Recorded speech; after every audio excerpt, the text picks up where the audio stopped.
Hello, everybody. Good evening. Welcome to the very beginning of a very long stream here. It's Election Day 2024. We've got a big one here for you tonight. And who knows when we're going to get the results, but we've got Harris versus Trump, an epic showdown. Tons of questions, tons of answers, hopefully waiting before we conclude this stream. So I want to take a moment here to welcome everybody in. Of course, it's extremely early. People are still working. They're in school.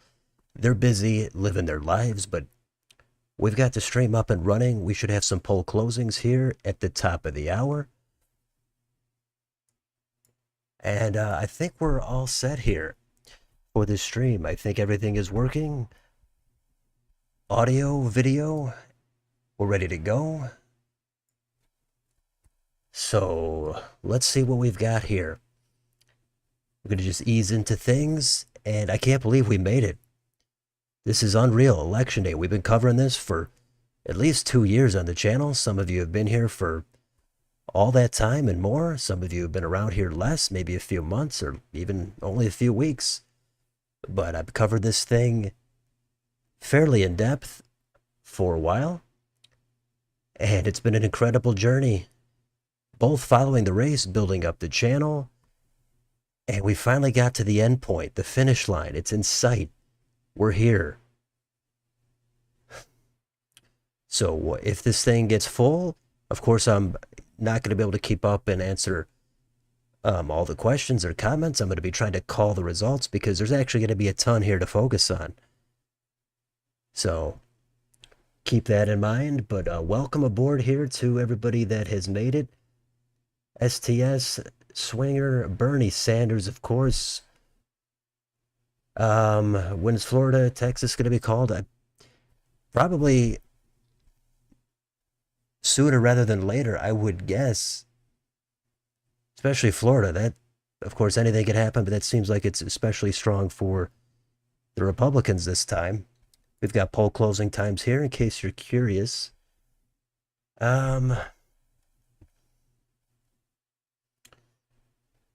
Let's see. Emerson had a poll with Cruz up 1 point. Okay. I did have that race at lean Republican. I took it down from likely. If you've taken a look at my final prediction videos, hopefully you have. Weirdest, most interesting election. Yeah, either until the next one, right? I mean, the last one was totally crazy. The one before that was completely nuts. Florida looking like a double-digit Republican win. I'm hearing that could be the case, and it certainly could, of course, given the midterms last time were a big red tsunami. But I'll believe it when I see it. If till then, I'm going to think it's going to be probably high single digits, but it easily could be well into double digits if things are looking good there in Miami-Dade County. But here's your poll closing times. We've got some Indiana and some Kentucky coming up here in about 26 minutes. And then the big flood is going to come in an hour later. And then an hour after that is really when we're going to be getting into this thing. That's at 7 p.m. Eastern Time.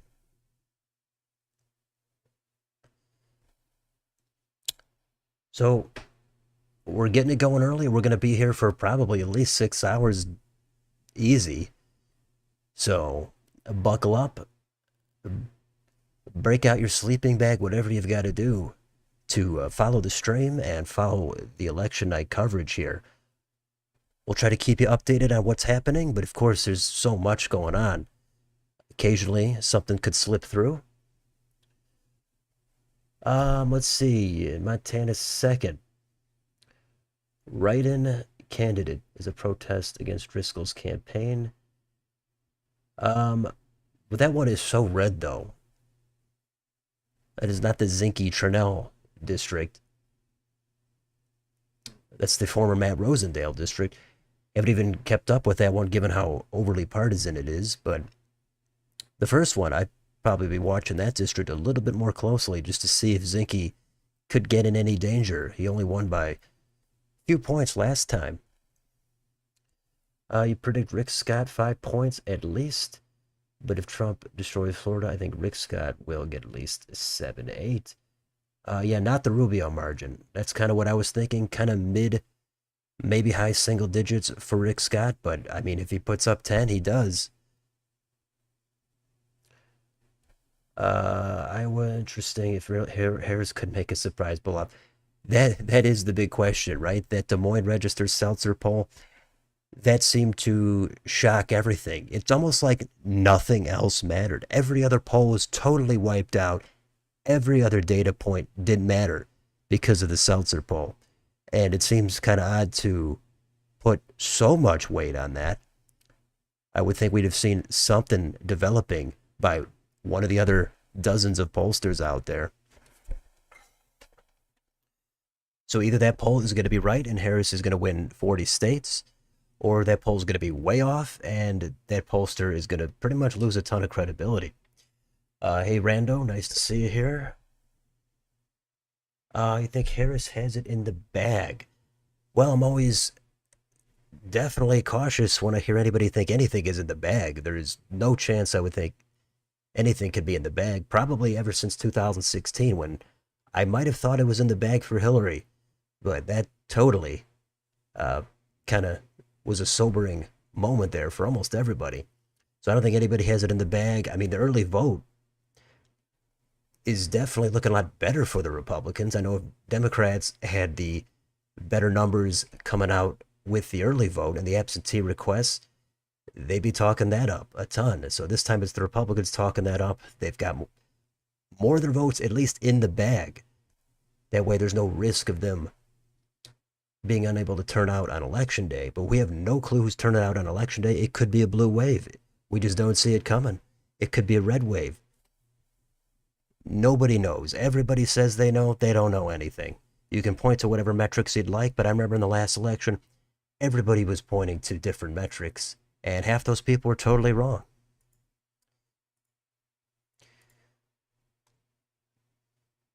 So we do have, we should have some exit polling.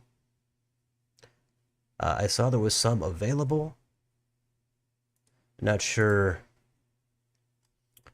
if NBC has it up yet, but I guess we could come back to that once it's up.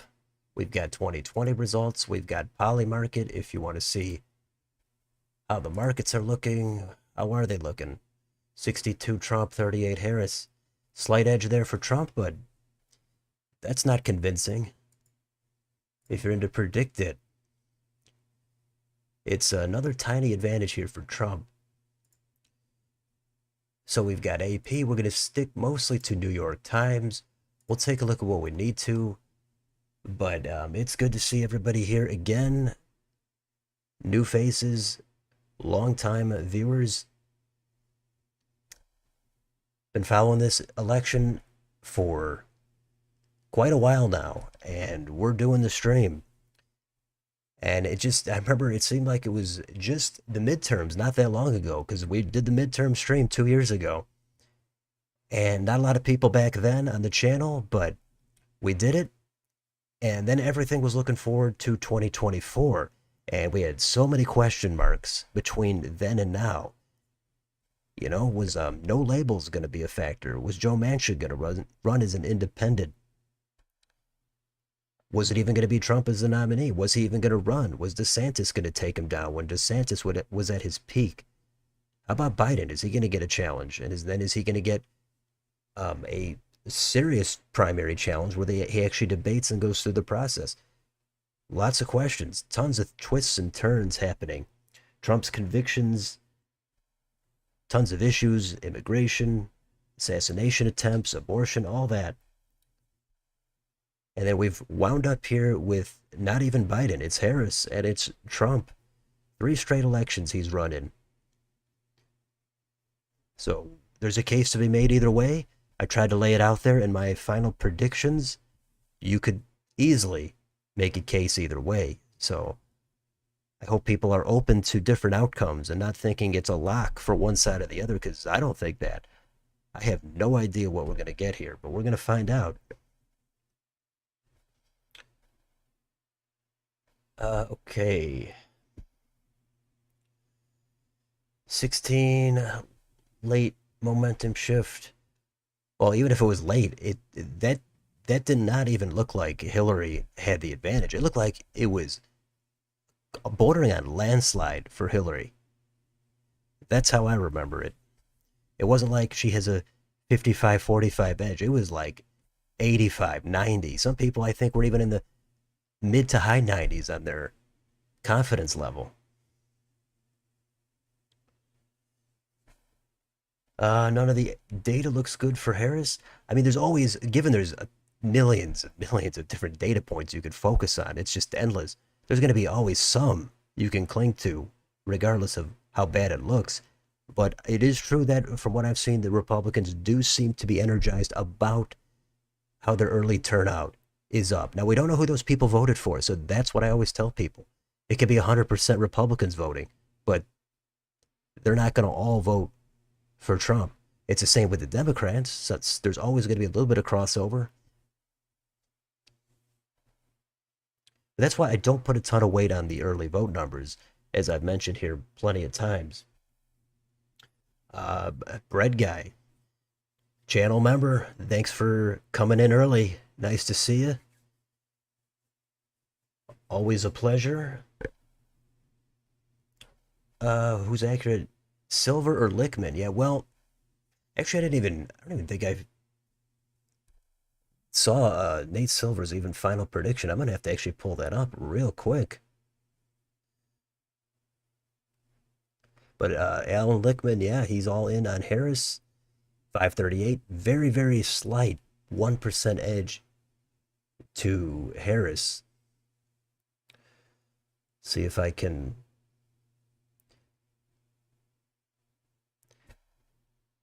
see what Nate Silver has here. 80,000 predictions. Harris won 40. Okay, so it's basically dead even. It's 50.0 basically to 50.0. So when it's that close, again, there's no shame in being wrong.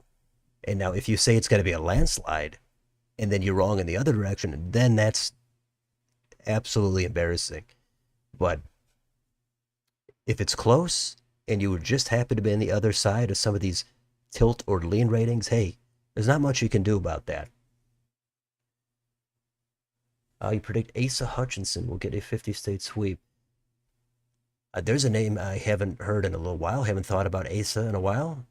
Has he said, did he come out and vote for Harris? Did he end up coming around to Trump? I actually don't know.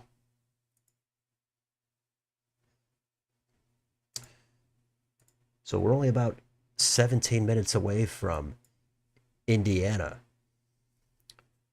and Kentucky. Some of Kentucky, some of Indiana.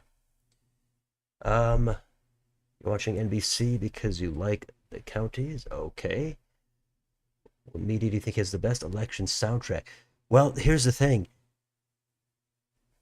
They change them every couple of years. I remember back in 16, I think I'm not I think ABC and CNN had the two best ones. I think ABC has since changed theirs between 16 and 20, and it's harder for me to even remember what it is anymore. But ABC had a good one in 16, and CNN also had a good one in 16. But they always end up tweaking them. I'm not even sure what they've got anymore. But those two stood out to me. Guam shifted 10 points to the right. I saw that was it was close. But yeah, it was a rightward shift. I make of that what you will. I think NBC or MSNBC is the best. All right, I'd have to do a kind of a tier ranking or something if that were possible with the audio. But I do find it interesting to hear the music on these channels. The music does add a lot to it. It can really affect the mood and atmosphere more than you might think. If you've got a great soundtrack, that's going to also make you want to, of course, watch more of that broadcast.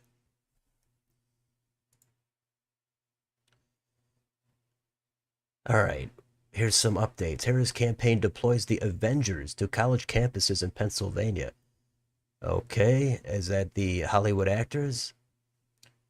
All right, Trump media loses 19 million. Okay.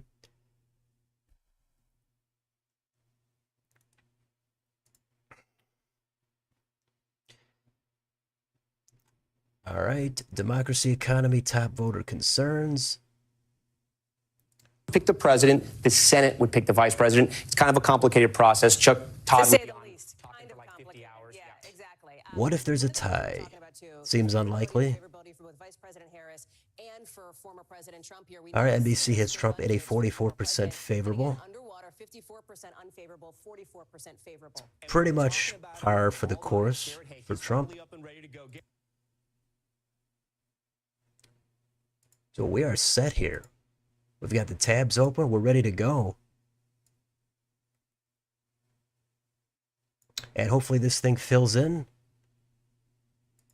Maybe we can break a record here, which was like 230 people, surprisingly, on one of the random primary nights. Again, here's your poll closing times. A lot here coming up in about 12 minutes. Or actually, only a little bit coming up in about 12. In an hour and 12, then we got a big flood here on the East Coast. Virginia's going to be a big state to watch. Of course, part of Florida. Georgia. It's going to be pretty crazy. So I'm not sure what everybody's expecting, but we're going to find out.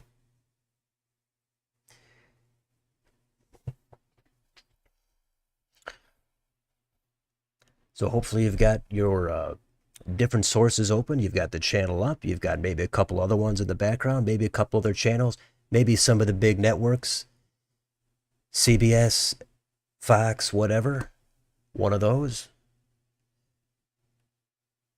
And we're going to go through this in real time. Nobody knows what's going to happen. We did the midterms. We did the 2023 elections. Wasn't a lot happening last year, but this is it. There's no more excuses. Everything is on the table. Hopefully we get a clear, decisive result tonight or within a few hours after. If this thing's going to drag on while we're waiting for ballots to come in over the next few days, that's going to make people really uneasy. Let's see here. James, long time, first time. Thanks for the great analysis in this election cycle. Looking forward to watching the results with you. Well, I definitely appreciate that. Yeah, you must be a lurker because I don't recall the name. So good to see you making an appearance, even if that's it. If that's it, you just hang out here for the next 6-7 hours, that's fine. Good to get the vote of confidence. And yeah, we're going to find out together what happens. We saw the Dixville Notch in New Hampshire that came in at midnight. That was a split 3-3. That was surprising. Oh, there it is right there. Last time it was all for Biden. I was expecting probably all for Harris, maybe one for Trump, but an even 50-50 probably doesn't mean much, but I was expecting more to go to Harris. MSNBC is the best soundtrack. You're watching CNN. Sounds good. Good race to watch. That's Ohio 6. Want to know if that special race was a fluke? What caused that weird with the margins? Yeah, we'll get to that. We will. I remember these special elections. Yeah, Democrats have overperformed, but this is where there's no more excuses. This is max turnout, presidential level, everybody on the ballot. It's not just some one-off low turnout special election in a random district. This is it. You're looking at the margins in Jen Kiggins and Virginia's 7th. Okay, Kiggins in the 2nd, I believe. The 7th is the Spanberger district, who's running for governor. It's probably going to be Vindman winning that seat, but hey, yeah, if the margins are close, that could be an indicator of other things. Plus, we'll have to see what Hung Kao does against Tim Kaine. My final rating on that was safe for Tim Kaine, but I could easily see Hung Kao getting that down to 9, 8 points, which is still a convincing win for Kaine.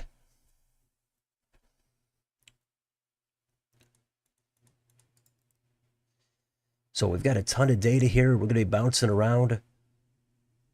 We've got governors. We've got ballot measures. I tried to put it all out there on a video today, giving you all the election day resources.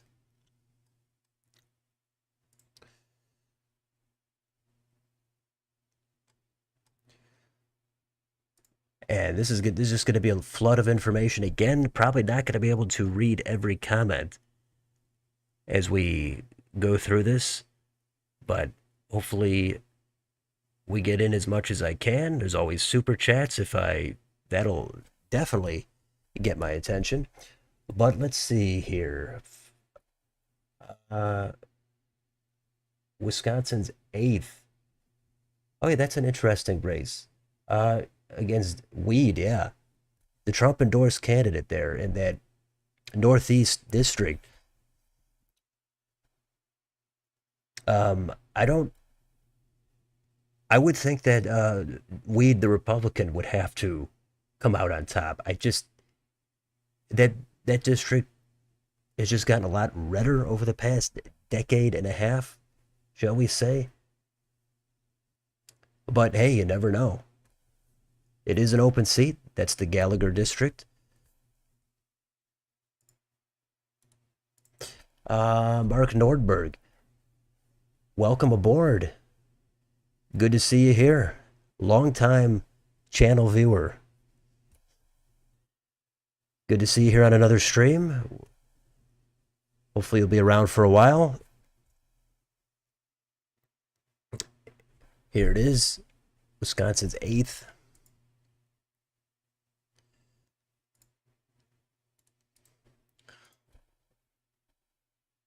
Big Senate race there.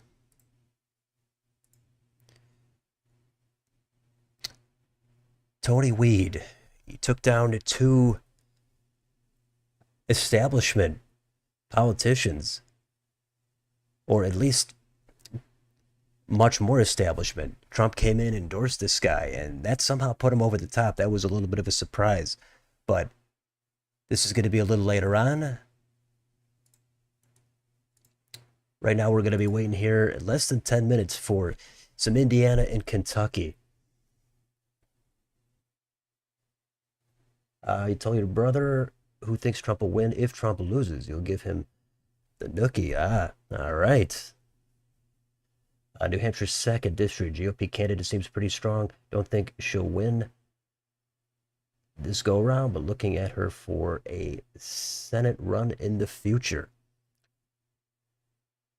I believe that is the Goodlander and Lily Williams district.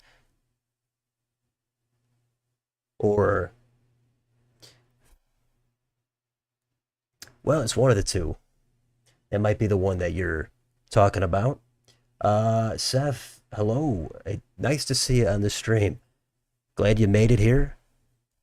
Again, even if you're just going to be lurking for a while, good to see some familiar faces and names here. And this is a epic night here. This is historic, whatever you want to label it. It's the most important election, as they say, at least until the next one. So whatever superlative you want to use, it's the most, the best. Can't wait to find out what's going to happen. Hopefully it goes smoothly. There could always be problems. Voting machine, tabulation errors, glitches, whatever. I already read there was a couple. I think in Iowa there was a machine error there, but hopefully it's nothing too serious.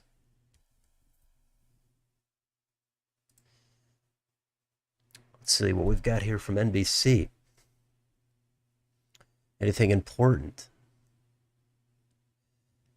Nearly half of voters say they're financially worse off than 4 years ago. Okay, here's a good graph. Worse off. This is 45%.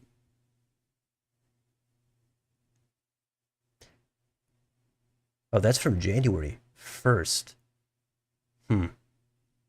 But it's still pretty high. Certainly the highest of these. Anyway. Oh, and as for how I'm feeling, by the way, I'm feeling okay. I'm gearing up for many hours of streaming, but I'm kind of in the dark on what's going to happen. I can't figure it out. I can't lean one way or the other. There's no real gut reaction. I could see it going either way. Some people have a lot of anxiety, but hopefully we get through this. Indiana, you think is R plus 18? Could be. Doesn't seem totally unreasonable. We'll see what that Senate race is like, that open seat. We'll see what Mike Braun does there for governor. See if he's able to get that into double digits, or maybe it's unexpectedly close. If there's going to be a dark horse flip, which state do you think it will be outside of the seven? Outside of those seven. Well, the easy thing to do, if you're going to go for each side, you could, I don't think this would happen, but you could just say Iowa flipping for Harris because of that Seltzer poll that really galvanized Democrats in terms of finding a landslide scenario for Harris. So you could go with that. After that, for Trump, I usually the ones that come to mind, people on the second tier of states in range would be New Mexico, Minnesota, New Hampshire, Virginia. So probably one of those. I don't think any of those are going to get really close, even if Trump has a good night. But again, I've been wrong plenty of times before. I think we all have. So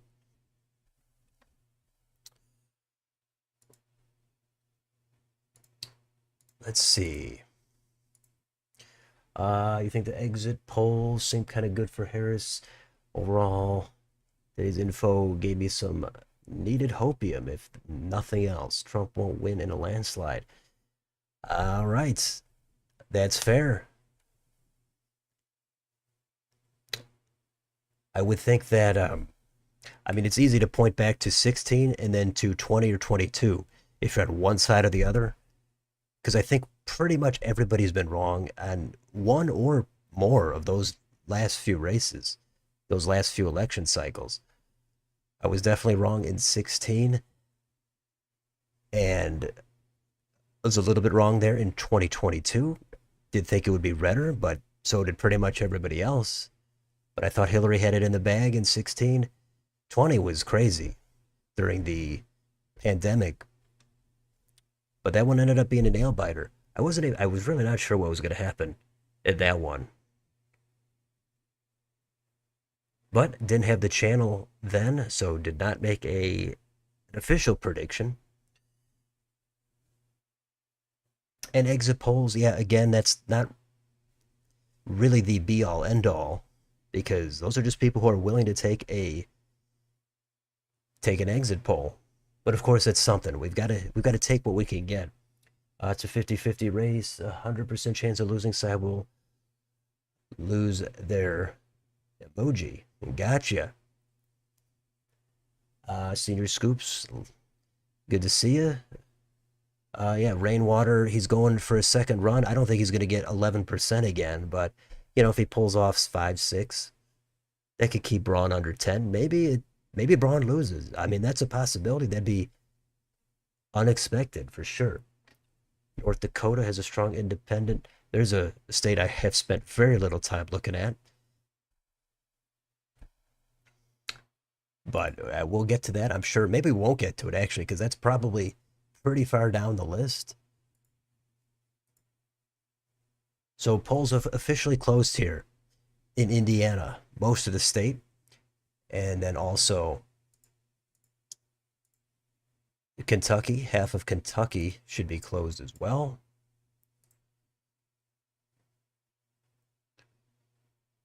So we will compare the results to 2020 once we get some.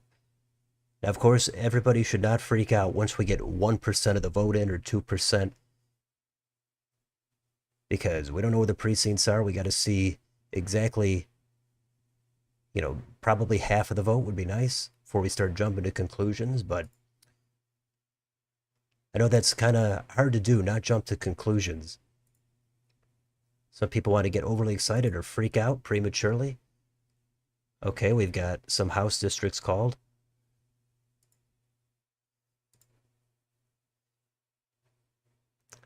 That's 2 down for the GOP.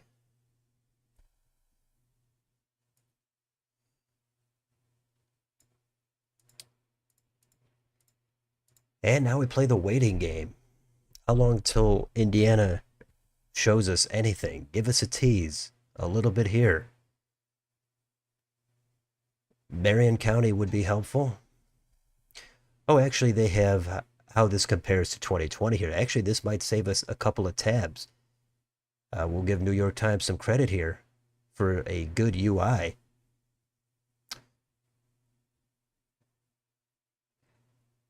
And the Needle, is the Needle here at New York Times? I heard the Needle might be retired. I'm assuming the Needle has got to be here somewhere.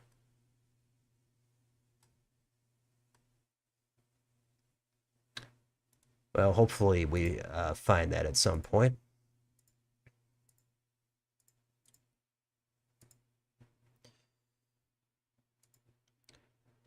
But Indiana has some big races here. I guess they have a full slate. They've got the House, they've got the Senate, they've got governor, and of course, president. Not really expecting anything going on in the House. And actually, the Senate, even though it's an open seat, we're not really expecting too much there. It should be a pretty easy hold there for the Republicans. At least that's what people are expecting. Let's see. Still got nothing.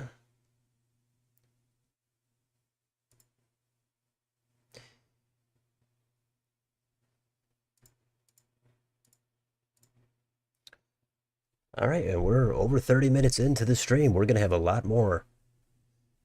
Tons more. We're going to be here all night. There's no telling when this is going to end. I suppose it depends on if it's a landslide or if we get a definitive result in time. You're surprised SurveyMonkey hasn't polled this year. Yeah, I was actually looking them up the other day. I wasn't even sure if they were still around or if somebody bought them out, if they merged, it changed their name. But SurveyMonkey, I don't know how strong their reputation is. Here for the first 10 votes. Okay, 10. That's not going to be much. Are the two in Kentucky unopposed? Yeah, uncontested. That would make sense.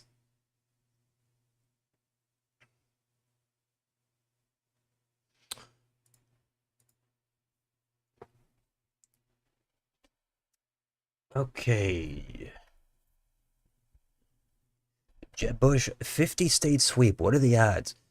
I'm gonna go under 50 on that. Probably even under 10% on that one. Hey, but maybe in 4 years. In 4 years, it could be Jeb all the way. When will they call Georgia for either candidate? If it's close, which it probably will be, probably after midnight at least, but I'm just kind of pulling things out here. I think we have to get some kind of results in before we can gauge exactly if it's going to be a total nail biter or maybe the polls are off in one direction or the other. Maybe it's actually not going to be that close. Your mom wrote in Jeb in 16 in the New Hampshire Dem primary.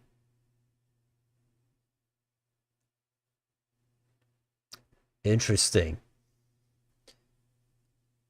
That would be nice if we get to see what every write-in vote is. That would be something. Can't think of Jeb without thinking of that. Every time I hear Jeb, I just picture the exclamation mark after his name. Here we go. We've got, this is it. First 2024 results are in. Indiana, Sullivan County, Trump, 71%. How does that compare? Okay, this has, I guess they're going to put this in once they finish reporting.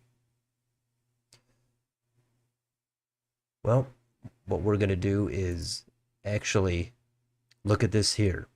Back in 2020, Trump was at 70. It was about 74-24. So that's what we're looking at back then. There's your first reference point.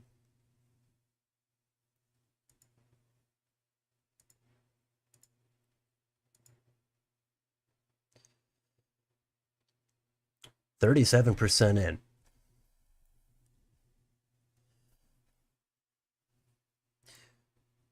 Here's Kentucky. Okay, Laurel County, 81% to 18, 30% in. Again, I'm not sure how they count these votes. If it's early for whatever it is, it's different in every state with early mail-ins. Yeah, let's see. We're going to need more than less than 1% of the vote in, and we're going to need more than one county.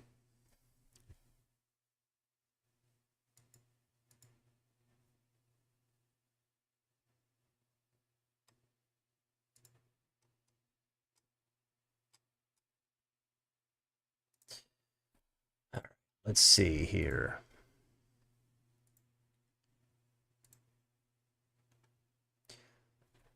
Exit poll. Voters in hurricane hit states divided on whether aid is reaching those who need it.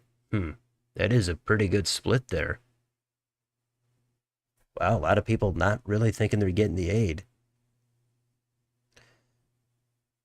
Okay. Non-credible bomb threats. Okay.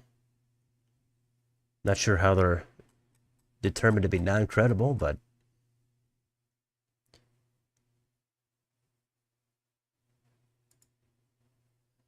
all right, we've got another little bit in here in Kentucky.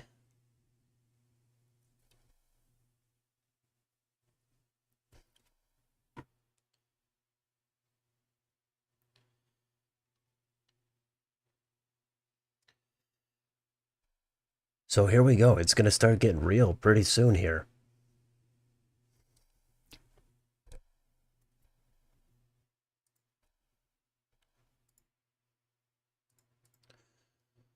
Let's see. We've got the Senate, 70-28. That doesn't help us much either.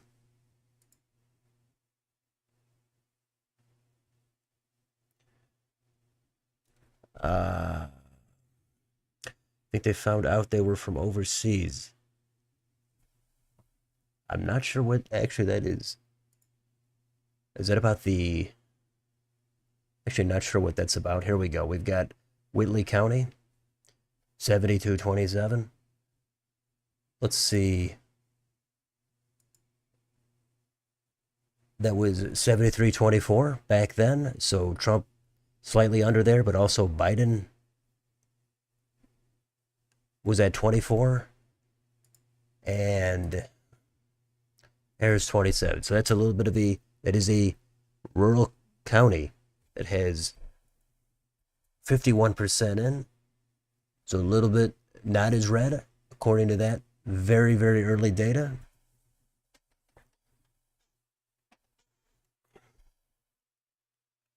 Oh, the bomb threat. Right, right.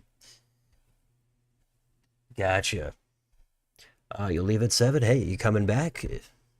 If not, that's probably when it's going to start getting real juicy.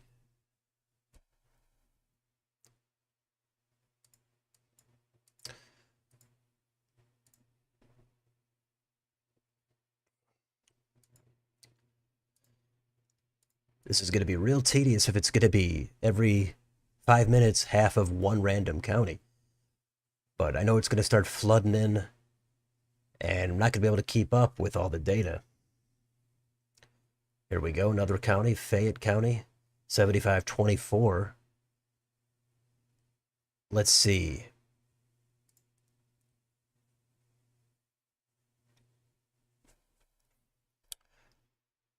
That was 76.5-22. So again, not quite as red, according with half of the vote in. So a couple random counties. Got to see what the population heavy counties have to say. Because if those move even a half a point, that could be a big deal.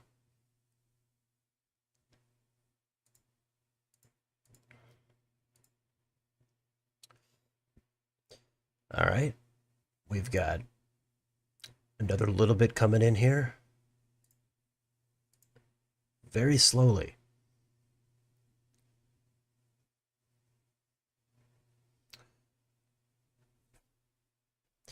So this is exciting. The very, very beginning of this epic 2024 presidential election. Finally made it through everything that led up to this. It's been an absolute, complete wild ride. Never thought we'd actually get here.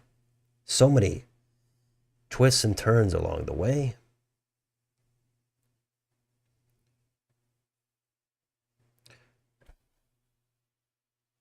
So, still a little bit too early here to draw any conclusions. I think we need a little bit more here from a few more counties. And it would be helpful if I knew exactly how they were counting these ballots, but whatever. Oh yeah, let's see. Let's pull up the governor's race. That's a good idea.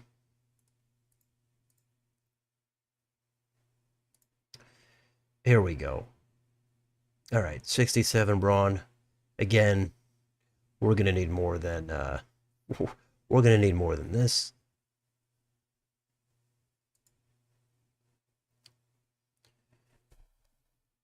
Let's see. You convince your Republican cousin to vote for Democrat for first time, showing him each of their major policies. So exciting. Sounds good. Yeah. The more informed voters, that can't be a bad thing. Not looking good for Trump so far. And I know that's how it's been all election season. People see anything and whatever's most recent is pretty much all everybody can imagine happening.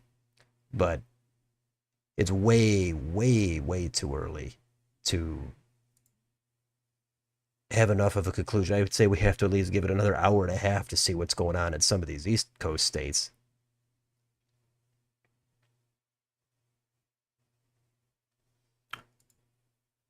1% of the vote in as well. That's nothing.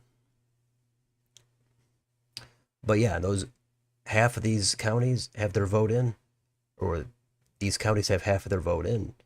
Slightly not. It's a little bit bluer with half of the vote in. That part's true. Now, if you extrapolate that all the way out, yeah, but you can't go 10 steps ahead yet. I would advise people to temper their conclusions, their expectations. A lot of action here, tons of it. So let's see what happens here. Anything in Kentucky again? So Kentucky is definitely, they have not updated much here. Very little here out of Indiana as well. Simplifier TV, hello. Well, welcome aboard. Glad to have another fan here in the channel, in the live stream. Good to see you here. Hope everybody has liked and shared the stream. Subscribe. It's going to be a long one. I'm sure it's going to start out slow, just like these results. We're going to have people getting off work, off school, finishing up what they need to do. So, tons of time left. If it was Chase Oliver or Jill Stein, who do I think would win? If that was it, probably Chase Oliver, but it's always difficult when you have two candidates that would be totally outside the establishment.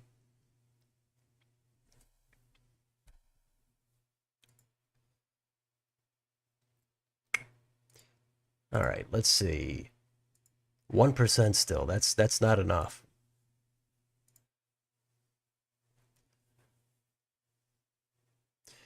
We got one for Stein there. Yeah, I have those hypotheticals. I mean, I've done a ton of them, but I have no idea.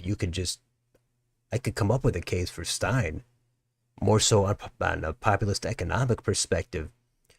But right now, Democrats hate her so much, they would probably want to take her down. But of course, then if it was just her and Chase Oliver, then who knows? They might come around. But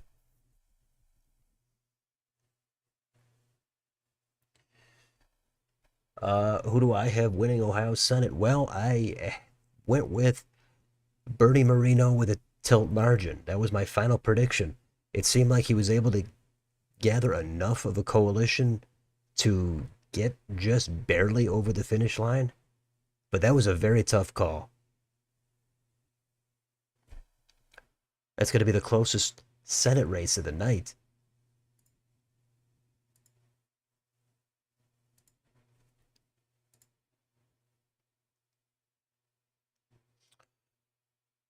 All right, I wish we could get more than just 4 random counties here.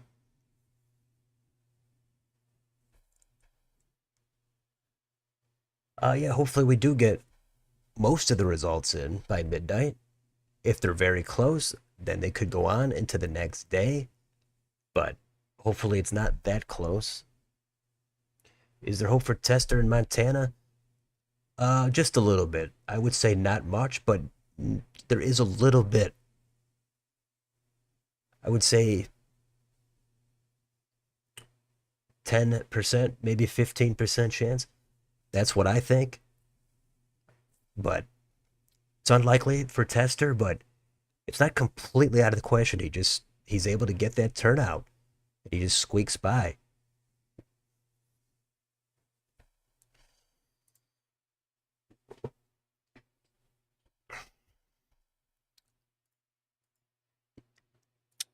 Yeah, it looks like Tim Sheehy probably is going to win, but we just don't know. Okay, we've got another vote dump here, but hopefully we get Marion County. That's where most of the blue vote is going to be.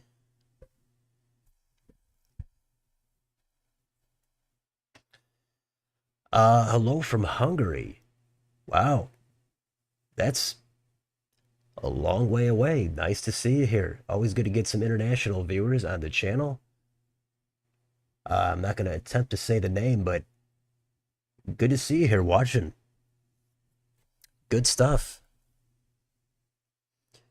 How poorly you think Hung Kao will do in Virginia? I mentioned that a bit ago. My final prediction was Tim Kaine is gonna get it by double digits, probably just 10 to 11. That was what I came up with. But if Hung Kao ends up winning or losing it by 8 or 9, I'm not gonna be stunned. It's Virginia. It's not the bluest state out there. I think the Republicans could keep it within single digits, but Kaine is very heavily favored. A lot of polls have shown him easily into double digits.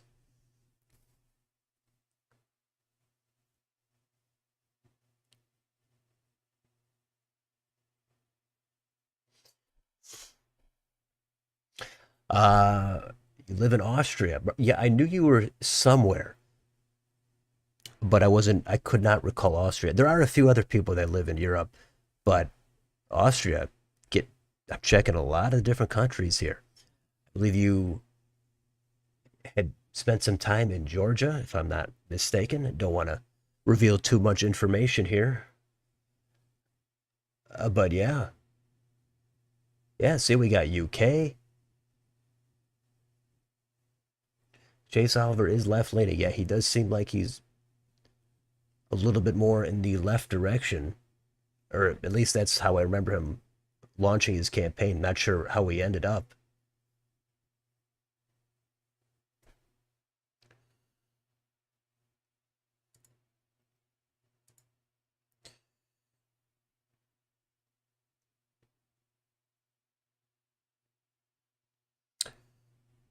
All right, just a few counties here.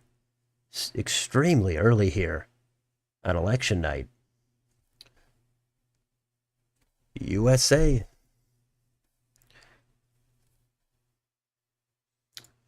So again, poll closings. Here we are right here. We've got some of Indiana, some of Kentucky. And then in about 39 minutes, we've got a big batch of states coming in. Georgia, Virginia, some of Florida as well. That's going to be huge. Should be most of Florida, actually, but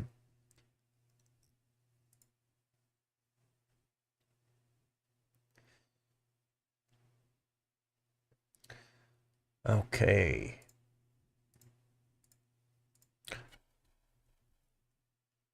So again, it's oh, here we go. We've got a little bit bluer county here, Allen County. That is, again, I don't know if that's what type of vote that is with 44% in.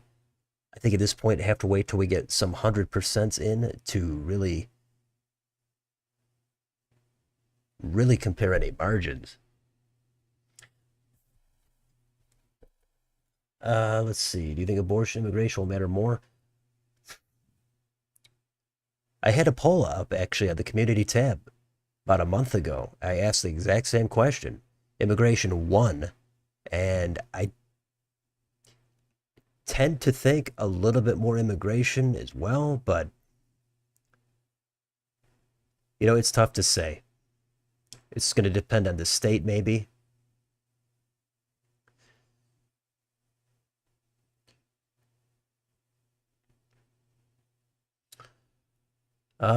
But yeah, it's great to see everybody here for this election night. Again, we've been covering this thing for at least 2 years since the last midterms. Putting up videos every day, covered the entire thing, primaries, general election, covering it all in depth as mostly as fairly as I can. So we've been doing this for a long time. So this is the end of the road. So good to see people here that have been following this channel for a while, or if you're new, this is what it's all about. 5% of the vote in here in Indiana.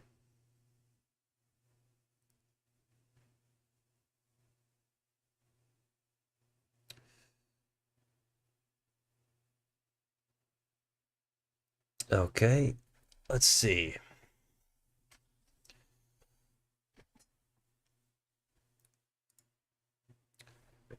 $2% in here for governor, 5% in for president, a little bit here in Kentucky.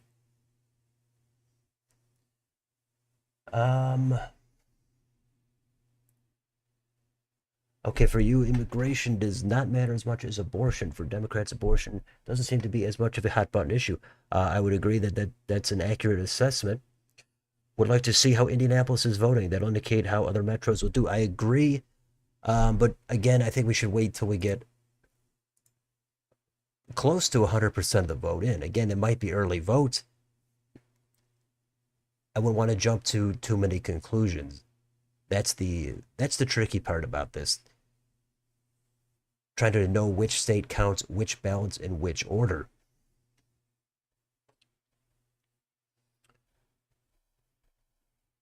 But I agree, Marion County is going to be very key.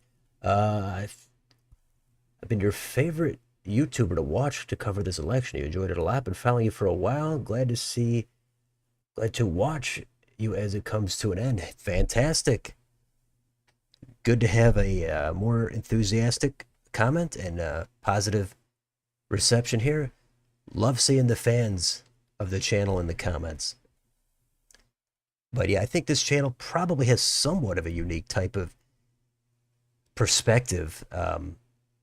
I don't even know how many other channels are out there anymore. I haven't really kept up with it. But yeah, I mean, I deliver the goods on the political coverage. You might not like all of it all the time, but you're pretty much gonna stay up to date here if you're looking to see what's going on. You think New Hampshire started counting already? Well, they did count in Dixville Notch. That was counted at midnight. That was a 3-3 tie. That's the tradition where they count at midnight there. So that might be what you're looking at, but New Hampshire's polls have not closed yet.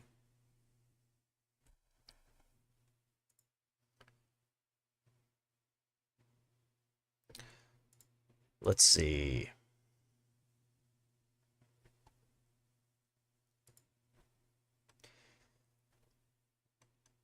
Yeah, does anybody know if New York Times is doing the meter or the needle?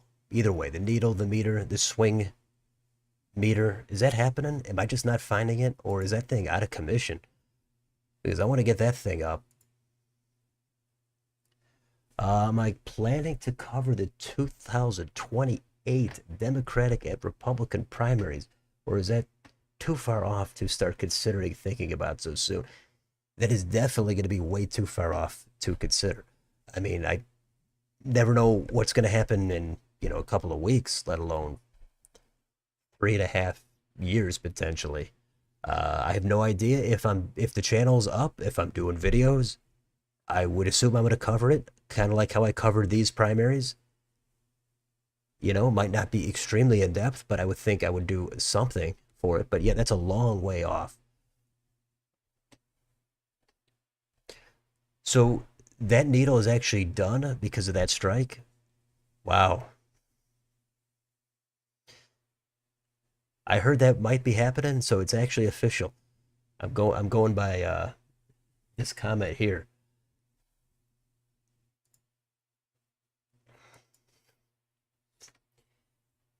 You had to stop in for a bit. These are my favorite live streams. Well, I'm glad to hear that. I wonder why. If you got any details, I'd love to hear that. But if not, that's fine. Just hearing you're a fan of the stream, that's good enough for me.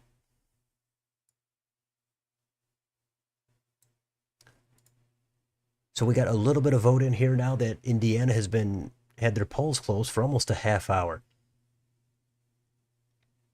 But again, this could be early vote.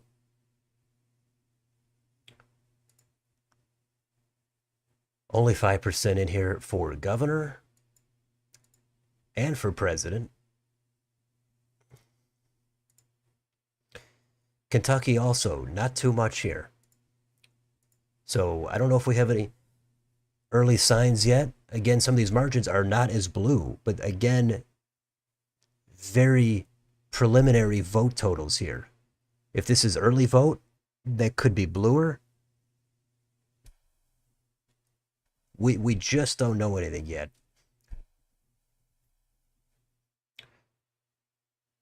But now we're actually getting raw data in. I was never a big fan of seeing how many absentees were requested and how many were returned. To me, that just is not hard enough data for me to put a lot of weight into it. So I know Republicans have been excited that they've had more early voting this year, and I get it. That's something that they're going to talk about. But if they didn't, then Democrats they'd be bragging about their early vote returns as well. I said it 4 years ago. I said it 2 years ago, even on the channel, that I don't care a lot about the early vote returns or requests. I don't think it's totally irrelevant, but I just don't put a lot of weight on it.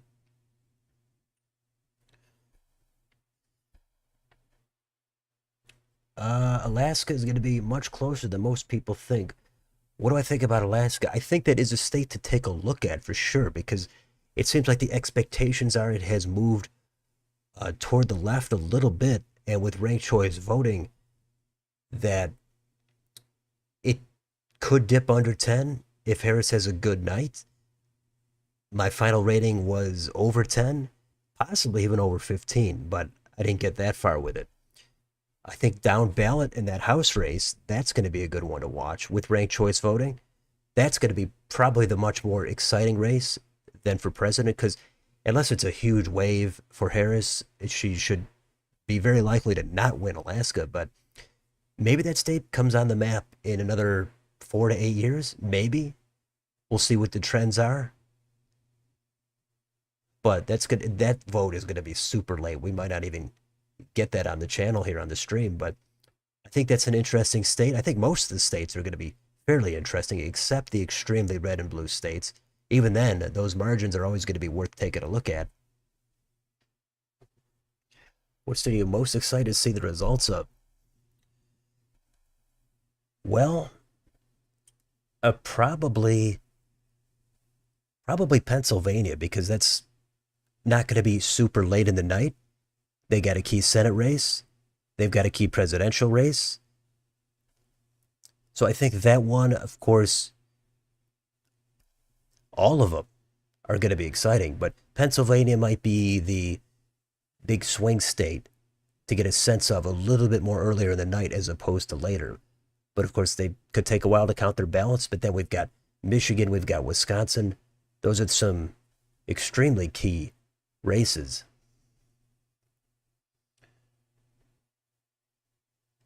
Harris slightly performing in Allen County with 44%, and we'll have to keep an eye on it. Yeah, that's true. Actually, all these counties. But again, if that's early vote, it's just incomplete information. Keep a special eye on Washington suburbs. Yeah, we do want to see what's going on there in Nova, Fairfax County, etc. Do you think King Louis II is going to split his kingdom like King Louis the Pious did this season? I'm gonna have to plead the fifth on that one. And again, as the results pour in here, I might not be able to read everything, especially if this thing floods in with 100, maybe 200 viewers at one point. Maybe we'll break our record of, I think, 230 something. Tonight's the night to do it. We didn't get to 5,000 subs on the channel. Somehow it slowed down a ton before the election, last couple of months, but we're over 4,200. Not bad. Let's keep that going.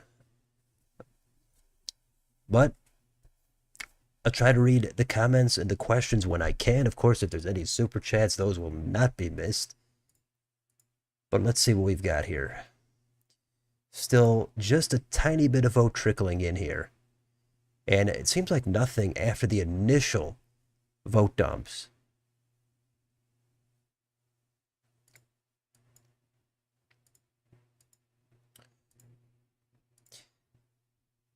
So we're going to be looking at Virginia, Georgia, Florida. Less than 30 minutes. I know Republicans are extremely bullish on Florida with those early vote numbers. Miami-Dade County, that's going to be maybe the key county to take a look at. With Duval County also, where Jacksonville is. We're taking a look at Pinellas. I'm guessing there's going to be so many tabs open here. Not going to know what to do with it.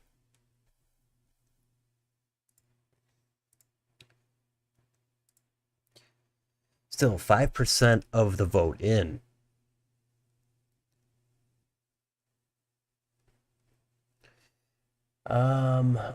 You hope they're going to count the votes faster than in 2020 as they promised. Because you're in Europe. We do have a lot of people from Europe in here. That is notable. You want to go to sleep knowing something, but who knows whether the new rules will help. I agree. I don't think that's controversial at all. We want to get some results here, and we don't want to have it drag out. I mean, I would think win, lose, whatever side you're on, in any race, in any contest, any election, I think getting the results sooner than later is preferable. If it's close, I get it. It could go on for another day, but if it's going to go on for days, I could see people having a problem with that. But we want to know what's going to happen. We've already waited this long.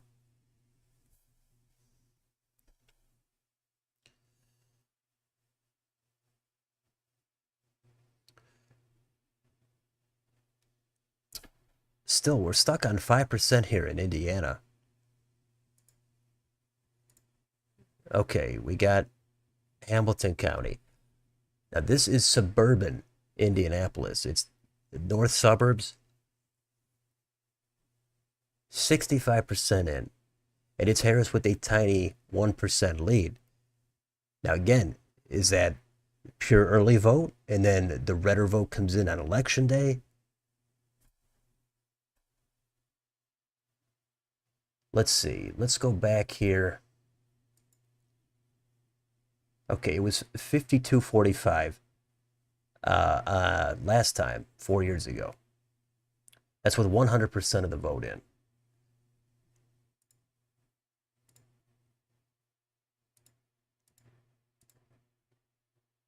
So we'll see how these votes change after the initial vote dumps. That's going to be the whole thing right there.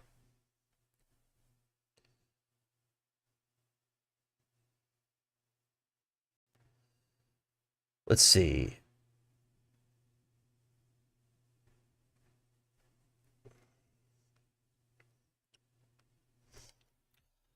At Kentucky, just a little bit here. Oh, not a ton, but we got a little bit. How about divide your screen in half and your entire screen show web page? There are blank margins on both sides. The setup I've got going on here, I'm not going to be able to change much at this point. It's hard to get to this point as it is, so we're going to kind of just be tabbing through it. That's the way I was able to get it set up. It's something. It's not terrible. So we're going to have to go with that. Let's see, where do we get?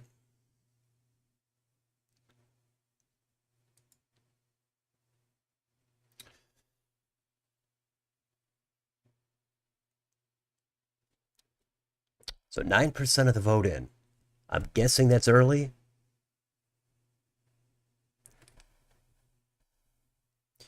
Let's see, should we zoom in just a little bit? Make it a little bit easier to see. Maybe that'll help.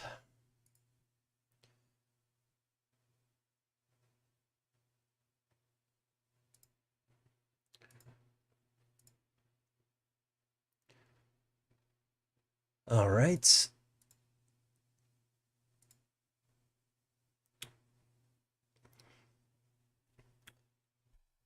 So the question is, what is this election day vote going to be? That's going to be the question.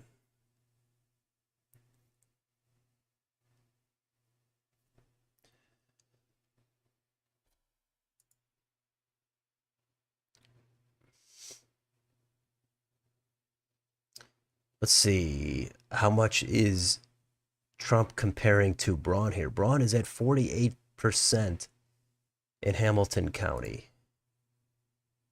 Trump is also at 48.8, 54,600 votes, 53.7. So just Trump is running ahead of Braun very slightly. And Jennifer McCormick is at 49.6. Harris 4/10 higher. So very similar.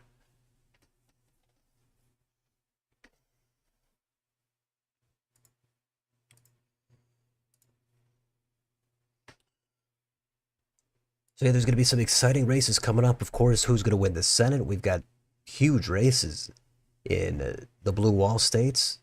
Wisconsin, Michigan has an open seat. Pennsylvania turned out to be closer than I expected. I thought Bob Casey was going to win that convincingly, but turns out it's actually competitive. Also, Nevada, Arizona. We're going to be looking at Texas. We've got Florida. How about Maryland as well?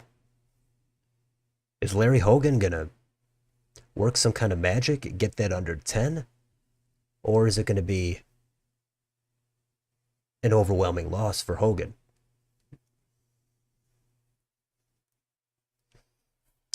There's another bit of a vote dump. Not sure where.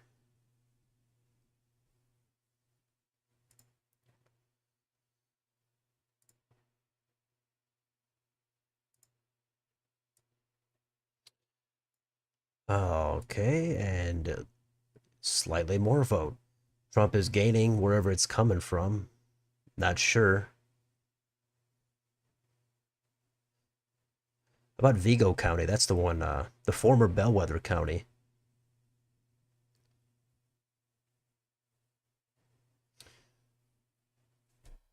Who do I think high turnout is better for? It seems it could be another record turnout this year. Yeah, that's something that there's been conflicting data on. The conventional wisdom is higher turnout helps the Democrats, but there's been some talk about higher turnout maybe actually could help Trump this time. It's going to pull in voters who just don't vote. And if he's going to turn them out, kind of like he did in 16, he got people in that weren't even on the radar. That could help Trump. So, I wish I had a clear cut answer on some of this stuff, but it's, I don't think there is a clear cut answer. I mean, there's just so much data you could focus on either way. I mean, if you just go by direction of country and satisfaction with the way things are going, I mean, that's clearly against the administration. It's somewhere around 70-30, something like that. Maybe it's 65-35. So if you go by that, well, that should be an easy case for the party in power losing. But if you go by other stats, it doesn't matter. Each side is going to hang on some data. Democrats big on the special election results, 2022.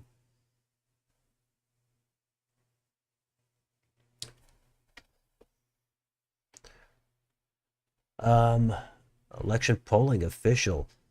Nice to see you again. Of course, channel member. Always love to see those people stopping by in the chat. Good stuff. Good to have everybody in here for this pivotal election night.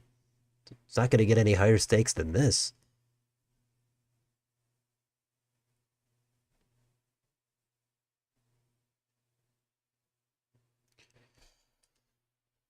So this is pretty slow here in Indiana. 9% random counties coming in.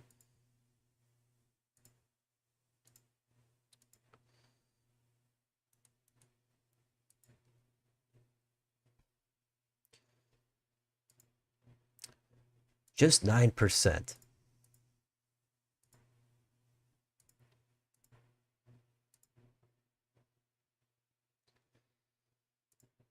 It's going to get more exciting, though, here in about 15, 16 minutes.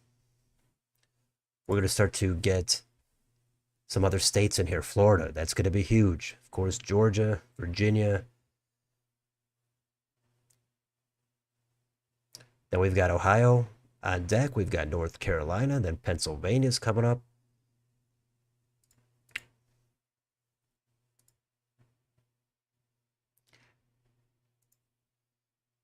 Could be a very long night here.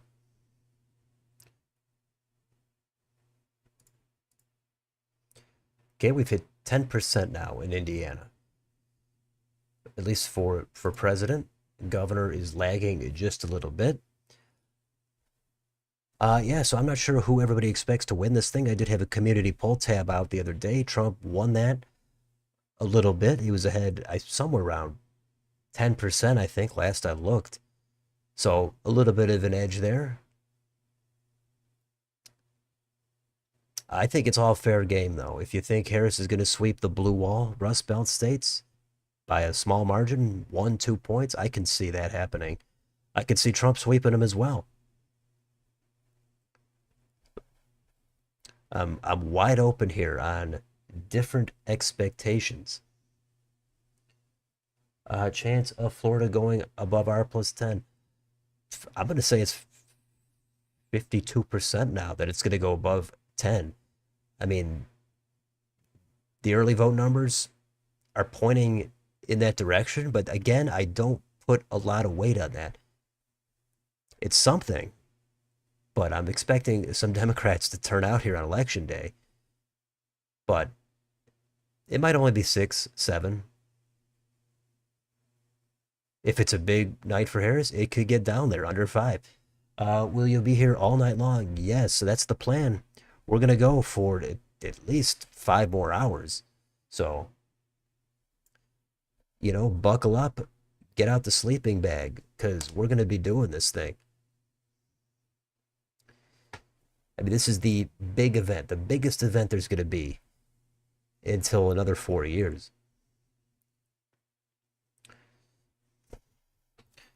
We did a probably 6 hour stream a year ago. We did another 6 hour stream 2 years ago.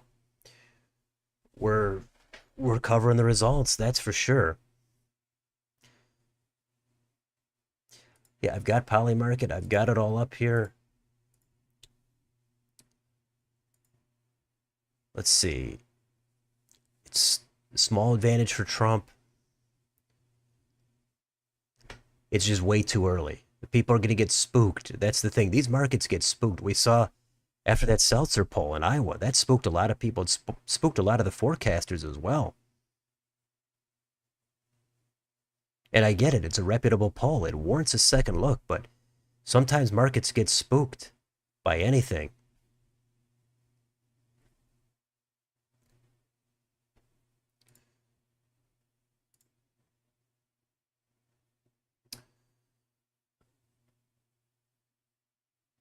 Let's see. 30,000 absentee early ballots are being recounted in Milwaukee after officials noticed this afternoon that 13 vote tabulator machines weren't properly locked.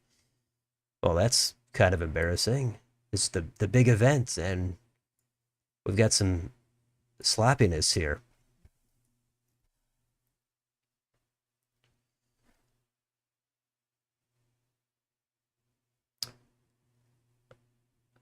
All right.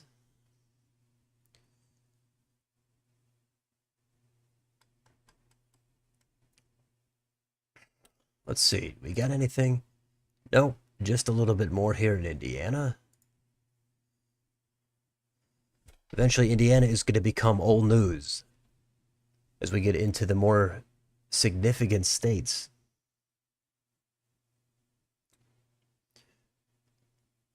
Oh, I didn't even see that. Someone bet 200,000 on Harris winning Arkansas. Wow.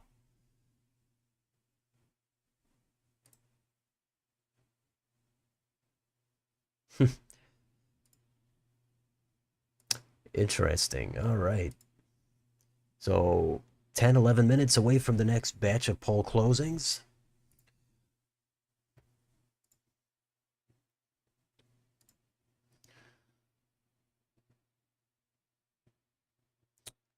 It's still just too early to really make any solid conclusions here.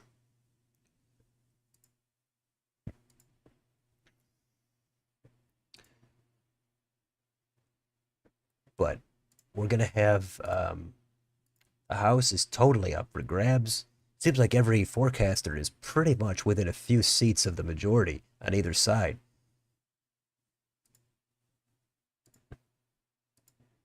It seems like whoever wins the White House should win the House, but who knows? We got to see this Nebraska Senate race. That's going to be key. The regular election, that's the Deb Fischer, Dan Osborne one.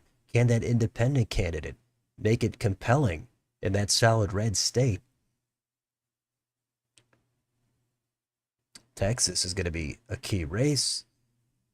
Not much here on the West Coast to take a look at, but just in from there, of course, Nevada is going to be another race where Jackie Rosen should win, but you never know. Maybe Sam Brown has some kind of a late surge. West Virginia, that's going to be an easy pickup there for the Republicans. Jim Justice, he's leaving the governor's mansion, and he's going to pick up that seat in the Senate. Very, very likely.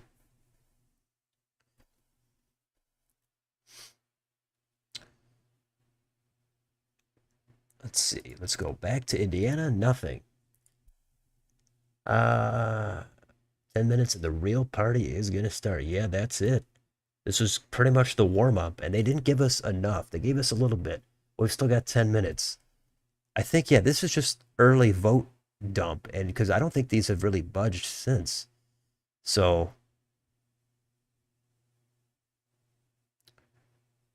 We'll be checking back, but let's see. What are we going to need open? We're going to need Florida. We're going to need Georgia. We're going to need Virginia. New Hampshire, probably.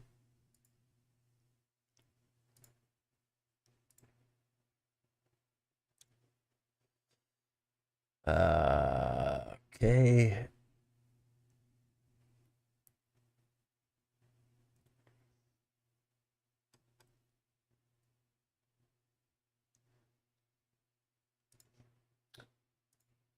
So let's. All right. We're going to get Florida up here. We're going to get Georgia, and we're going to get Virginia going.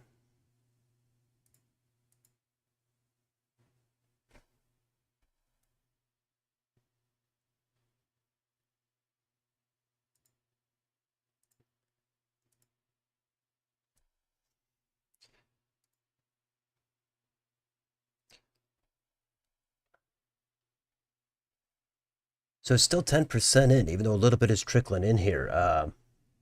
The 13 keys, yeah, that's a good question. I think I did a video on that about a month or two ago, maybe less than 2 months. And I think that did you watch that video I did on Lickman's 13 keys?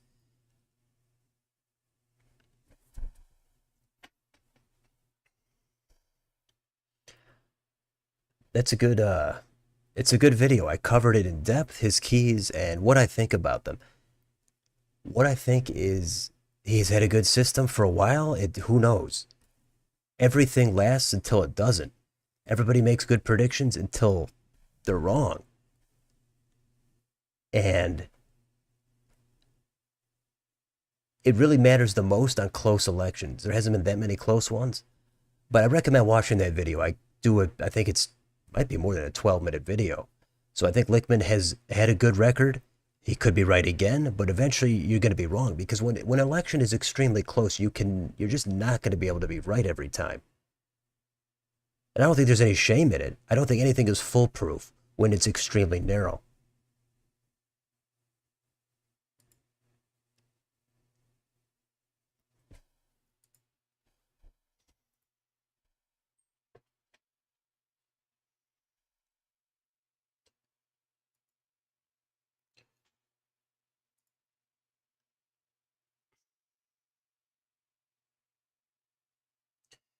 Yeah, that's really all I could come up with. What else am I going to say that, this system is foolproof? Okay, we've got that poll closed. We've got who's likely to get a landslide there. 300 electoral votes, 62 for Trump, 37 Harris, 111 votes. Big vote drop in 7 minutes. Yeah, probably here. Florida is up.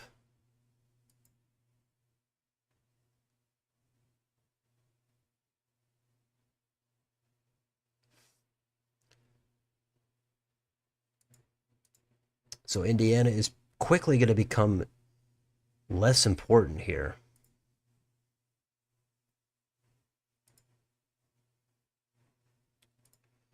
They gave us 10%, but that's not exactly enough.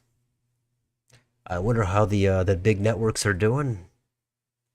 NBC, CBS, Fox, CNN.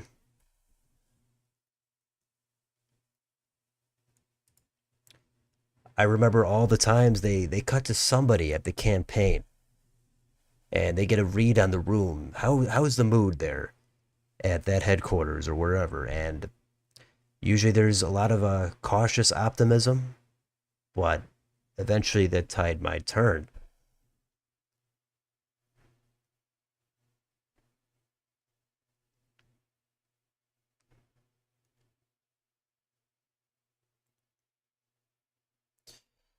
All right, 5 minutes away.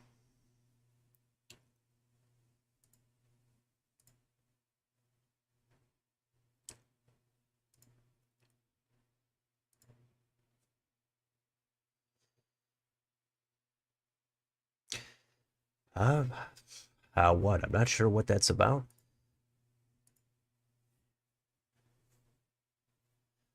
Who do you guys vote for? Well, hey, that's up to people if they want to share that. I don't ask people that. I don't. Don't want to pry?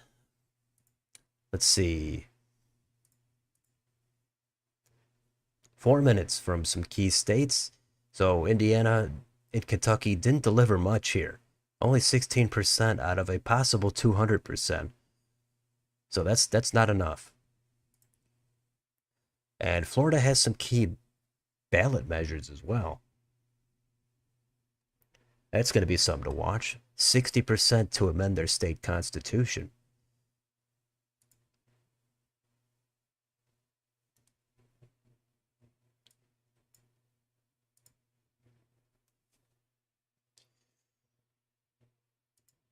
Harris leading in Frankfurt.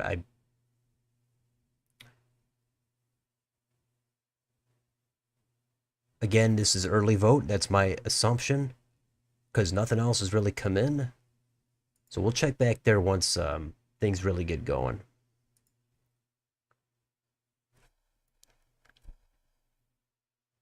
So Florida, Georgia, Virginia.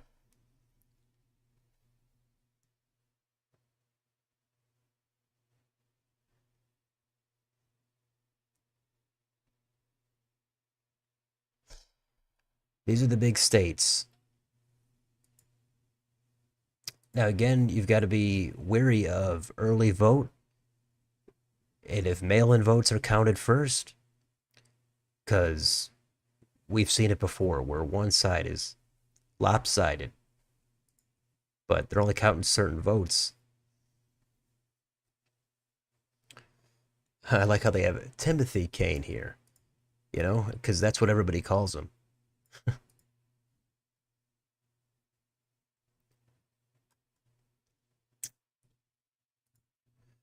So, which state is going to deliver the goods first?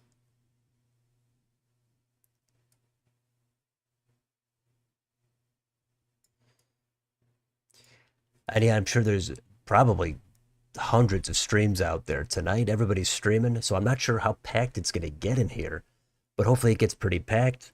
Um, I know there's a million other sources you could go to, but it's good to have this nice community of political fans here.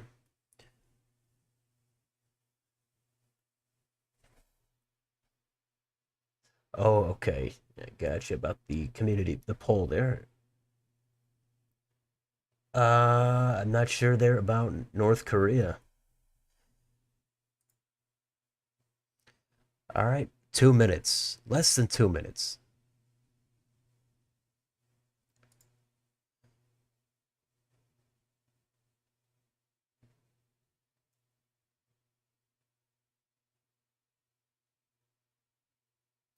All right, Indiana is getting a little bit more in here, 11%.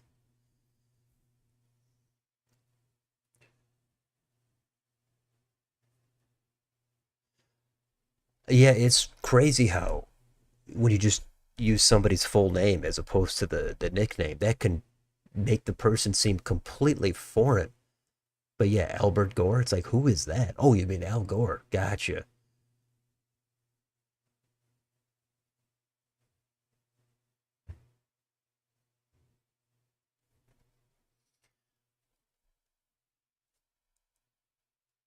South Carolina, yeah, possibly. Little less interested in South Carolina because, well, nothing yet, because it's just kind of red. I want to see the more pivotal counties here. But yeah, there's going to be so many states to look at. It's going to be pretty tough to keep bouncing around.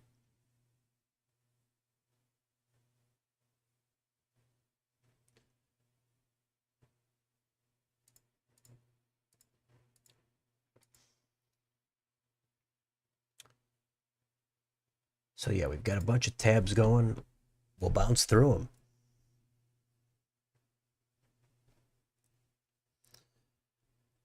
So we've got Florida. We're waiting on Florida. We'll see. Usually Florida counts very quickly. I know they're in two time zones.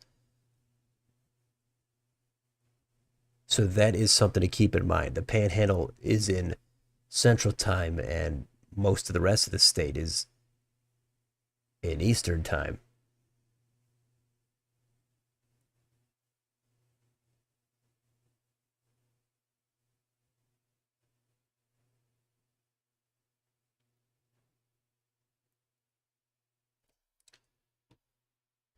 And yeah, Florida's usually known for they just whiz right through it.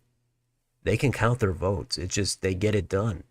I mean, certainly back in 2000, it was a different story there with the hanging chads and all that. But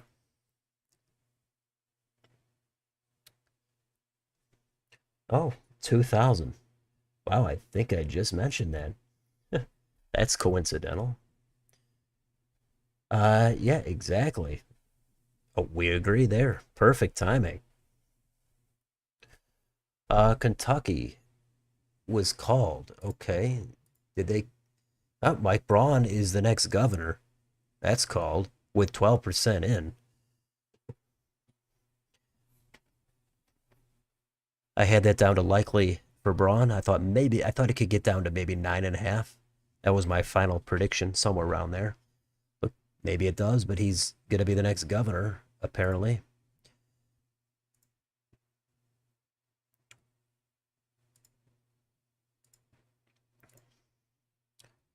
Jim Banks, it's called for Jim Banks in the Senate here.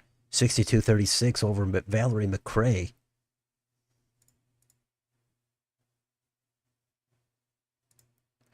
And for president, yeah, it is called here for Trump in Kentucky and Indiana, with not a lot of vote in here, 10 and 7%. Oh, here we go. It was not delivering. I had to refresh. We've got the results in here. Florida, 56 Trump, 43 Harris.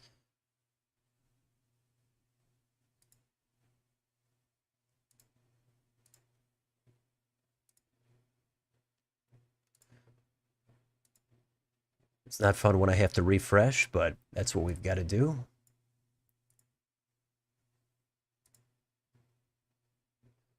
And I'm not sure why I'm not getting the county results.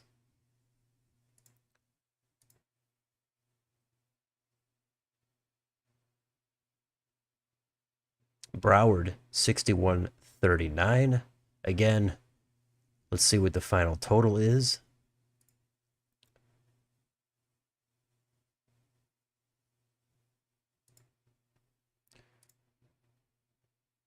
Okay.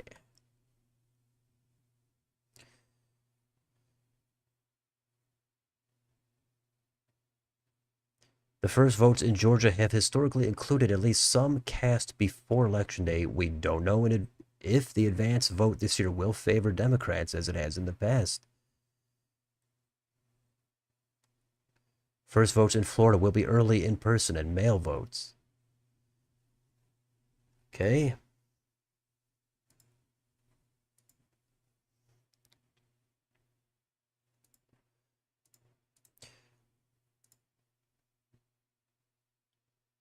And now we got a ton coming in here.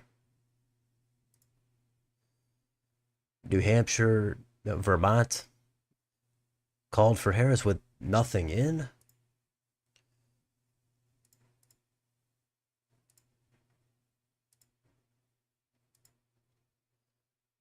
Not sure why I'm not getting the county hovering here in Florida. That's weird. That makes this a little bit more difficult.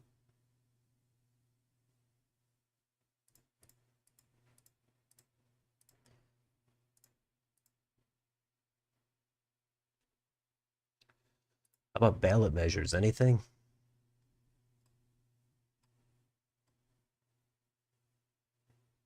Oh, yeah, the Senate here. We got to watch this one for sure. So Rick Scott here is ahead with 22% in.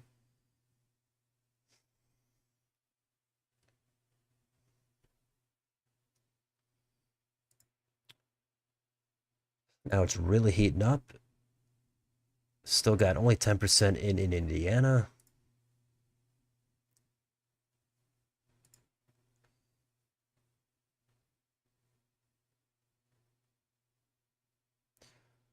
Um, Let's see. Let's take a look at some quick updates here.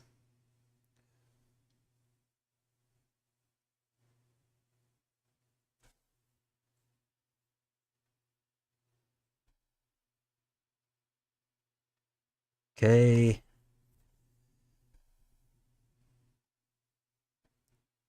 All right, let's get back into this. Get Rick Scott here with a bit of an advantage. We've got nothing in Miami-Dade. We do have Pinellas at 62, where he's down by 2. Now, again, early vote. Let's wait till we get the rest. Anything in Virginia? No, doesn't look like it. Georgia, we do have Georgia now. One county, not one of the most significant ones, so we'll have to check back.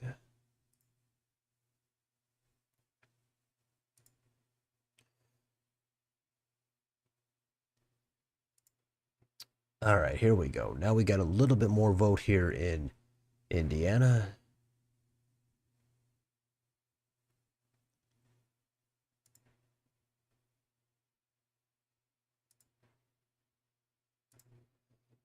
Starting to come in a little bit quicker. Nothing more in New Hampshire. Nothing in South Carolina.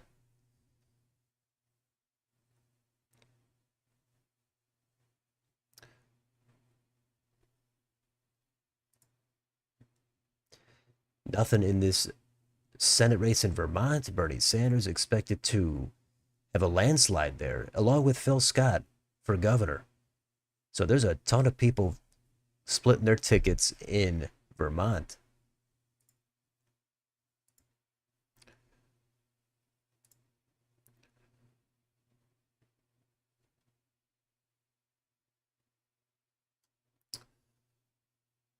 All right, so yeah, we've got a few calls here just from Indiana and Kentucky, and I guess Vermont.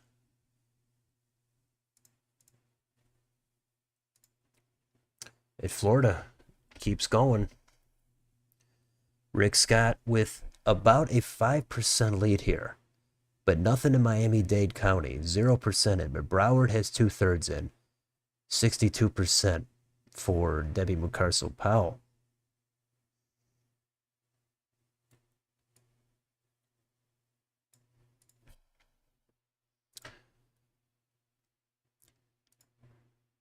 And with, let's see, I don't think the presidential one is not auto-updating. That's disappointing.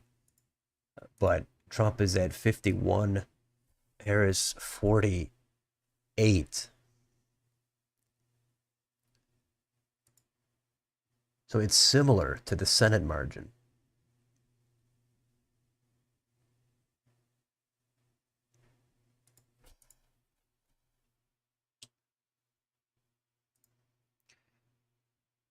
All right, what have we got here?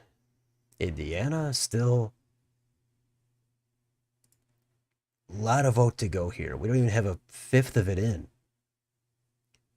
There's more questions than answers, I think, even though we've got a couple of calls here. I think we want to take a look at this Northwest Indiana House district. It's a blue-leaning district, but we want to see what the margins are going to be.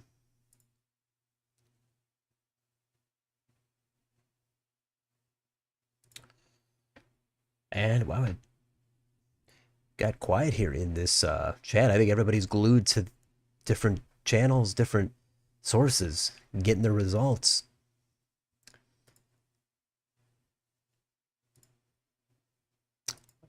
I wonder if anybody's panicking yet. Is anybody having a meltdown yet? It's way too early for that, right?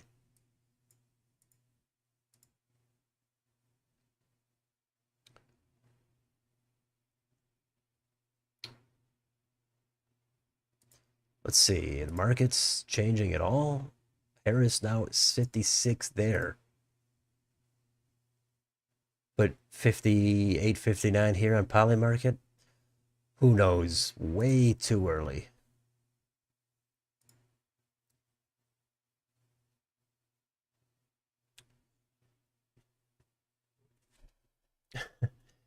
All right. Good stuff. Yeah, lots of stuff going on. Trying to keep up with it myself.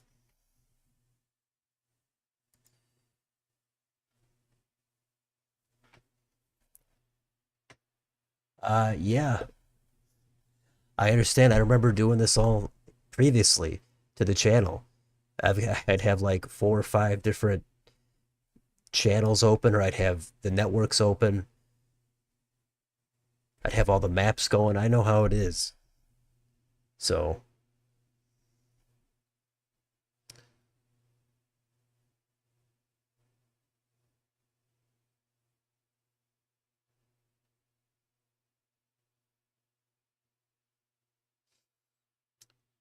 let's see.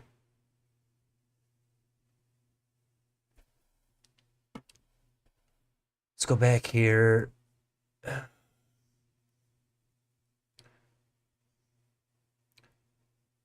All right, Rick Scott he's got a 3 point lead. 3 points, yeah. Okay, ticked up 3.5. It's not convincing, but and it's similar with Trump here at 39. And okay, we've got now some Georgia vote in here. I'm guessing early vote here. It's blue. It's Harris with the bit of an edge now, but not overly significant counties yet. Here's Virginia, and this vote is here, Virginia Beach. Just 900 votes in, and nothing for the Senate, nothing for the House.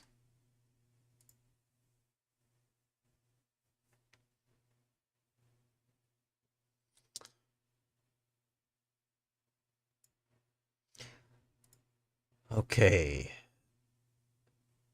So Trump here with a 5 point lead in Florida with 42% in. We have nothing in Miami-Dade County. Broward County has 70% of the vote in. That's going to be a pretty heavily blue county. Orange County should be blue as well.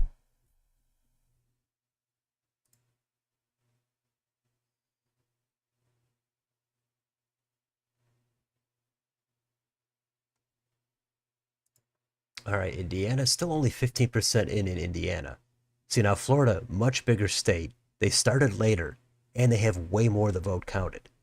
So, Indiana kind of being a letdown here. I think when we did the stream on their primary night, they also kind of took a long time to count some votes.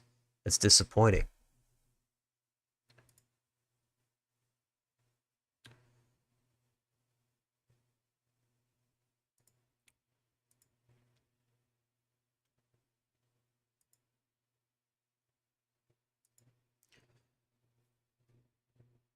All right, Trump with a big lead here in Virginia, but that doesn't mean anything. It's very early, less than 1% in some redder counties. We want to see what's going to happen up here in Fairfax, Loudoun. I think Trump did do a rally there not that long ago, somewhere in Virginia.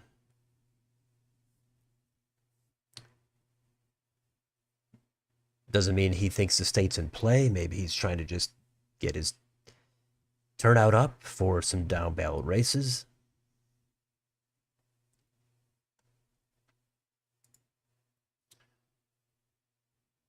Final number for Virginia Beach in 2020. I could try to pull that up.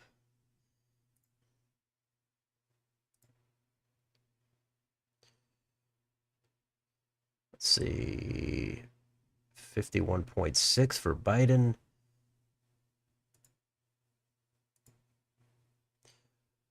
Oh, I'm getting these tabs confused. There's so many. Okay, 51.6 for Biden, and now it's 45 Harris. So again, less than 1% in. So you could use that as a baseline. Check it one more time. 51, almost 52 to 46. So 5.5 point lead there for Biden in Virginia Beach.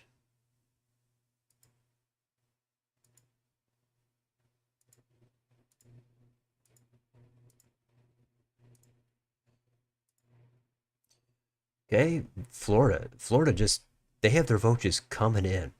That's what you want to see. But we really want to see what's going on here in Miami-Dade. Now, again, that's why I always tell people the early vote ballot returns, even though Republicans had a huge showing, we don't know who they voted for. You'd think the vast majority of Democrats and Republicans are going to vote for their own party, but we don't know the crossover vote. And we don't know about independents, too, especially in a place like Nevada. That's going to be key.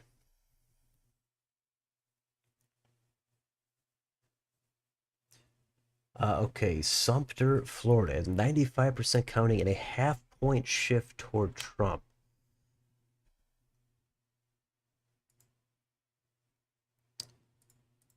There we go. Sumter and Bradford. I have to see if we can locate some of these counties. But so that's a half a point shift toward Trump. Okay. In Sumter, I guess that's maybe one of the first complete counties we've seen. Oh, here we go. We've got Nate Cohn in Update. Florida is already looking like a decisive victory for Trump. The early and absentee vote there is now coming in. And Trump is running well ahead of his performance in 2020. All right, well, that saves us some time. I'm sure he's looked into the data more than I have, and he's got people working for him. So, Miami-Dade just dropped. Okay, what have we got? We've got 77% already right there. 55 Trump. That would be surprising if Trump is going to win Miami-Dade, because he lost it last time by, actually it wasn't a huge landslide, but let's just confirm what the margin was. Yep, 6-7%. So that would be a huge shift if somehow he won it, because that's an extremely population-heavy county. So that'd be massive. Now, that also doesn't mean anything for the other states. We just saw in 2022, Republicans had a nice night here in Florida and New York, for the most part, but that didn't translate into the Midwest.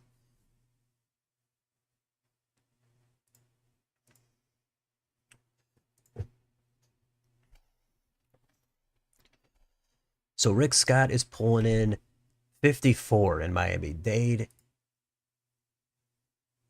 And let's see, Trump is pulling in 55.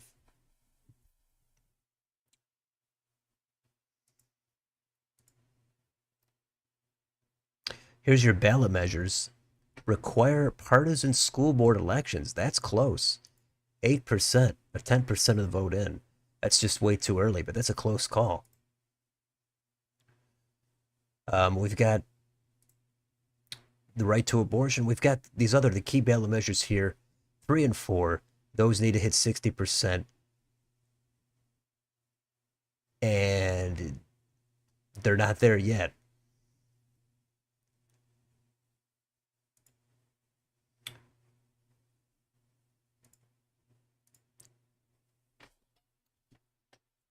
All right, still less than 1% here in VA.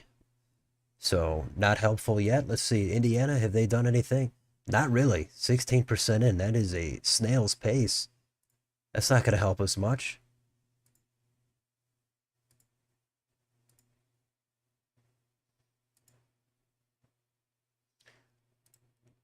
House districts.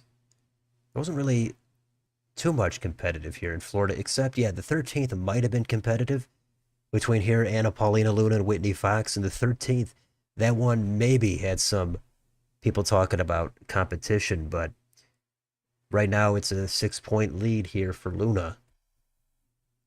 But let's see what happens.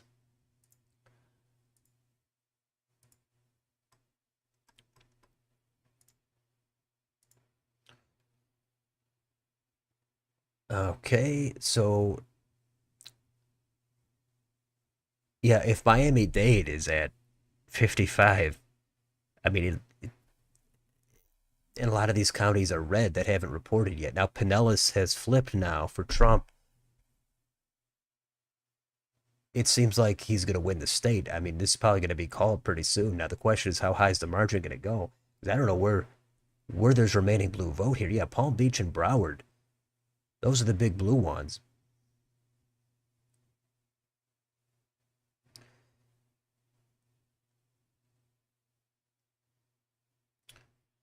All right.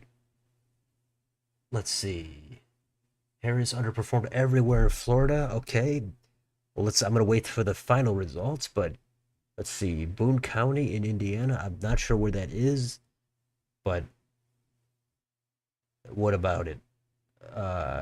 Trump plus 23 in New Hampshire.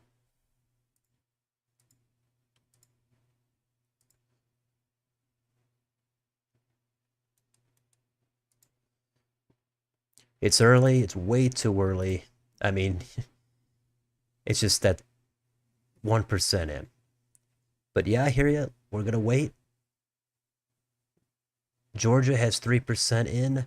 South Carolina is on the board with less than 1%. And I could tell you the margins, but I just don't think it's going to be helpful given that there's almost no vote in here.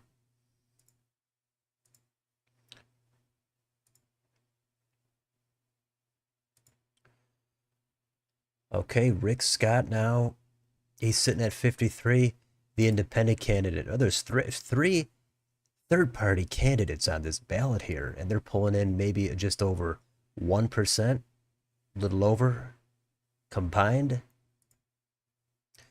And this is a big test because back in 2022, this is the state where the red wave hit. And there was a lot of talk then about how our Democrats were downplaying it and saying that, hey, this is a midterm. The presidential election is going to have huge turnout. There's no way they're going to get wiped out like this. And here we are. I don't know if they're going to get wiped out, but it doesn't look like they've turned it around. Now, it would be impressive if Scott or Trump got this into double digits. Then there is no chance this is a swing state anymore. I mean, I don't think it was really happening as of 2 years ago, but this was a very storied swing state for a little while, but now at this point, it's not anymore. Just like Ohio, we've got other states that have become swing states.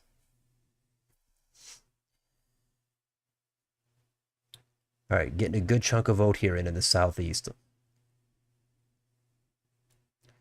Got to wait for the panhandle. That closes a little bit later in the day. So, some more vote up here. Duval County has Rick Scott in the lead. Now, that should be a blue county. If we go back to... Okay, Biden won that with 52%. Jacksonville. Let's see. What's Trump doing here? Or Harris is doing 49.6. So that is under Biden, but we've still got 31% of the vote. Let's see. Let's get at least into the 90s, I would say. Preferably the 95%. Anything besides North Carolina close at 7:30. Looks like Ohio and West Virginia. So yeah, big state. Ohio, that's going to be coming up. There's going to be so much going on here. I'm going to get behind in reading the comments, but I think everybody was warned. Let's see, Indiana's probably going to they're going to just take the whole night to count their votes. Look at this. Is this one of these tabulation errors? Harris leading 73-26. Adams County. I don't know a whole lot here, but I'm thinking that is just a red county that should be probably the other way around. That seems like a gigantic outlier.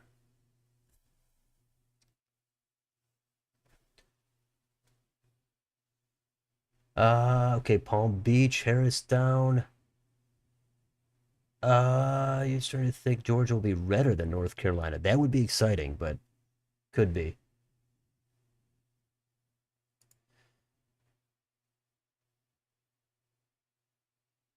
Yeah, Ohio, West Virginia.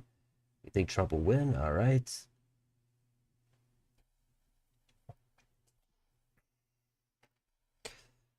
All right, let's see. Let's go back here. You gotta love Florida. It's just a brisk pace. It just pours in very consistently.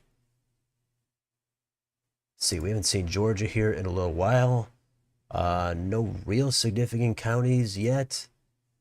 Virginia, okay, we do have something here dumped. Very close, but now Harris is in the lead as we would expect. That's going to be here. Norfolk. Nothing here in Nova.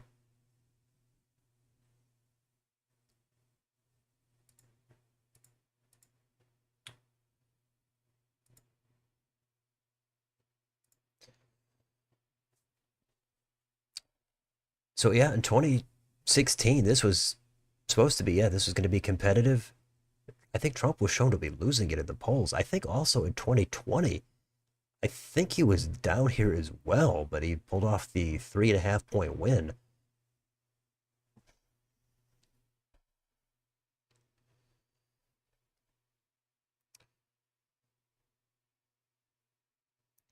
Let's see.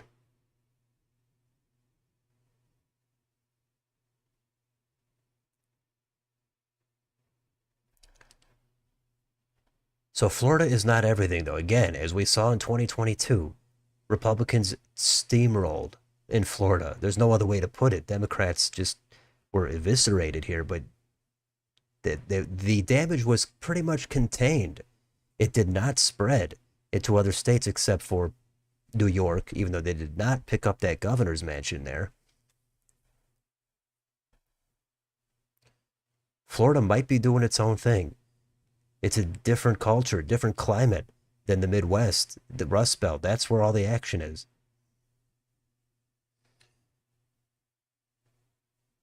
Florida redder than Texas. Yeah, I would say it does look like it. How do you think Hurricane Helene will impact the results? That I tend to think not too much because there was enough time for early voting and the hurricane was far enough back where there was enough time for people to be able to make some kinds of adjustments. Now, will that change how they vote? That I don't know. We just saw earlier the AP, I think, had a survey that showed how many people were satisfied with the hurricane aid. And it was basically 50-50. A lot of people were not at all satisfied with how the aid was going. Now, will that result in more votes swinging one way or the other? I don't know.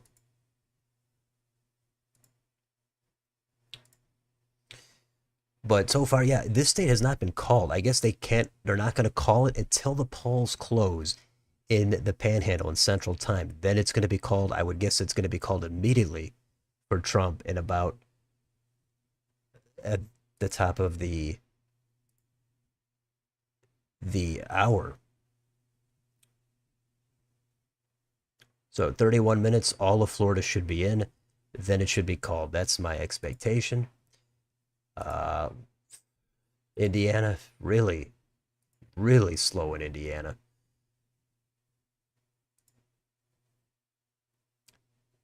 So yeah, Miami-Dade. This is massive for Trump and Miami-Dade. I mean, I don't even think he campaigned down here. I mean himself. Maybe he had surrogates or JD Vance might have came down here. I don't know, but I don't think Trump did any rallies down here. In the past years he did, but he pretty much figured he has it in the bag. It's his home state, and I would think he would have just made one appearance down here maybe to gin up his base, but no, he. I don't think he did it, and somehow that helped him a lot. Very interesting.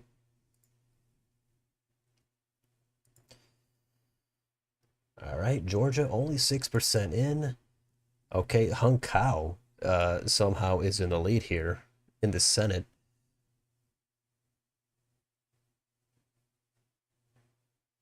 Not sure how that's happening. If Harris has 58%, there must be some. Okay, is it here? Is it Prince William? 90% Harris,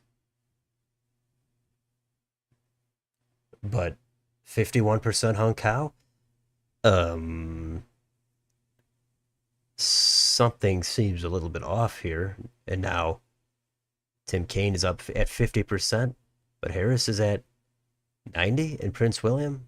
Now, there's more vote in here. Prince William, I get it, but that's a little weird. Did they fix this county in Indiana? Yes, they did. This was going to Harris. They fixed it.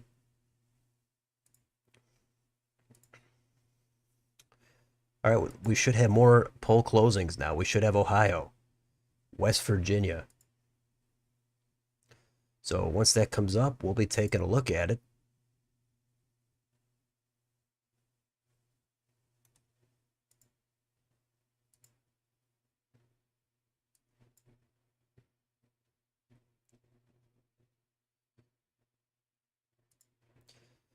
In the meantime, we're looking at Florida here. The gap increasing for Rick Scott and Trump. I guess the question is it going to hit 10? And is it going to hit, well, how far over 10 is it going to go? At this point, it doesn't seem like Democrats can stop this kind of of bleeding. I mean, when you're losing the most populous county by 10 points, and when you won that county by 6 last time, I don't know what you could do about that. You got to hope the red counties are just not as red. I think that's the only thing you could do is hope those deep red Trump counties swing back to the right to try to offset some of this damage in Miami-Dade. Of course, you've got Broward and Palm Beach. Those counties are still definitely blue. But I think actually we might be looking at Palm Beach flipping because DeSantis, I think, won Palm Beach County 2 years ago, and that was a surprise.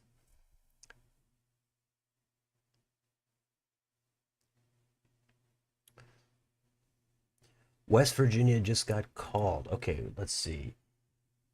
Uh, you're getting more nervous, but also excited. That's good to hear. And again, keep in mind it's extremely early. Definitely, you want to at least get a couple hours in here, and don't get hung up on one state or one result, because there's going to be a lot more to go here. We got to get into that Midwest, get some Rust Belt states called. But again, if you're pulling for Harris, I don't think you were expecting Florida to be that competitive. That would probably be wishful thinking.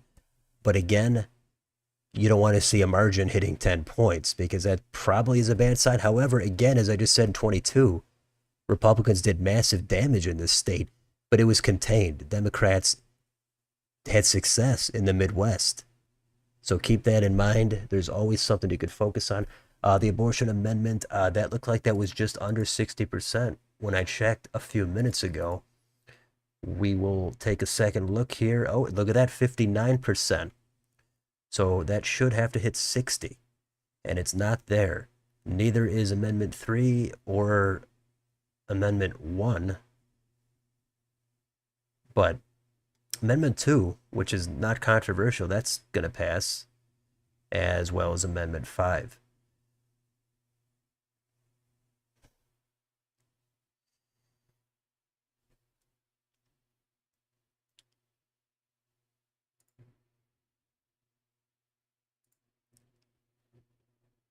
All right, so Trump continuing now to gain. He's knocking on the door of 10 points. He's at about 9. I don't know if we're going to hit 10 anytime soon before we get the rest of the state closing in about 25 minutes. And do we have anything in Ohio? Let's see. Let's go back there. No, we've got nothing in Ohio. And we've got nothing still here in Marion County in Indiana. In Georgia, we don't have anything in the significant counties. We're waiting on Fulton, DeKalb, and Gwinnett. We're also going to be looking here at Chatham.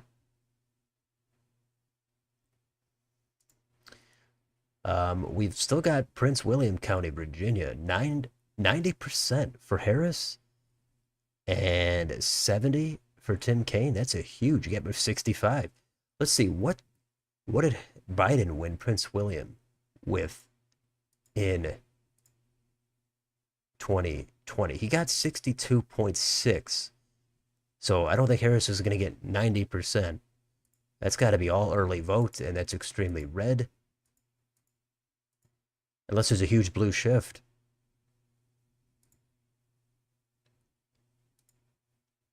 Okay, here we got some Fairfax. 69-30. So that's going to be early vote, I'm imagining. So that should get a little redder. At least in, certainly in Prince William. Oh, Prince William now has come down to 68. It was at 90. Maybe there was a tabulation error. That's always possible. We just saw that. We saw an error there in Indiana a minute ago. Uh, Kevin Aguilar, hey, nice to see you. You're surprised Florida is almost finished counting. You know, I'm actually not that surprised because in the primary and in 2022, they just blazed through it. They just know what they're doing. I don't know what it is, but they deliver the goods. Being from Indiana, was looking at it being closer than predicted. Can't say I'm surprised though. You're talking about all the races, but yeah, we don't have enough final data. Indiana is really dragging their feet. It's hard to compare any hard final data. North Carolina reported. All right, let's see what we got here. All right, here's North Carolina. 2% in. These are all blue counties. We've got Wake, Durham, Orange, Buncombe County, 7%. And nothing here in Mecklenburg. So this should be a close state. The guess is Trump wins it by a little over one. That was my final prediction, 1 to 1.5. But Harris could pull it out. Trump could win it by 3 points. I don't know.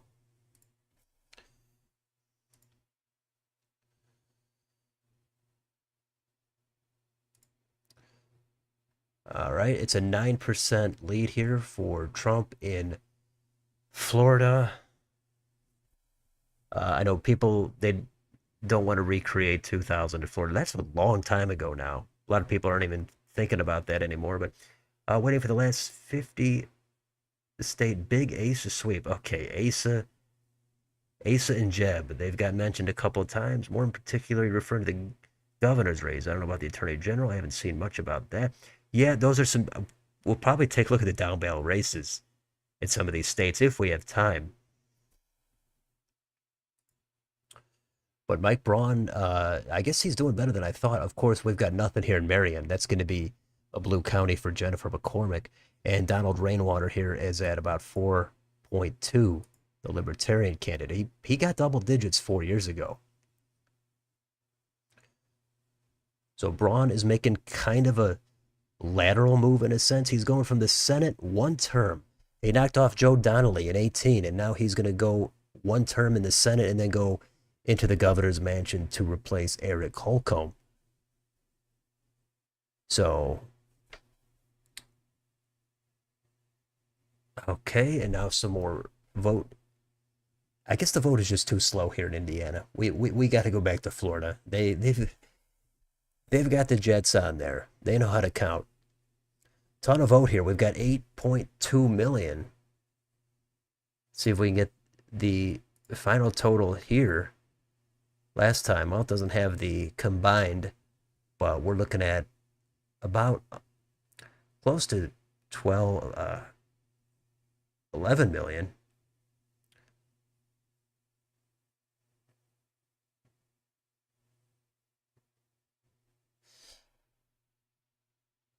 All right, let's see. Anything in Ohio, that's going to be huge.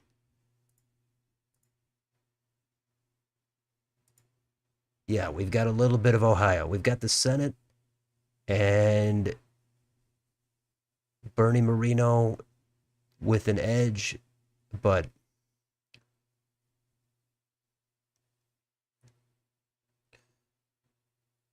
let's see.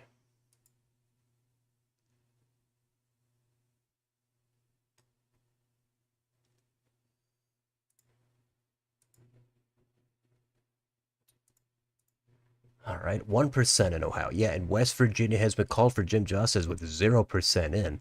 I always find that to be kind of disheartening. That 0%. Can you go 1% maybe? Even if it's very blue or very red, let just it doesn't feel as bad if you wait till 1% if you're going to be losing that race. But nobody wants to lose with 0%. Just feels kind of wrong. Nothing really much notable here in Chicago. For the rest of the nation, we have school board elections, Cook County positions, some advisory questions. Yeah, I mean, I don't think there's nothing really heavy duty going on in Illinois. I guess you could talk about it, maybe a U.S. House race. There's not many there that are competitive, but maybe one. And then, of course, we'll take a look at the margins for president. But yeah, no Senate, no governor there. Usually takes, let's see, let's go back here. Usually takes a lot less time to count the votes in Indiana. Unsure why it's taking so long. A lot of counties that have been tiny, out of the way from the big cities. Yeah. I think they took a while, though, for the primary, the Indiana primary earlier in the year. I think they took a while, if I'm not mistaken. Did a stream on that night. Okay, yeah. Should you increase taxes by 3% for those making $1 million or more?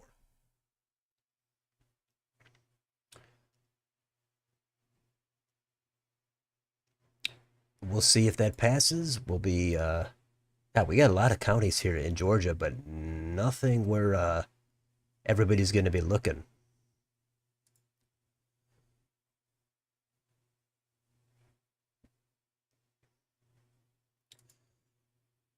Let's see. I think, if I'm not totally wrong here, I think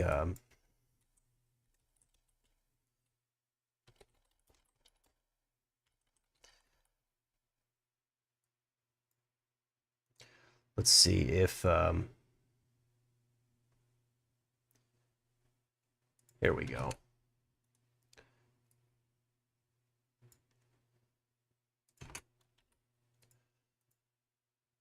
Here's Decision Desk has a kind of a needle chance to win president. It's this is gonna have to do for with the no needle. They started off here with Trump at 59.6. It's gone up a little to 64. Probably that is because of a lot of Florida results.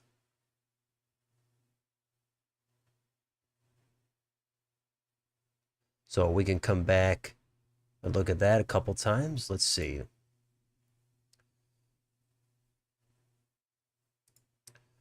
So Florida now, it's 15 minutes away from getting the panhandle. And then the state should be called for Trump. It should be called for Rick Scott. And then we're going to just see how far it's going to get into double digits, assuming it hits 10. Because right now, Rick Scott and Trump, let's see. Trump is running slightly ahead of Rick Scott. They're both right there at 10%. It's impressive, the Miami-Dade thing. People have asked me back in 22 if I thought Miami-Dade was going to flip, and I said I don't think so. I was wrong. It did flip for governor. I didn't think it would flip for president, but people are wrong a lot of times.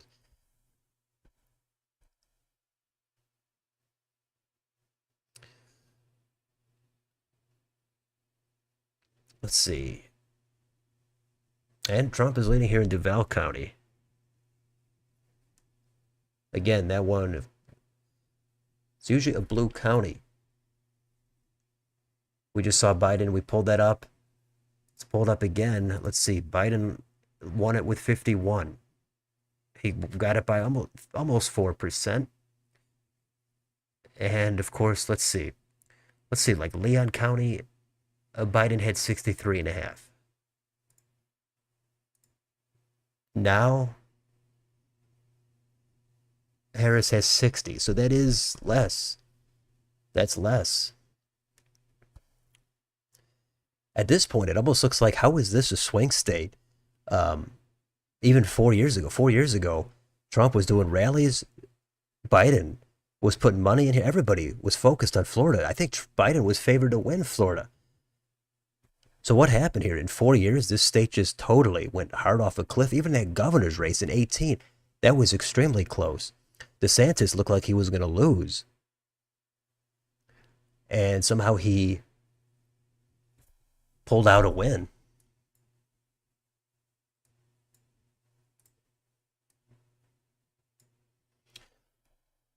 Okay. The Needle, I heard there's a strike with some of the employees or something like that. Okay, yeah, Ohio, that is a good reminder to get to Ohio. We've got to see that state. Let's see.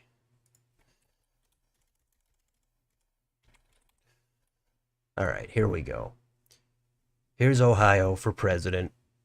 We've got Mahoning here, 43%, and again, probably early vote. And Harris there with a 9-point lead.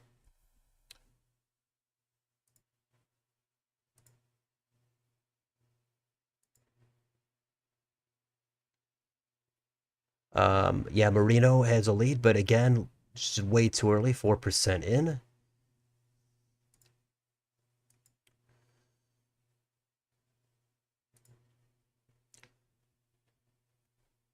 And we're at 9.8% for Trump.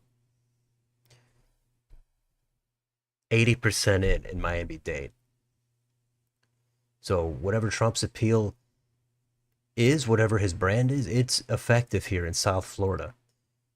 That either is going to make a lot of sense to you or it's going to make no sense. But that seems to be the case. So I'm guessing here 12 minutes. Panhandle closes. This is going to be a check mark. It's called for Trump. It's called for Rick Scott. And the talk about Debbie McCarcel-Powell maybe making a play here. Looks like not at all. I even underestimated. I got to stop underestimating Rick Scott. I thought he was kind of a relatively weak candidate, certainly to Rubio for the state. I didn't think he had a lot of popularity. Maybe it's all because Trump's on the ballot. I don't know, but I thought Scott is not. He's not a rock star, but you know, he's Scott is a winner here. He's won those close races. He knocked off Bill Nelson in 18. That was a blue wave. But Republicans gained seats in the Senate, and one of those was because of Rick Scott taking out three-term incumbent Bill Nelson. So that's a stunning electoral history for Rick Scott. Now he's going to win his second term here, seemingly by a very convincing margin. So I don't know if I can be underestimating Rick Scott anymore. I said there was a chance it could hit 10. And I think I keep underestimating Republicans in this state. I think everybody does. Nobody was thinking DeSantis 19 points in 2022. I know there was a hurricane right before that, but still. Um, let's see. Um, Florida 3, an open seat. Let's see. Let's pull up. Let's get to the House real quick. So many tabs here. Florida 3, that is not an open seat. Kat Kamick, she was in there already. Um, was the county surrounding Tallahassee always blue from past elections? You talking about Gadsden? I believe that is a consistently blue county. But let's confirm. Yep, 68 for Biden last time. If that's the county you're talking about. Now, if you're talking about on the other side, then that's a red county. But 68 for Biden last time, 65 for Harris this time. Okay, South Carolina, it's coming in. Not at the top of my list of states to look, but we'll glance at it.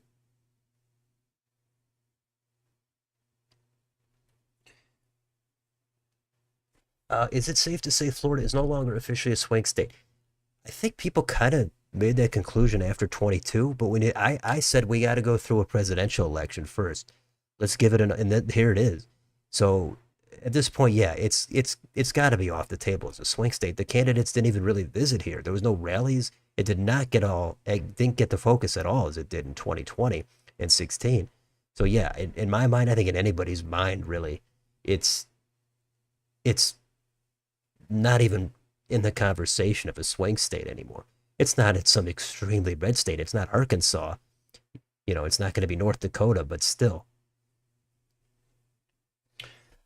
Mr. Hyuggins, hello. Thanks for showing up. Welcome aboard. We're still early in the night here. Got a little bit of action here on the East Coast. And now Trump is ahead by double digits in Florida. And Rick Scott is as well. So Rick Scott, former governor, his days of the nail biters are over. He's actually getting to breathe on this one.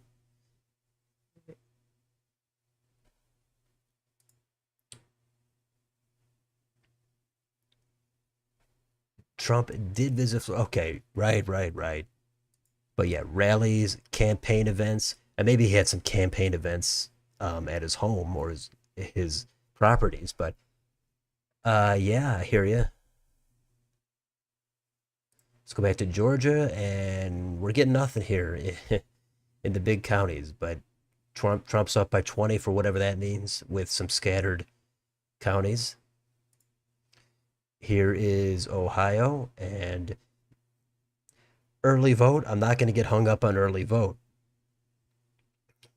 Let's see. Okay, Harris wins Vermont. Trump called for Kentucky and West Virginia. Gotcha. How about Poly Market? How's that looking now? That's gone up for Trump at 66. What's going on here on predicted? Trump at 60. Now we've been here before. We've seen this movie before, right? Somebody gets a lead, people panic, the markets get spooked. Let's wait until we get into these states. Florida, that wasn't really on the radar, right? Indiana's taken a long time to count. Let's get into it more. Let's get some Pennsylvania. Let's get some Michigan. Let's head a little bit further west, and let's get some more full results in New Hampshire and Virginia. We've seen the markets go wild.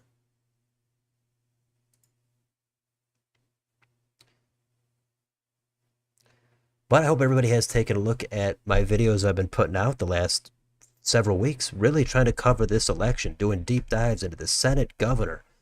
Put out my predictions for the House, the Senate, governors, president, and they're tough. Everybody's got their own takes, but it's nice to know people are out there taking a look at the videos. Been covering this whole thing for a long time. 80% in here in Florida.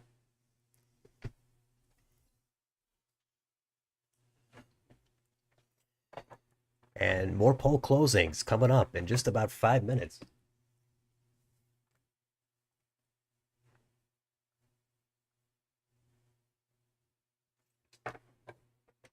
But we're just getting going. We've got plenty of hours to go.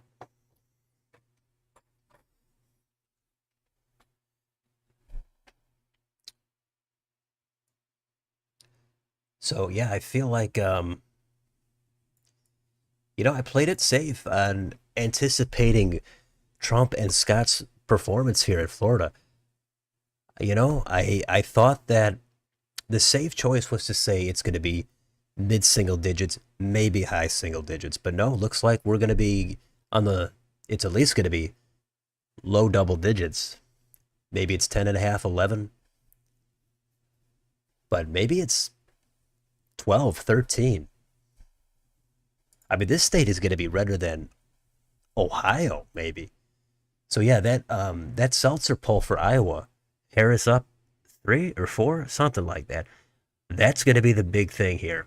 That's either going to be the best poll this election, or it's going to be the worst poll, because it's one of the biggest outliers. When you make a huge bold call, if you're going to go that bold on a call, You're either going to be the biggest hero or the biggest villain. So it's a high risk, high reward situation. All right, here's Virginia. Harris is up, but more. Okay, now we've got a lot of Nova in. Okay, Loudon is 95 in. Let's take a look at this. Harris 57. Let's see what Biden got in Loudon. Biden 61 and a half. Trump 36 and a half. And now, so that's a blue county that has moved toward Trump with 95% in. If that's happening there, that actually is a pretty good sign for Trump. That is not a good sign for Harris. She is supposed to hold those margins. Now, she doesn't have to. She could win the state and still lose a little bit of vote there, but she can't lose 5%. So that's something to keep in mind here. We got red counties coming in. Way too much scattering of votes. Some of these are no votes, some of these are 60%. Let's wait.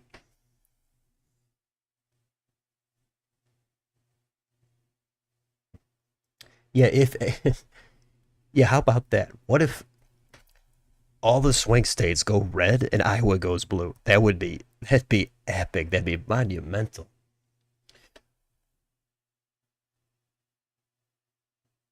Oh yeah, I think if Iowa was even 3 points for Trump, Harris easily wins. Nova is not mostly in. Loudon is in. Fairfax not even half in. Then we've got Alexandria here, only 19% in. So we've got to wait here. If anyone is wondering, in the states where they don't have voter ID or the requirement, they instead require you to just say who you are and then verify it. Yeah, we'd like to hope that there's some level of verification, signatures, etc.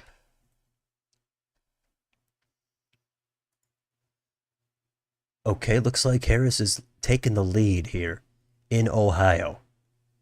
Now, again, where is this? This is Franklin County. So this is Columbus. It's the most populous county. Probably all early vote, or there could be another tabulation error.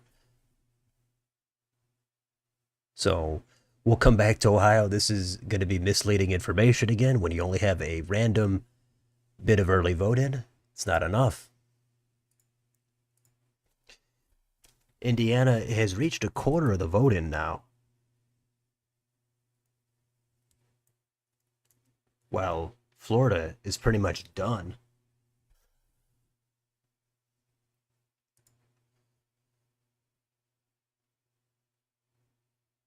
Okay, let's speaking of Florida, let's do it. Let's see what we've got. We've got 80% in, and it's going to be poll closing in the panhandle in under a minute. Florida has already looked like a double-digit victory for Trump. He was already running well ahead of his performance in 2020 among the early and absentee votes, and the in-person is looking good for him as well. There it is. This is 12 and a half, 10 and a half points for Trump. The polls are going to close in under 1 minute. Brown outrunning Marino by 10. I'll come back to that, but oh, Harris. Yeah, right. I'll come back to that. I just, the vote is so scattered again. I don't want to jump to conclusions, but yet Brown is. That's what we were thinking, right? If Brown is going to outrun Harris, but can he do it by 10? I don't know. Trump could win the state by 11, and Brown could still lose, even if he runs 10 ahead. But we're going to see Florida called here in about 2 seconds, I would imagine. And Scott and Trump are running pretty neck and neck. Let's see, we got any updates?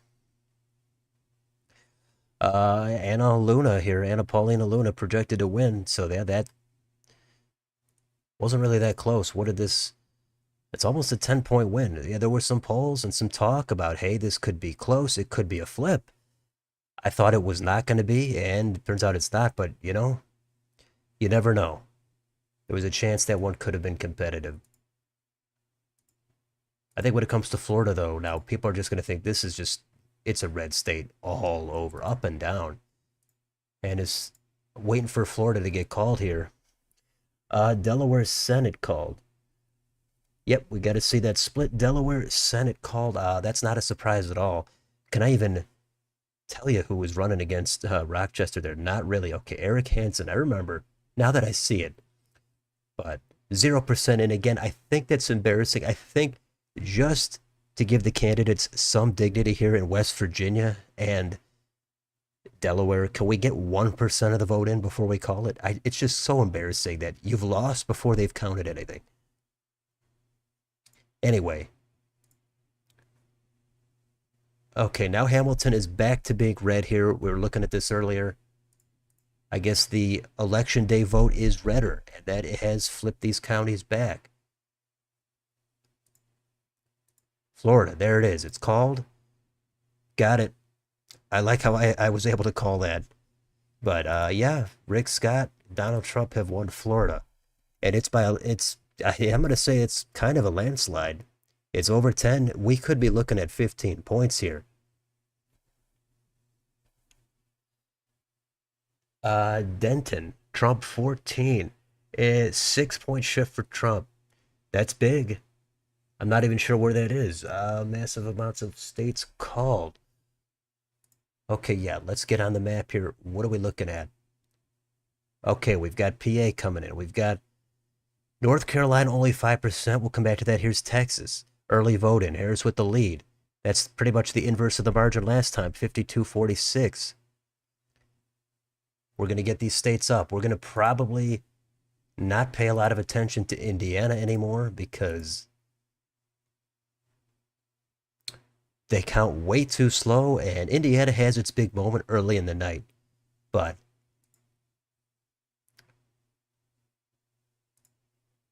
let's see. Let's get here we go. We want to see this race, right? We want to see Ted Cruz. What's going on here? Colin Allred. He's from the Dallas area. Early vote in. Oh, wow. What is this? 95% in? Is that right? Nothing else is going on, but this county has 95% in? That seems a little weird. But that's what it's showing. 61 for Cruz. Let's see. I don't know what he got here last time, but let's see what.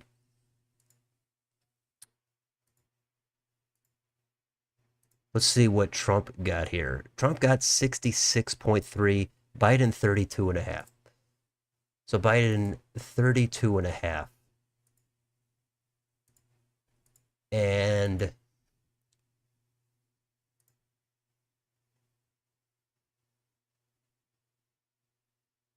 Allred 37. So if that holds, then Allred is doing better than Biden. So I'm not sure what's going on, how they're already totally done counting when everyone else has just barely started counting.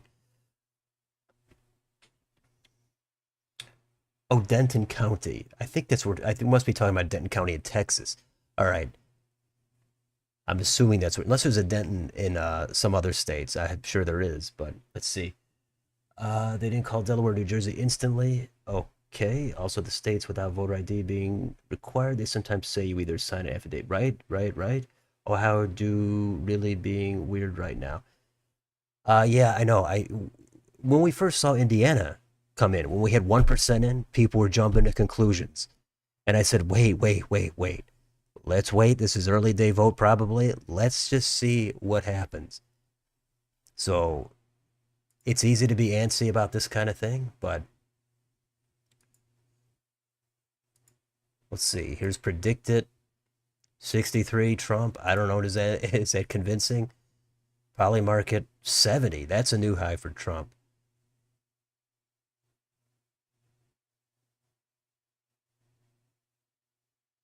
Somehow Harris is at 13 in Oklahoma. Figure that out. I don't know. Let's see.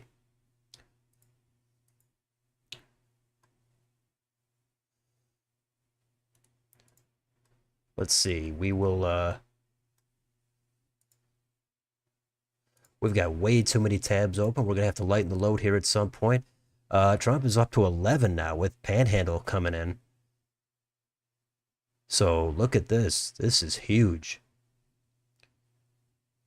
This kind of thing could help. If Trump is going to win the popular vote, this is a state, this is going to actually help him do it. But hey, it's not about that. It's what are the margins in the blue wall? Michigan, Wisconsin, Pennsylvania. And we should have Pennsylvania coming in here. Okay, here we go. We've got some Fulton County in now. We've got Harris at 71 here in Georgia. So we're going to start paying attention to this. We've got nothing in the suburbs, though, DeKalb and Gwinnett, and Cobb as well.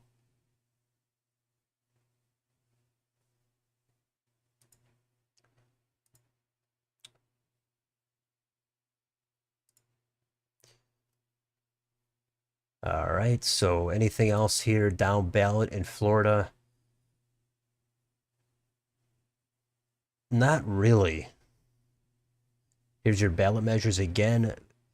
The abortion is not there. The marijuana is not there. So we're not there at 60% for these. And look at this, 50.0 to 50.0. How about that? If you like nail biters, here you go.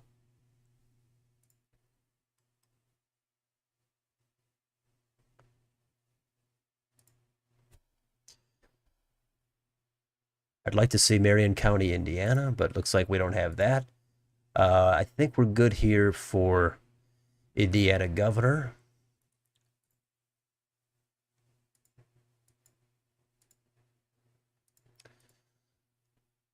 Let's see. Let's get back into some of these. If Iowa goes blue and PA goes red, that'd be epic. That would be insane. Who'd you rather be at this point right now? Well, I mean, if at this point, I guess since the data is so far a little better for Trump, I guess you'd rather be Trump. But, again, I wouldn't want to go too far with it until we get a little bit more in here. So Tarrant is going to Cruz.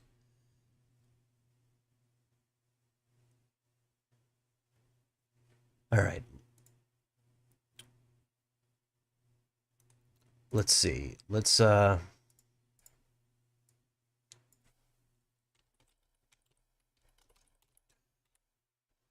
Here's Pennsylvania. Okay, 3% in. We're looking at Northampton. We've got some Allegheny and some Washington in. This is nothing. This is useless information, but it's something.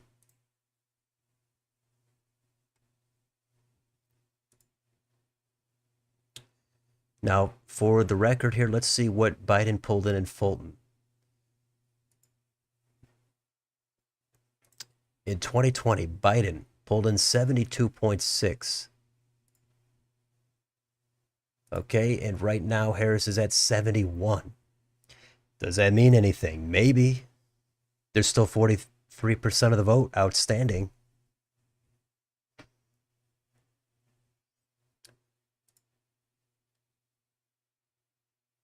So all red here with the lead. He's got the benefit of some of this early vote coming in his pretty much his hometown here, Dallas County. He's got a massive lead.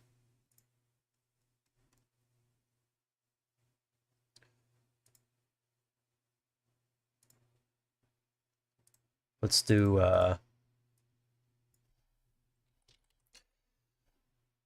right, here. Let's do Ohio Senate. Do we need Indiana president? We could come back. I do want to see Marion County, but all right, Michigan is 2% in as well. Remember, if Harris wins the blue wall, then it doesn't matter. She wins because she's going to win the other states. She's going to win her normal blue state. So even if Trump wins Arizona, Nevada, Georgia, North Carolina, Harris wins with the blue wall states. So that's everything.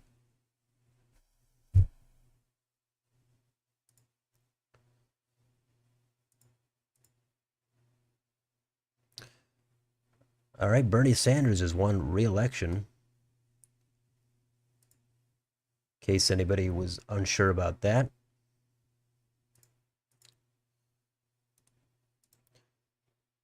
All right, here's president for Texas.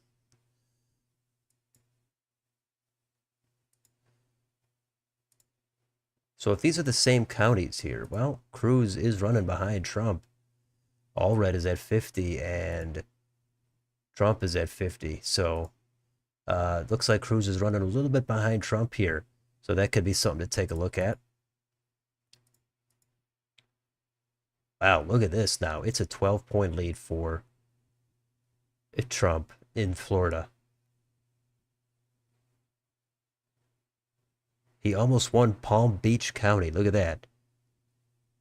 Under a 1-point advantage for Harris. She's under 50.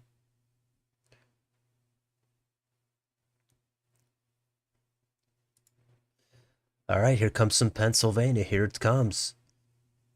Can the Republicans catch up from the firewall of the Dems?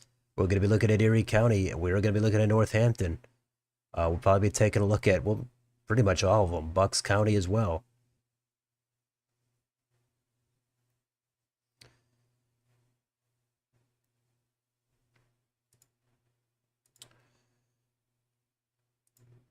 All right, let's see. Let's see. What are we missing here?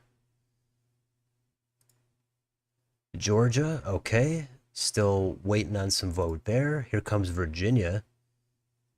Here's an update. It's a 4-point lead, 4.5 almost for Harris. And I'm not sure where the vote is outstanding. It's all over the place. Look at this. Some of these counties have 95% in, but the county next to it has 7. So that's a huge disparity. Let's see. Florida really rejected Harris this time. That appears to be true. I agree with you.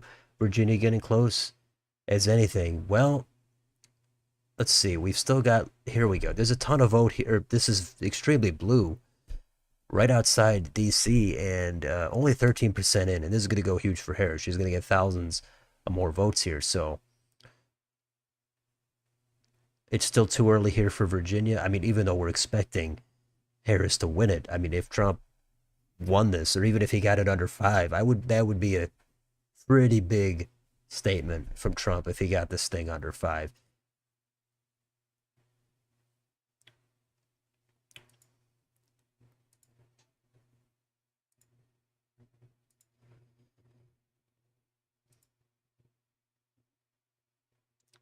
All right. So much here going on. Very hard to keep up with everything. Here is president in Ohio. Let's get that next to the Senate race. All right, what's going on? Okay, 34 in for president and only 26 in for Senate. That's not going to be helpful.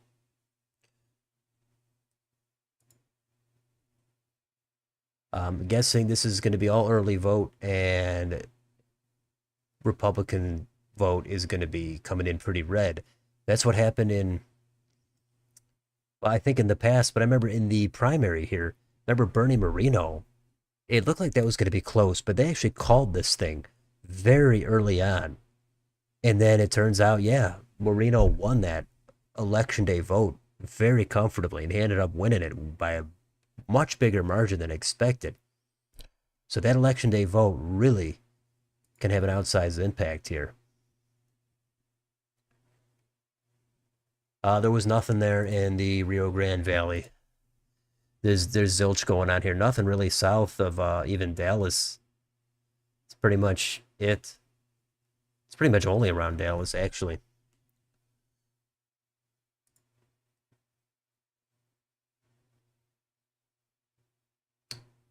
Trump here with a 4-point lead in Texas, and Allred with a 1.5-point lead. So, Ted Cruz, we'll see what he does.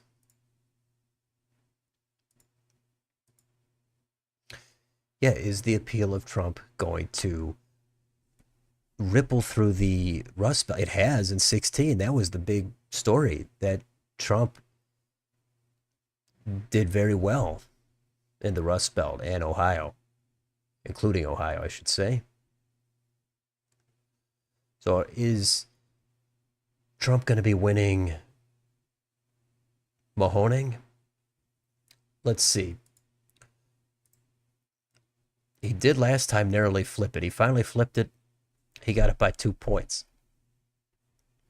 So he should win it again, but who knows? This is tight here in the Senate. Brown and Marino. 28% of the voted. Way too soon yet. A little bit more here in PA. In GA here, we've got Cobb now coming in. 61% of the vote in Harris is at 57. Now let's see what Biden did in Cobb in 2020. Biden was at 56. Trump was at 42. So very similar. So not much movement there.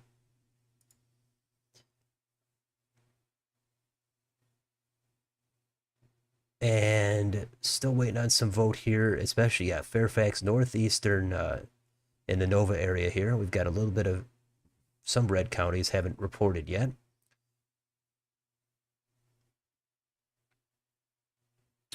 Loudon almost done. Trump could get Virginia. I guess we'd have to take a look at, let's see, here's Poly Market, right? Let's see, what are people saying in Virginia? They're saying 89 Harris. Now, of course, that's not 100, but I think it's out of reach here a little bit for Trump. That would be a total surprise if he got it even close. So Trump is favored here now in Pennsylvania and Wisconsin, not Michigan though.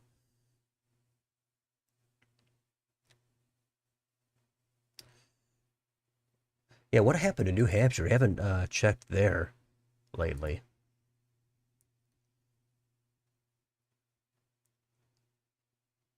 So only 16%. I think they counted very, very slow as well in the primary. So that's a state we'll check back on a little bit later. We'll take a look at their governor's race as well.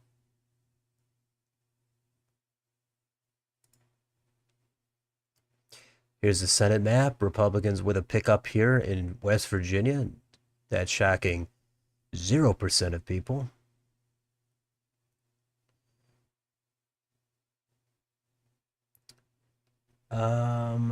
Georgia's already at 44. Yeah. 5 points for Virginia. Okay, in case anyone's curious, those who are U.S. citizens can't vote for federal office. I think in certain cities, non-citizens can't vote for some local elections, school board and such. I think in New York City, that's a major city where that does take place, if I'm not mistaken. And Missouri has just popped in here now for the Senate. We've got House races to take a look at here.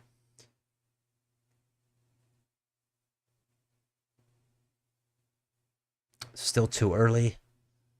Let's oh hey, they've got the needle. The needle is here. Look at that. Look at this needle. Isn't that beautiful? It's not here on Florida.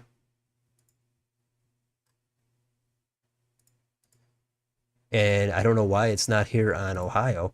They've only got the needle for what? What is this? Texas for president? What is that about?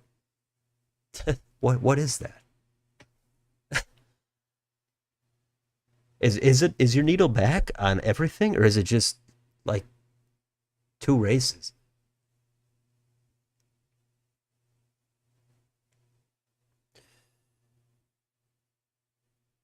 Because I don't know why my needle's only here. Oh, here we go. We've got it on Georgia. Is it? Oh, here we go.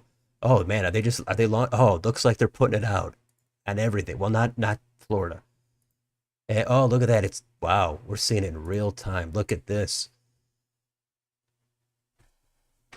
They break out the needle. Still early in the night. The night is young and we've got the needle. So look at this range.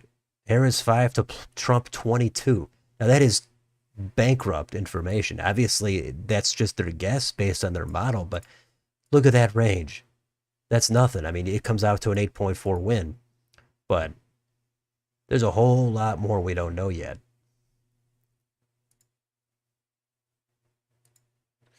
And they don't have the needle for the Senate.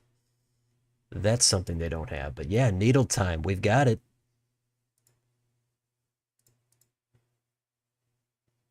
And look at this for PA here. Trump 0.01. Well, that's it pretty much sums up everything, right?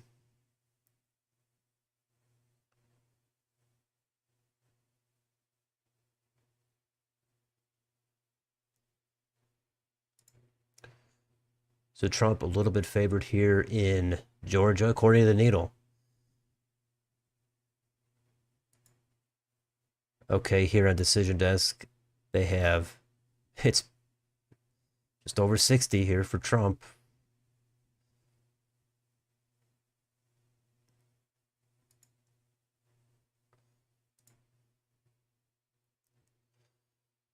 Let's see. Get rid of some of these tabs here.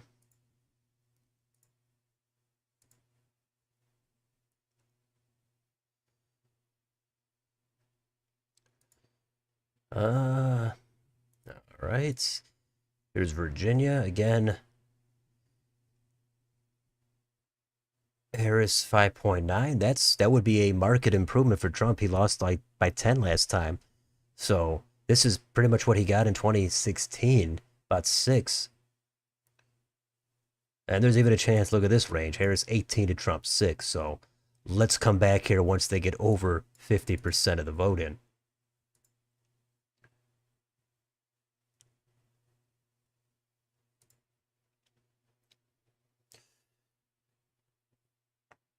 Yeah, let's see. Okay. There's Jill Stein, the potential villain.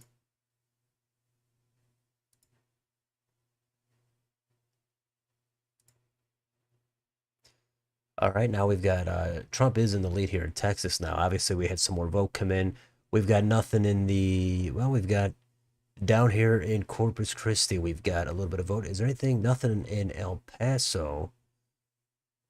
And Cruz is in the lead here, but barely a 1.5 point lead. Ohio, Marino is ahead. This is okay. Now we've got, look at this. Harris still in the lead here, but that's about to change. Indiana, only 39% in Indiana. That's pretty disappointing. Let's see. Waiting for Iowa. That's going to be a big one. Yeah, what's going on in the Senate here, Maryland? Oh, less than 1% in. So we've got nothing to look at here between Hogan and Alsobrooks. And Andy Kim has defeated Curtis Bashaw, but we don't know the final margin. Connecticut is over. Rhode Island is over. Massachusetts is over. Not a surprise.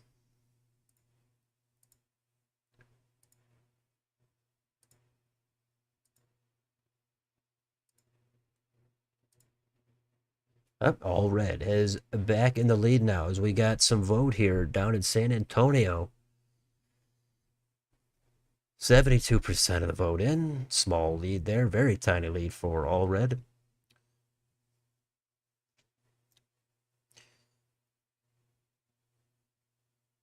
Hayes County is 10, plus 10 for all red.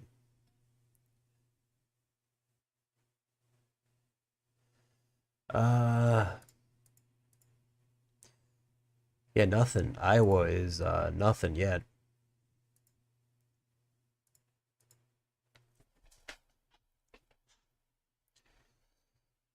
It's getting super exciting.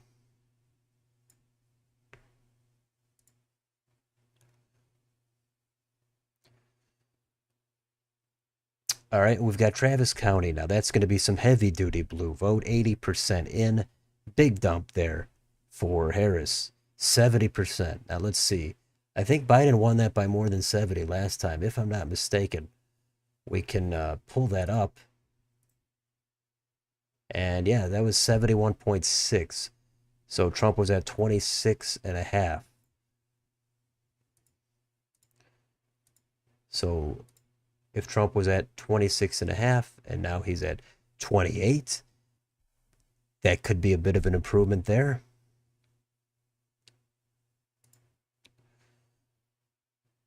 I guess they're not doing the needle for the Senate races. I guess the needle is strictly presidential. So far, I think you'd rather beat Trump. Yeah, it's not. It's close. I don't know. Again, it's early, but I guess based on the early stuff, yeah, you'd rather be Trump. I mean, if you're going to win Florida by more than 10 or 12 points, you'd rather be that candidate. But does that have any spillover in Ohio, Michigan? We don't know.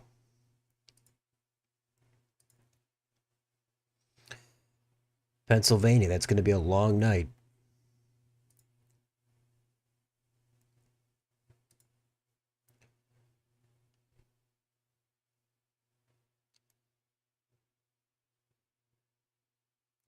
And Trump has taken the lead in Virginia. However, that's just going to be temporarily because we've got some more blue vote in Nova here. Hasn't been counted yet.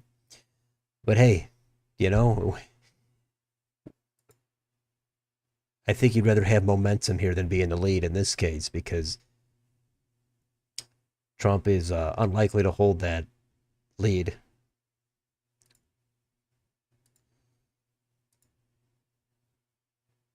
So what happened here in Florida? We've got 12 and a half points. Almost all of the vote is in. Miami-Dade County, 11, plus 11 for Trump. Pinellas, Hillsborough, all red. Osceola is red. Harris wins orange by 13.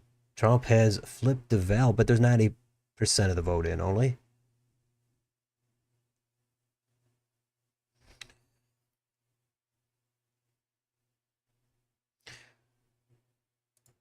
Okay, what have we got? We've got Texas. We've got the Senate, and more vote is in for president, but Cruz is running behind Trump. That is seems to be pretty crystal clear. There's an extremely tight margin here, just 2/100ths of a point here. Sherrod Brown now, we've got him pulling off a 5-point spread here. He's ahead. Must have had a vote dump here in his favor.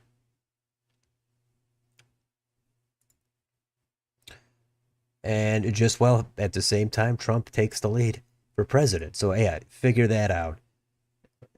These swaps are happening in the opposite directions. Nothing makes sense. North Dakota is on the board. We're going to look at Michigan here. Well, we can take a look at it right now, real quick. Most of this vote here is in Oakland County. That's pretty blue. And that's mostly it. But this is for the Senate. We'll pull up president shortly.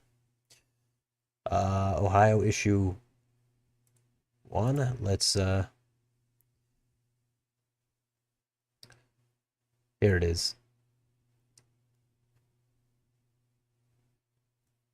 That's extremely close, but it's at no by less than 1%. So we'll have to check back on that at the end of the night or maybe in another hour or so. But yeah, this is way too early, too close to call. So we'll come back to that.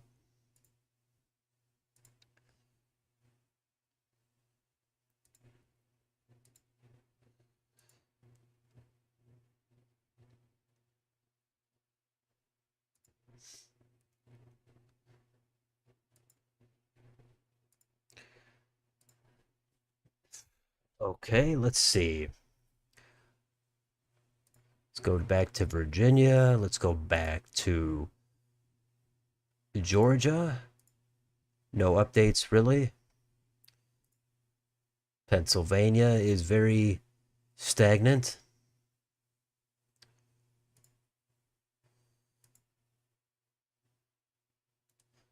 Let's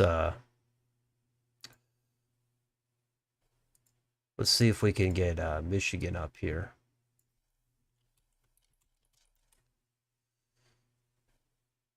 All right, there it is.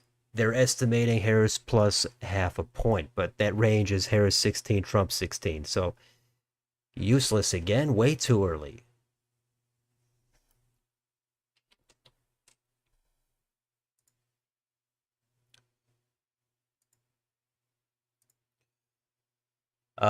So I think this would be I'm going to take a quick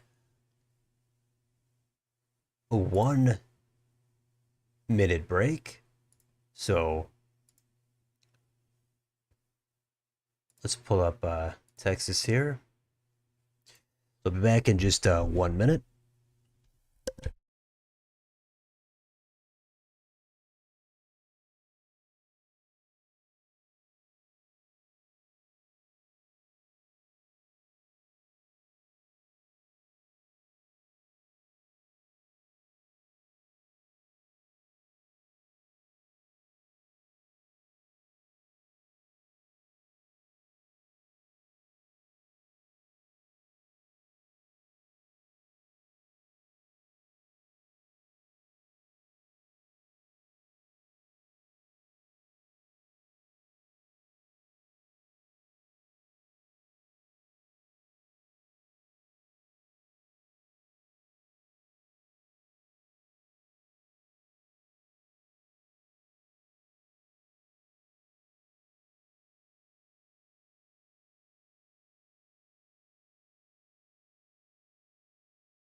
Okay, and we're back at it here. So we're continuing the stream here, election night 24. And so far, we've got a few things answered. We know that Trump has dominated in Florida. That's a huge double digit landslide for Rick Scott and Donald Trump. So that's all we've got so far. We're still waiting on final margins to compare in a lot of states. And as you can see here in Texas, Ted Cruz is trailing Colin Allred very slightly.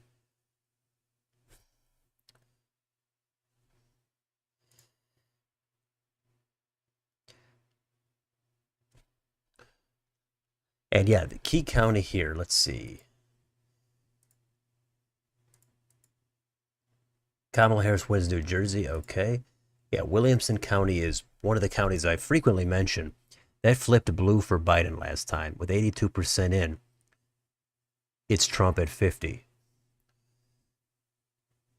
Let's confirm this. 49.7. So that's a little bit redder there. Suburban Austin.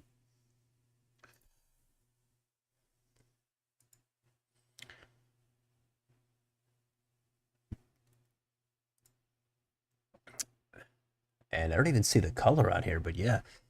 So that is a little bit redder. Maybe only 2 points about. But hey, there's population in that county, and that could portend a good night for Trump. But what is Ted Cruz? Colin Allred. Now, see, that's the opposite now. Here, Allred has the 2 point lead in Williamson. So keep that in mind.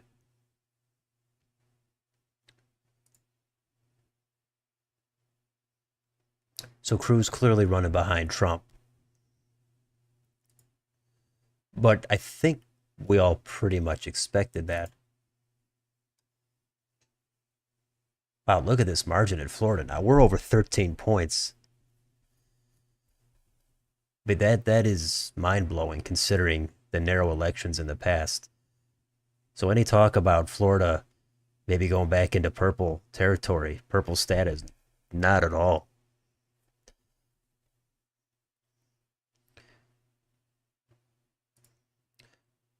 Okay, Pennsylvania. Very slowly, we're going to get some results. Here we've got more Georgia. Over half the vote is in now. Okay, they called North Carolina. Good stuff. Let's go take a look at North Carolina because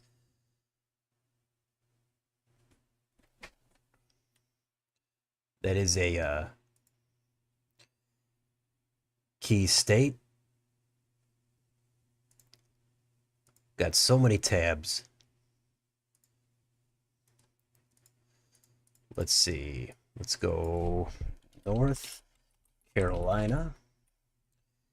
Yeah, God, we haven't even pulled this up for president. I forgot all about North Carolina, but only 14% in it. Look at that; it's exactly tied. So, oh, here we go for governor. Yeah, it's not called here yet on New York Times, but yeah, I don't think anybody expected Josh Stein to lose this thing.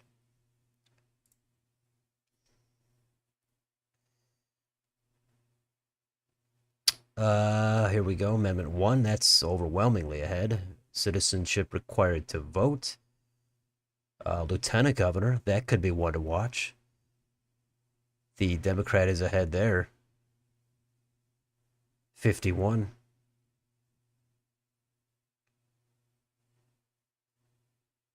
But it's early.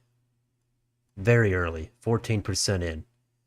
Extremely, extremely early stuff. Let's go back here. Michigan, way too early. Now we're at 94% in Florida. Pennsylvania is coming in very slowly. Florida, fully manifested. Yeah. Yeah, I had a little bit of doubt. I didn't think it would go. I didn't even think it'd be competitive. I thought it was going to go to Trump by at least over 5 for sure. But yeah, I didn't. I thought 10, maybe pushing it. But I'm not stunned given what we saw in 22. But now what can you say about Florida? It's just that this is just pretty. It's pretty red. Virginia, we got to get more here out of Nova. Still, Fairfax, Arlington, it's all it's outstanding still.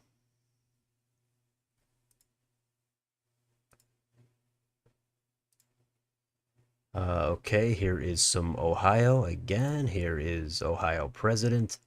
Trump is in the lead. Election day vote coming in. Trump expected to win here by 8.6. That's my prediction was high single digit. I was probably at the 9 to 10 point range. I could easily see this thing hitting 11 or 12 for Trump. I could see this getting to a Florida margin, but I kept it at likely just because, who knows? Maybe it ends up going down to 7, maybe.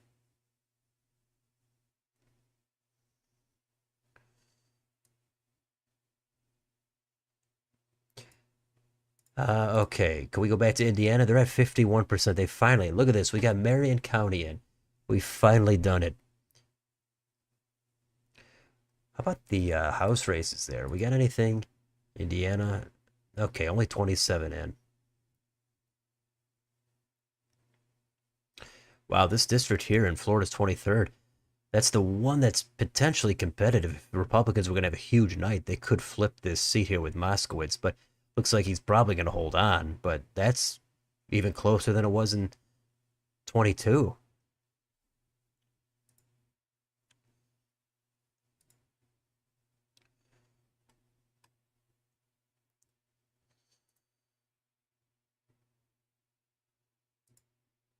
Okay, Georgia, excuse me, it's coming in.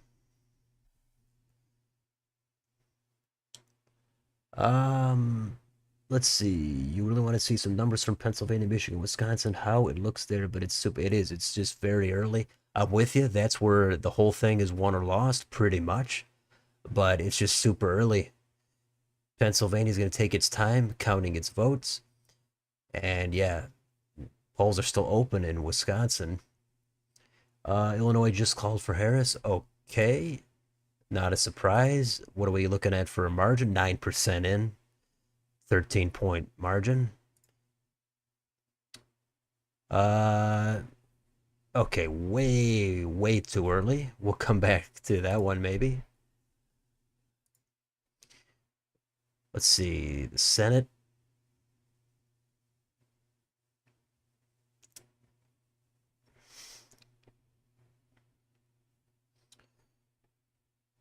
Still only less than 1% in here in Maryland. That's disappointing.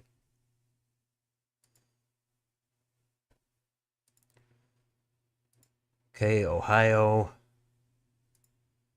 Senate, 42 and 42. So yeah, Brown is running ahead of Harris, to say the least. Who knows how if he's going to be able to run far enough ahead. Pennsylvania, it's still, again, we're going to be here a while. I think that's what's clear. But we've got time. We're going to do several more hours of this. I'm not sure what the camps are saying, what the networks are saying. Is anybody freaking out? What's going on? Is it are people starting to get shaky or not really?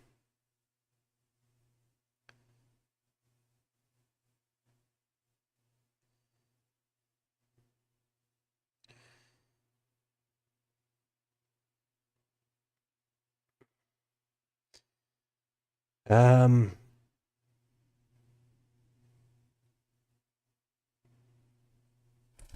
all right, let's see. Let's go back through it. Let's see what's cooking here. We've got Georgia, Trump with a double-digit lead, but that's not enough. It looks like we checked on the margins here in Fulton. It looks like Harris might be running slightly behind Biden. Chatham, that's a blue county, but it's only 6% in.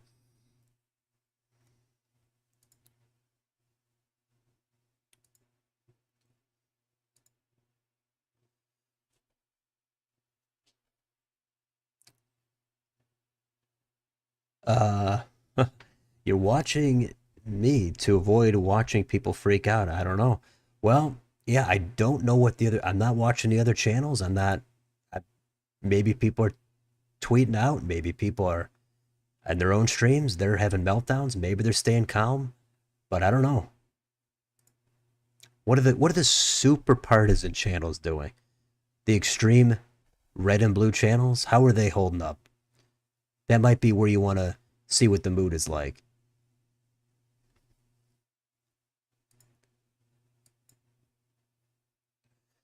Let's see. Okay, what have we got going on in Texas still? So Williamson again, same deal. A lot of red counties not reporting. Nothing in El Paso. Not much here in South Texas. A little bit, but let's wait till we get a little bit more here. Let's hope we get some Cameron County. We got a little bit of a vote done. Let's hope we can get some Cameron or Hidalgo. Maybe Zapata. And of course, yeah, Harris County is going to be Harris leading in Harris County. Is that irony? I think it's just a coincidence. But what I can't even remember the margin Biden pulled in here anymore. Harris County used to be so important, but okay, Biden 56 and Harris. It's a pretty good margin there for Biden in 20. And Cruz retakes the lead, and right now Harris way under 56 in her own county, well, so to speak. That was about an hour and a half ago. Oh, one of your friends checked up on Vouch's chat, was freaking out. He was telling them to shut up. Okay, I don't know a whole lot about Vouch, but I'm guessing he might just tell people to shut up a little bit more often than needed. I don't know. Well, yeah, what's the reactions of Red Eagle and Let's Talk Elections? Those are some good channels to see what the mood is like. I don't care who wins. I just hope Jill Stein loses. Okay, General Hugs. I think you're safe there. All right, here's Ohio. It's close in the Senate. For president, Trump with the lead. He's building up.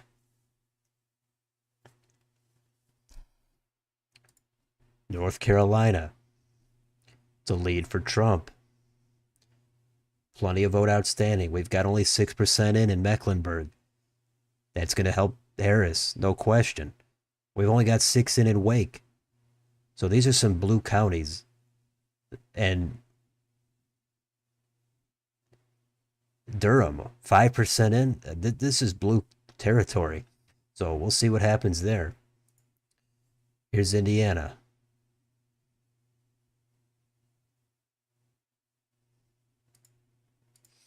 We got any here, 95% of the vote in here.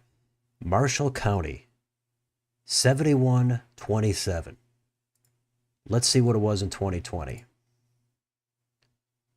It was 69-29. So 28.7 for Biden. 28.7. This time, it's 27. So there you go. Earlier we saw, before that election day vote came in, it was true that Trump was slightly underperforming his 2020 margins. Now that we're getting full votes in, it looks like it's actually Harris underperforming Biden. So that's why you cannot freak out on the early vote. I mean, if you were going to freak out from early vote, you'd get on Pennsylvania here and say, well, Trump is going to lose this thing by 25 points. But obviously, this is early vote. Erie County, Northampton. These are going to be counties to watch. I'm more focused on Erie myself, but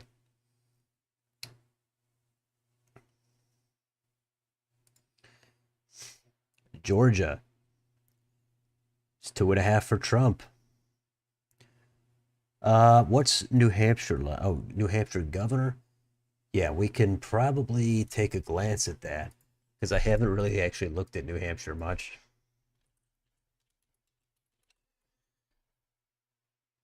First, here it is for president. Harris up about 9.5. Expected to lead by 4. Yeah, let's see governor, though. Let's do it. Harris Kelly out ahead by just a few points. Nothing significant.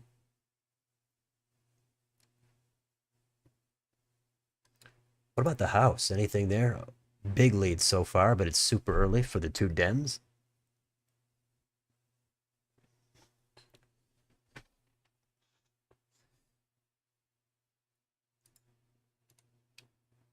Back to Virginia. Trump only, there's still not even half of the vote in. So you got to keep that in mind. But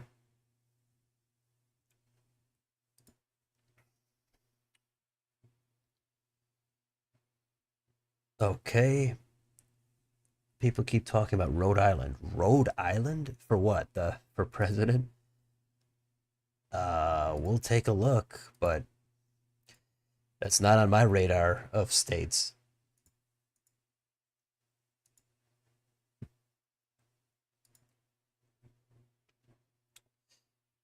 All right.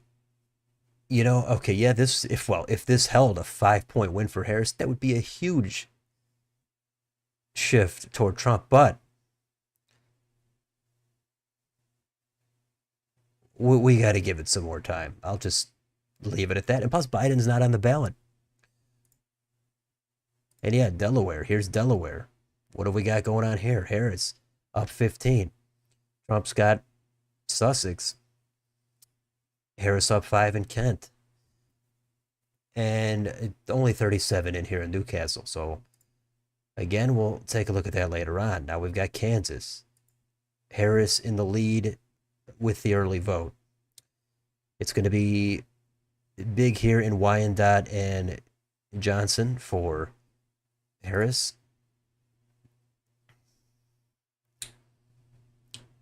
Let's see let's go back here, Texas.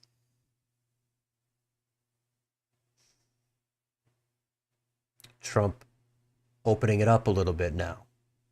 How's Cruz doing? He's lagging behind, but he is ahead.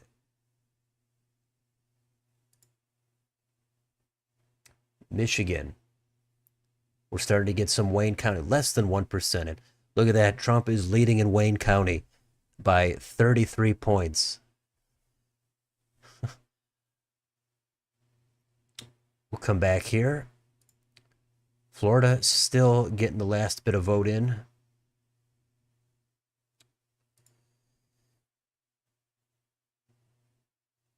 Pennsylvania. Not a ton of results here. We've got to come back. Only 13% in. You're going to draw too many conclusions prematurely here. Decision Desk has called Virginia for Harris. Okay.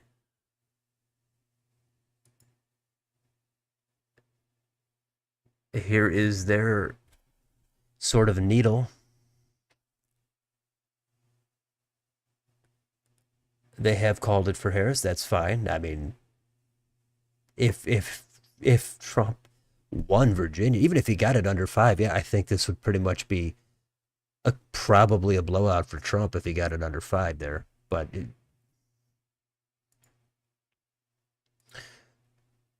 let's see, how's Poly Market looking? 74. How is Predicted looking? 66. It's still early. It's just too early.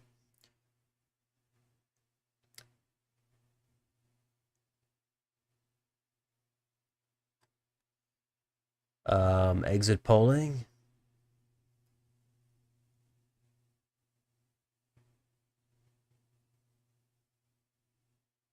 Hmm.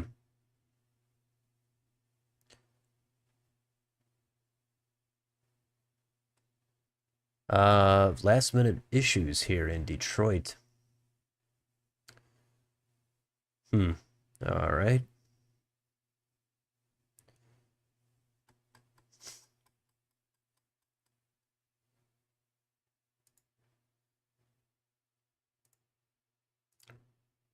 Okay, New Hampshire. Let's see. Let's keep going through it. Let's see, what are the updates? What are the vote dumps? Texas. Texas is looking good for Trump. It's looking great for him, actually. Not as much for Cruz. Sherrod Brown clinging here to a 1-point lead in Ohio. 45% of the vote in. Trump leading by 4.5 points.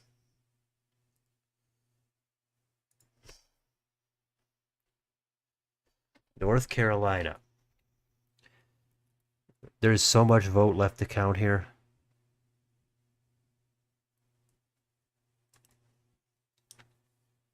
Only 25% in. Back to Indiana again. They only 56% in. They started ahead of everybody and they're only at 56. Poll closing times. Where are we at? Oh, here's the overall needle. Here it is. Look at this. This is it. This is it. This is what everybody wanted. So they got it up 29 minutes ago. They've got Trump at 279, 259. Popular vote plus 0.8 for Harris. So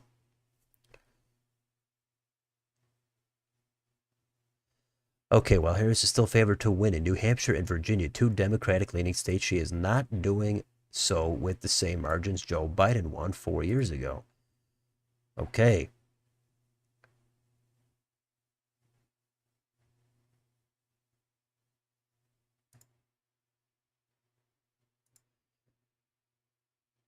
So we'll be coming back here. How does this work? Yeah. What goes into the needle?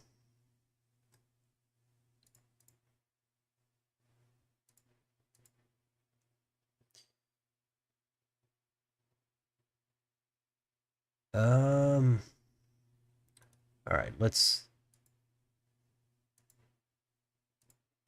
see here. Ohio. So hope everybody's having a great night here again. I'm glad everybody stopped by for this extremely pivotal election night 24. Leading up to this, I've covered this race in depth, pretty much, putting out a video every day, at least 2, or at least 1, some days 2, even 3, couple times, and it's great to have everybody on here. Hope everybody has liked and subscribed. You can always join. You can always throw out a super chat. I've been doing this for 2.5 years, and I've been doing it certainly the last 2 elections in 22 and in 23. We've done live streams, and we're trying to expand got over 4,200 subs.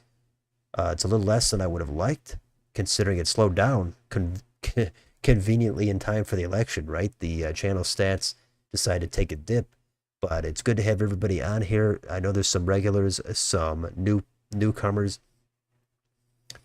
It's always great to interact with people in real time to try to cover this election night here. I know there's a lot at stake. I know there's people on both sides who are hoping that their candidate is going to pull it out. They're hopeful, they're nervous, and I understand all that. And it's right now, it's too early to say, but from the data we've gotten so far, it looks better for Trump. That does not mean it's going to continue. It doesn't mean it's not going to continue.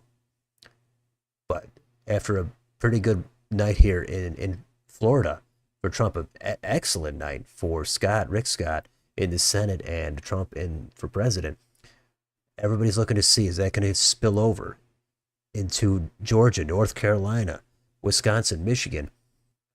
So far we've seen Harris is running behind Biden in Virginia. And it looks like in Indiana as well. So this is critical stuff. But still, we got a lot of questions. Maybe we'll start to get them in about an hour, maybe two, maybe more. All right, hey, look at that. We've got the first super chat. So this is extra appreciated. I definitely appreciate that. Mr. Dogboat333, congratulations. You're the first super chatter of this stream. Hopefully not the last. Hopefully many more. But thank you for your good work, sir. You and understanding politics have been a core part of my election media consumption this cycle. Well, I definitely appreciate that. I'm not even familiar with the other channel, actually. I can admit that. But whatever I'm doing for you, I appreciate that. You don't have to agree with everything I say. I'd never expect that. But if you can maybe get to the 50, 60% level, hey, that's pretty good. Hey, and sometimes you watch a channel only to agree with maybe 20 or 25%. That's true too. But if I've taught you anything or shown you any information that you found helpful, I appreciate that. So thank you very much for that super chat. Okay, Virginia Senate. Let's pull it up. That's a good idea. It's nice when actually people remind me of things to look up because there's so much going on. Got it right here. And if Tim Kaine wins this thing by like 4 or 5 points, I will wish I took this rating down to likely for Kaine. I was really on the fence about putting it at safe or likely. I was thinking all these polls are so against Hung Kao. Tim Kaine is winning this by 10, 15 points in some of these polls. I figured I'll give it to him. I'll say it's 10, 10 and a half, maybe 11, but I kind of wanted to put it at likely because I could see it getting down to 9 or 8 points. But, you know, everybody can hedge on their predictions all they want. At some point, you know, you're not going to predict everything correctly. Nobody is.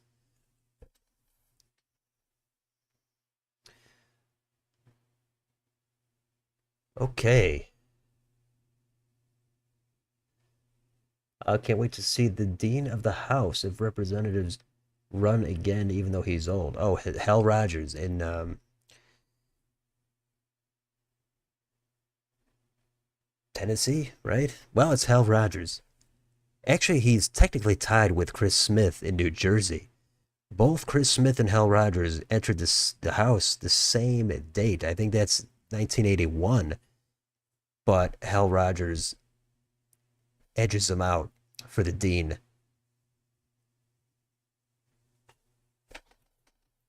But yeah, Chris Smith, another guy who's been in there a long time from New Jersey.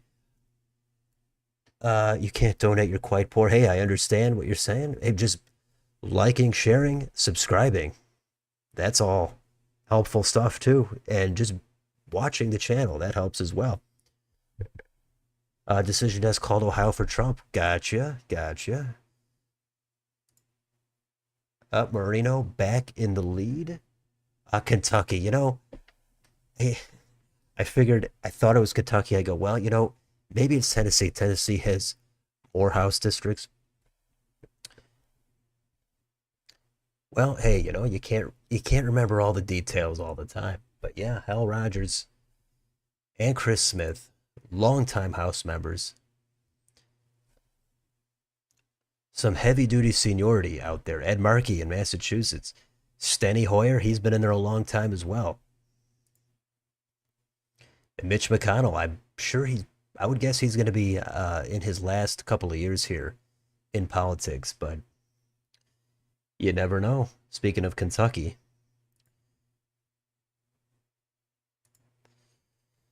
all right, let's see. What are the updates? The updates are not much has changed here in Michigan. The margin is narrowed, but that's what we're expecting. And we've got nothing new here in Wayne County. It's still somehow a lead for Trump. That's wacky, but let's wait for them to get some more votes. Florida has that we've reached the plus 95% level, and Trump has been called for South Dakota. Was that South Dakota? Yeah, it was South Dakota. And it's already called for South Carolina. It's called, we're missing all these calls here: Oklahoma, Arkansas, Tennessee, Kentucky, West Virginia, Mississippi, Alabama. We've just had, look at that. We've got North Dakota, we've got Wyoming, and Nebraska has been called two of the electoral votes. We've got to see what happens in the second congressional district. That's huge.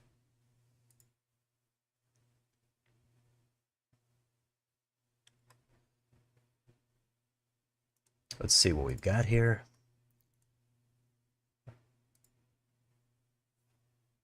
Virginia, this should be flipping back toward Harris as soon as we get some of this vote in here in Alexandria and Fairfax and Arlington. Loudoun, I'll give Loudoun credit. They got their vote in, and it's not as big of a margin for Harris. And these red counties, some of it outstanding still. And here, Henrico County, 9% in. It's always difficult to do a live stream where you got to pronounce a lot of names because I'm sure a lot of people are saying Henrico. I'm sure tons of these names are going to be mispronounced, but I guess it's all good. You can't know how to pronounce everything. Uh, Texas being called by networks. Yeah, that seems to make sense. We don't have a ton here in South Texas, but we do have a lot of action here. Harris is in, not all of it, but most of it. Most of Travis is in. We've got more than half, almost 2/3 in Dallas.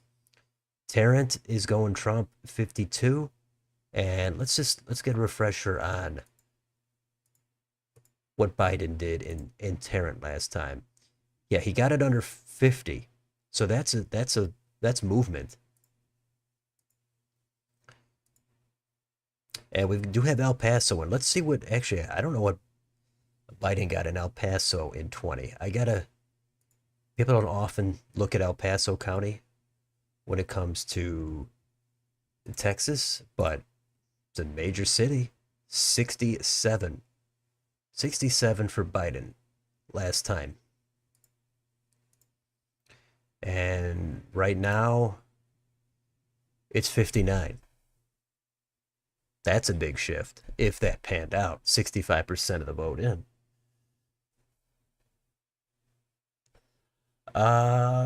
Yeah, Hal represents one of the most reddest districts.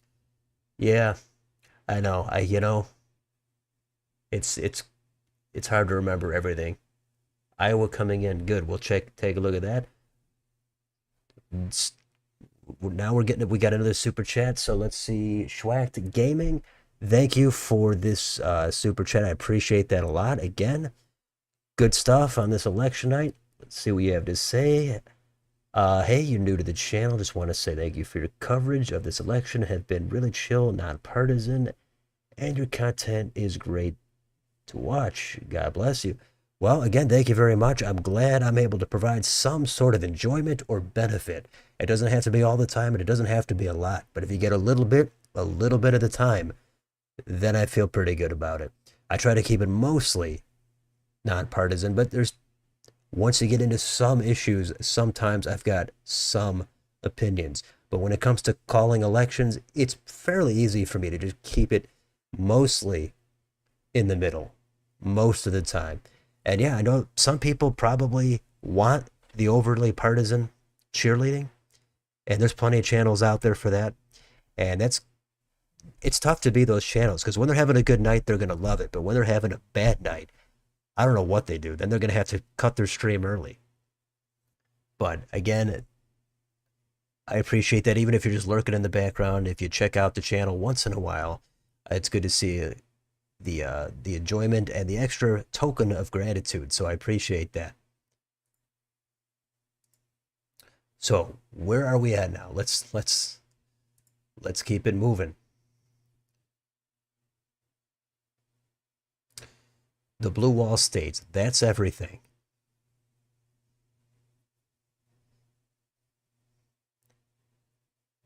And just not enough in here in PA and Michigan also just not enough. So we don't want to jump to any conclusions because this could be the whole election, quite honestly. If Trump pulls in one of these, then he is, I would say, likely to win the election. Now, that's not new information. Everybody knows that. But we've also got to keep an eye on Georgia and North Carolina because there's a chance somehow Harris slips in one of those, and then Trump would have to win multiple states in the blue wall. Also have to keep an eye on Arizona, Nevada, and the Southwest. That's kind of an extension of of the Sun Belt.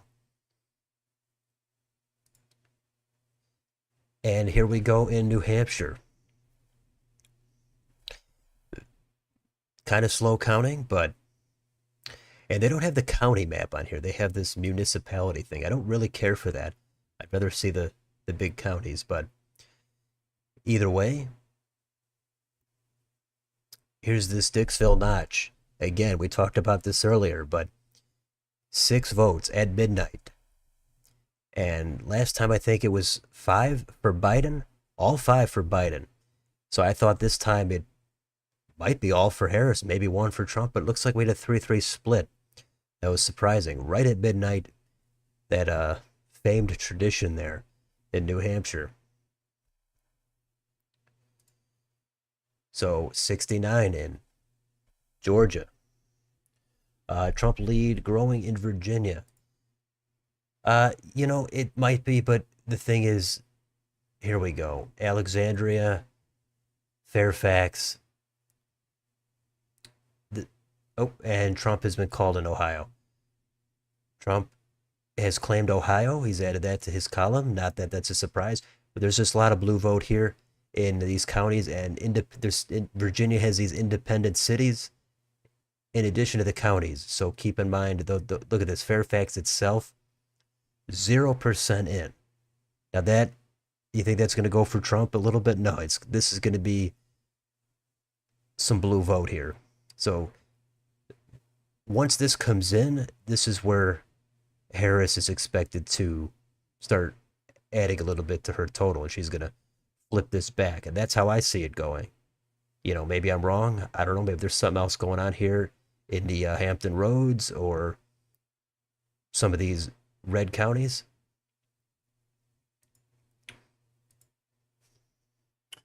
I don't know how meaningful it is to point out now, but Osborne has had 19 points with 25% in. Okay, well, there it is, Ohio for Trump.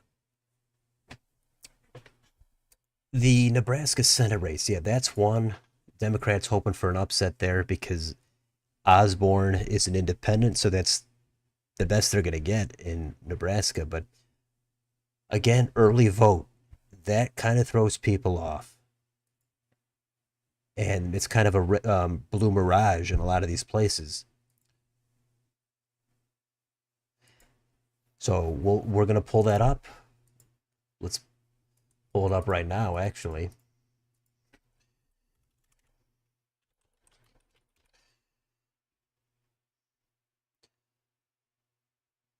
Okay. And even so, you could see that for president, Harris is ahead by more than 10 points. What is that, 13, 14 points? So that basically mirrors the presidential race. Now, Harris is not going to win the state by 14 points. It's likely Trump is going to win the state by 14 points. So this should flip back. This is all, uh, most of this is coming in Douglas County. So, it all depends on where the vote is and if it's early vote. So it's always easy to jump to conclusions, but so some people freak out in advance, some people get prematurely excited. If you look at the presidential shift from 20, Trump is absolutely decimating right now. Virginia trend's looking as strong as well, although it's definitely not enough to overturn a 10-point Biden lead. I agree. Whoops. And that also seems to be what Nate Cohn has said. I agree. The margins look more narrow. It's also in Indiana. We looked at some counties there. They were more narrow. Not a ton, but a little bit. But is that going to continue? Again, you got to see what happens. So far, no like upsets, I would say. Objectively, no, it's too early to look at, but it'd be nice. Funny if Osborne won. Yeah, it would be funny, but I think that that's probably not going to happen. I mean, I had it at likely Republican, likely for Fisher. I just couldn't see Osborne actually pulling it out because this state voted for Trump by like 16 points, and they're having a special election for Senate with Pete Ricketts, former governor Pete Ricketts, and his race has already been called, and he's trailing. So look at that. So that shows you how it's called for Ricketts, who's trailing. Now that is hilarious. Now that's worthy of a screenshot. But that just shows you what that's the early vote, and it's from deep blue areas.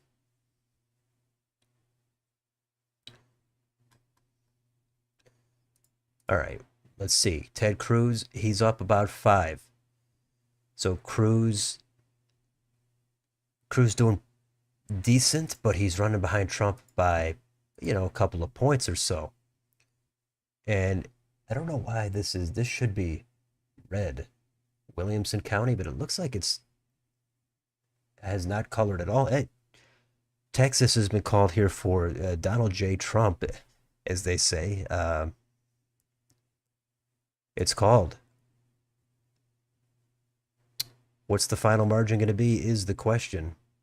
And did the needle go away? So once it's called, they take away the needle? Oh, I don't want that. I want the needle.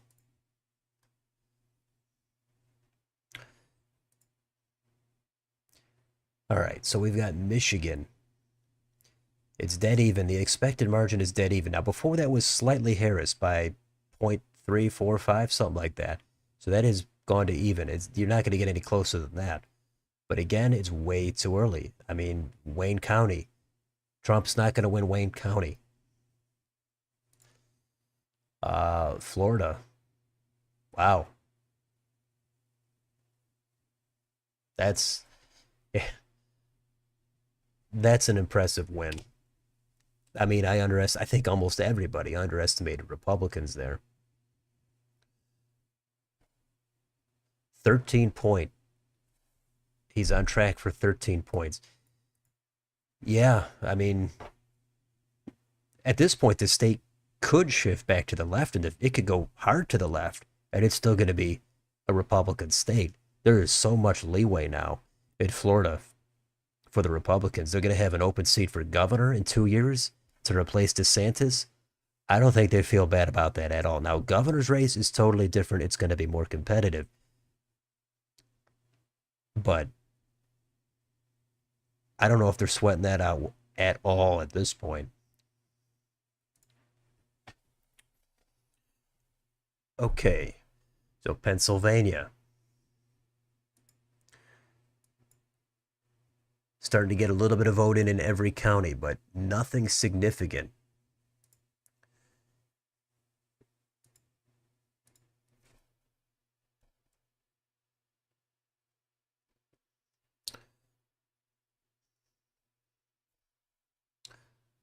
Let's see. Where do we have to look? We've got to look at Ohio in the Senate. This is a key race, of course.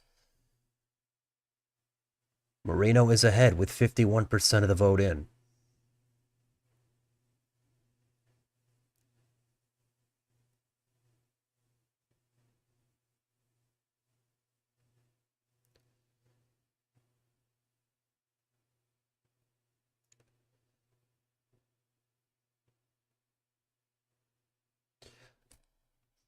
All right, let's see here.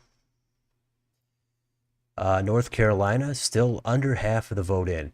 And we've got only a little bit in here in Mecklenburg. We've got now a big chunk in Wake.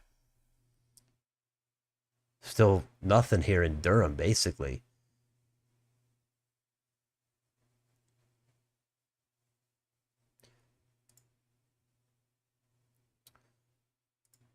Okay. Here is the Senate map. So we're looking at one flip so far, and that's going to be the Mountain State, West Virginia. And Tim Kaine, yeah, is at 51-49. And it doesn't look like he's blowing out Hung Kao like the polling showed. Now, of course, Tim Kaine is so likely to win. That's not the question. The question is, did this polling, is there a miss here for Virginia Senate? There was in 2014, Ed Gillespie losing to Mark Warner by a tiny margin. That was not supposed to be competitive at all. And Mark Warner scraped out a win there. And then, of course, Ed Gillespie goes on to run for governor after that, and then he got wiped out to Ralph Northam.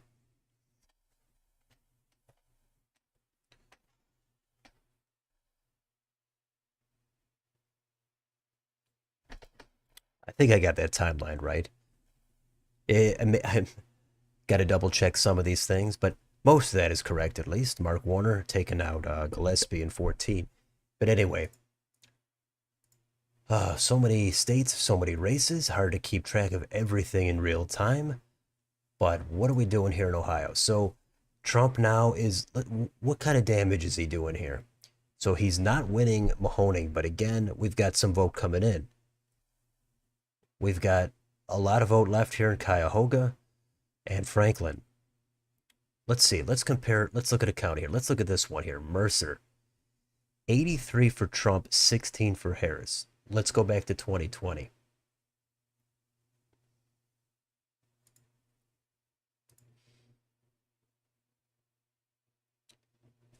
This is 82 for Trump, 17 for Biden. So that is a 2-point shift. Trump did 1 point better. Harris did 1 point worse. That is a 2-point redder shift in a super red Trump territory county in Ohio. So that's what we're looking at. Now, my expectation always was Harris would have less appeal in the Rust Belt. Now, she had a surge in popularity. There was that honeymoon period. So then you start to have some doubts. But I always thought that she should do a little bit worse in the Rust Belt, probably a little better in the Sun Belt, Georgia, North Carolina. But, I mean, all bets are off. I think almost everybody went into this race saying, hey, we don't know what's going to happen. There's always the extreme partisans that said, oh, yeah, Trump's got it totally in the bag, no question. And some people said Harris has it also in the bag because of abortion and because people are scared of Trump. But hey, so far, looks like there's movement here toward the right. And there's going to be a lot of dissecting of this data over the next few months. But Ted Cruz is, he's padding his total slightly. He's going to need to because, yeah, he's going to lose some more vote here in Travis County. And we got nothing here in South Texas, though. We want it, well, minimal here.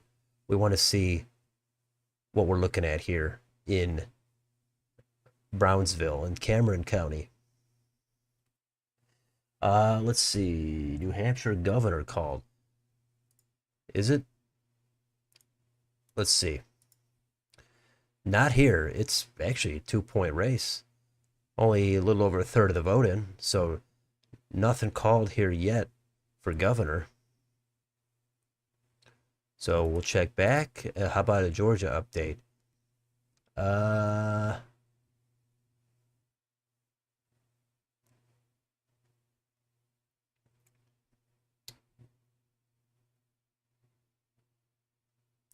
all right, let's see. We've got, okay, Gwinnett only 17 in here. Chatham only 6 in as well. So we gotta, let's wait on that. Let's look at a let's look at a county here of 95% in Walker County, 79-20. Let's see what it was in 2020. 79-20, basically the same. If you add in the tenths of a point, then who knows? It looks like it's very, very similar, maybe a couple tenths of a point to the right.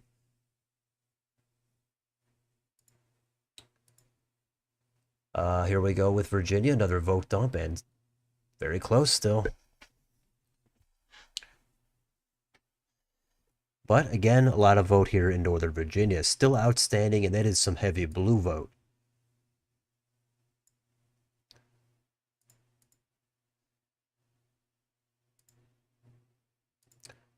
Ohio, Marino, still with the lead. I wish they kept the needle. Once the state is called, I hate how they take the needle away. That's no fun. North Carolina, again, there Harris with a bit of a gain in that 1.3%. That must have been in one of these blue county. Okay, Durham, there. Now we got a big drop in Durham. So that's extremely blue. That's pretty much probably where that vote dump was for Harris. Now, if we compare that to 2020, Harris is at 81. Let's see what the final result was in 2020. 80 to 18.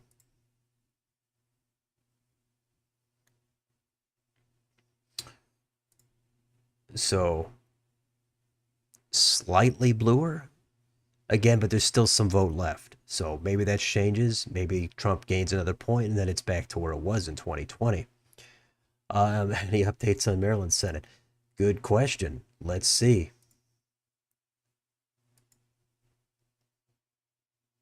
This is, here we go. Here's a 14%.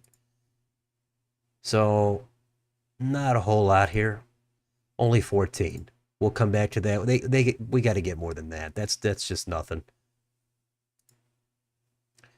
The House, anything going on? Any flips?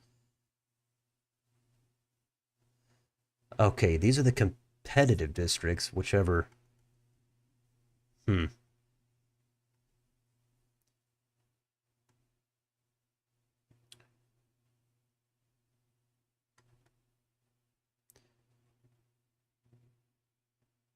Okay, most competitive.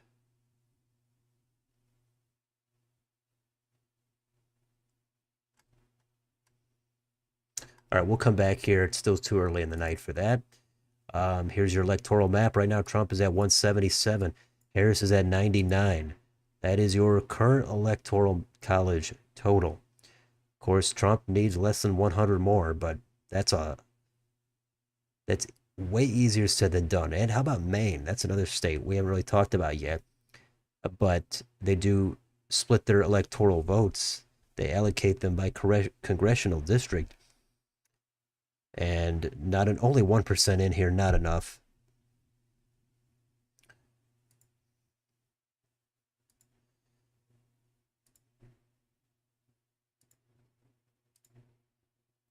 Okay, Sherrod Brown is clinging to this seat. He's trying to win one more term, but Marino has the edge on him.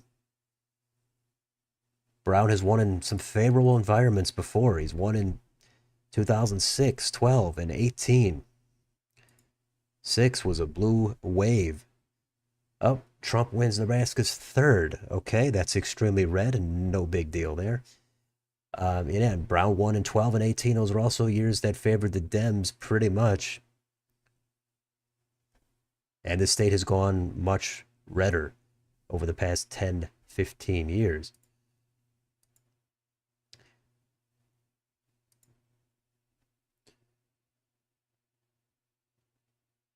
Oh yeah, issue one. We could go back to that real quick. Let's see. That's a no.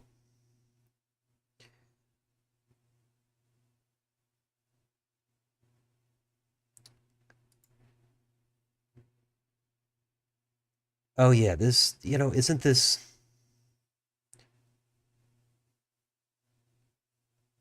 there was a lot of contention over this issue again as well. But right now it's looking like a no, but we'll come back to that.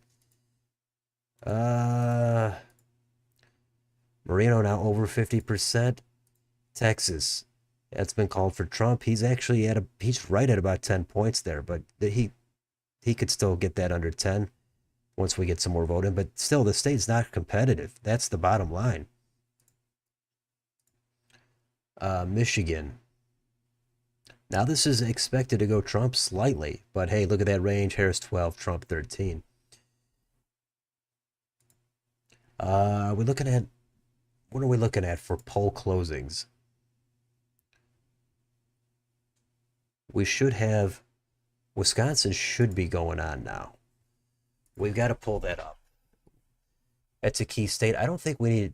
Oh, okay. I don't think we need Indiana.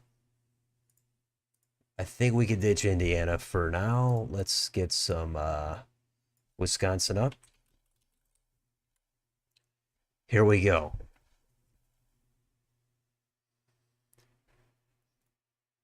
Let's do the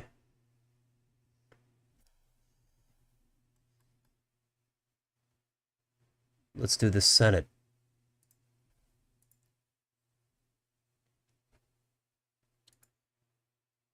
So where is this vote coming in?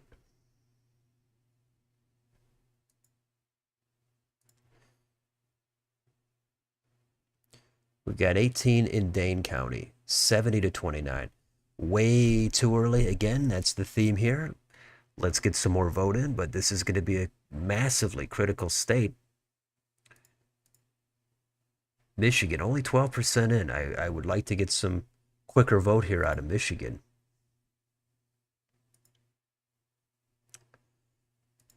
And here is Virginia, still Trump holding on here as we wait for this vote in Northern Virginia.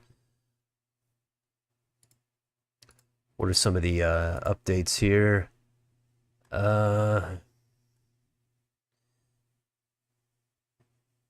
Harris wins New York. Okay, yeah, we haven't talked about New York, but Trump Louisiana. Gotcha.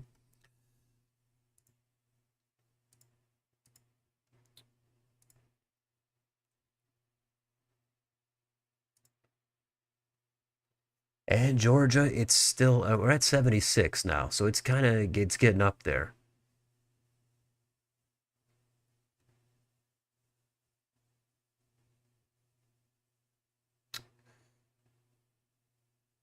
Fulton, okay, Clayton has 91% in, 84 for Harris, 84 for Harris. Let's see.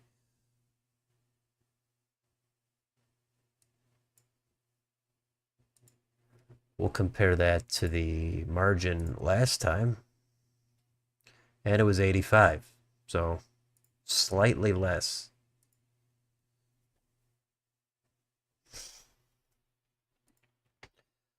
Let's take a look at, let's see the markets. What's going on?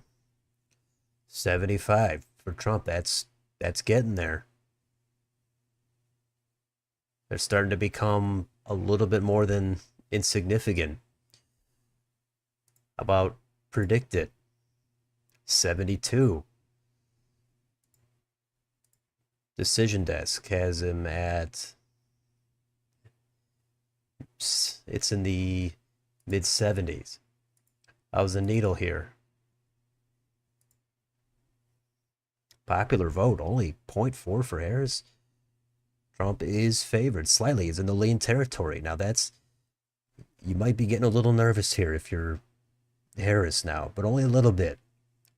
Just now, if, I know, I'm sure, I would guess now that the Trump side is totally exuberant and celebrating, but you can't celebrate yet. I mean, this is way too early. If you're Harris, it's way too early to collapse and think you have no chance here because most people expected Trump to take North Carolina and Georgia. The Rust Belt, that's where it's at, the blue wall. And that's totally unknown.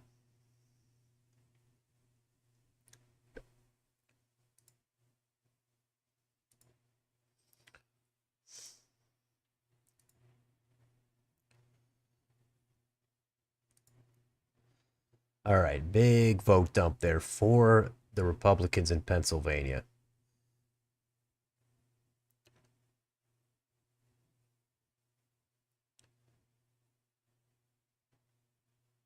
Erie County is not telling us much, only less than 1%.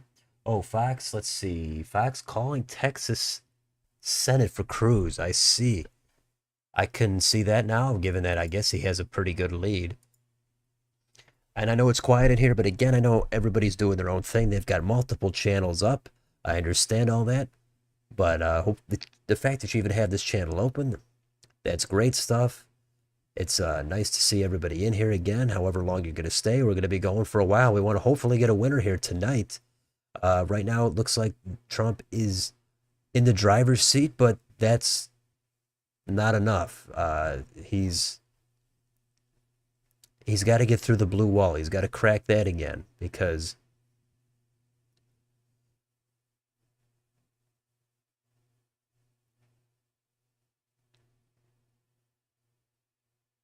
the blue wall is where everything is won or lost.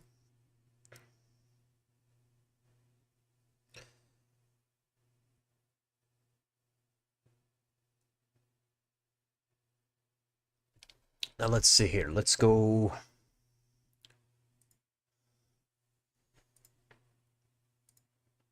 Ohio, man, this is Sherrod Brown. He's in trouble here. We've got to look at Montana also. We've got to look at New Mexico. We've got 12% in there.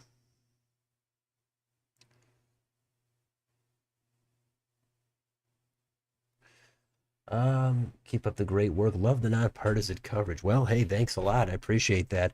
I mean, it's very difficult at times to be totally nonpartisan because I mean, at some point you just become a robot and you say you cannot say anything in one direction or the other. But sometimes you've got to say some stuff. But yeah, and sometimes there's certain issues that come up and might have different opinions on some things, but I get it. I like people that come to the channel for fairly down the middle approach to politics. How could Virginia hypothetically go red to change the importance of the blue wall? Well, if Harris loses that, that's going to be 13 votes. Trump's going to pick up, and then he could lose Wisconsin, and then he could lose Wisconsin and Michigan, and then win Ohio or win Nevada and Virginia. I mean, there's a lot of different possibilities, but it's Virginia used to be a red state. I mean, this was a red state up until Obama came around, and now we view it as a blue state. It's kind of weird how that's happened over the past 25 years, even actually only maybe 15, 16 years.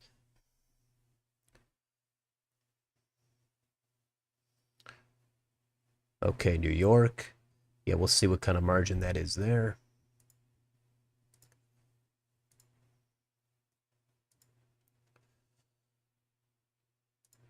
Okay, Harris jumps ahead here in Wisconsin. Looks like we got a vote dump here in Milwaukee County.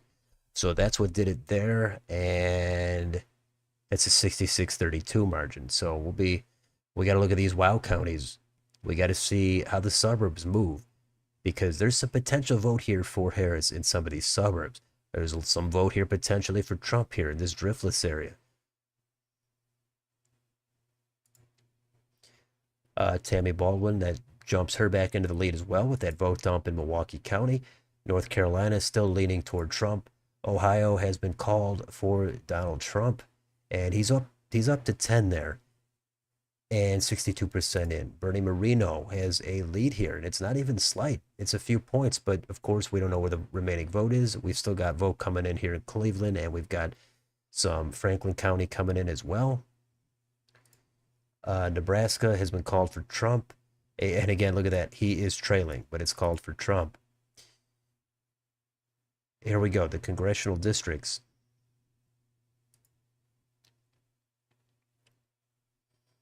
Harris is going to snag this vote here in the Electoral College. But what's Don Bacon going to do in the House? That's a good question. We got to see.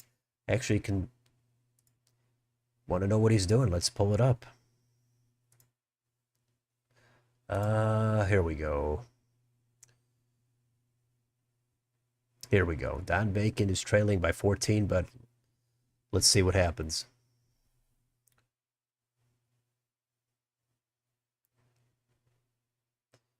Oh, yeah. What is going on in these House races? Oh, it's way too early. There's Chris Smith in New Jersey from the Ocean County area. Extremely long-time Congressman Chris Smith.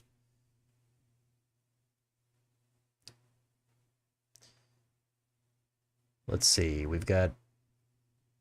This was close here, and the Florida's 23rd. Republicans kind of came close to flipping this blue district. Now, did any of these red ones get close? This one was not close. The one that was supposed to be kind of close. 10 points for Luna. The rest of these, now I get it, a lot of these are kind of safe districts, some gerrymandering here, but still. Jen Kiggins here is ahead in the second in Virginia.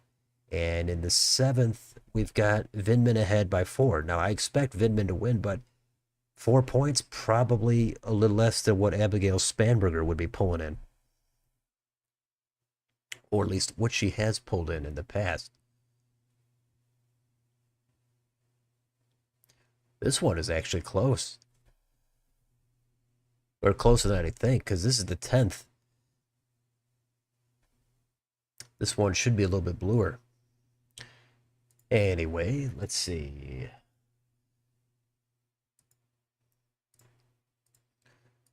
It's not called for Cruz here still, with 60% in Texas. Let's go back to Pennsylvania. What's going on here? Still Republicans closing the gap.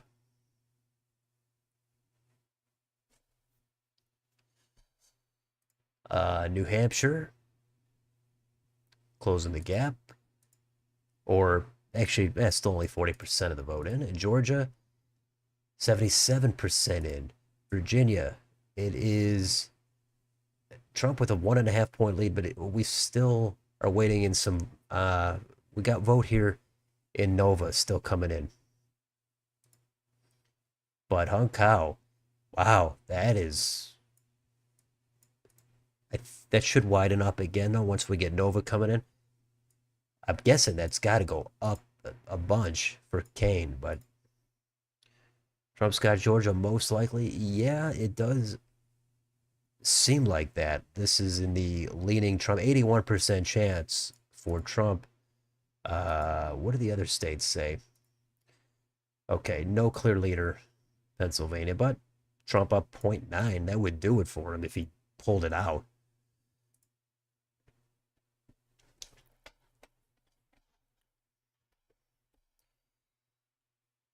Let's see. It's tight here in Wisconsin. What do you think the odds that we'll know the winner tonight? Tonight, I assume that means including a little bit after midnight. I would say actually, if things continue where it looks like Trump has an advantage, I haven't seen much that's favoring Harris, then I could say that we actually would be more likely to see this thing totally called and wrapped up shortly within midnight or a little bit after.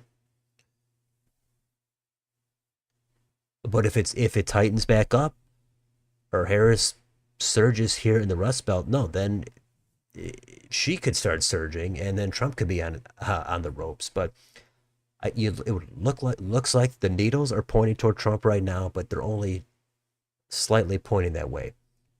We need more in here in Pennsylvania, Michigan, and Wisconsin. If those start to look like they're favoring Trump, then I would say we're going to get this. Then it's over, really.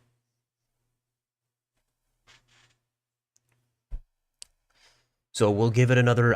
I would think we could have a pretty good idea here in a couple of hours, 2 to 3 hours. We should probably know, okay, what's really going on here. Now it could still be extremely close, and we have to go for the next several days. That's on the table, but so far it hasn't shaped up like that.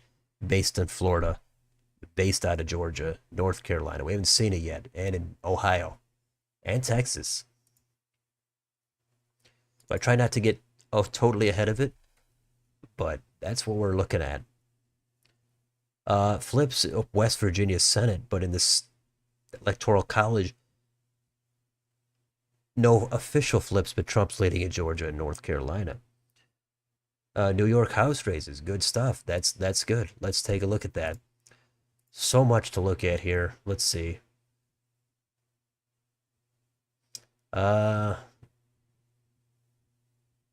Okay. Let's get to the competitive race. I guess the competitive race is not called, but let's see. Swazi is ahead there in that Long Island district. Laura Gillen is ahead of Anthony D'Esposito. Garbarino, that one's not really supposed to be that close, so he's ahead. Nothing here in the first with LaLota. And CNN. CNN's John Avlon. Riley is ahead of Molinaro. Pat Ryan is leading Allison Esposito. I think it's too early to say. I think we're just getting, this is just early votes still, so we'll have to come back to that.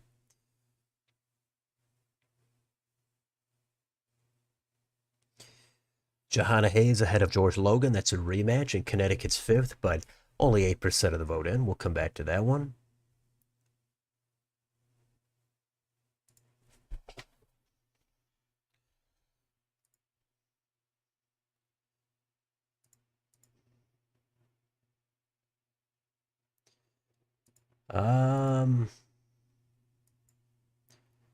Nothing updating here.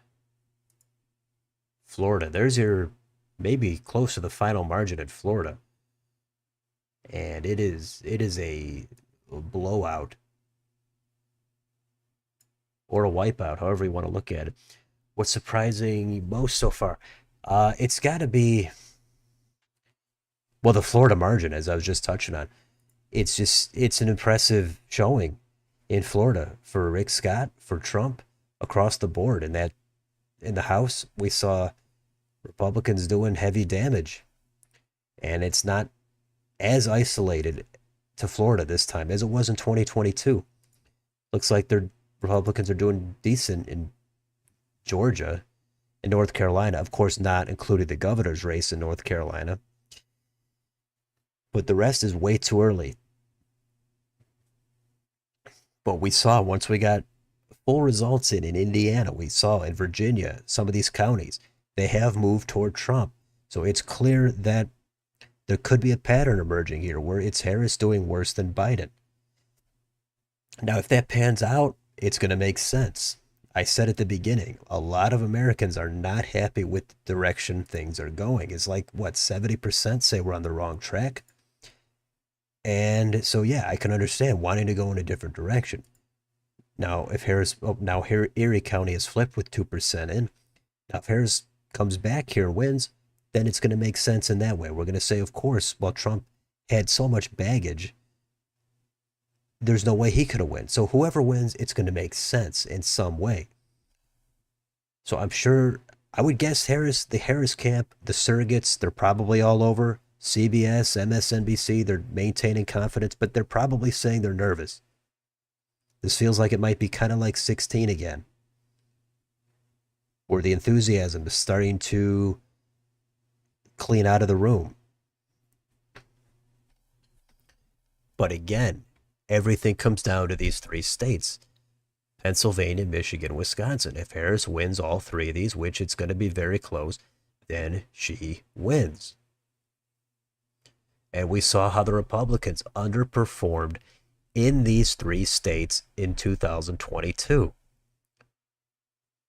The Democrats won the governor's mansion in all three of these states. Republicans did pull out the Senate in Wisconsin. That's impressive. But they didn't do so well in the House. And they got wiped out of the governor's mansion.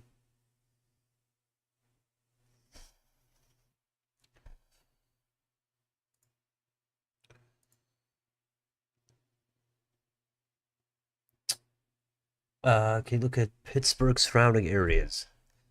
Yeah, let's do that. We could probably take a look at Beaver County and Allegheny, but the thing is, if there's not a lot of vote in there, it might not be extremely beneficial to compare that to 2020. Okay, Beaver only has 1% in, so that's totally pointless. And here, okay, Allegheny has 60. We'll look at Allegheny then. That has 60. That has a 63% win for, or 63% for Harris. And in 2020,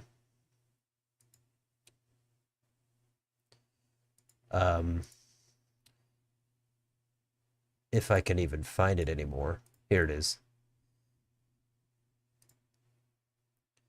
That was, well, 59.6. So 60 to 39.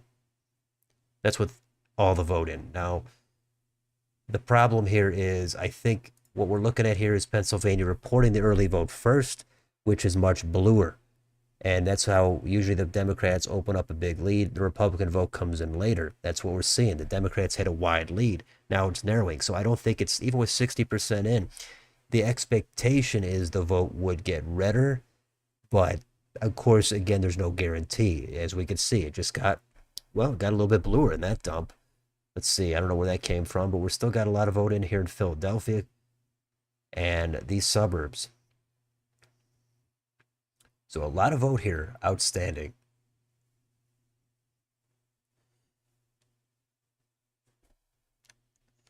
Yeah, the surrounding vote. I mean, again, yeah, we'll look at it, but there's just so much vote that's just, it's, there's not enough here.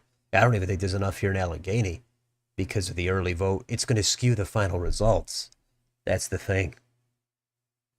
Once you look at that, okay, let's see. Here we go. We got an update. It might come down to Pennsylvania. Harris does have an early lead, but heavily Democratic absentee mail ballots represent most of the votes that have been counted. See, that's what I was just saying. The race will tighten when more Republican Day, Election Day vote comes in. So there you go. So we'll come back to that.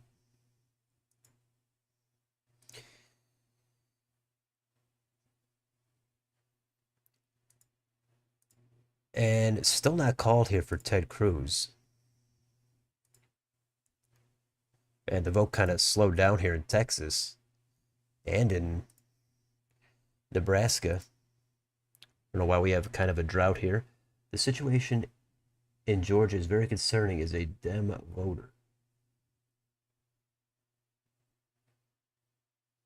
You just mean the current margins, I believe you're saying, right?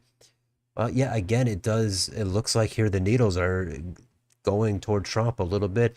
You know, this state, Trump won it in 16, and then Biden flips it in 20 barely, and then the Republicans wipe out in two Senate races. That was an epic failure for the Republicans, and Democrats pulled out the Senate majority there. But then Brian Kemp wins governor comfortably by like 7 points. And now if Trump comes back 2 years later and wins the state, that's hey, you know, that's politics. It's crazy sometimes.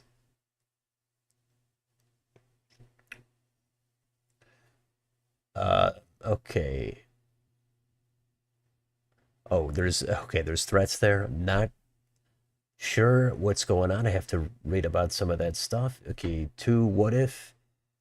How do you think things would be right now if it was Biden at the top of the ticket? Yeah, that's a good question, isn't it? It I mean, there's different ways to think about it. Obviously, prior to Biden dropping out, he looked like he was totally done for. His polls were worse. Now, that was several months before the election. I think once the election came around, he would do a little bit better. However, he would have had to do more interviews. People would have more exposure to him. They might think that this guy cannot do the job, and he could have landslide lost. So I don't know.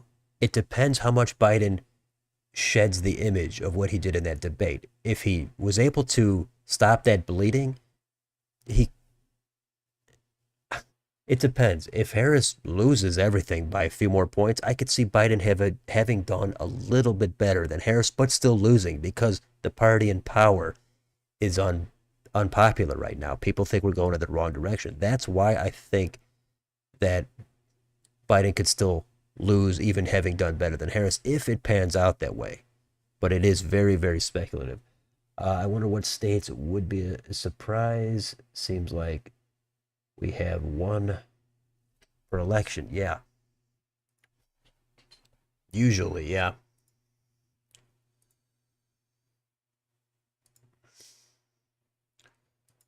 Okay.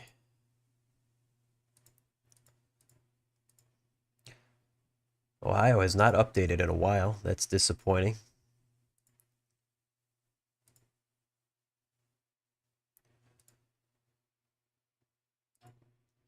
Let's see. We got anything in Wisconsin? We've got a little bit more coming in.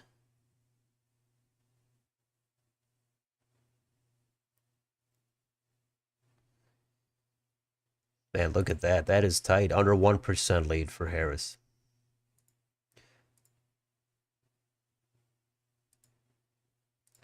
How is the needle doing? Let's see. Do we have to refresh? Ah, man. Harris plus .3 in popular vote. Wow. If that happened, that would be, I would have underestimated Trump, I guess. I guess you can never really underestimate him then. He has been undercounted in the polling if it pans out. Certainly it's so far in Florida that's the case. I didn't see many Trump plus 13 polls.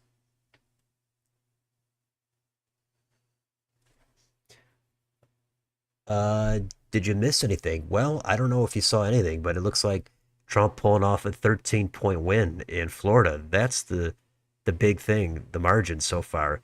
And Trump cleaning up in Texas and Ohio. The blue wall states are outstanding still. Too early, but Trump looks like he's doing a little bit better in states like Indiana and Virginia. But we don't know if that's going to continue. No big upsets yet, but it does look like the environment is leaning in the Trump direction.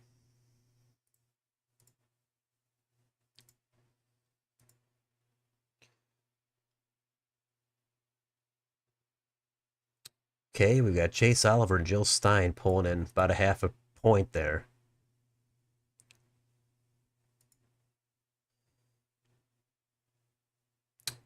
What's your opinion on North Carolina? You feel like Dems always try to push because of the Obama thing, or Obama year? Yeah, I feel like it's always Republican. Yeah, it does seem like that's the case.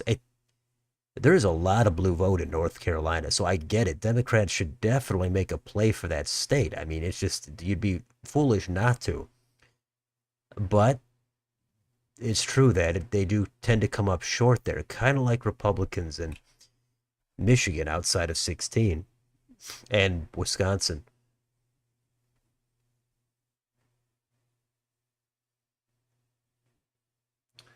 Kenny dropped out, but I would expect him to get more votes.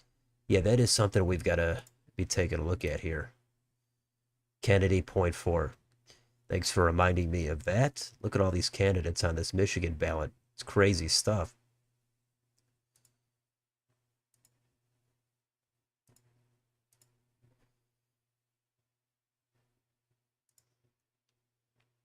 I don't know why the vote stopped in Ohio. Like, let's get this going. Okay.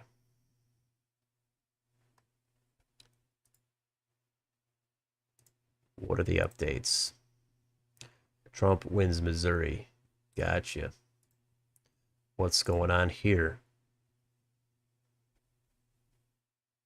Okay. Democrat wins lieutenant governor in Delaware.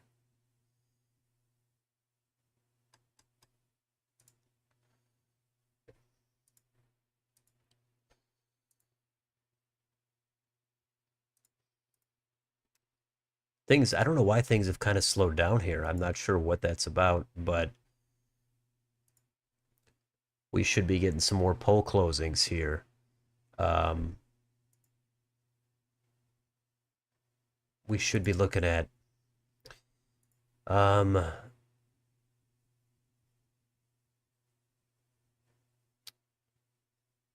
Montana. That should be a good state to look at.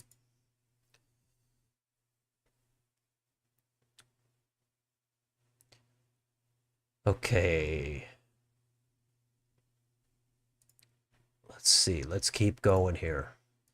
Starting to get into the meat of this thing now. We're kind of in the midpoint. It's going to start to heat up now. Trump has just taken the lead in Wisconsin. Barely, with 34% in. How's he doing in these driftless counties? It's too early to say. Not enough vote in. 55% in Kenosha County. Huge lead there. In the Senate, it's tight. Baldwin leads by 1.5.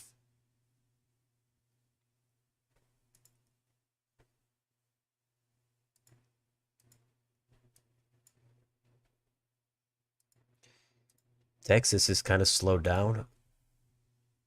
Not sure why.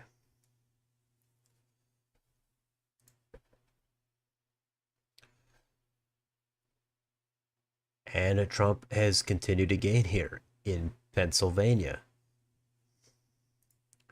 New Hampshire. It's a 6-point lead there for Harris. Georgia is stagnant.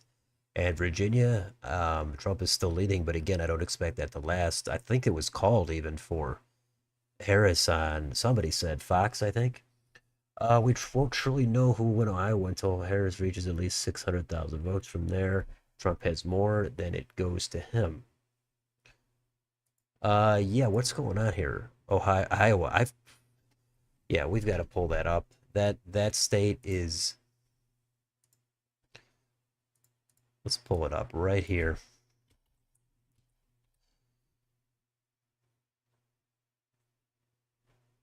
12% in, 60 in Polk. So that's Des Moines. And let's see. What did Trump do in Polk last time? He got 56.5. Or Biden did, sorry, 41 for Trump. Still too early to draw any conclusions from that. But yeah, there's a lot riding on this. I mean, either the one poll is right or the reputation is done. I mean, that's it. You're not going to be able to shake off a polling miss of 10 points when you're supposedly the most reputable pollster for that state. Yeah, we got to see. Does Trump is doing well in Florida, in the Southeast? Does that continue into the Midwest? It doesn't mean it has to continue. It could stop like we saw in 2022.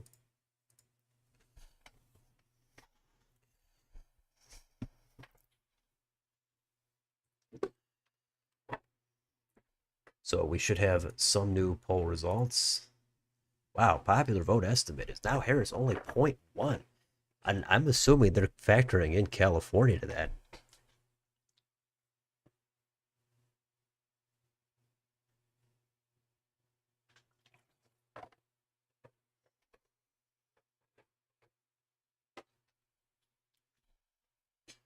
VA turning red. Yes, Virginia is red. However, Trump wins Utah.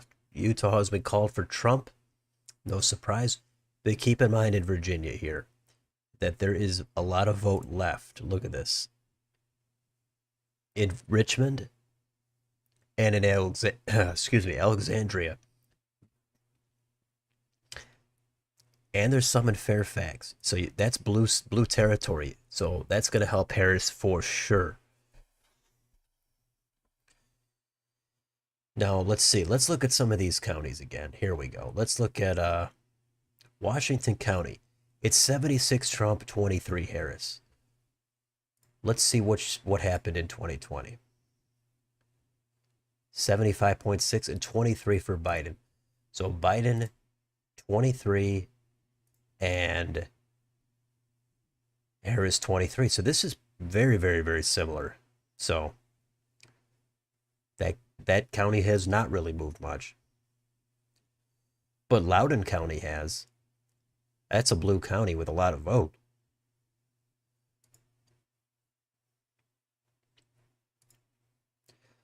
Okay, Trump has just taken the lead in Pennsylvania. The Keystone State is now leading with Trump ahead by a small margin. Now, that doesn't mean anything still. We've got a lot of blue vote here. We've got Philadelphia. We've got this blue suburban county, all these counties, Delaware, Chester, Montgomery, and now Harris is back in the lead. And Bucks County. Now, a lot of this is early day vote again. Should be redder on election day. But it's tough. It's tough to say. Michigan, 1% in Wayne County. Interesting.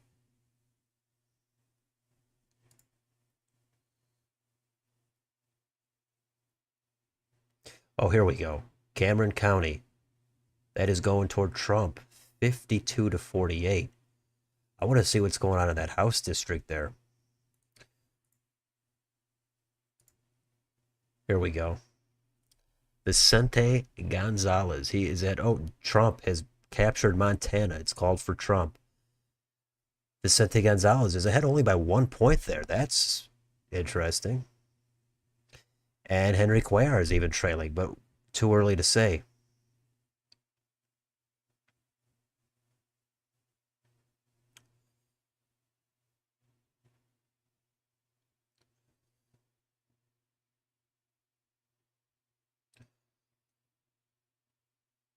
All right. Has this not been called for Ted Cruz? Still not called for Ted Cruz, and Cruz is actually losing here in Cameron County. So, Trump has more, seemingly has more Hispanic appeal than Ted Cruz. So, figure that out. But Cruz, I said he has likability issues, and it's not enough to probably derail him here. But Trump looks like he's doing well in South Texas with some early numbers.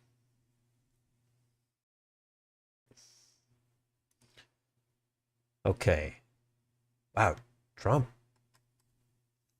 12-point lead. Man, this is so far shaping up to be kind of my best case scenario for Trump. I thought, if he has a great night, he could hit 10 or 11 points. And that's kind of where we're at.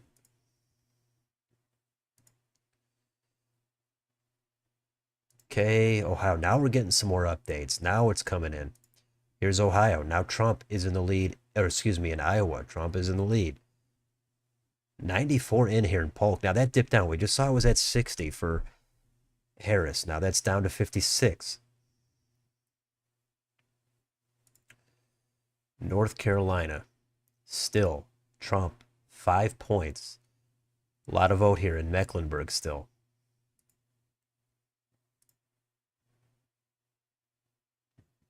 One-point lead exactly for Baldwin over Hovde in the Wisconsin Senate. For president, it's Trump who's in the lead. Very slightly, half a point. 37% of the vote in.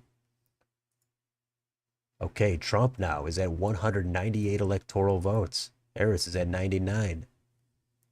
We've got New Mexico, 22% of the vote in. Trump is up by 6, but that's way too early.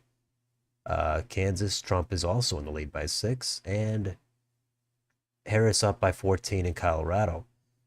Of course, Utah called for Trump with no votes in. Wyoming, Montana, Arizona. We've got Arizona. It's tied at 49.6 in Arizona. In the House, Republicans leading, but Democrats going to get a ton here in California. Um,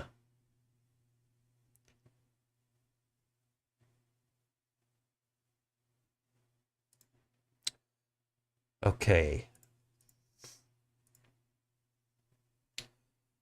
New Hampshire governor. Let's get an update. Let's do it. Not called, but Ayotte is ahead by almost 5 points. 50% of the vote in. We're halfway there. How does the needle look? It's 75% Trump.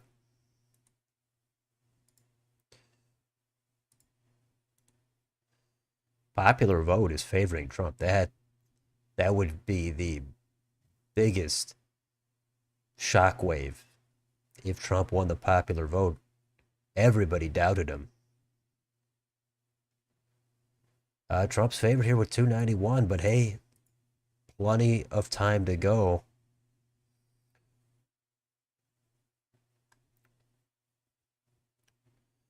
But look at this timeline here. It started out pretty even. Trump was barely ahead. It's just slowly gone toward Trump.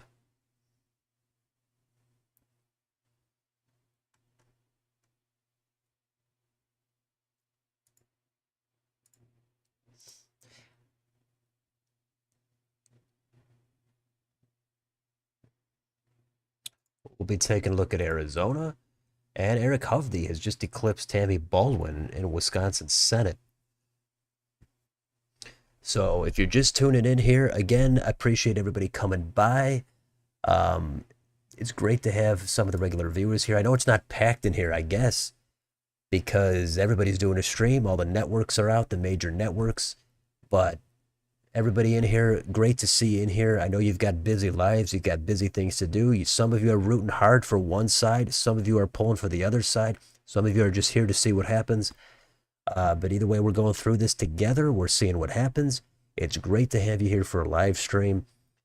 And it doesn't really get much more exciting than this. Every 4 years, this is it.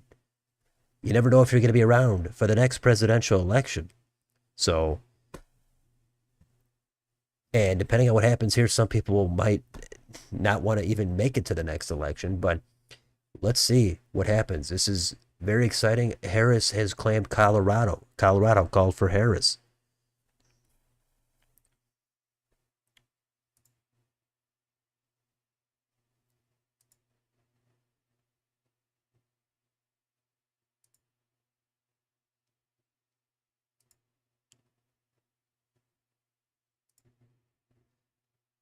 Okay, more vote for Cruz. Wow, yeah.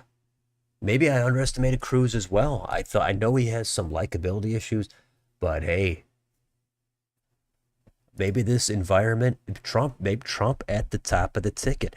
That might be the big factor. He's just driving people to turn out. And that's what happened in 18 and 22. Trump was not on the ballot. Democrats did well. Sort of like Obama. Obama did well in 8. Republicans stormed in 10. 12, Democrats came back with Obama on the ballot, and then at 14, it was another red wave. So, let's see. New Jersey is +6 for Harris. I haven't really looked at that, but that Senate race was overwhelming. Let's see. Yeah, the people. I don't, I don't think that's going to hold, but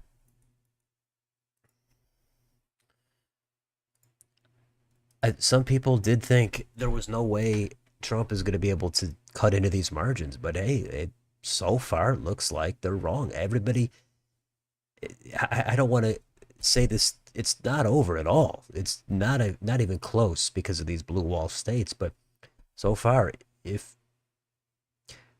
well, let's come back. We'll see what's going on in another hour. Let's see what happens. Let's see if anything changes, anything keeps going. Ohio. Wow, Brown is really slipping behind here. Where does he have vote left? He does have vote here. Okay, yeah, obviously the blue counties. But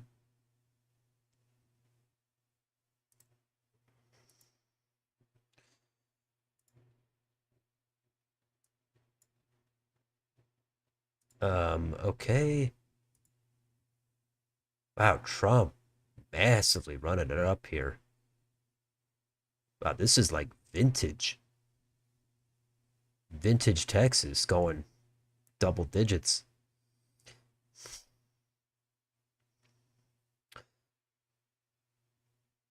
How much? There's got to be a lot of blue vote out here still, right? There is some here in Harris. There's some here in Travis. But all right, Michigan, critical state. What's going on here? Why are we getting nothing out of Wayne County? This is Detroit.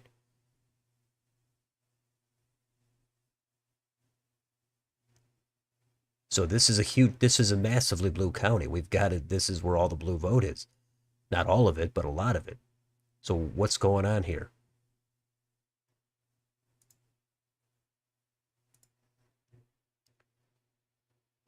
Trump has just taken the lead in Pennsylvania. Philadelphia is at 46%.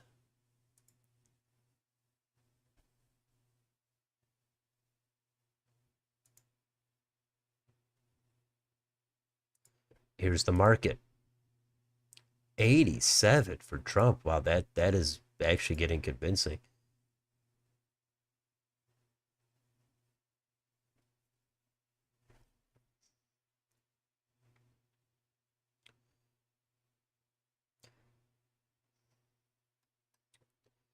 Wow, I would like to see the networks now. If this is what's going on, if this is the mood that Trump is one step away from winning this thing, then oh man, the Harris surrogates, I don't know what they're doing on TV right now.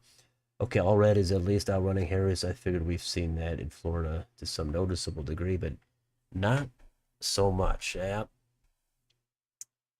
At the last minute, I did put my Senate rating for Texas down to lean Republican, but man, what can you do? Again, if Trump on the top of the ticket causes massive turnout, then these polls are just not cutting it.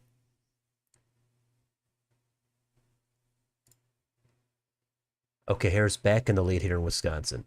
We've got a ton of vote in here in Dane.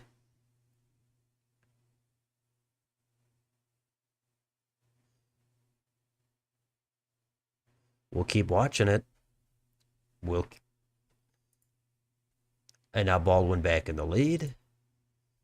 And North Carolina, it's close, or it's very similar, 70% of the vote in. Let's go back to Georgia. What's going on here? Oh, now this is ticked up to likely going toward Trump. 91% here in Fulton.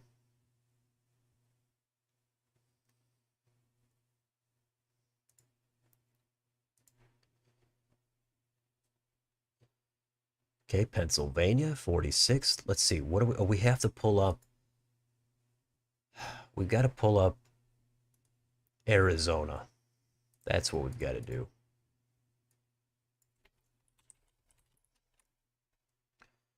Here we go. Maricopa. It's 5149 Harris. This is where most of the population lives.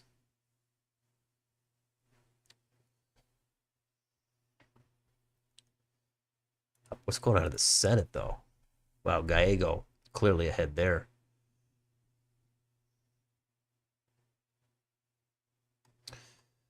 We'll come back to that.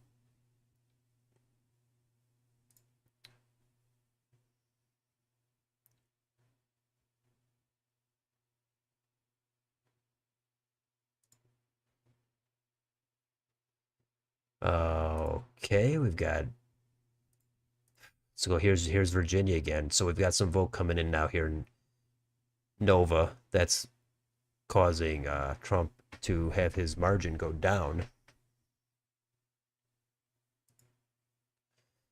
So Harris now 109.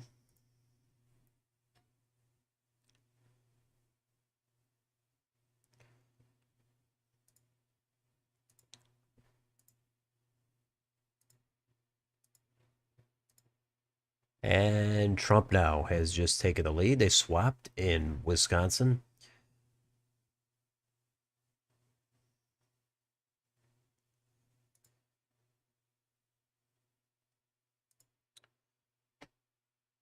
You were just in Arizona this past week, and you saw a lot of ads for a lot of candidates. You didn't see that many for Harris. Other Dems, yes. Harris, no. I wonder.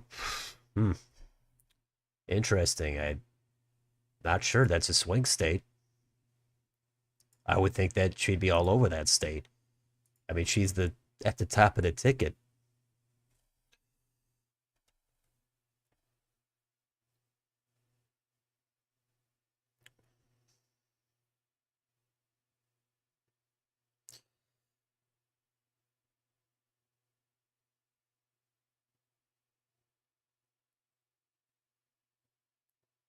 Okay,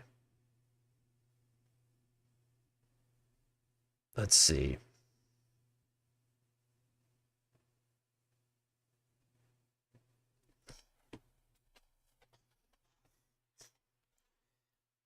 Well, right now this Iowa situation, it's looking heavy duty for Trump. I mean,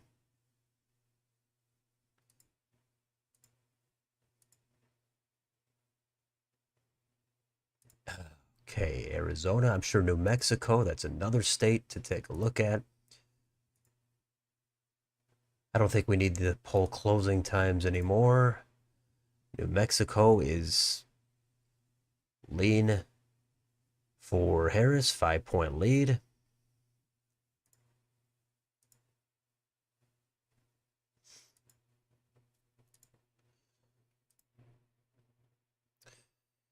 Oh, here we go. Let's see. Let's get the other can. Here's Kennedy. Kennedy's pulling in a half a point here in Wisconsin. Jill Stein's pulling in .4. Oliver, .3. Randall Terry is on the ballot. Cornell West, .08. So, wow. Look at all that.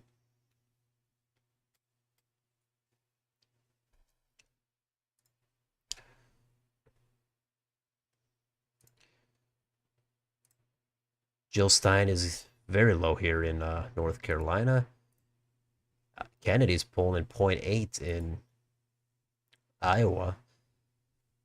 Uh, can't forget about these third party candidates.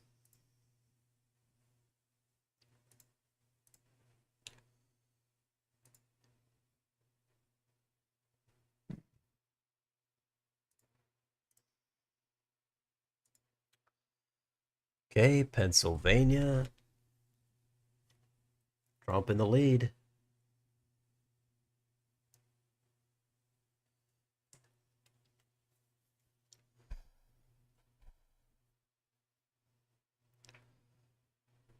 But Philly, a lot of blue vote there.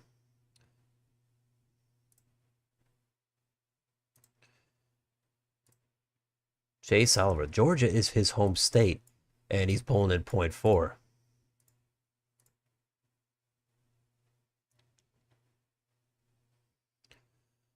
Wow, this is okay. Tim Kaine, still not a big lead for Kaine at all. Man, that does seem like why the polling for Tim Kaine showing him ahead by 14 points in some of these polls. I don't know. It seemed like a bit of a stretch.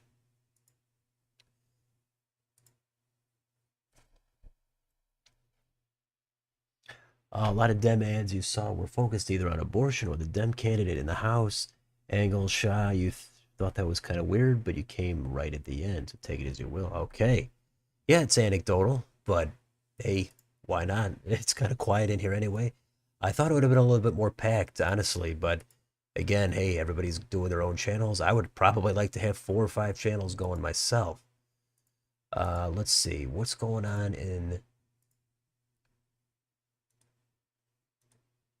the House?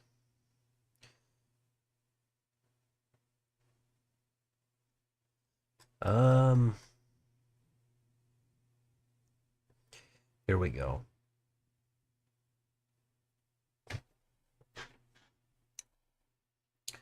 I was third. That's a close one.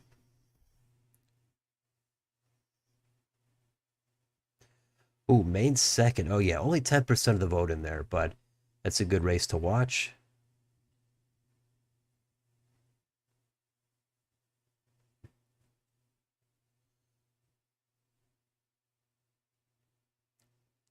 Wow, Neil Parrott is leading in Maryland sixth.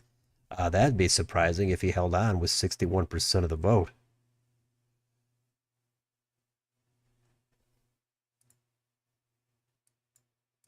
Harris has won DC, probably the bluest place out there. And we've got Trump here in Wisconsin, up by less than 1 point, but not enough information, I'm going to say. Not even half the vote is in.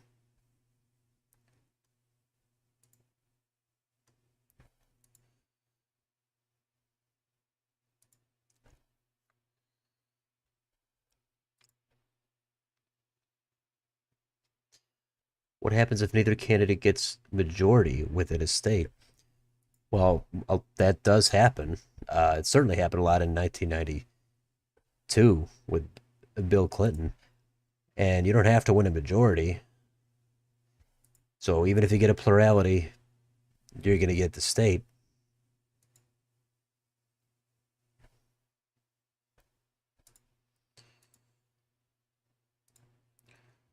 Okay, Nebraska second. Harris dominating that one. That's 10 points.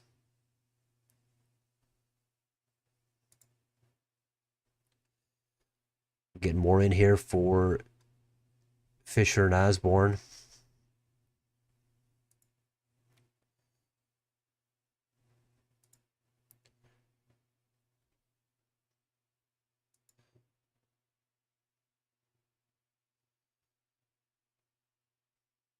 Still wish we could get Wayne County reporting. That's disappointing that they've got nothing going on here. Florida, we might be close to the final margin here. And Trump does win Miami-Dade by 11 points. That's unreal. Barely lost Palm Beach.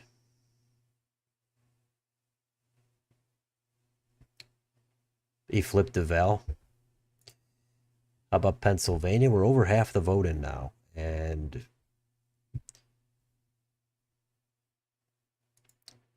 still too early. Georgia, 91% in.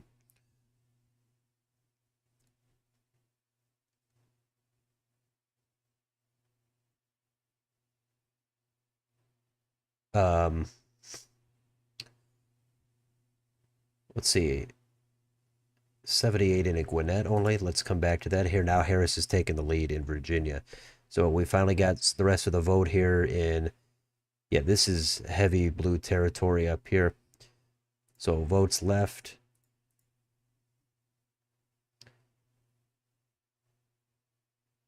But yeah, this is way under the 10 points that Biden won it by last time. I thought it would be probably down to 7 to 8. And basically, my best case scenario was probably Trump getting it down to about 4 to 5. And this right. If this pans out, this is in the best case scenario that I had. Kelly Ayotte is let's see. I know I got that tab open here. Oh, I got it up right here, and now she's right here. Yeah, that's a 6 point lead. So that's probably looking good for Ayotte there. I'm not sure where the vote is outstanding. A little bit left, or 45% left. Let's see. New Hampshire that's actually not too bad for Trump either. That's going to be less than Virginia, 3.8 according to this estimate. Now let's go back to North Carolina. Wait, why do I have two Virginias here? Oh, for the Senate? Yeah. Okay, there we go. Here, North Carolina, big lead here for Trump, 76. We've got Mecklenburg, though. We've got some blue vote that's still sitting out there. Almost half the vote in Wisconsin. It's Trump with a slight lead.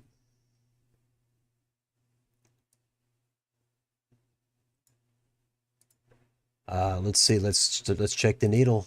Let's see it. This is it's starting to get toward likely for Trump. So this is starting to feel some pressure here now building on Harris. She's going to have to hope Detroit and Philadelphia and Milwaukee, they and Dane County, they put some heavy vote in her direction. Washtenaw County in Michigan, she's gonna have to hope Allegheny comes out big for her. And those red rural counties, she's gonna have to hope those counties do not, they just have less support for Trump. At this point, it doesn't seem like that's gonna happen, but that's what she's got to hope for. So we'll keep an eye on it. We'll come back. Montana Senate only 2% in. He is up by 21.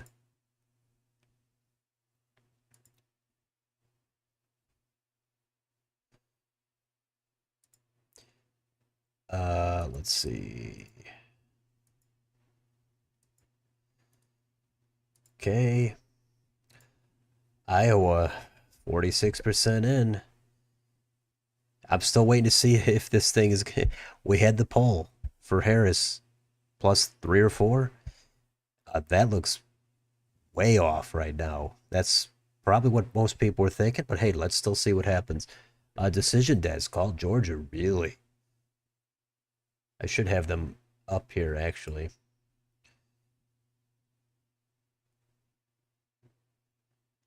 Yeah, you're right.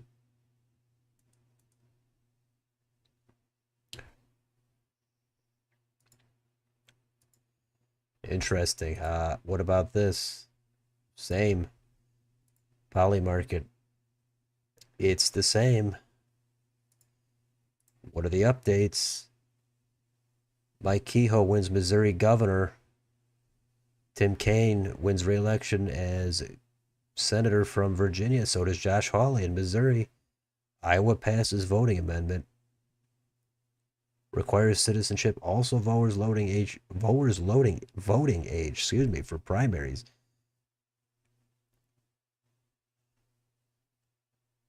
Trump wins in Iowa. NBC projects. So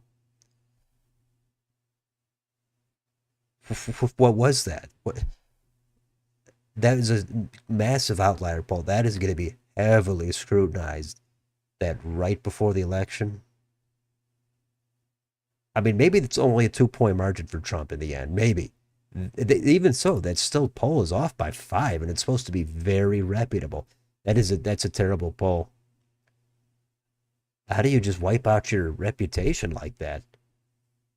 So I said at the beginning, they're either going to be heroes or villains, and right now it looks like they're going to be villains. But let's see what the final results are. Okay, Angela Alsobrooks projected to win here in the Maryland Senate.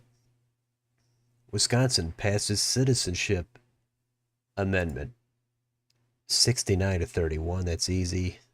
Dane County votes no.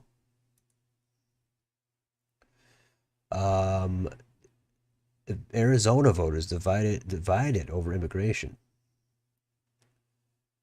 Okay, 55 offer legal chance. Illegal status, 41% deport. Pete Ricketts has won the Senate election in Nebraska, the special election. That's to finish the term of Ben Sasse. So he's going to be up for re-election again in 2 years. Ted Cruz, that's projected.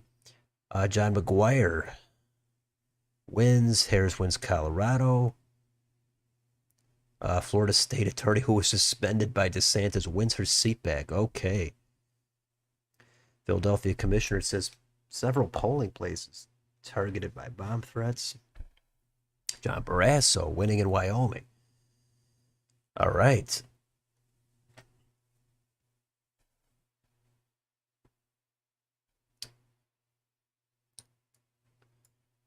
So those are the updates. What does AP have for us? Not much.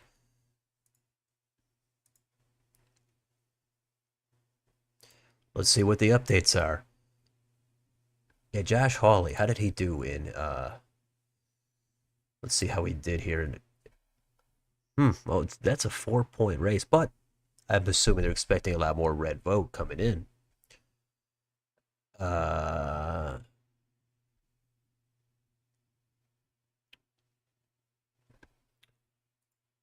Okay, here we go back to Wisconsin. Yeah, Ann Seltzer has failed. I that that that is nuts. I was thinking she was gonna come out with a poll and it's gonna be, yeah, Trump up at least 7, maybe 12 or 13. And no, she comes up with Harris up. Was it 3 or was it 4? I got to double check, but that blew everybody's mind. And it was weird how a lot of Democrats were saying, okay, now that changes everything. All of a sudden, Harris is going to be doing awesome. Why would you think just on the one poll? We've seen hundreds and hundreds of polls.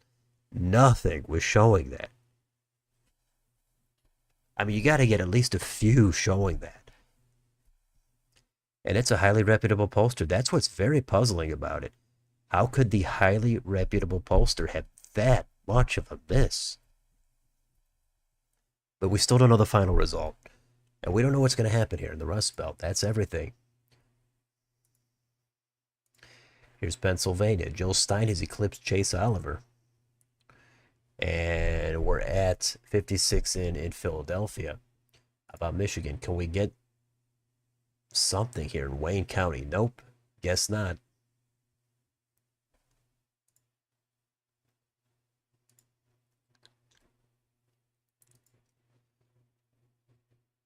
Okay, North Carolina, 77% in.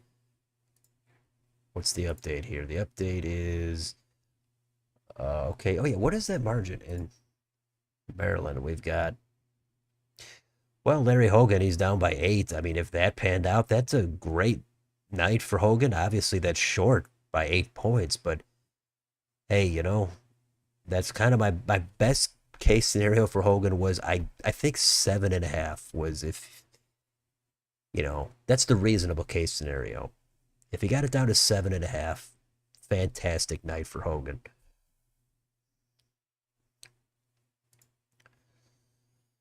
All right, let's do it. Let's see. Ohio Senate.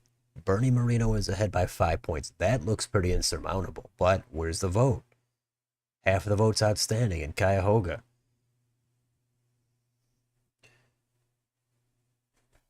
Just walked past the voting center in your town. Half hour left. Nobody was in line, but some people dropping their ballots off in a drop box right now. Interesting. I don't know what's. Uh, is that in Arizona? Maybe shy Trump vote? Yeah, I mean, certainly. If that happens, okay, Kelly Ayotte has been called in New Hampshire for governor. So Ayotte has won.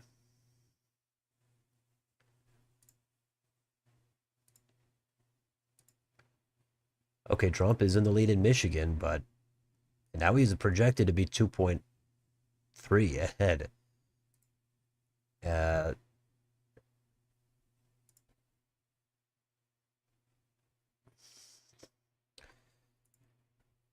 let's see. Let's keep going.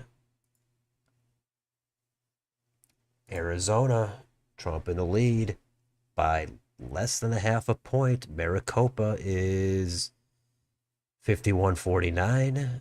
We're going to have to pull up Nevada. That's going to be the big state to pull up.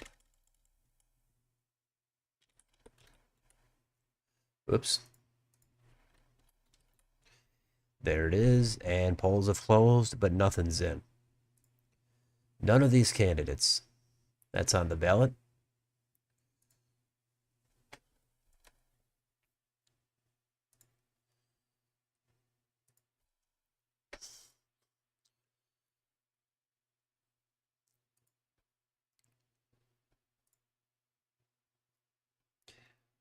Yeah, Trump just took the lead in Michigan. I just saw that. MSU Detroit fan. Yeah, what's going on with Wayne County? Why do we got nothing going on there? That's the question. But you're right, he did. Here it is. Oh, nope, Harris back in the lead. And Wayne County is sitting here with 1%.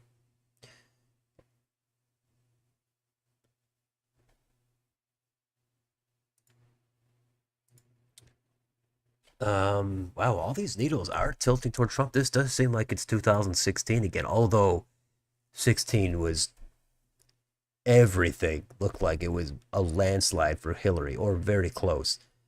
This looked like it was a total toss up.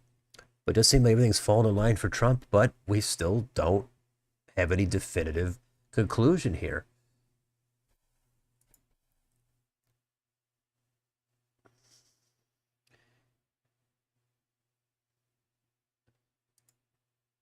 Michigan split. For Senate, you mean? And yeah, let's actually pull up that Senate race. There we go. John James, yeah, represented Wayne County, so that probably helps. Also, people are probably starting to wake up in Wayne County and Detroit. I see. I saw John James was, think his House race was a real tight battle.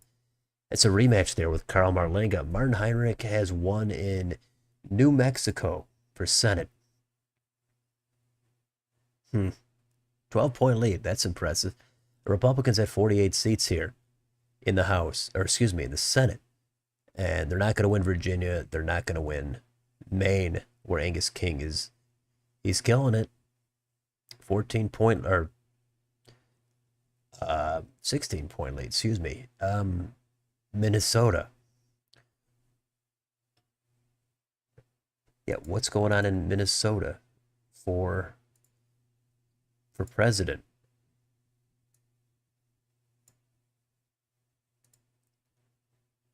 Oop. Let's see. Okay, Trump in the lead, but not enough in there. Not enough at all.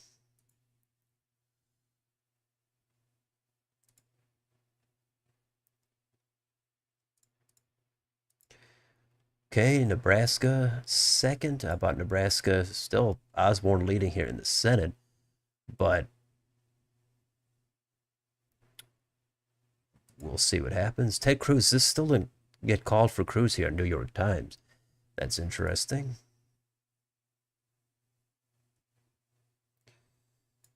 Hope everybody's having a great night, though. I guess whatever side you're on, I appreciate you stopping by here.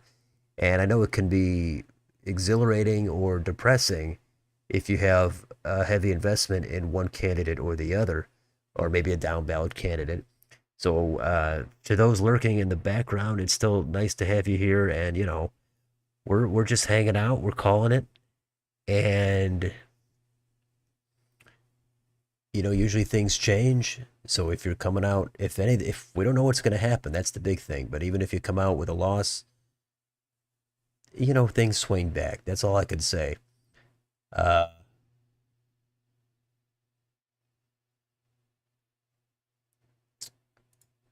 so Trump is actually winning Cameron outright here.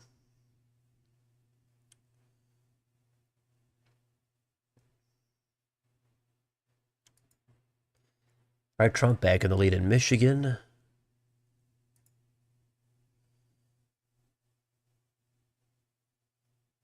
Michigan going for Trump. Bigger counties going to Harris. Yeah. Here's PA. What's going on here? 56 in Philadelphia. Erie is back toward Harris. That's a huge Harris. advantage. It's got to be, again, it's still the early vote.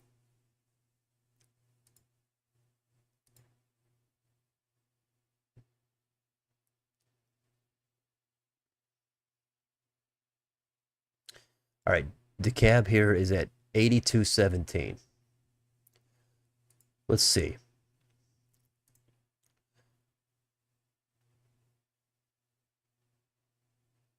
It was 82-17 here. It was 83-16.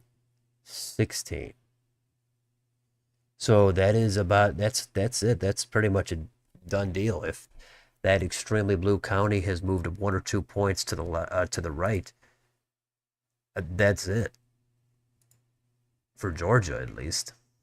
Trump has won Iowa. Iowa has been won by Trump. I mean, I don't think that's the slightest surprise. I thought that this was probably. I kind of regret not putting it at safe for Trump. I mean, who cares? But I thought this was probably going to be 10 or 11, maybe 12 for Trump. But I put it down to likely. The Seltzer poll, it spooked everybody, but it's not a lot. I thought, okay, maybe this thing is going to be 2 or 3 points more blue than I'm thinking. But hey, according to New York, Illinois is under 10. Okay, we'll take a look at that. How much of the vote is in? Let's see.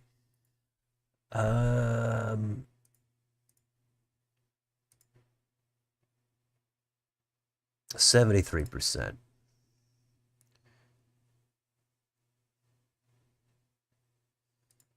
All right. According to New York Times, there's currently only an 80 vote difference between Hovde and Baldwin. Yeah. Well, let's see. There it is. That's going to change every so often, but there you go. What about AG or Senate race in PA? Ah, yeah, that's good. That's good. Let's do it. Let's take a look. Good stuff. Senate especially. McCormick, small lead. And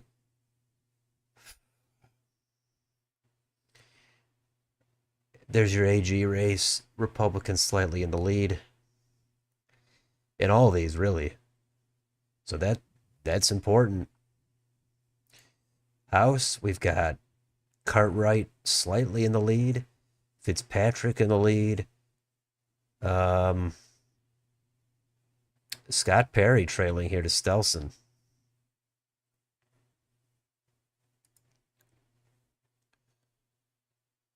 But we've got a lot of time left. Again, early vote is going to skew these results.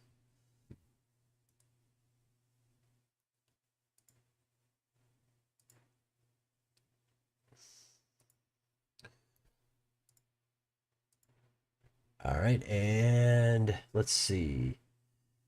Lansing. Okay, well, let's take a look at that real quick. Michigan president. That should be here, I believe. Okay. 52-47.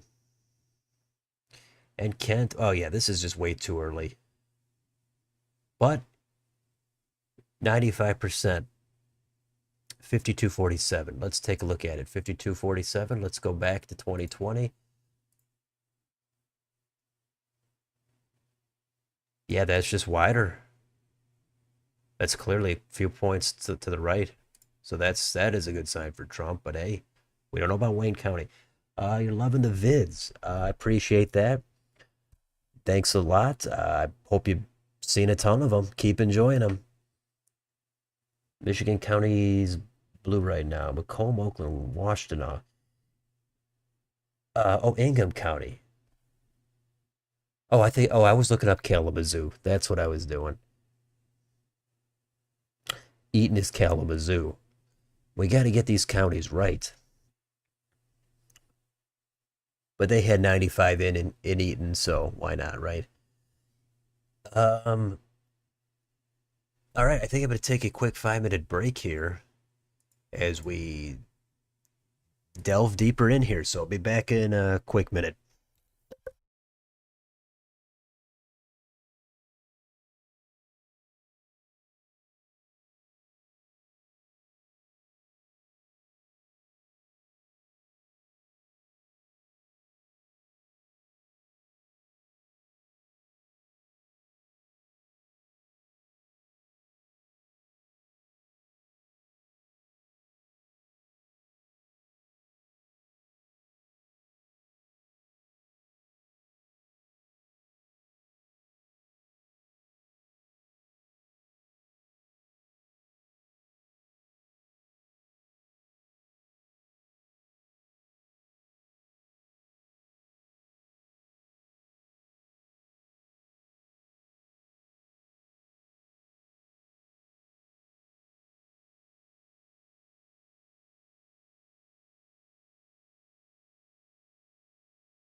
Okay, so we're back at it here again.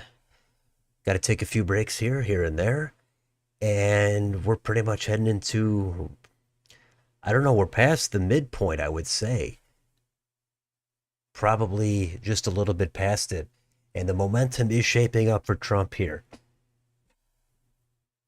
This is not at all a done deal. Well, we got to see what happens here in a state like Wisconsin. Okay, Genesee and yeah, Trump, Wayne County.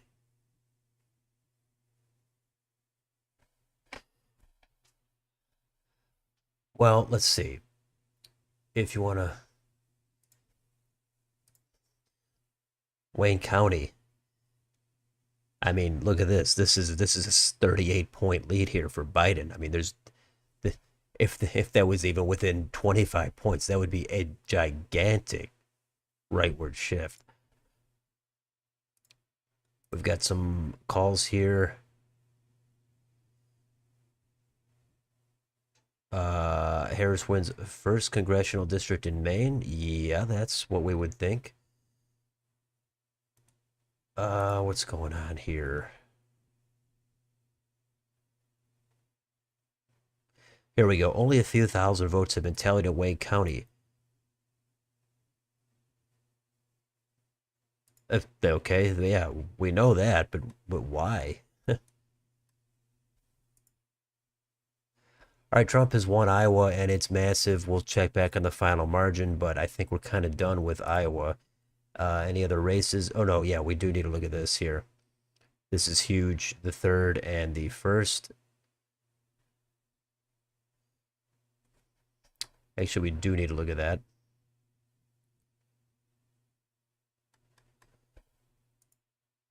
Bernie Moreno is ahead by 5 points. This is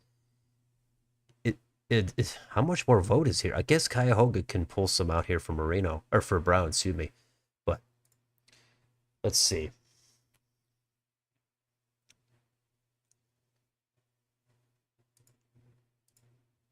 Okay. What's your plan for content after the election? Whew. Yeah, it's a great question, isn't it? I don't know. Probably just, I do want to kind of take it easy. Been putting out a lot of content. I got other things in my life to deal with as well. But I'm sure breaking the vote down as we get final results in, maybe it takes weeks till we get everything in. But just going over the immediate results, talking about what happened, different races, and then seeing where the vote shifts are, of course. Maybe exit polling, comparing to 2020. Maybe we'll throw in some more of the fun stuff, maybe the coin flip battles, maybe some spinners.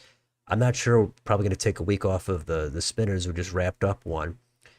And then, we'll see what happens. We'll see what news comes up. We'll see if we're going to look ahead to 25 or 26. But,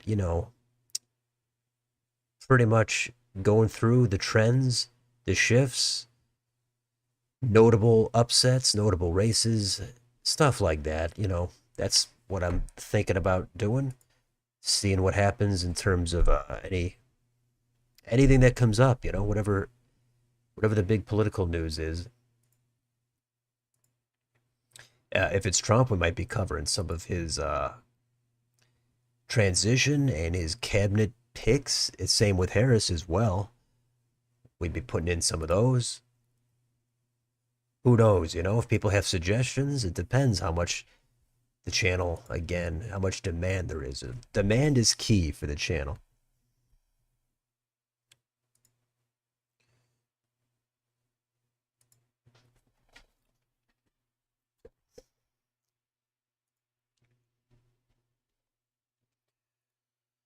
All right, Georgia is okay, got a little bit more narrow. Where are we looking at? Okay, we've got Fulton here at 72.27. So in 2020, it was 72.26. So without the tenths of a, or with the tenths of a point, it looks like it's very, very, very slightly redder. Here's Virginia. Harris over 50 now. We probably got most of the vote in here in Northern Virginia. A little bit left. Still got a good amount here. Virginia Beach, only 35. I think they started off. They were the very first we looked at, and now they're only at 35. Heard of the VA? I'm not sure in what context. Talking about for veterans? Are you talking about that, or are you talking about the campaign trail? The game, the simulation? Yeah, I've heard of that, but don't really get into it much. So that's all I got to say about that. But I know some people have suggested it, but I gotta try to stick to what's easy to make content on because it can take a lot of time to make just a 5, 6 minute video, and I gotta try to do things that are gonna be compelling enough for enough of an audience. I mean, I've made a lot of videos. I spent a lot of time on some of them, and some of them nobody cared about. That's very disappointing. So you want to try to do something easy enough that's compelling enough that people want to see.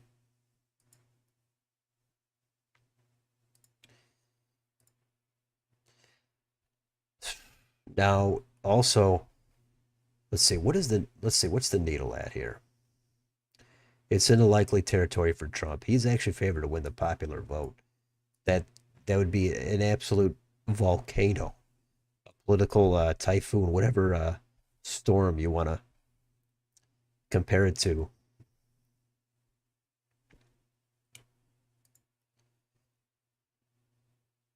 But let's see.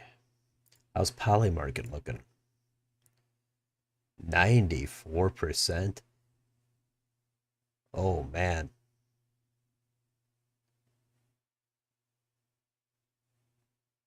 that is huge.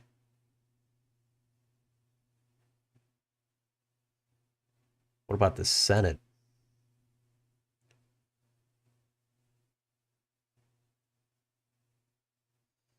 Hmm. Yeah, these races are still up in the air. We don't have enough information in the blue wall.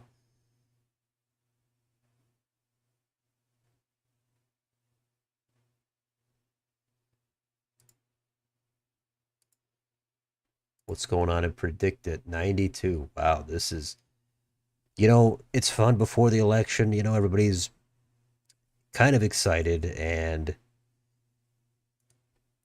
anxious, but, you know, half the people are going to be absolutely destroyed over this if it pans out for Trump. I don't know if it is. We're going to stay here and see what happens.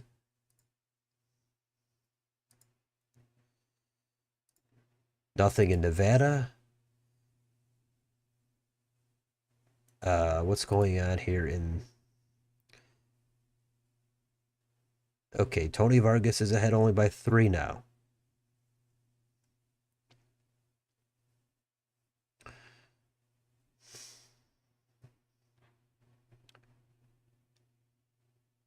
All right, we'll come back to this.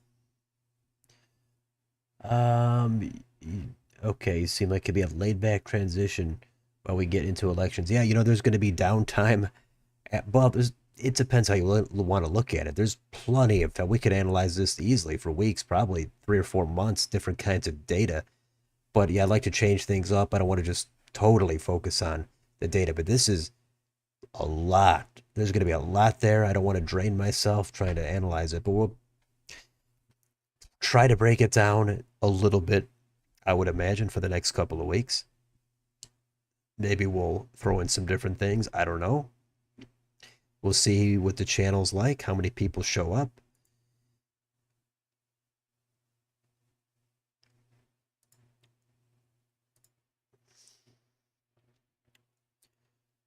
And let's see. Wayne County, 1%. And still only 28% overall. So that's not a lot. Let's go back to Pennsylvania, 67%. So what's going on here? Still, early vote, Republicans playing catch up. In the Senate, this is wild stuff because I would think Bob Casey, I always thought he was going to win. Up until maybe the last month, I was thinking there's a chance this guy could go down now. But that'd be surprising. Bob Casey, household name. His dad was governor. New Hampshire is narrowing up. Georgia looks like it's locked in for Trump at this point.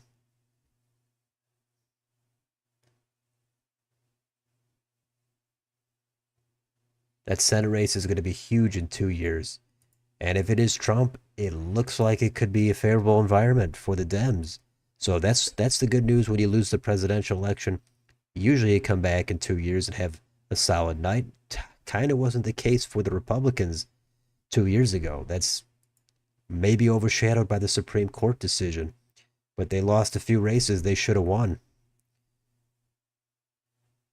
So you never know what's going to happen. But if Trump is pulling people over the line, he's not on the ballot in 2 years. There could be backlash. It could be bad. Dems could come right back, take the House if they don't take it tonight, and they can take the Senate also if they. I doesn't look like they're taking that tonight.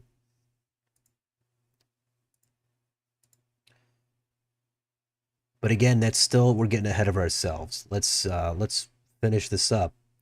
We've still got a while here.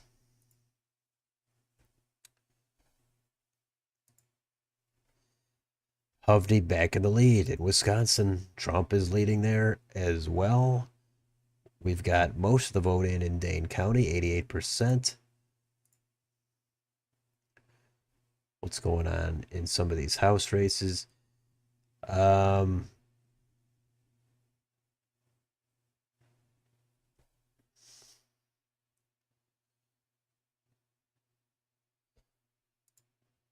okay. 210 electoral votes for Trump, 113 for Harris. I'm assuming, yeah, she's going to be picking up Maine, New Hampshire, Virginia, and New Mexico pretty soon.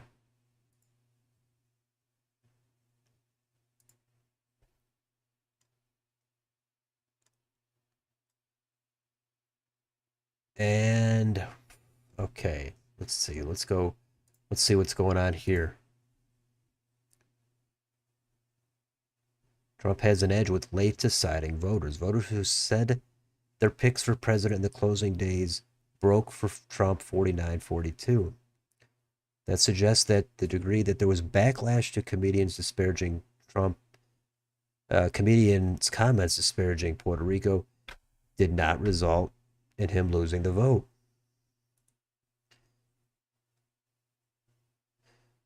Andy Kim wins the Senate. Colorado passes this amendment.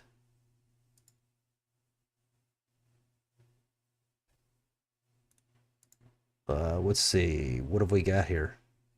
They're not even showing us the exit polling. Okay, well, we'll be looking at that at some other point. Probably do a whole video on exit polling. Trump wins Idaho. Harris wins California. That's going to give her a ton of electoral votes.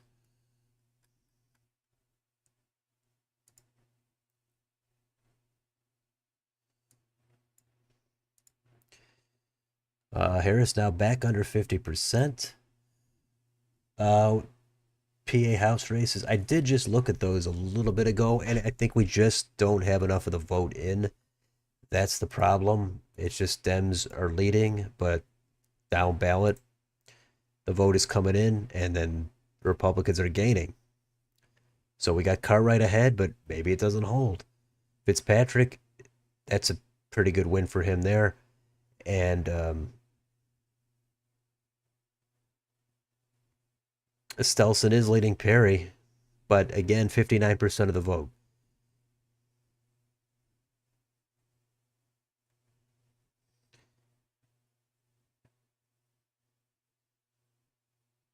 So we'll update this.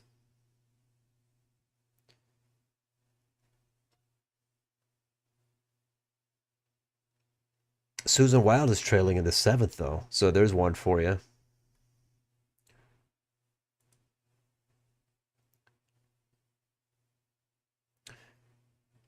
Oh, yeah, Trump in New Jersey +6. That'd be pretty crazy if it was +6 for Harris.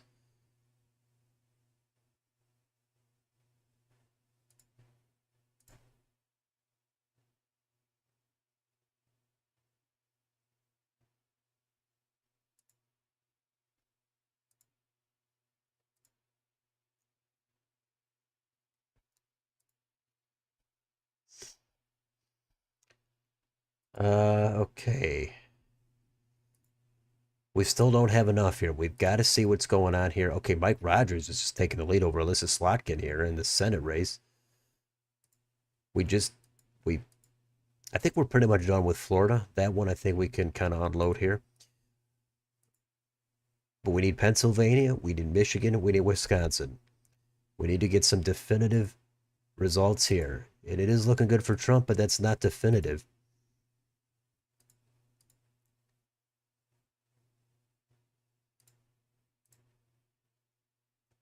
Harris wins Washington. Okay. Oh, election day bomb threats. Wow. Yeah, look at that. Yeah, what actually happened? How did Larry Hogan do actually?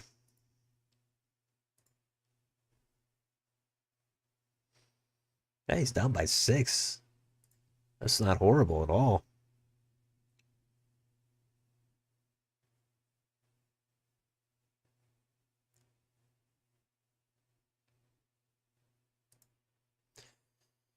All right, so no upset there for Hogan.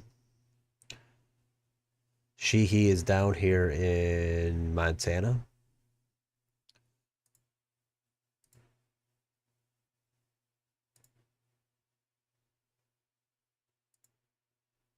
Okay, let's see.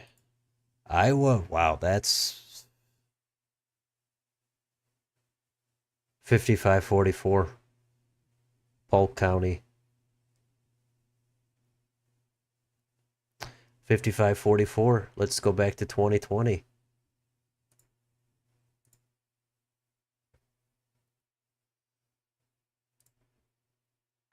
56-41. Trump's done better in one of the blue counties in the state.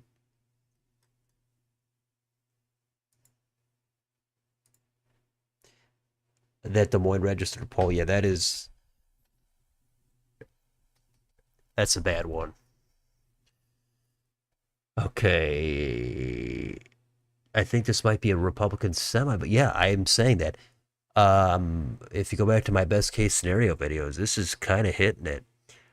And not, we don't know in the Senate though. In the Senate, I had best case scenario Republicans flipping the blue wall states. We're not there yet.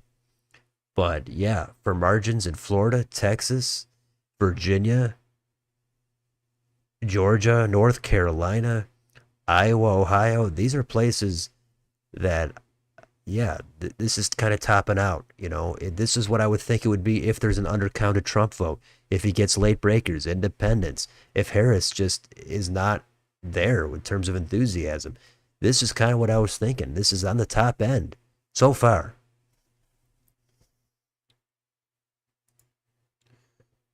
So Harris now at 179.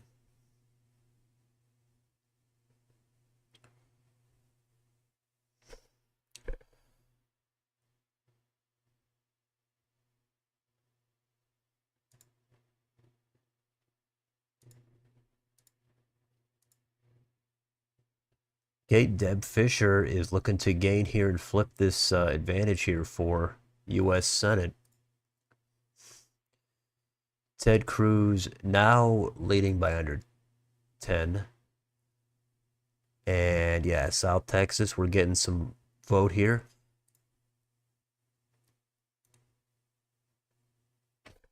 There's a lot of vote in, and it does look like Trump has done pretty well. He's carrying Cameron County, where Brownsville is. He's carrying it by 5. Now, that down ballot race here for the, look at these shifts. To the right, all of them. 2, 3, 4, 5, 6, 7 points. Couple counties barely to the left. We're going to be looking at these arrows for the next 4 years.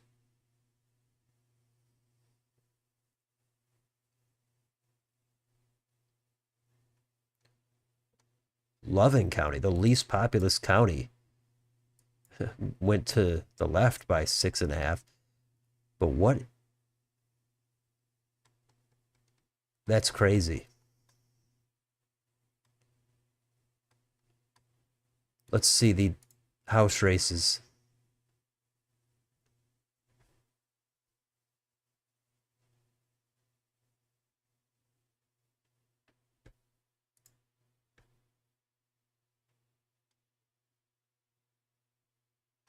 Uh, okay, here we go. Vicente Gonzalez is still ahead by 4. Cuellar barely ahead now.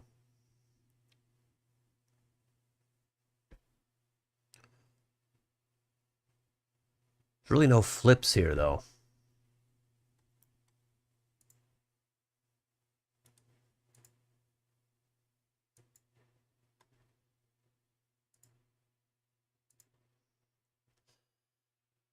Let's see. You could say Loving County wasn't loving Trump this time. Yeah, they did vote for him overwhelmingly, but yeah, apparently by a lot less than last time.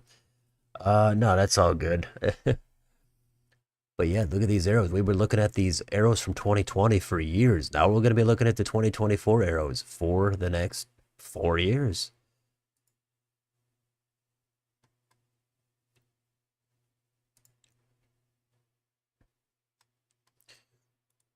They have this in Ohio here.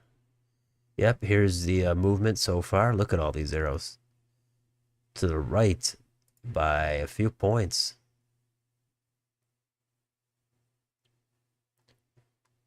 Wow, that is clear movement. It's not massive, but I mean, this is not nothing either. I mean, Mahoning, look at this. 7.6 to the right.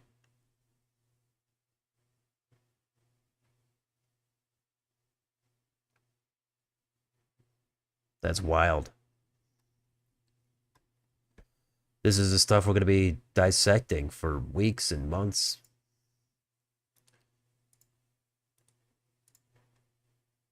And here, look at this. Here's Iowa. Every county except one so far to the right.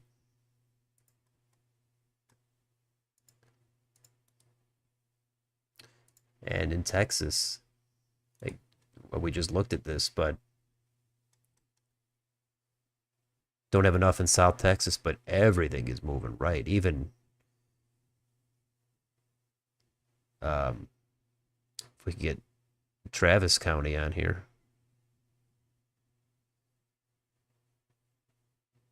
I guess it's not, maybe they don't have enough of their vote in.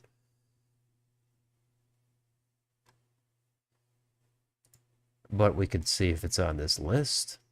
No, it's not. Okay. Anyway.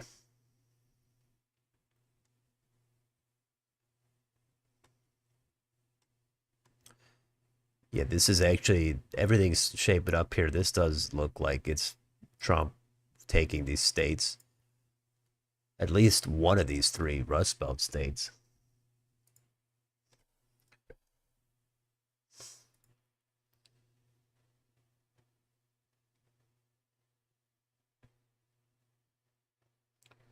So once they get 95% of the vote in, then they can show you the arrow. Lackawanna, 5.6 to the right. That's a flip. Oh, no, it's not. Sorry, Harris. Holding on by 3. That was the danger area for Harris.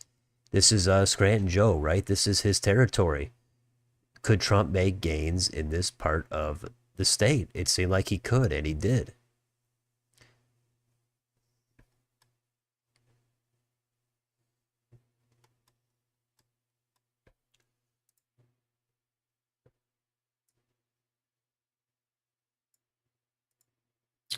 What have we got here? We got any counties fully in?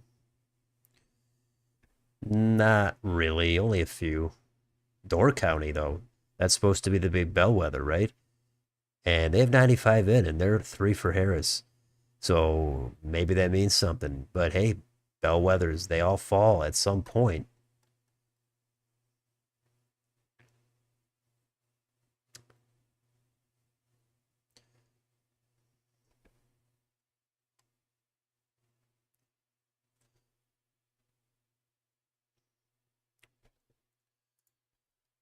All right, let's see. Hope everybody's doing all right again, hanging in there. We've been going for hours. What have we been doing? 5.5 hours? We're gonna keep going. We got to get some results. We got to get it all in. Nevada has nothing.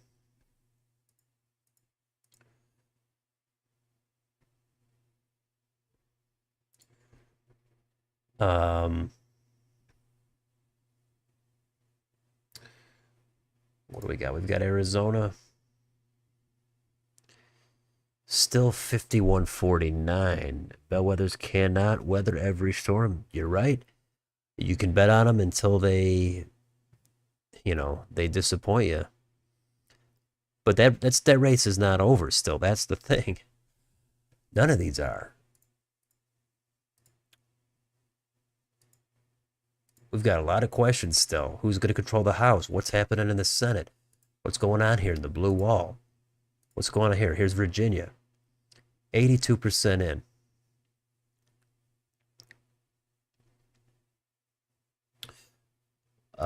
New Hampshire.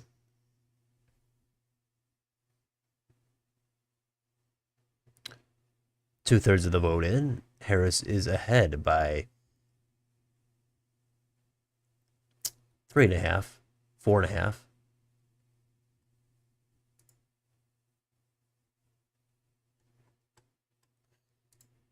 Pennsylvania, we are winning. Okay, California, that's a lot of House races in that state. Michigan is looking to go to Trump by the looks of it. It's not over yet. It is absolutely not over. Say goodbye to Sherrod Brown. Is it Rick C? Hey, nice to see a regular viewer here on the channel. Not called yet here, but Sherrod Brown does look like he is in danger.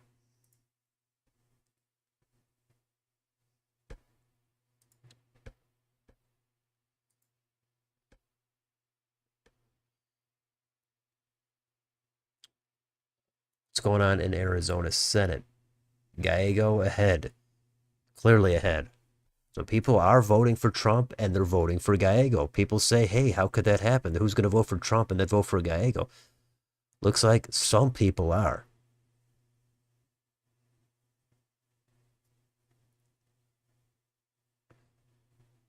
The House is going to be a little bit too early to call here.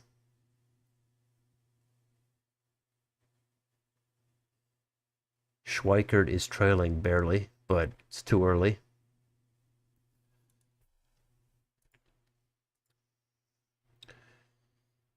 And Nebraska still 10-point lead here for Harris. Florida and Texas double digits. It is wild stuff. That's for sure. Kind of crazy that Texas is almost rhymed. I know. I said this is vintage Texas. This is going back like 2 cycles, 3 cycles. What? Yeah, it's a blowout in Florida. It's an absolute massive wipeout. That was not just isolated in 2022.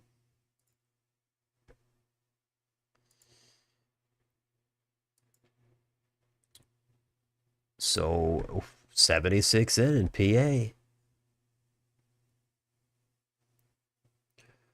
Brandon Williams lost. Did he? That one is probably the least surprising to me. His district did seem like it was red or got bluer after the redistricting. So that I can understand. Here's some more of these New York districts. And yeah, here he is. He's down by 6 in that one.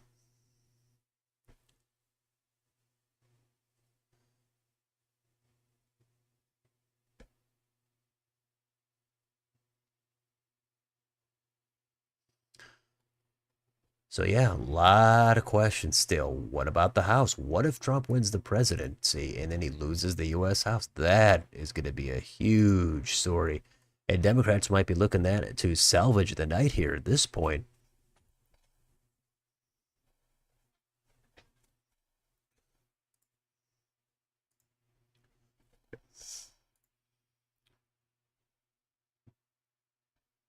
All right.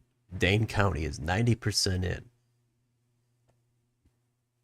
A lot of vote here in Milwaukee County still. Can we get anything? Okay, North Carolina, it's been a little while. 89 in. It's close. Trump's up by more than 2.5.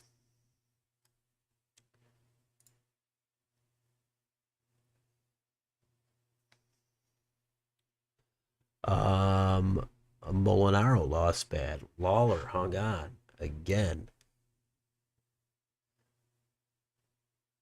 Yeah, I'm gonna wait till we get the final results. But yeah, I know I did have the Republicans losing most of those races.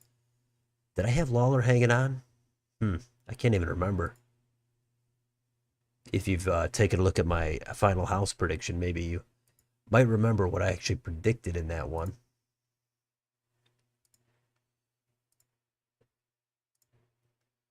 All right, Deb Fisher now is in the lead here for this Senate race. Probably going to be all uphill, or it's going to be all just tacked on for Fisher at this point. Probably going to just keep going up. But Osborne is very well in the lead here in Douglas and Sarpy.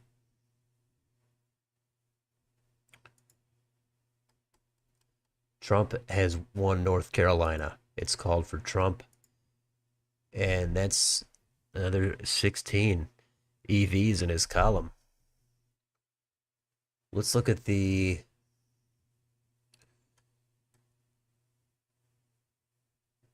Okay, governor. Wow, look at this. This is abysmal. Stein is ahead by a ton.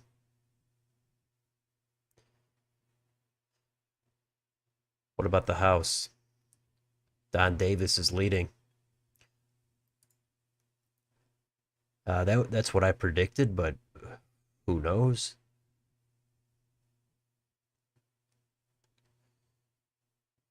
Um, Lieutenant Governor, close one, but looks like Dems in the lead there. Same for Attorney General, but not for Agriculture Commissioner, and not for Auditor, and not for Secretary of State. Elaine Marshall, they're still hanging on.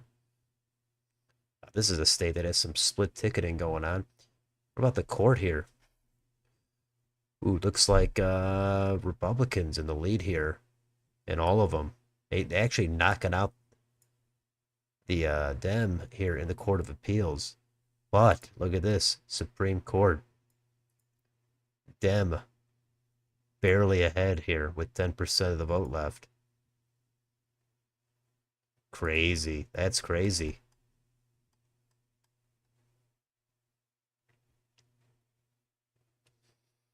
I was first is looking like it will flip, though there are still 11% of the vote. Yeah, I saw that it was very close. We'll have to come back to it.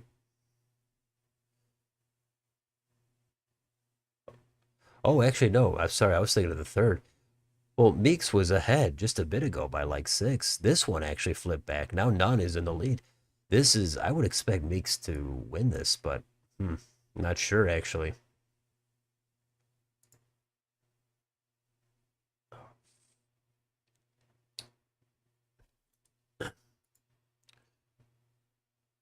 Let's see. What about these down ballot races? Wow, Marcy Kaptur is actually trailing here. So Trump is pulling Derek Marin over the line. Sykes, though, only 58% in. She's got a lead.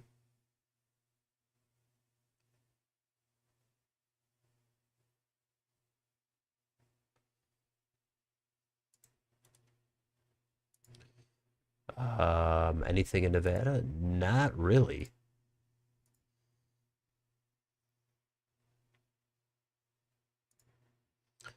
Up, Dan Osborne back in the lead. That's a little bit of a surprise.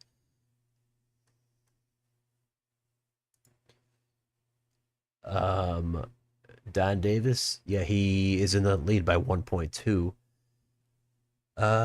North Carolinian, okay. Yeah, North Carolina, it's purpley. It's turning, it's like Wisconsin, different offices electing different parties. Yeah, Don Davis he looks like he's in the lead by about one. You keep looking at AP, it looks like a red wave. Yep. Yeah, won by 6.5. Yeah, that's a little more than I was thinking, but I guess considering what we're seeing in other states, it's not as surprising. For now, it seems like Hovde is holding Wisconsin only by 1 point half. One. Okay, Tim Kaine has one. Virginia. Good change. Yep. Has been leading for the past 30. Yeah, Hovde, I thought he was kind of weak. If he somehow knocked off Baldwin, the incumbent, that is something I would have thought was very unlikely 6 months ago, 8 months ago, a year ago. I was thinking Hovde. Nah, well, I guess you never know what kind of a red wave could develop, but it did look like it was going to be a red wave going in. That's the thing. If this turns into a red wave midway through, that's something different.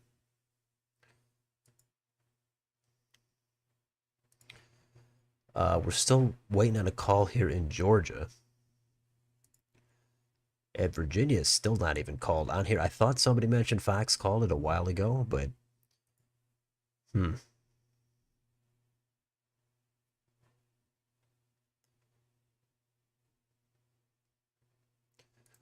Let's see, Poly Market.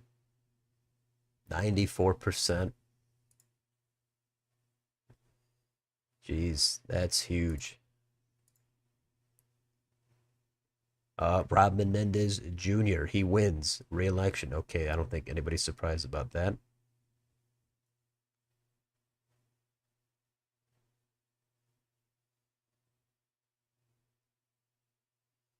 Harris campaign chair acknowledges razor-thin race.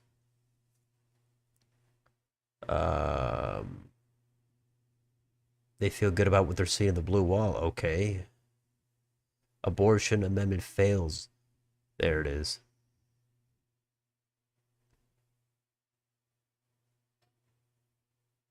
60% threshold, that's what did it. Raffensperger says Trump has insurmountable lead. Bernie Moreno has won in Ohio. Wow, I did predict he would win, but I thought it would be a nail biter. District of Columbia passes ranked choice voting. Wow, Bernie Moreno. It's not that shocking in a sense if Trump's going to win this thing, by, let's see, what is he at? He's at 12 points. Yeah, can Brown run 12 ahead? I don't think so. I thought he could run 8 ahead. Maybe. Probably max 8. Turns out he's running. Let's see. This is a 4.5 versus 12. That's about as. It's almost 8.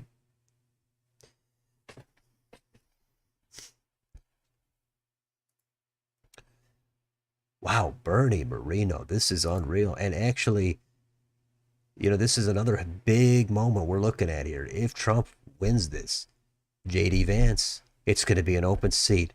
He's going to have to resign. He just won 2 years ago. Mike DeWine, governor, more establishment. He's going to make an appointment. That's going to be huge. And then Democrats are going to try to compete for that special election. But this is demoralizing for them. How are they going to make up a 13-point deficit? Um, let's see. Almost everyone I've seen in Wisconsin wants Hovde over Baldwin. Really? Okay. Well, it's close. There's got to be a lot of Baldwin supporters out there. Phil Scott won by 51. You know what? What happened to Phil Scott?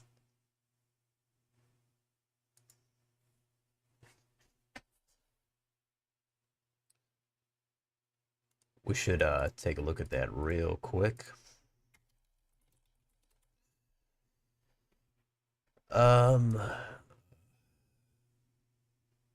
Here we go.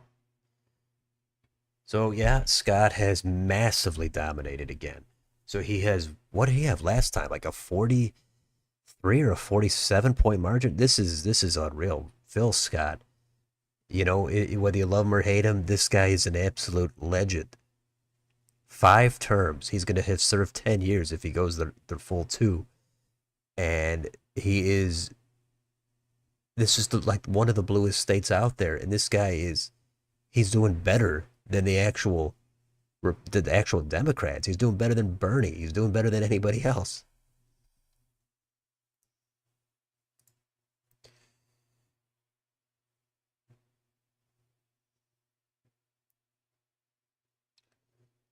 Lieutenant Governor. Here we go. Look at this. This could be an upset right here. Zuckerman, the progressive Democrat, is trailing to John Rogers. John Rogers is a former Democrat. Zuckerman has been in there for what, like 2 terms? He left and he came back, and now that is wild. So there's something interesting.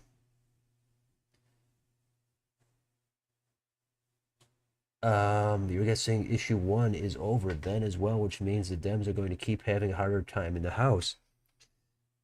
Yeah, that's a good point. That's a good point. It would be interesting if Sherrod Brown ran for Vance's seat. He's probably the only one who.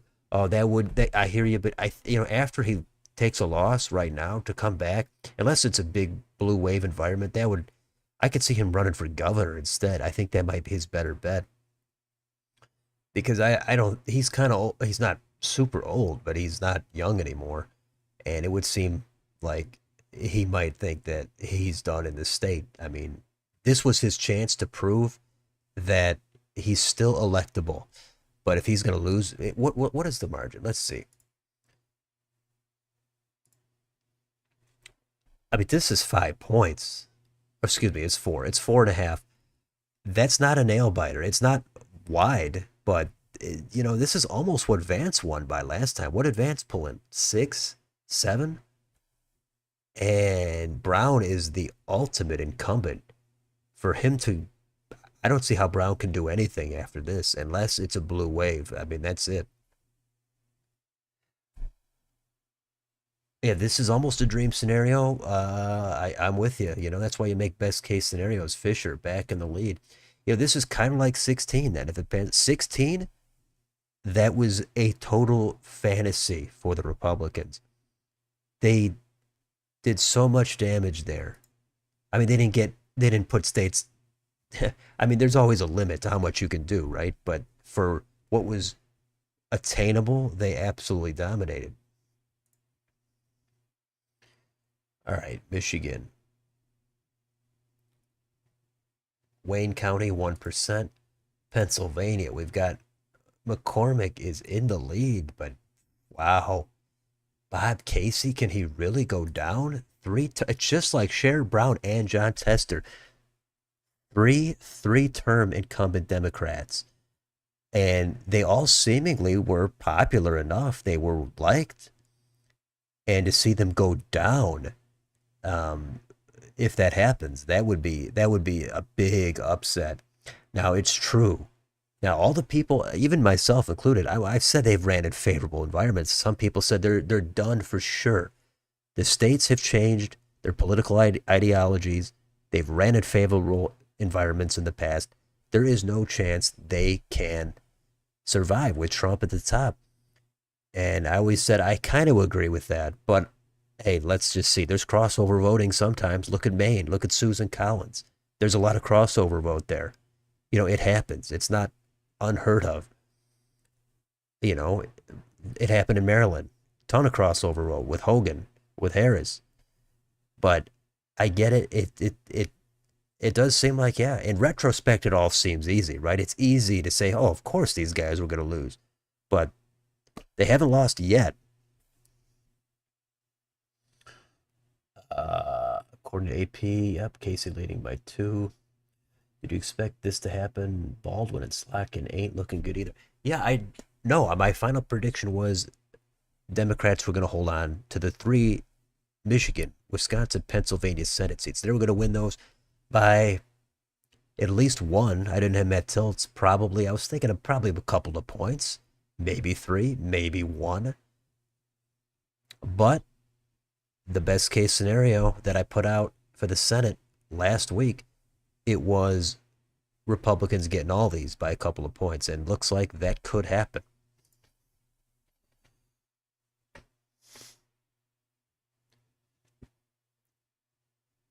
Harris is winning Illinois by 5. Is that true? Let's see this.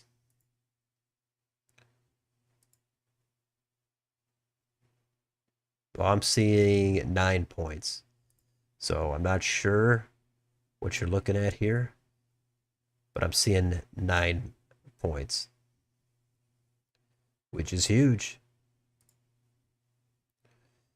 What's going on here in Michigan? Yeah, or excuse me, Minnesota. This is a key state.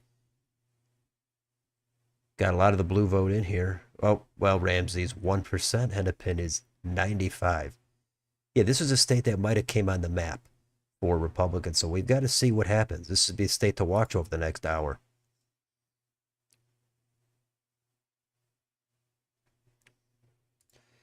But yeah, I think the air might be kind of deflating here. The balloon deflating air is out of the room, maybe on the Harris side right now. If you've got on ABC or MSNBC or Fox or whatever, I bet that they're pulling in everybody. They've got Donna Brazil on there. They're gonna have all the usual characters from both sides. They're probably gonna pull in Mitt Romney. They're gonna pull in everybody. Joe Scarborough, David Axelrod. All these people are gonna be on there. You're not giving your brother the nookie. I got you.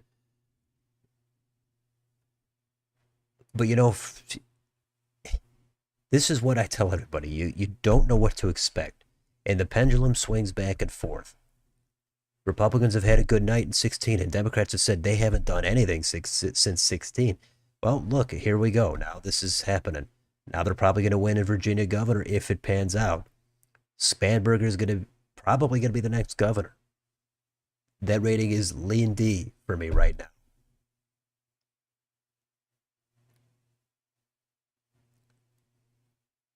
New Jersey, that's also going to be lean D, if not likely, maybe likely. That's an open seat also. So things to keep in mind for the fallout.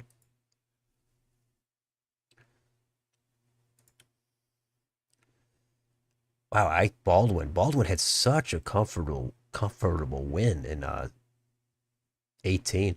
We still got nothing up here in Douglas. This is going to be a blue county, and so should Ashland. But it Baldwin just won by double digits last time.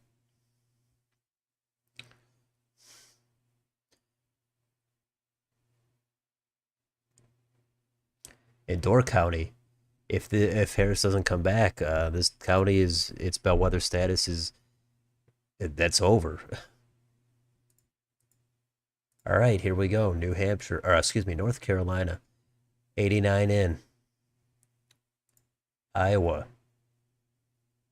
massive lead here for Trump. Marino, taking down Brown. I did call it. I thought the late breakers and Trump would pull Marino over, but I didn't think it'd be by 4.5 points. So Brown, and the polling just sucks a lot of times. I think that's the thing to keep in mind.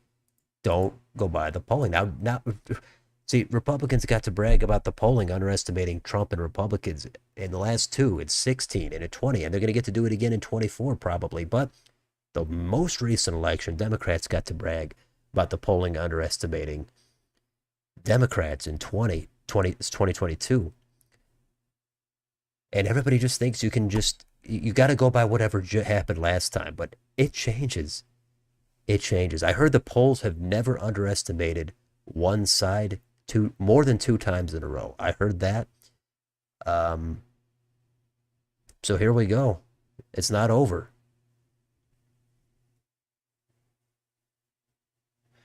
The only thing you were wrong about was the Arizona race in the best case scenario. Well, we've still got Nevada, right? Is anything in Nevada? Let's see. I think I got that open somewhere. Oh, we've got nothing here, so I might be wrong about Nevada. And Arizona, I put a tilt in there for Lake in the best case scenario. And is that totally over in Arizona, or is it just, let's see, 49%?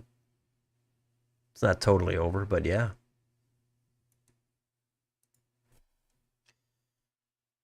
Tim Sheehy. Oh yeah, yeah. That was one. In retrospect, I'm thinking, man, I should have put that up to likely on my regular prediction. It was right at about 4.5, and I was like, I'm gonna give Tester a little bit of the benefit of the doubt. Who knows? But the best case scenario, though, I had Sheehy over 10. I had that safe, so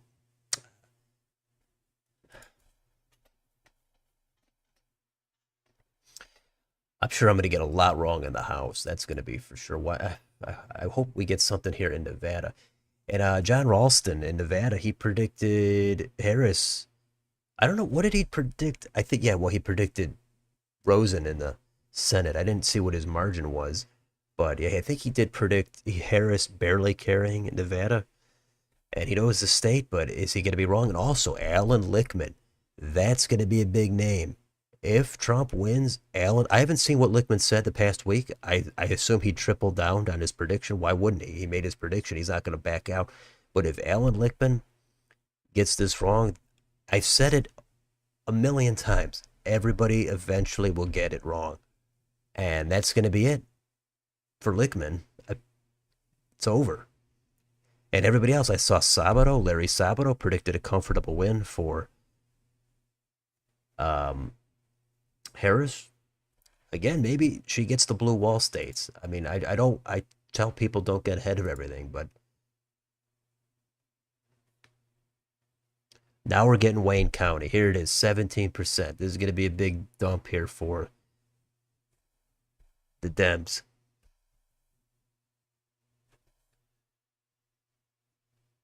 I don't think I think Harris is thinking that.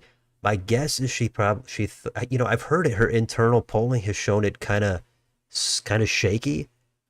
So who knows if I mean she probably prepared for this outcome, but she's got to be demoralized. Anybody would be. But I think we'll be analyzing it.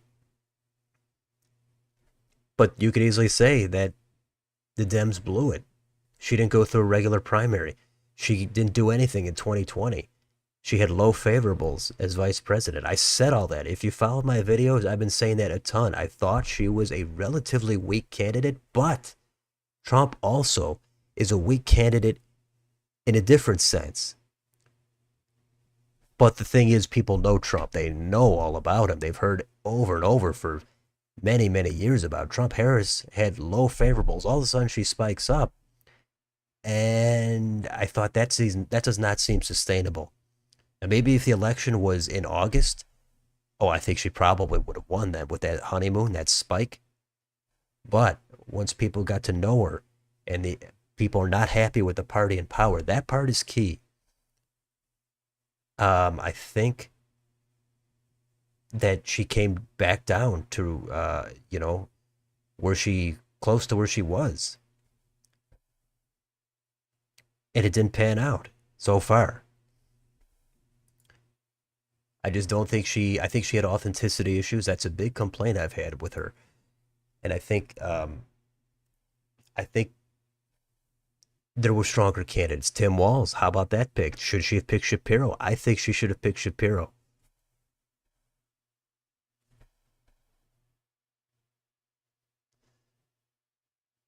Oh, hey, somebody's mentioned that right here. If she picked Shapiro, would it made a difference tonight?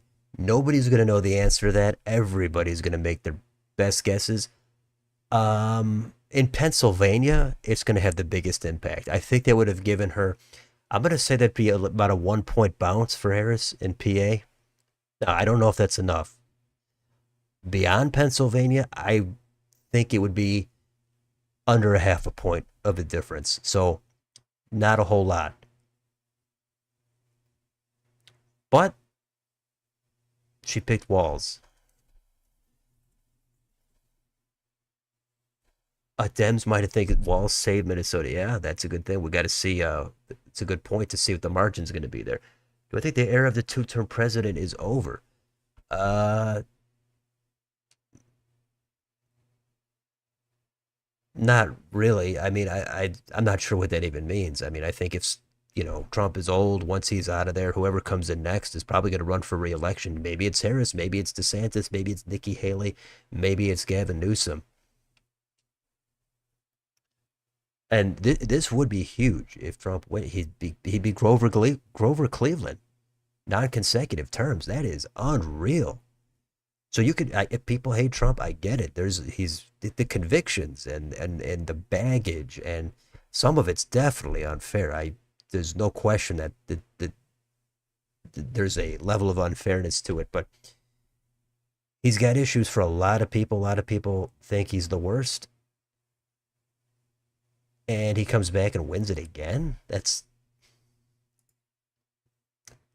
I don't know. That's wild. If Trump just won last time, he'd be out of there now. We'd be done. We'd be probably electing a Democrat right now.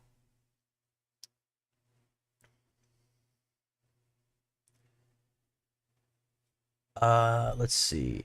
Yeah, if Trump was going to lose, you could just if I could make a case easily for Trump. Like I said, the convictions, the baggage, the comments he's made. Again, some of it's unfair, but some of it is just, he's tainted. People don't want to go back to that. There's a circus, but that's not the case right now. It looks like people would want to go in a different direction. He's going to shake it up. We'll see. Thank you so much for the research and nonpartisan coverage tonight leading up to the election. Stumble on your channel and watched like all the vids. Can you check PA Senate? Yes, I can. There it is. I definitely appreciate that comment. You've checked out all the vids. I've got over 1,000 videos. That would take a long time to watch them, but I get it if you just watch the last, few over the past month. That's good stuff. I try to understand. I could usually understand what each side is kind of thinking. I can make a case for it. I can. That's just something I try to do is make a case for what each side might be thinking. Uh, Country is getting so partisan. I had a theory that Trump would lose 2020, Republican would win in 24, Dem in 28, so on. I understand. Well, maybe this throws off that theory because now we're gonna. Oh yeah, if it is Trump, we'd probably look at Vance versus Newsom. How about that? Vance and Newsom in 28.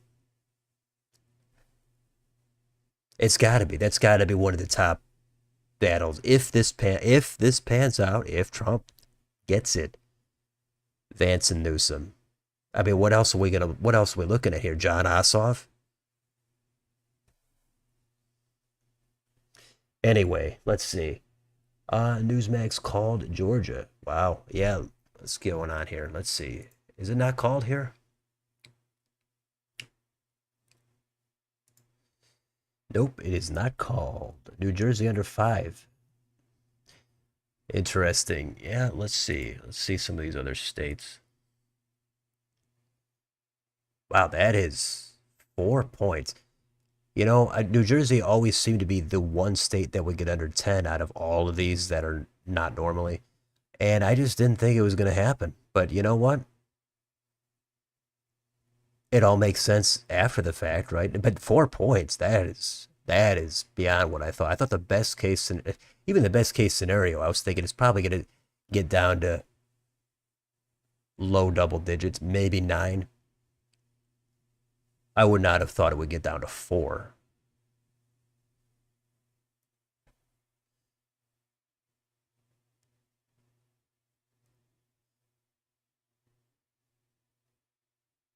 Okay, let's see. Amy Klobuchar wins. Okay, no surprise there. Also, we got to keep in mind, how about Chuck Grassley? He's in his 90s. He could step down. He could die in office. That could be another big shakeup. Something always happens. But you know what's also going to happen here if Trump holds on? Here's something else to take a look at. Clarence Thomas. He's gonna step down. That's maybe Alito steps down. I mean, there's a lot of fallout from this if this happens. Sherrod Brown did lose. Could you believe that? And it's by at least 4 points if this pans out. Okay. Um, Celebrity endorsements will affect the election. Well, the election now. I usually think they don't. They do help turnout in certain situations, but generally, I don't think they do a lot. They make a lot of headlines, but that's it. Maybe Joe Rogan put Trump over the top. Who knows? Election Day 2024 vids. I'm not sure what that's about. Star election. Okay. Virginia called on AP. I think it's called here on New York Times. Part of me wonders if this might hurt Newsom indirectly. People have thrown California liberal label at him. At Kamala. Newsom, okay, might spook the Dem voter base. Would you consider this a best dream case scenario for Republicans? Now, I can't answer that yet. I have to see Nevada. I have to see Alaska. I have to see more results. So I cannot say that yet. Because, yeah, no, Hogan winning, Hogan getting it down to maybe a 1 or 2 point loss, that would be the dream. Because Hogan has that capability. I just didn't think he could do it in the Senate. But I want to see the final margins here. But it's close to it. But I want to wait a little bit. Thanks for the hearts. Yeah, let's see. Oh yeah, Hogan right there. At this point, it seems like Montana is going to flip. Trump might do better than 16.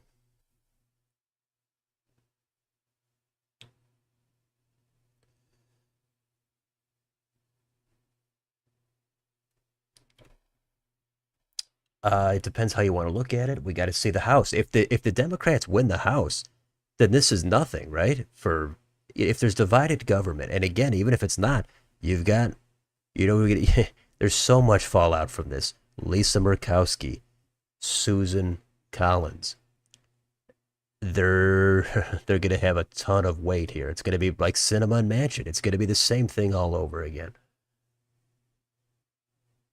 Casey may very well lose. GOP is doing well in the Senate. That'd be nuts if they flipped that because they lost that seat there 2 years ago. The Pat Toomey seat. They lost it. Fetterman knocks out Oz. Oz was weak. And then they come back. If they came back and knocked out Casey and just to swap those Senate seats, that's crazy stuff.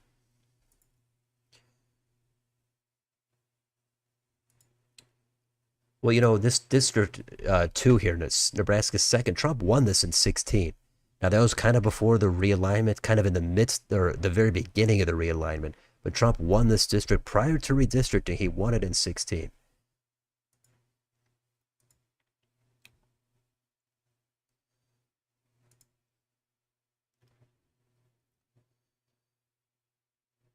Michigan, let's see, we got a little bit, not anymore in Wayne County. Uh, what's going on here? Do we get the Michigan Senate? I got to pull that up. What am I doing here? Let's get it up. Here we go. Mike Rogers. Wow, Republicans haven't won a Senate seat here since, oh, it's been a long time. 1994, I think. So that would be huge. And it's not John James. John James came very close, but he blew it. He lost two in a row. And Mike Rogers, I didn't think Mike Rogers is going to, I still don't think he's going to win, but, only 41% of the vote in. But Mike Rogers seems like they just kind of pulled out you know, an old congressman retired who came back to try to get this seat because they couldn't have anybody else. I wasn't really impressed with the Republican candidates in these Senate seats. McCormick, I guess, was the most impressive. I wasn't really impressed with him. Um, like a year ago, but it seemed like he ended up being the strongest candidate. But I thought he had the biggest uphill climb to take down Casey.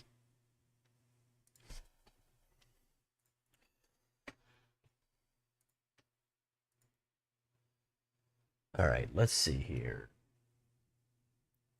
Slotkin struck me as a pretty. Yeah, I thought Slotkin was probably the best, technically the most like affable and approachable and likable candidate of, I guess, all those Senate candidates in the blue wall.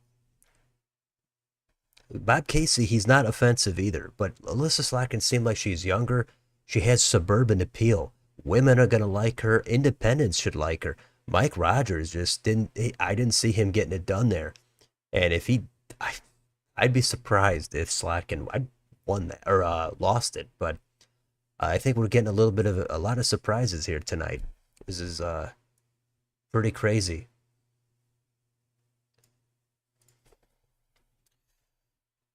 What's going on in the needle?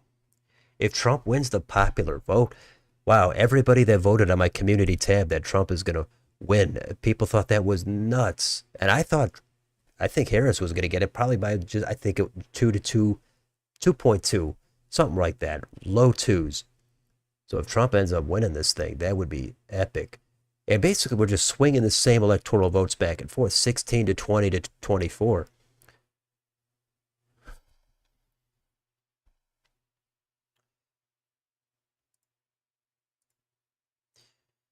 All right, let's see. He, man, Republicans in the Arizona Senate, they keep blowing it there as well. It's just like Georgia. They have really come up empty-handed in these Senate seats. They might make up for it in uncharted territory here in the Rust Belt, but man, they've really blown it since the McCain days. They have just wiped out there, just like Georgia. How about these House races? What's going on here? Anything competitive? Let's see.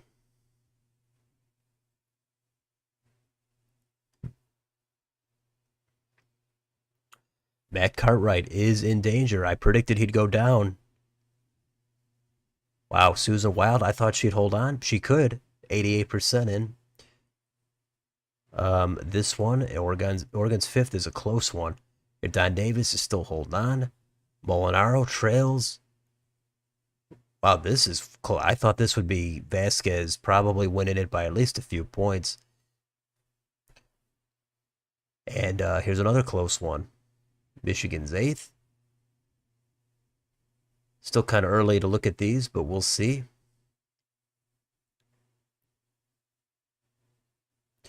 I do want to actually go back here and look at Texas and see their races.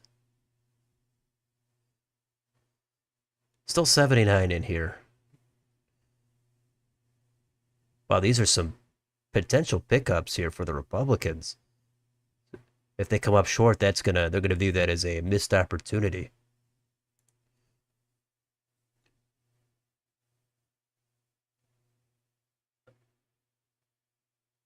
Yeah, this is nuts for Trump. And how is Rogers doing the best? It's an open seat. That makes sense to me. But Rogers, I don't know. I thought Slotkin seemed.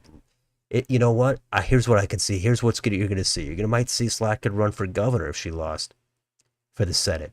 She could easily, after Gretchen Whitmer in a couple of years, she's gonna go for governor. That there you go. You're going to see tons of people that fail. They go try to make a move for a different office.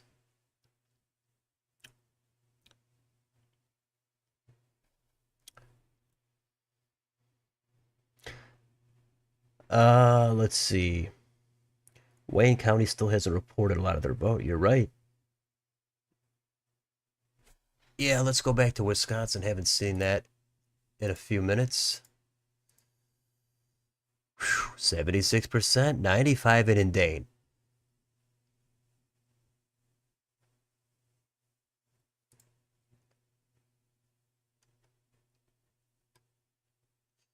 So we've got these counties here. Dane has moved 1.7 to the right. Look at this. This is huge.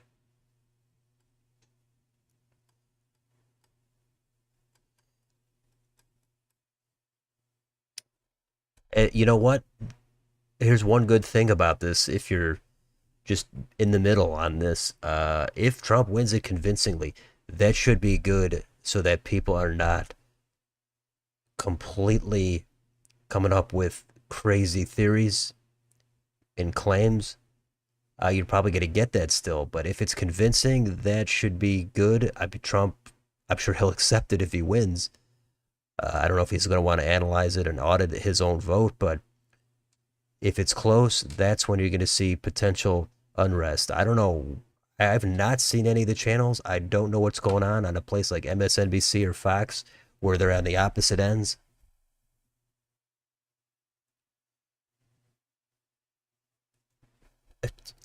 When I first started, I went in totally open-minded. I went in thinking I could picture this scenario. I could. We've seen it in 16. We've seen Trump underestimated in 20. And people don't like the way things are going in the country. I could see this happening. This isn't completely out of, the realm of possibility. But, of course, the other side, I could see people just saying they're done with Trump. They don't want to deal with that anymore. They had their fill. They just don't want to deal with it. He's kind of old. He's a wild card. And they hear how dangerous he is from, over and over from different media outlets. They just don't want to deal with that, plus abortion. So I could see it either way. I just really was wide open on my expectations. I had my prediction. You saw my final prediction. I did predict Trump was going to win. But there was a lot of tilt margins in there, like Georgia and Nevada. Speaking of Nevada, are we not getting anything? No, we're not. At this point, you'd still lean on Dems winning Michigan. Everything else in the Rust Belt isn't looking great for them. Yeah, that's something. But I wonder why the needle here then, if this is analyzing it all. They're at 2.2 for Trump.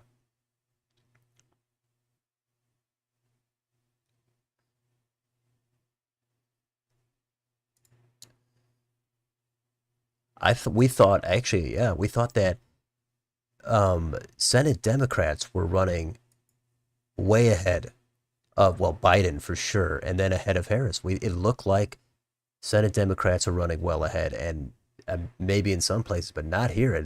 We thought they were going to run 5 points ahead, easy.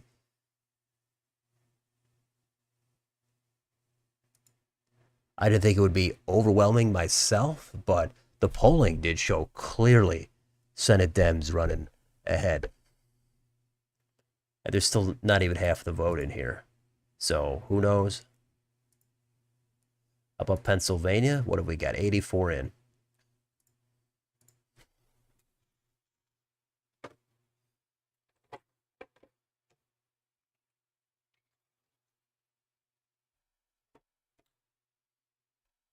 I'm going to take another quick 1-minute break. Be right back.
Okay.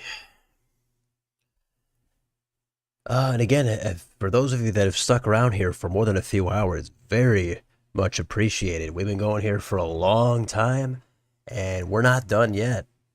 We're still at it. We still got unanswered questions, especially with who's going to win for president. It looks like it's favoring Trump, but we just don't know yet.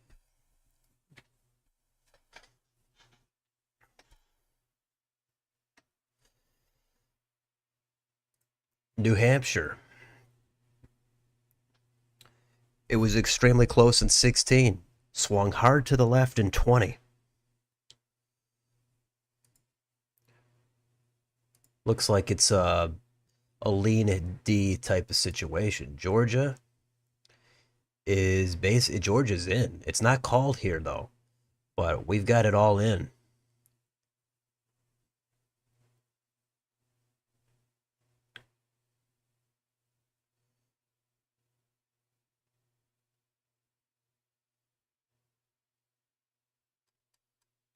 And I think we could view the trends here.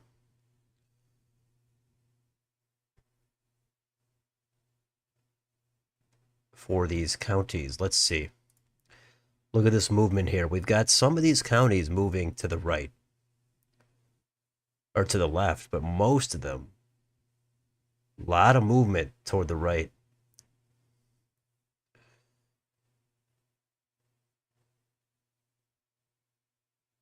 Fulton, 1.5 to the right.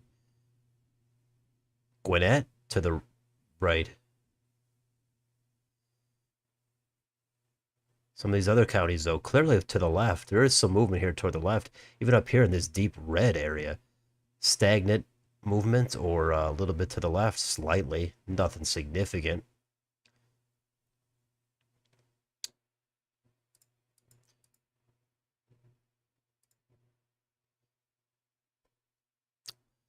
Wow.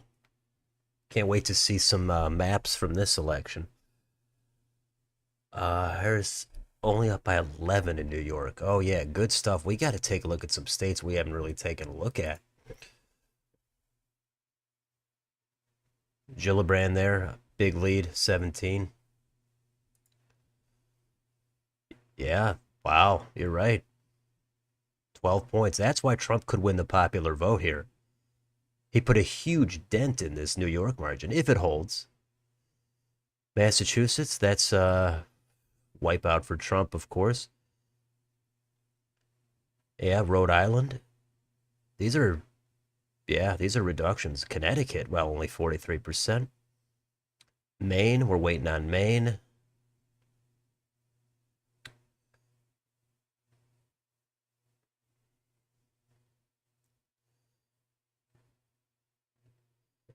Nevada, I'd like to get some Nevada here. We've even got, oh, we got Oregon all the way in.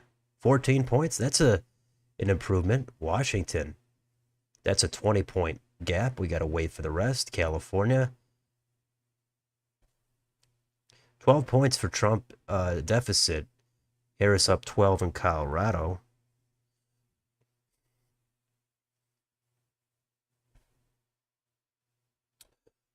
All right, let's keep going here.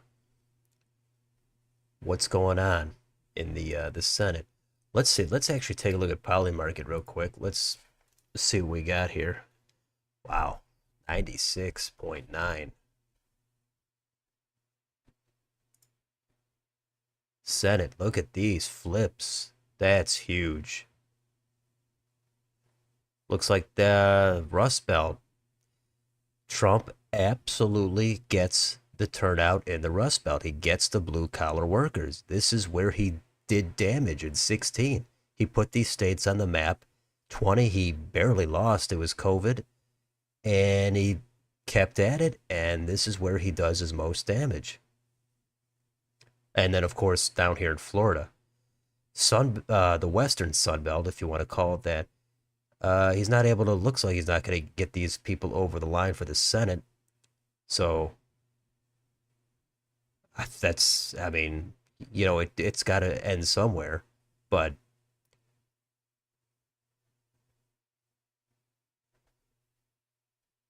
all right. And how about predicted? What's the update there? 94. Phew. Anything on the Wikipedia page? Wow.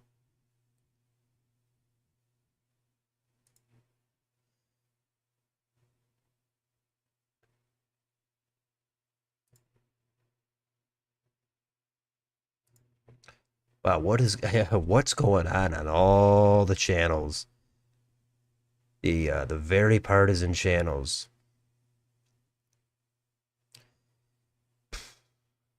Wow. What are we gonna do? Are we gonna see Elon Musk going into the cabinet? Maybe we'll see Joe Rogan in the cabinet. Yeah, I saw Neil Parrott was ahead before. That was surprising. You know, that's one where technically it could be competitive, but it just seems like it's not gonna be. But that would be nuts if Parrott flipped that. That's the Trone seat. It's open. Oh yeah, let's see. In Iowa here. Ooh, that's close. Marionette Miller Meek, she's got to pull something out here. If Republicans want to have a Senate or a House majority, they've got to win some seats here.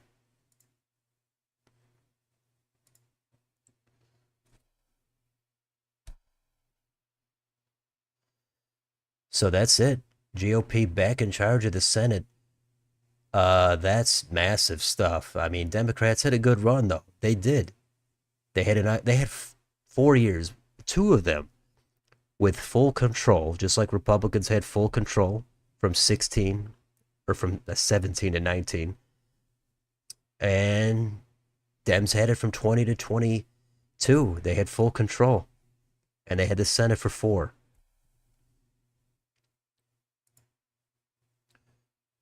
And look at this, Vermont Lieutenant Governor. How about this? Zuckerman going down? That's wild.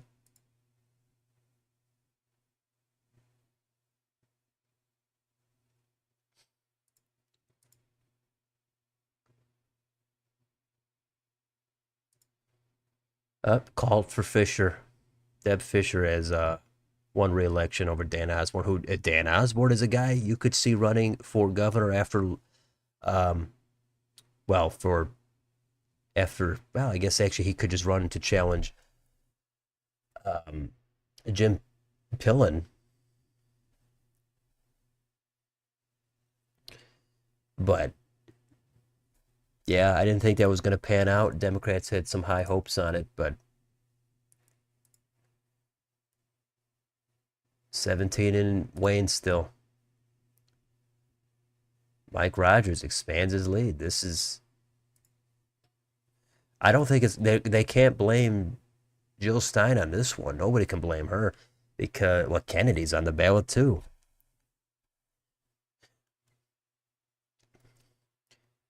And this is not even a plurality if this held, but this can't hold. This is a big lead. They got to get Wayne in. And this is going to put a dent in this margin. Maybe there's a huge surge here in Wayne. Who knows? I haven't heard about any election day issues. I'm sure there might be some out there. I heard about the bomb threats, but I mean, are they having issues with tabulation? Are they are there lawsuits? Are they extending polling? What's going on? Yeah, Joe Rogan, press secretary. There you go. Yeah, it is kind of crazy. Maybe Hogan pulled Parrott over the line. Hey, you could say that, I guess. Your current Congressman McClintock. That's Tom there in California. Won re-election. Not that there was any other question. Yeah, McCormick is going down. He's only at 1.2 lean now.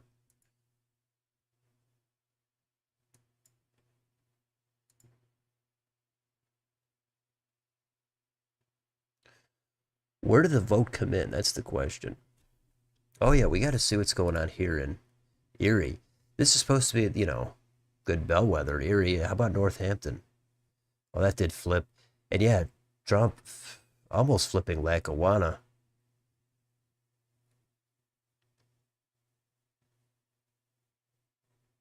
Well, these are massive margins for Trump.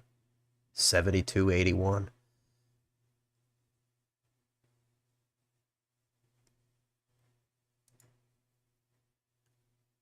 Yeah, could Bob Casey come back? This is exciting. New Jersey 9. Yeah, that's a good thing. Let's take a look at some down ballot New Jersey because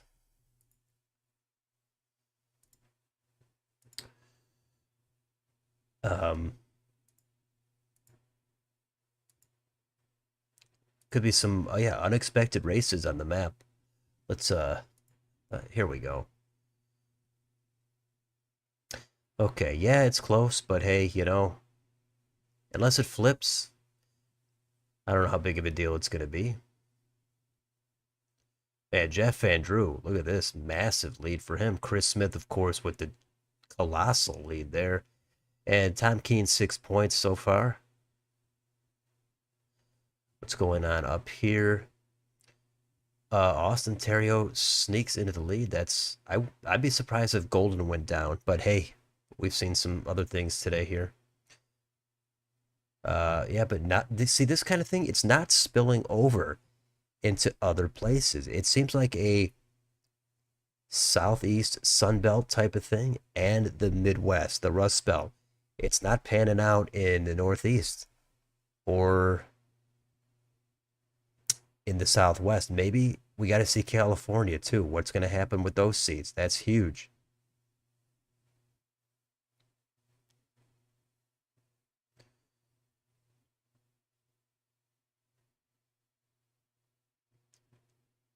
Minnesota. And also, yeah, what happened here? Angie Craig, look at that. That's the most competitive, theoretically, district in Minnesota. It's a total blowout. Angie Craig. I mean, there's no coattails here. I mean, I haven't followed that race, but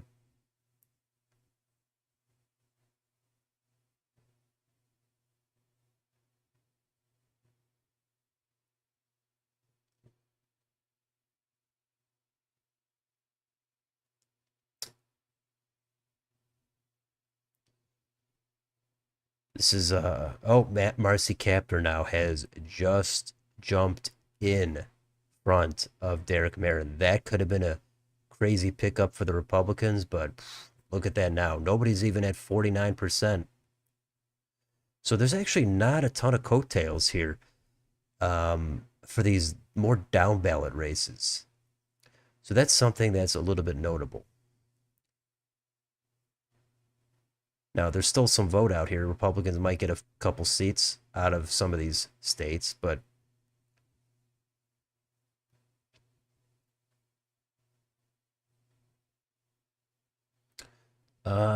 Vargas slight lead now over Bacon. Zinke, big lead. Let's see what's going on up here. Here's another one with Galusenkamp, Perez, and Kent. So there's definitely question marks still. Republicans look like the top of the ticket, which is probably the most important. They're doing well. And then the Senate, they're doing decent. But in the House, they can't, if they could blow it in the House, that's possible.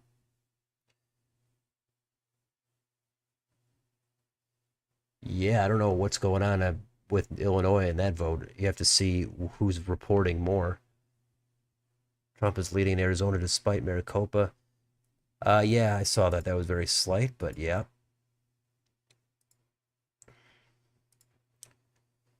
Michigan. Wow, what is this? 6 points for Trump? We got to get the rest of this blue vote in.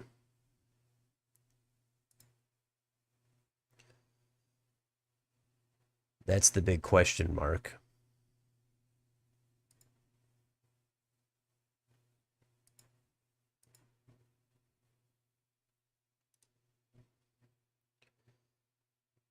Pennsylvania, still, it's close.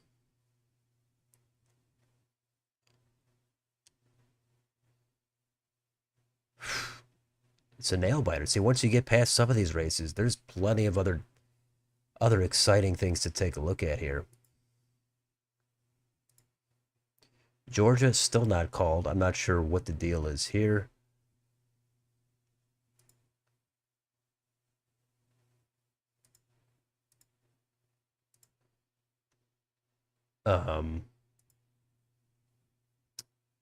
Anything down ballot here in Georgia? Not really. None of these House races.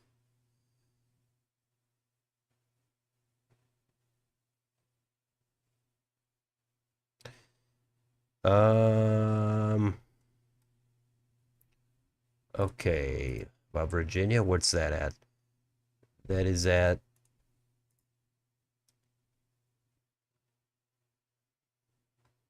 Yeah, Harris ahead there, like they expected, but yeah, it's not a 10-point margin. It might not even be five, which would be a pretty big reduction. Senate, Senate is under 10 as of now. That, yeah, makes sense. What about the House? Kiggins is ahead by 9 with 61 in. And Vindman, look at that close one. Looks like Vindman's probably going to win, which is what we thought.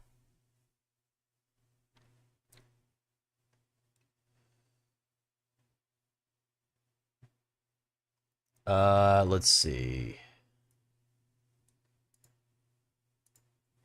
Let's go back here. Nebraska, okay, yeah, Harris gets that. How about president in Nebraska? Yeah, almost, well, 13, 14 points.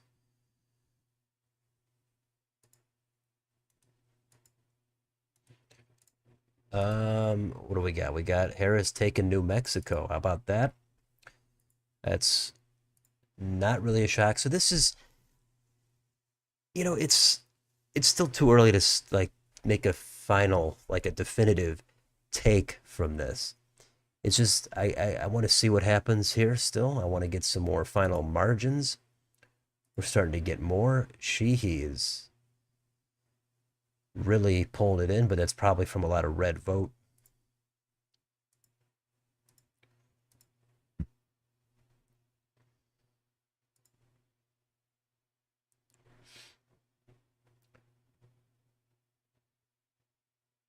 And Vermont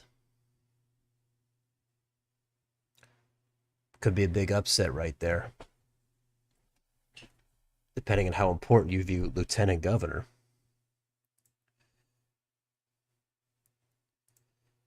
God, look at Phil Scott. He's basically governor for life at this point. I mean, it's like he couldn't lose an election if he wanted to.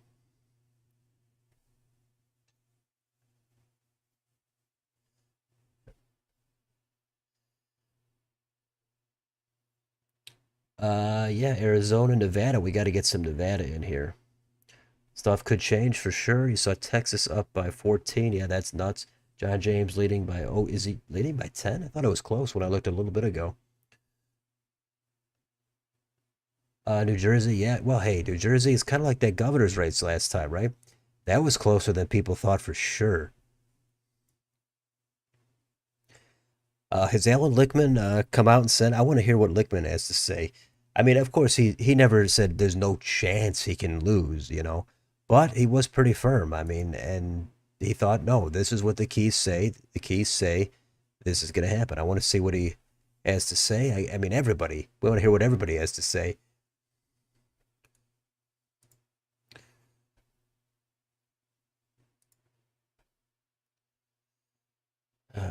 Okay, Arizona. Yeah, this is massive in Texas. Texas and Florida definitely it got hit here pretty hard by Trump.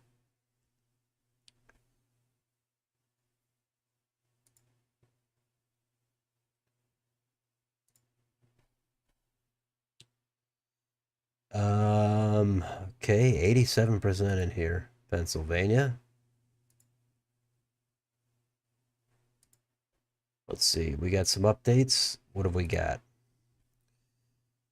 Okay, Hawaii. Yep, got all that. What's going on here on NBC? John Curtis wins Utah. Yep. Anxious hair supporters await results. Yada yada yada. Okay.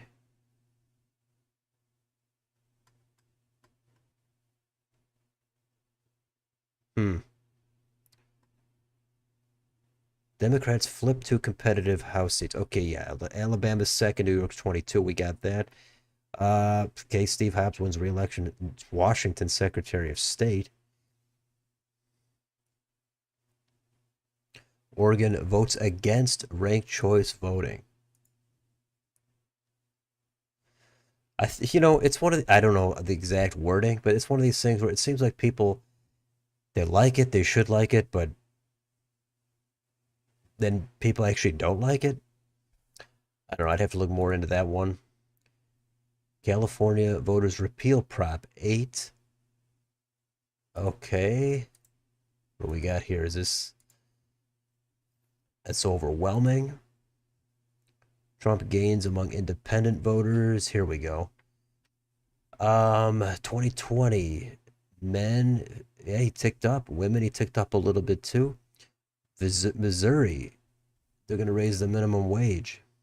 It's close, but they're going to do it. Oh yeah, Bob Ferguson, New Jersey or Washington. What happened there?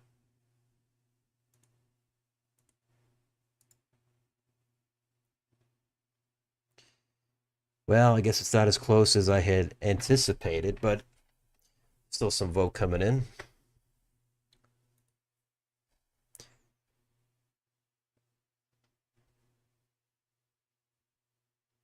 Okay, let's see.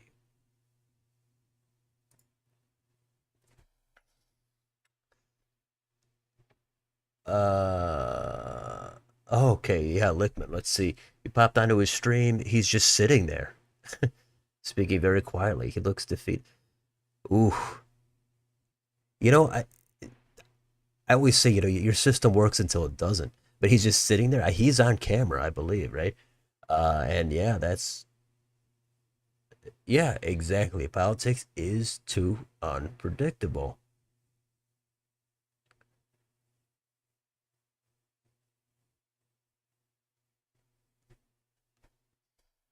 You think Delaware gubernatorial election was closer than Washington? Ooh, yeah, I haven't even looked at that one. That's an open seat you've got there in Delaware. I'm guessing Matt Meyer, yeah, he's gonna have taken down Mike Ramone. You to leave Lickman's stream, it started to make me feel sad. I mean, I don't know what he's saying, but isn't he saying that, yeah, the keys are only as good, they're only as good until they're not. So now that they're not good anymore, what do you do? Because that's it. You have to develop new keys and have them retroactively work. I don't know. The whole thing is over, honestly. The keys, it's just, you can't do it anymore. You can't have a system that just didn't work. And that's the thing. There is no system like that. Now, you could go by, hey, 70% of people thought that the country is on the wrong track. Maybe that holds up every time.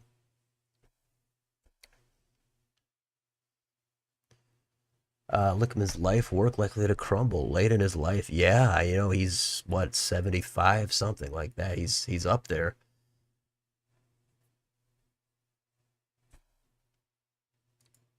I think he's even older than that, but it depends how he responds to it. If he's disgruntled and takes it, has some grace about it, there's going to be different reactions. If he says, "Hey, I had a good run, I'm retiring. Somebody else do the next keys." Hey, that's fine. What else are you going to say if he comes out and says, that the keys should have worked and I, I don't know. I don't know how you can defend it really. That's why I think nobody should make a hard prediction because everybody has been wrong. Now, at least if Trump wins, I've got the result right. I didn't think it was as hard of a win here for Trump as it might be.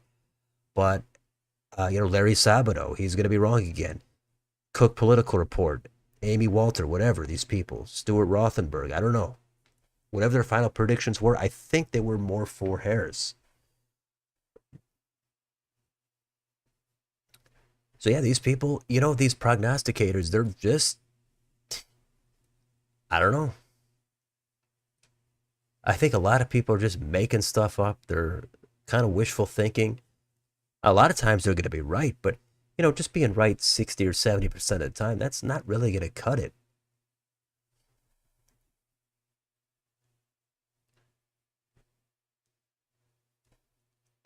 To vaguely, oh, let's get out of Virginia also while we're sitting here. Here we go. Let's go back here. Okay. To vaguely defend the keys system, I remember some of the keys gave Harris being a bit sketchy. A lot of people have given Lickman a real hard time. I never gave him that much of a hard time. I said this is great. He's had a system and it's panned out going back to 1860. That's fine.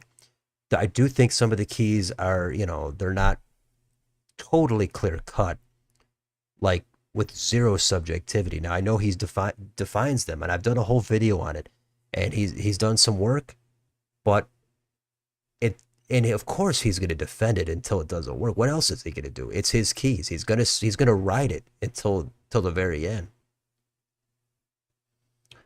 But yet some people thought he's a total hack and he's useless. I mean, that's a little too far for me. Um, we know obviously we know he didn't want Trump to win, but if he in 16 when everybody was saying Trump had no chance, he didn't say that, so I'll give him that.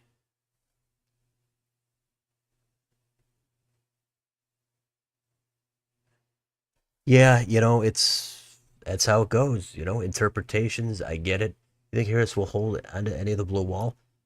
It doesn't. Maybe in Michigan, but it doesn't really look like it. I mean, we're waiting here on some of the major cities still. We got here Milwaukee, but I would like to get Michigan in. I'd like to get some Nevada in as well, but Michigan, 26% in. So these major cities are kind of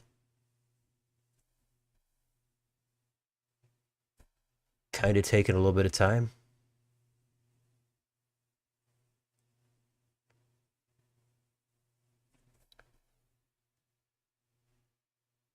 That may be more his error than the system's in the case. Yeah, maybe his keys are actually great, but he just should have flipped a couple more. Foreign policy or short-term economy. I get he does clearly define them in his own way. Um, so what can you say? He had a good run. He's probably going to cut his stream. I don't. When you're having a bad night, I don't know if you want to sit there and just stew in it. Rogers leading by 4.7. Man, that is crazy. I don't think the Republicans got any rock star candidates. I don't think Rogers is a star. I don't think Hovde is a star. And McCormick, I don't think is either. But he seemed to run actually a pretty solid campaign.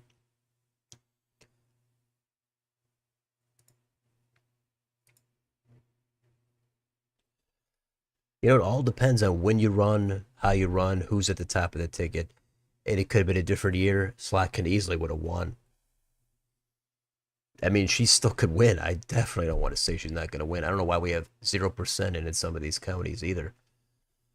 Okay, Spencer Cox has been reelected governor of Utah, and that's going to surprise nobody. I wonder what the Phil Lyman vote is. Did he get it up more than a few points?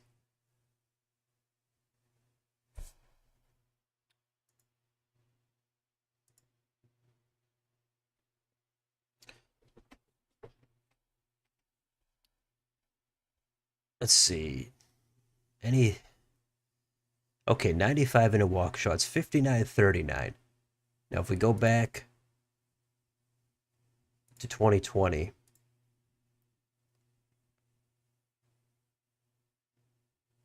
it's about almost the same.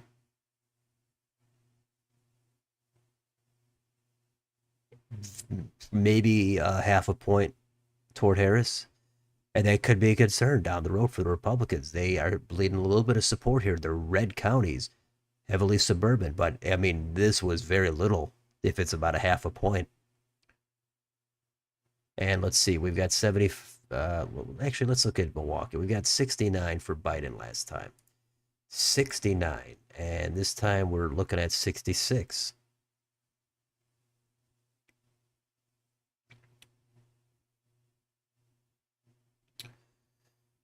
I don't know. And Trump is not really running.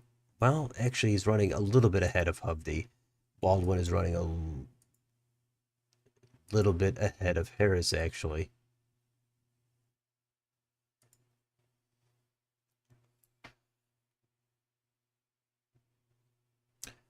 And here we are. We're still going at it here. So appreciate everybody hanging around here for a nice late stream. We're going for hours. I think 6, 7 hours.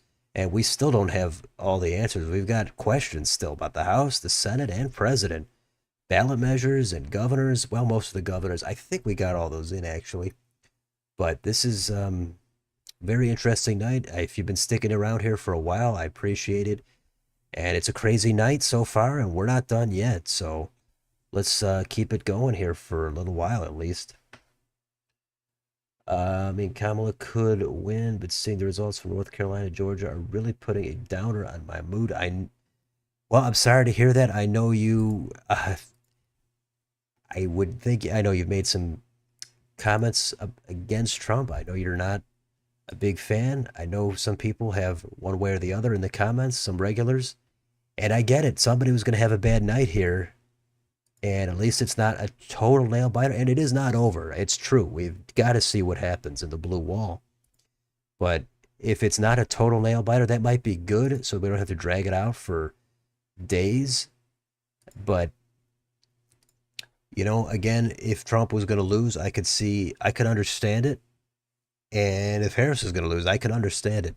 And given that I predicted Trump would win, I can understand it a little bit more, I think, as to why Harris would take a loss. I covered that a little bit earlier. I'm sure we'll all be covering that for weeks if that ends up happening. But, turnout and everything, independence, all that's key. Let's see. Zach Nutt has won and I was third. Okay, that's confirmed. Actually, let's go back there and see. Is there an update? Meeks is now ahead by a tiny margin. And she won by a nail biter 4 years ago. And I thought that she was kind of settled in. This is a rematch. So if Meeks stays ahead, that's actually a shift for her. That's actually kind of a regression for Meeks. So that's interesting. And let's see.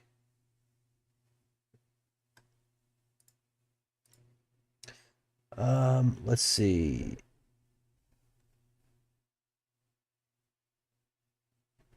Yeah, Trump is in the driver's seat, no question. Oh, look at this, Erie. Erie is 95 in, and it has flipped. So that could be the bellwether here. Well, Northampton as well, but Erie, that is, it's red.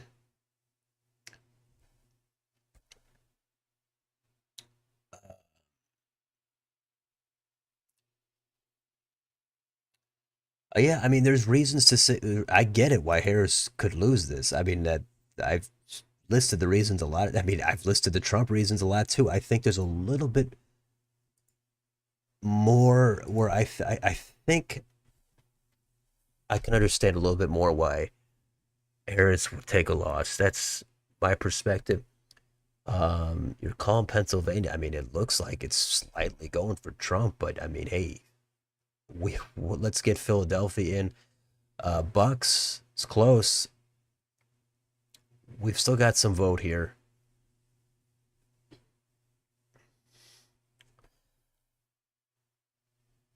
Looks like Cartwright and Wild lost. That's interesting. Yeah, if Republicans are going to maybe lose a couple more seats, that would be nuts. Yeah, the Midwest in 2022, Republicans they took a dump in the Midwest. There's really no other way to put it. They lost all the governor's races. They except for Ron Johnson in Wisconsin in the Senate. He pulled it out, but in the U.S. House, Democrats just they trounced the Republicans. A lot of that's probably because of abortion. There's no question about it. But now the Republicans are coming back in the Midwest. Now they're not getting all these seats, especially Marcy Kaptur. She might hang on. That could be a seat they could have picked up. But definitely a lot of swings in the Midwest and the Rust Belt between 16, 18, 20, 22, and 4. I thought her campaign was good, but I guess the xenophobia. Okay, yeah, I know. See, you and I might have some different interpretations of her, why she might lose. I get it. There's a huge range of different interpretations out there, but I do think she should probably went through, or the thing with Biden and him dropping out after the debate. I think that at first it looked like, hey, they debated way too early and Trump blew it. Now Harris is in there and all of a sudden she's super popular. I thought she was going to come down. It just seemed inevitable to me that she was going to come down. Um, it just seemed like a kind of an inflated surge, but she still could win. And but I think that Biden, with the age thing going so long before that got actually exposed, and then it was so late, there was no real primary, and there probably should have been one before Biden's age would have got fleshed out. That would have really made the Democrat a much stronger candidate. Instead, Harris just comes in at the end, and the unknown factor, I think, worked against her. I think that's a big reason. But let's see. Do you think Casey and Baldwin are goners? I didn't think so at all beforehand. I thought there's no way they're going down, but they could go down. We're looking at it right here. Well, I didn't think there's no way they're going down. I thought it was probably likely they're going to hold a 75% chance. I was thinking they're at least going to win.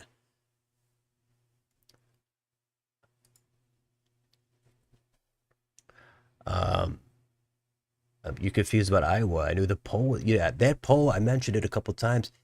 It's kind of like Lickman. I mean, that pollster had a stellar reputation. It wasn't in totally perfect, but it was pretty good. They did, I think they got the 2018 governor's race wrong, but they're good. People are waiting for that Seltzer poll to come out, and then it's absolutely not remotely on what anybody was expecting. Totally off the radar. And I thought that if that was gonna pan out, we'd see it in some other polls. We'd see something. And now that reputation is totally tarnished. I have no idea how that could have happened. But that is probably that very likely could be the worst poll we've seen this election. It's up there with that. I think it was ABC News had Washington Post, ABC News having Trump losing Wisconsin by 17 and 16. That's one of the worst polls of all time.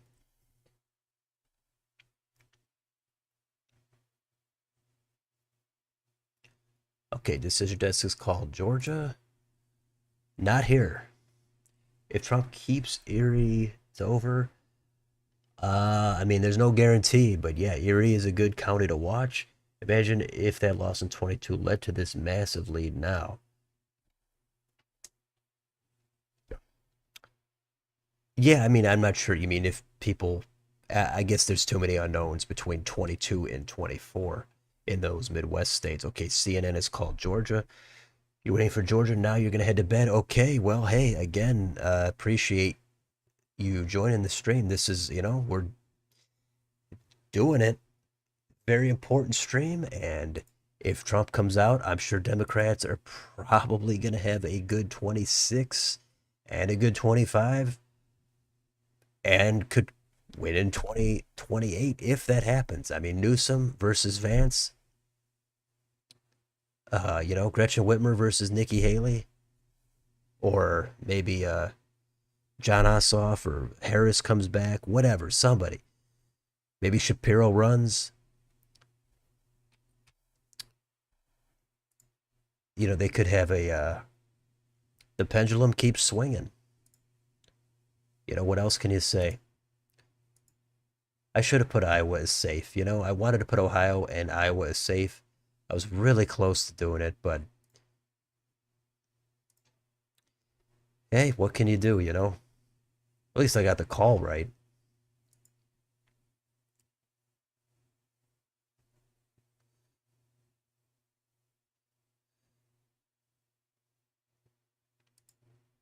I wonder if concession speeches have gone. Has Sherrod Brown come out and conceded? I'm interested here. I want to know who's conceding and what's going on here in Nevada. Does anybody know why we're sitting here on Nevada and we have 0?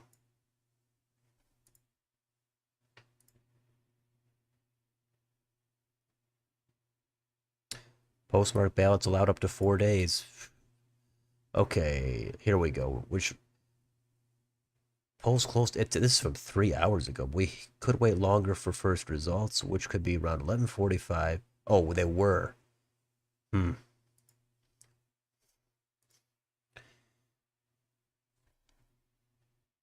Um, let's see. Let's go back to North Carolina. That is called on here for Trump.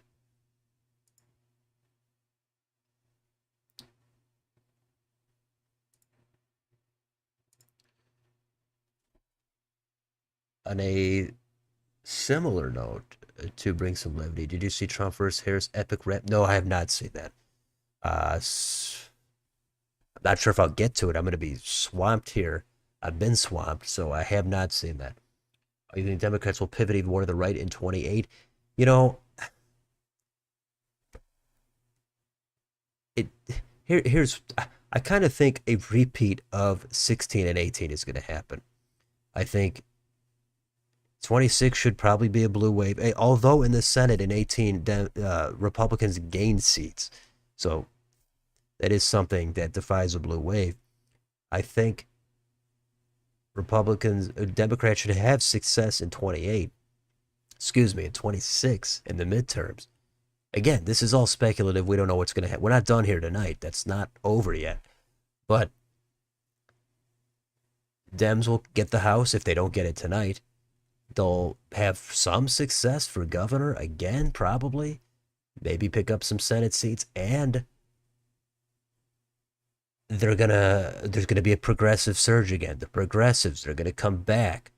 They're gonna primary Democrats. There's gonna be a lot of Democratic enthusiasm against Trump, and they're gonna try to go left in the primaries. Now, that's what I suspect. Now, in some ways, that's probably going to be beneficial if it's economically. If they do it culturally, that I think is going to be a bad move.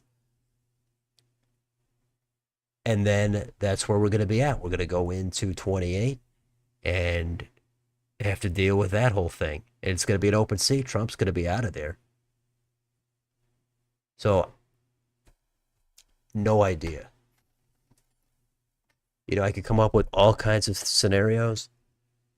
Um, Nevada have too long of lines. Okay. Hmm. You know, there's just a million unknowns. I just want to see what's going to happen tonight here. That's the big thing. What's going on here? Trump is seen as more extreme than Harris. Now, the problem with this kind of question is some voters view extreme as good because there's some areas you might need to go to an extreme. Most people probably have some views that might be considered extreme, but maybe that's the right thing to do in some cases. So it's usually it's a negative, has negative connotations, but who knows? Harris's campaign vibe check, not good. Okay.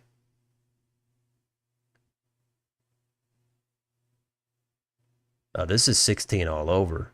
I heard this is going to be 16 all over in the other direction, where Trump's going to wipe out.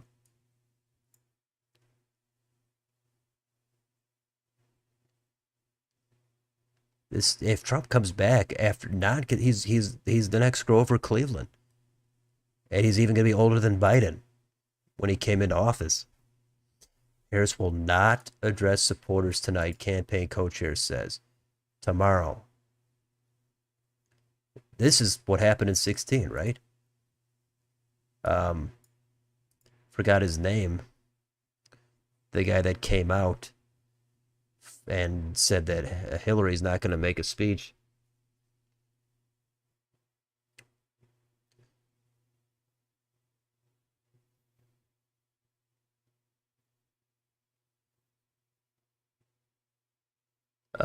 Let's see. 538 called Cartwright's seat. He lost. I called that one too against Cartwright. I got that one right. I mean, who cares? The House, there's no way to predict those. Molinaro lost. Okay, it's got to be tight though. So this time the blue wave or the red wave, it it's back in the Midwest, or kinda, and it's not in New York. Interesting. Voted for Kennedy in California. Hope both the teams have fun. All right, interesting. There we go. Donald, they always the J is in there. Trump has won Georgia. If okay, but yeah, thanks for checking in from California and Virginia. We pretty much got it all here in 93 and in Virginia.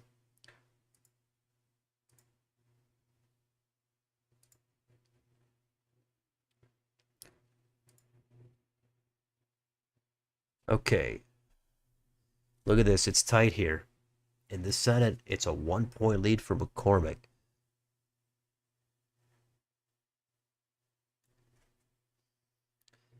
And here Casey is carrying Erie. So look at that. That could be the bellwether where Casey carries he carries Erie and he wins. That could happen.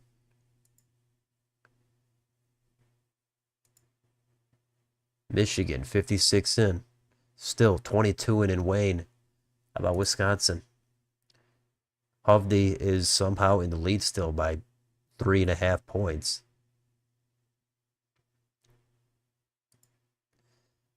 This is wild stuff. Look at this huge lead for Trump here. He's clearly winning this state. What is going on here, though, in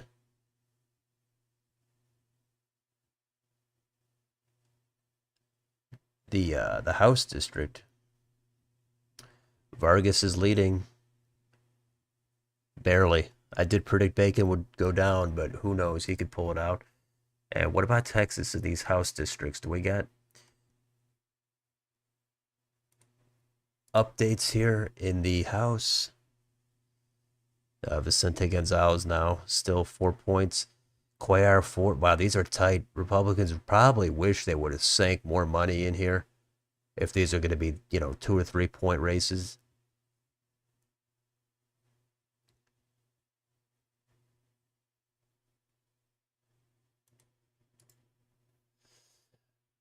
Perry is losing. Wow, I said if he goes down, I'm not going to be stunned.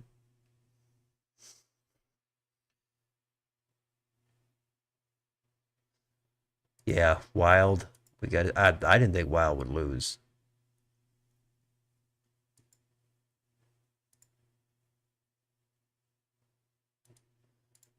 Let's see. Perry is trailing. Cartwright. Yeah, Wild is trailing. Fitzpatrick holding on.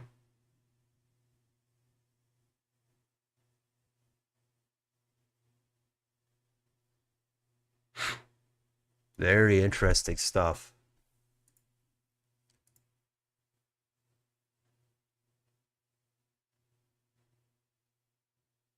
Wow, Marino even won Mahoning.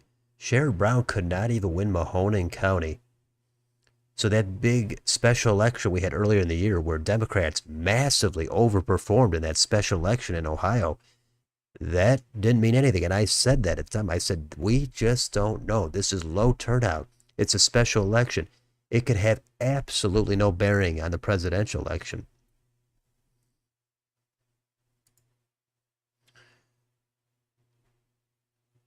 Man, Marcy Captor, look at that. Very small lead. And Sykes ahead by 4. There's a lot of narrow races here that Republicans, I don't know if they wish they sank some more resources in.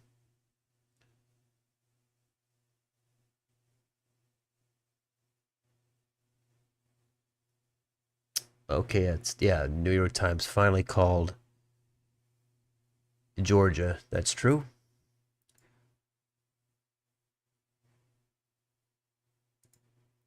Let's see. Let's go back to the wow, Sheehy. This is a wipeout. What? There's like no blue vote in? 18%. We'll come back to that. Here we go.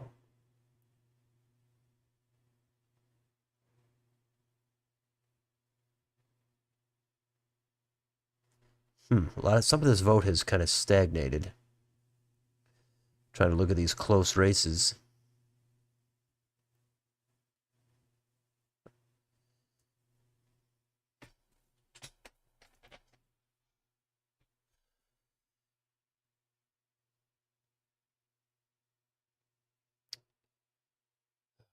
Okay, yeah. A lot in California. Definitely a lot here.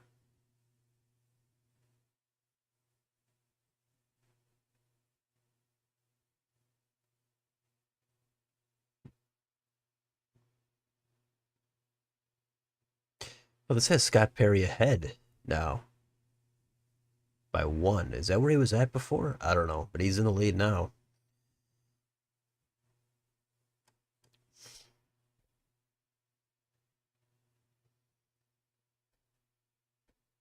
Any crazy upsets? I don't see any yet.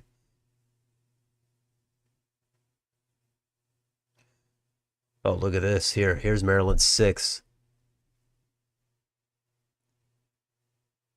April Delaney is pulled ahead of Neil Parrott. But you know what? Actually, last time I remember when Trone won, he ended up winning by a huge margin. The vote just kept coming in and he kept pulling ahead. Sharice Davids, big lead there. Indiana's first. So there's not massive coattails here for Trump. That's something that I think we're taking note of. We've got a little bit Trump at the top of the ticket, but it's not completely spilling over here. But if Trump won and lost the House, that would be something we're not predicting.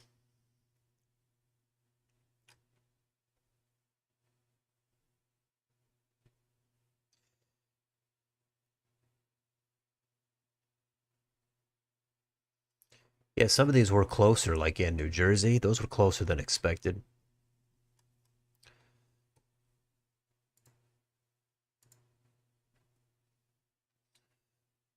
Yep, Perry just jumped ahead. Okay. Republican Senate candidates in Massachusetts did better than Trump by a few points, despite being fairly unknown. Well, I think, yeah, that John Deaton, he's supposed to be more moderate. So I would guess he could do better than Trump in the Senate. Uh, where's the vote remaining here? Pennsylvania, Philadelphia, 89.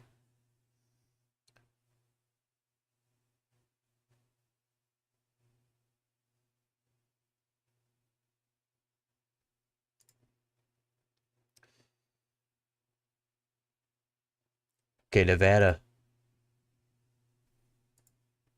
It said first results, but there's nothing.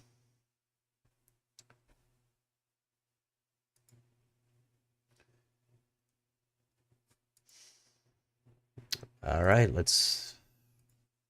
Yeah, we've reached the 7.5 hour mark. I think we've been doing 7.5 hours. I think this might be the longest stream ever, but it makes sense. It's the most significant.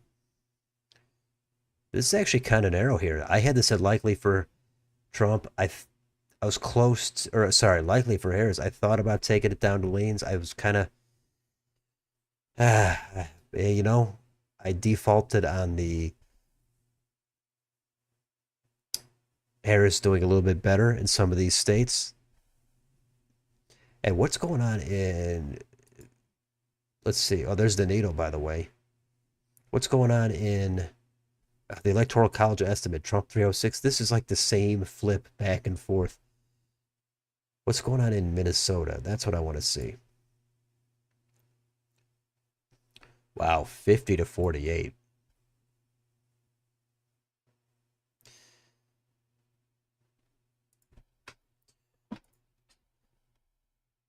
Actually, will it give me the needle here?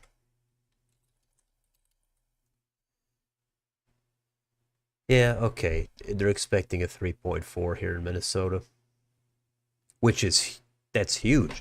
I had a lot of borderline ratings, you know? What can you do? They're borderline, but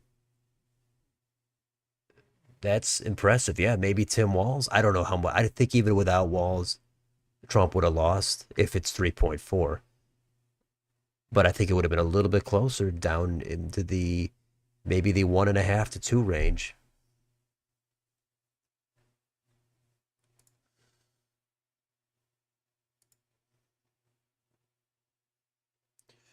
Did we get anything in Nevada? Yes, we did.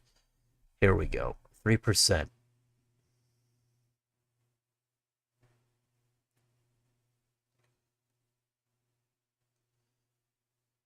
Okay. AP updated on Georgia. There's this narrow path for Harris to win the state due to advance votes. What does that mean?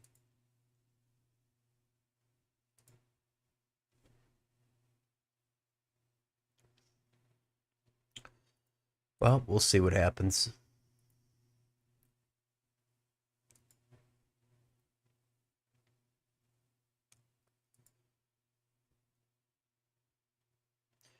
But we did get Nevada coming in. They're coming in hot with up to 5% now. Can we get some Clark? I think we want to see some Clark. The needle says though it's slightly going for Trump, 2.5.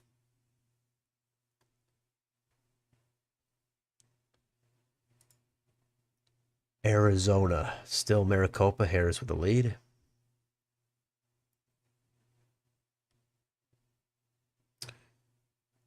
How about the ballot measures here? Require partisan primaries. Looks like that's rejected.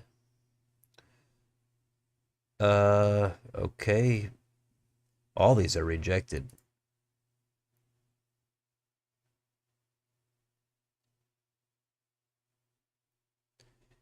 Um,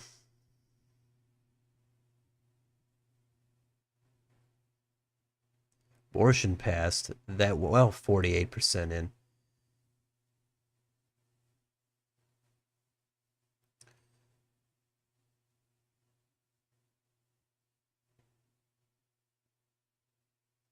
Wow, there's a lot of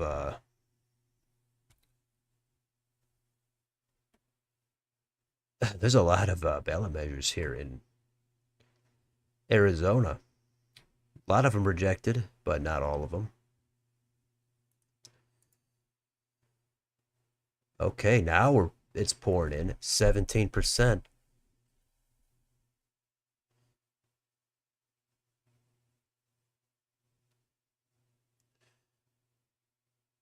AP declares it for Trump right after that. Gotcha.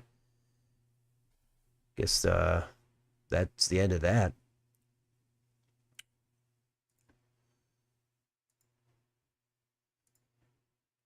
'59 in Michigan. That's not enough. We need more in Michigan. We need Wayne County. Still some blue vote out there. I can't believe it. I'm sure Slotkin is totally sweat this out. She, I thought she was gonna win this, not by like 6 or 7 points, but you know, at least 1.5, probably 2.5.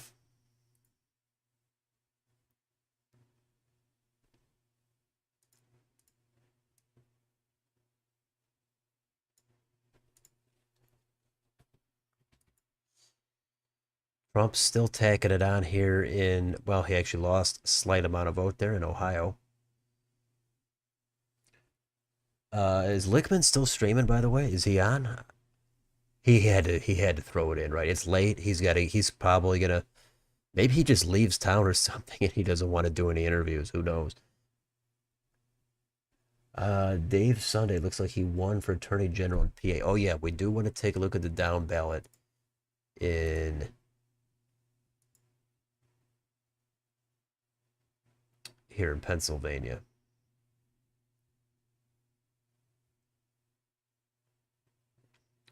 State House and Senate. That's going to be key in Minnesota, actually, to see if Republicans make any dent in the trifecta in Minnesota.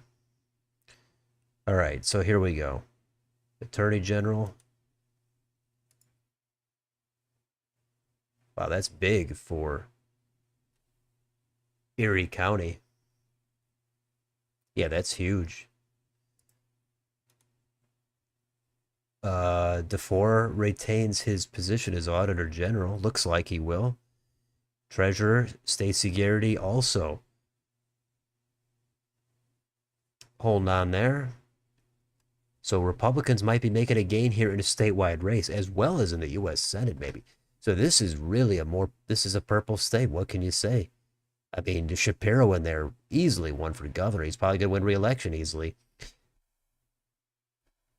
Lickman is offline. Yeah, you know, what are you going to do? It's late again, as I said, and he's probably having a bad night. His bubble has burst. This has been a blast. You got homework for grad school to get on. You must depart before it takes up the rest of your night. Thanks for the stream. Thanks for the coverage. Well, thank you. I appreciate it. I'm glad you hit a blast. I'm glad we got to cover this together, even though there's still questions.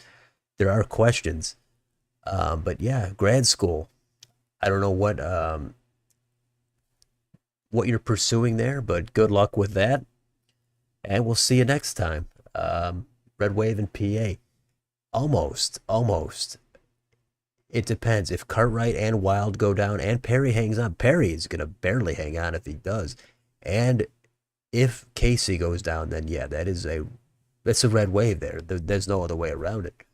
Oh, also, we got to look at the State House and Senate could be another thing to take a look at. There's very narrow margins there for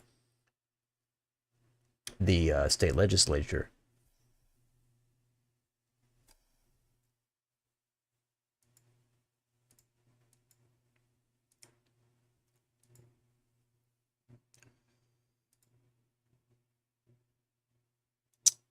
Okay, so Georgia is kind of over. So I don't, we might be able to shut it down here, Georgia. Virginia also, even though we're waiting on some House seats. So here's Nevada, huge. Look at this, massive now. Clark, again, Trump doesn't need to win Clark or Washoe County. But if he's going to get it down under 5 in Clark, he's looking good.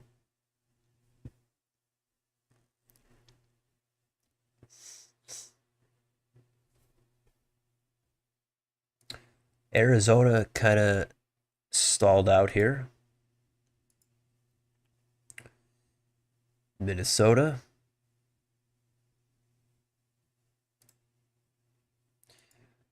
Oh God, there's Kennedy. Is Kennedy going to be in? Is he actually going to be the Health and Human Services Secretary? That would be wild stuff. Oh yeah, yeah.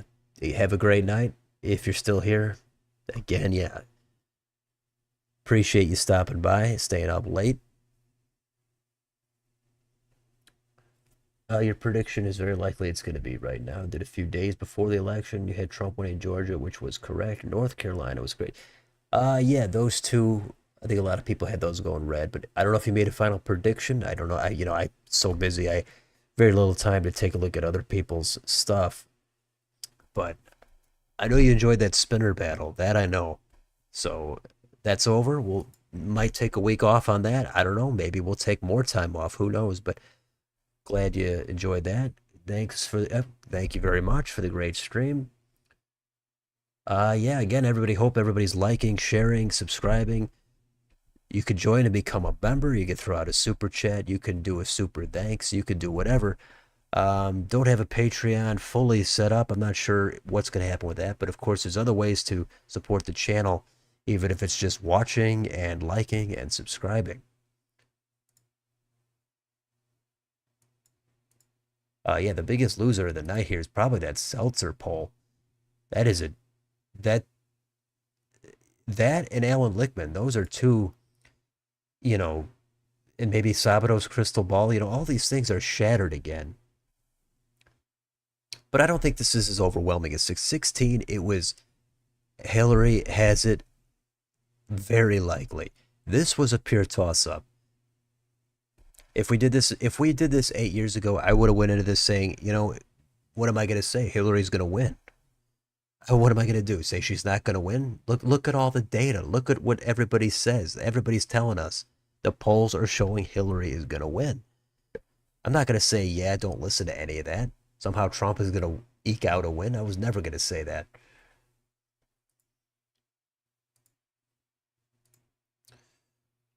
North Carolina. Josh Stein did win by more than 10. That's safe margin. That panned out.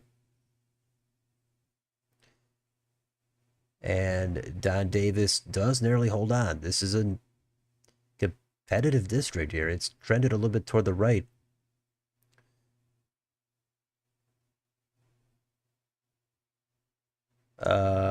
We've got Lieutenant Governor. Looks like that could be a Dem also.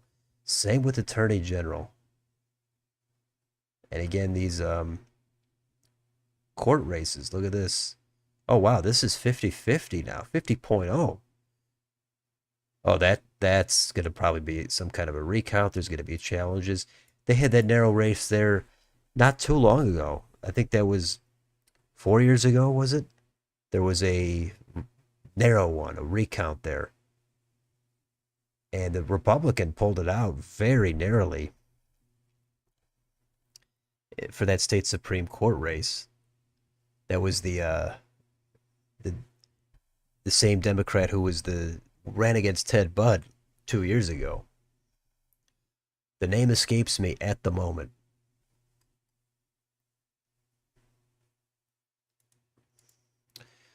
All right, here we are, 86% in Wisconsin. And we're looking at, we got 95. Okay, we took a look at Waukesha. That's 95% in. Driftless area, a lot of these counties. Here we go. Let's look at this. Sauk. Actually, let's do it for president. Oh, for president, look at that. It's red. It's 50-48. For Senate, it's 50-48 the other way for Baldwin. So look at that, some split ticket voting there, 4 points. Now, if we go back to 2020, it was Biden picking that county up by 1.5 to 2 points. So for president, maybe that's Trump getting more turnout. Maybe some voters decided to become more Republican. But either way, that's a couple of points shift toward the right. And across the whole state, that's going to add up.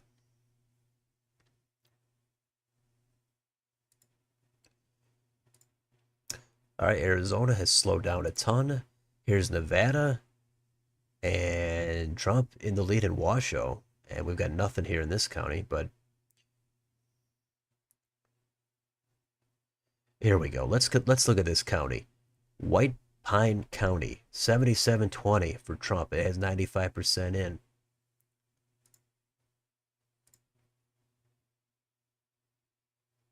This was 78-20. 78-20. So that's actually not, Trump did slightly worse here. We got any other ones? Okay, here, Churchill, 74-23. In 2020,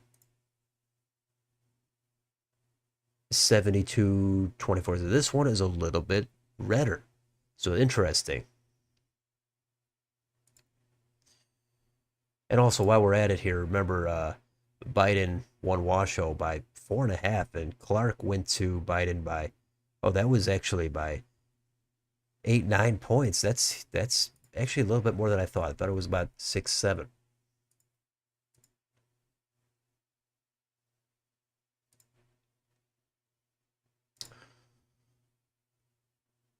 Oh, look at that.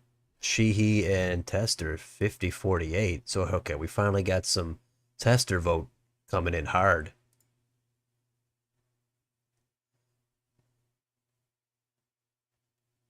And Rosen and Brown. Rosen very slightly ahead.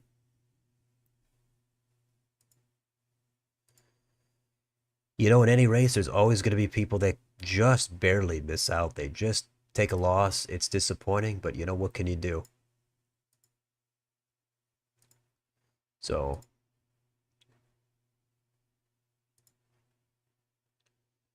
still 61 in here. Wayne County still dragging.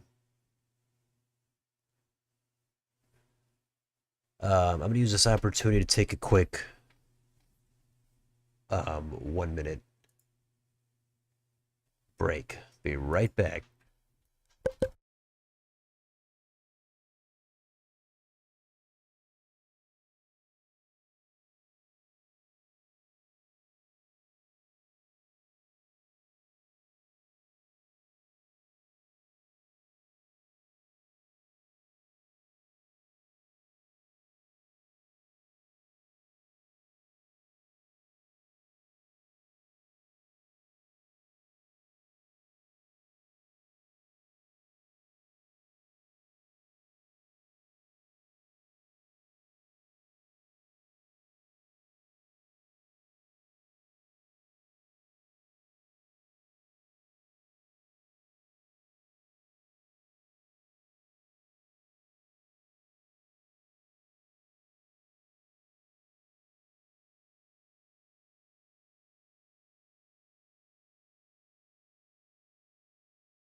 All right, so here we go. We're still going at it.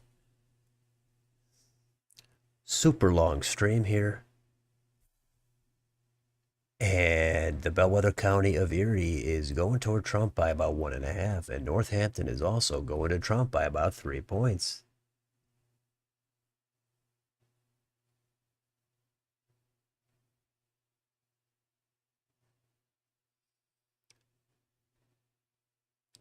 Still got plenty of unanswered questions here, though.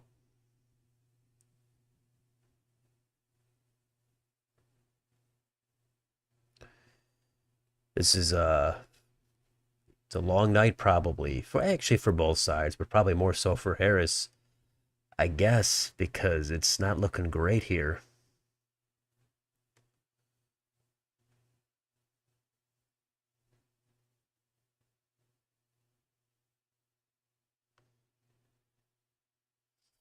And I'm sure some people are still in here. I know it's quiet.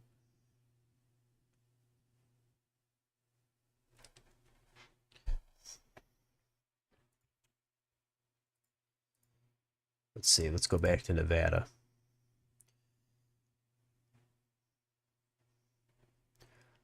I know it's late. 15 people in here. It's a late one. You know, you stuck it out here.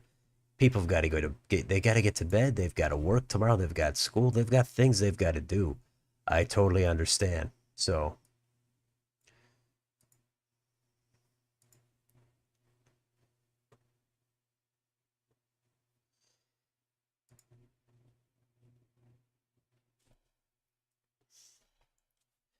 uh, PA Senate, yeah, that's 90% of the vote-ins. McCormick is ahead by 1.8, but we've still got some vote here in Philadelphia and Erie County, the bellwether. It voted for Bob Casey. So keep that in mind. And McCormick is leading in Center County. That's, yeah, wow, let's see. And Center voted for 5% for, oh, there's still 83%. We got some vote outstanding. Allegheny, let's see, 5940 for Harris. Let's see what it was 4 years ago. It was 5739.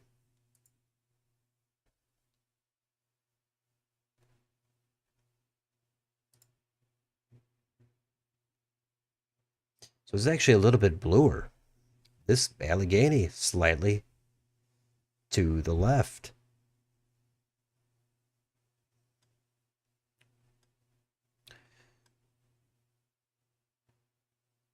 Up, it says 0.6 to the right. Maybe I missed something.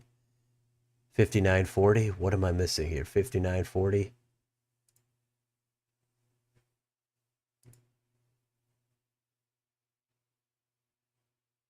Oh, okay, gotcha. Yeah. Well, either way, very close. It is getting late. I mean, we're gonna keep going. I don't know how long we're gonna go, but yeah, it's a late one here.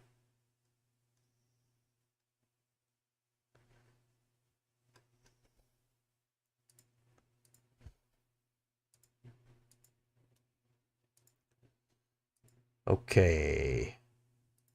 Hope we can get some more calls here. Let's see. Well, we're done with Georgia. I think that's kind of over. And Virginia is mostly over. New Hampshire, Pennsylvania. We're waiting on this blue wall. What is this? Harris wins New Hampshire. Finally called for Harris. 3-point race. That is a big shift to the right. Well, it's like 4 points.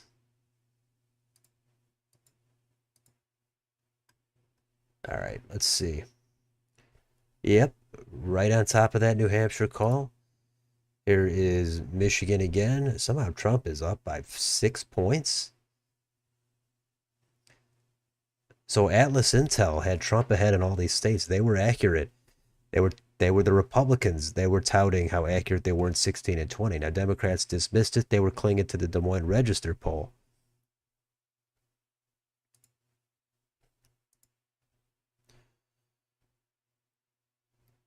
Wow, is Trump? Man, this is huge.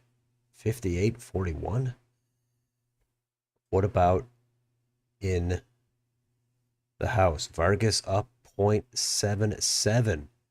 Ooh, God, Don Bacon is sweating that out for sure.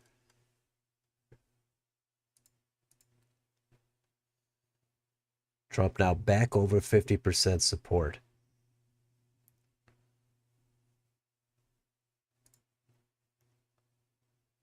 Josh Riley has won New York's 19th.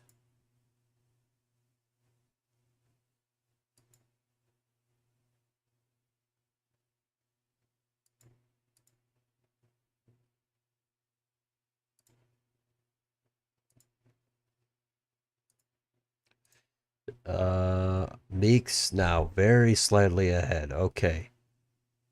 She might pull that out.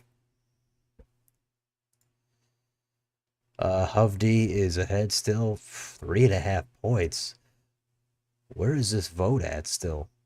Milwaukee County? Dane is in, 75-24.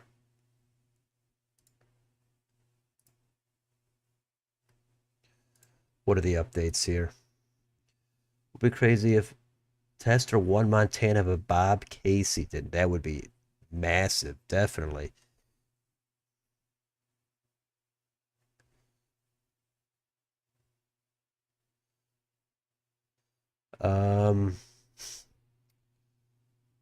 Okay, Trump wins Georgia, powered by anti-abortion and white evangelical voters.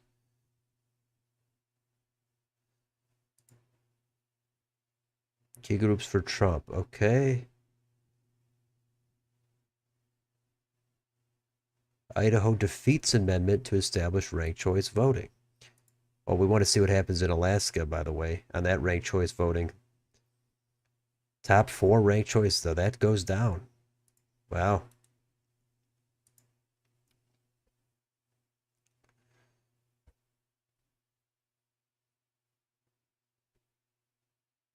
Stein pulling in 22% in Dearborn.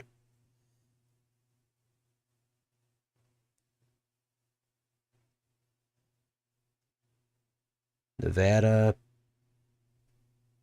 passing abortion voter ID requirements. Interesting. I got to see.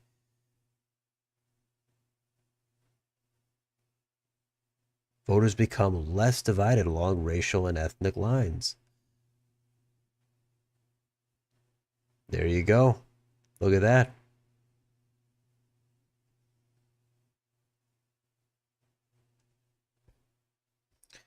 All right, interesting stuff. This is going to go on and on and on for many, many weeks, months. Education gap grows wider. Here we go. College degree.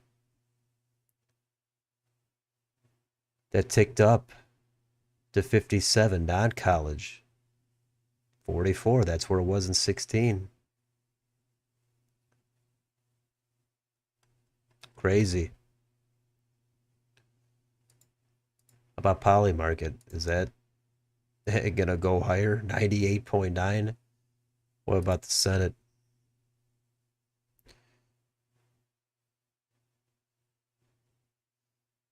Wow. That'd be wild if the Republicans swept the 3 Rust Belt states. Indiana is only at 70 though. What are we missing here? And Roger Wicker is only at 30 or at 70.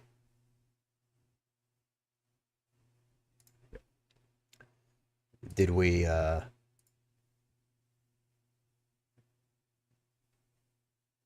not sure why these didn't get called or no, what they did get called. I'm not sure why the markets are showing that. Uh Larry Hogan though might have done excellent, you know? I had him at about 10, I think.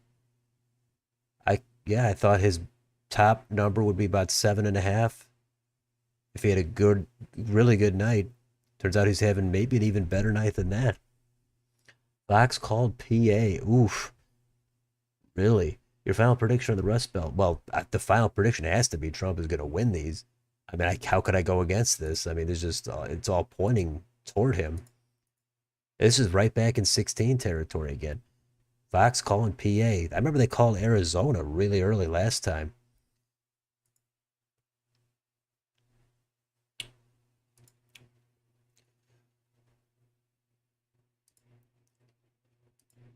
So it's not like a full-blown national red wave.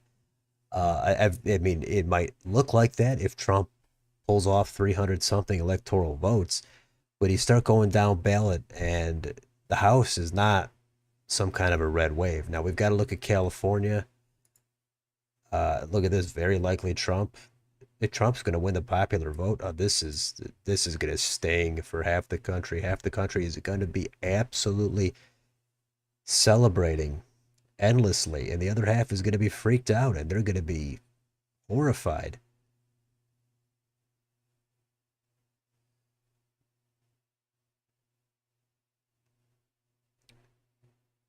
Crazy stuff. And if Trump actually wins a majority, because in 16 when Trump won, a lot of it was okay because maybe third party vote kept him under majority support. But if he's going to pull in 50%, over 50, even 51, that's going to be pretty decisive. Do we get more here in Wayne? A little bit. But what's going on in the House in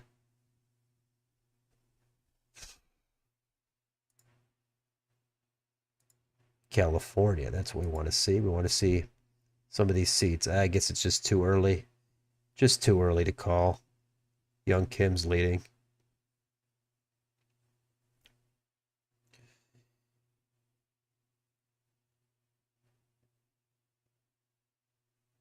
Some of these numbers don't seem like they've moved.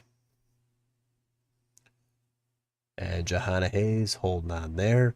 When are the Republicans going to get a seat back here in the Northeast? Oh, yeah, here we go. Jared Golden, look at that. He's up by 0.3. How much crossover vote is there going to be for president?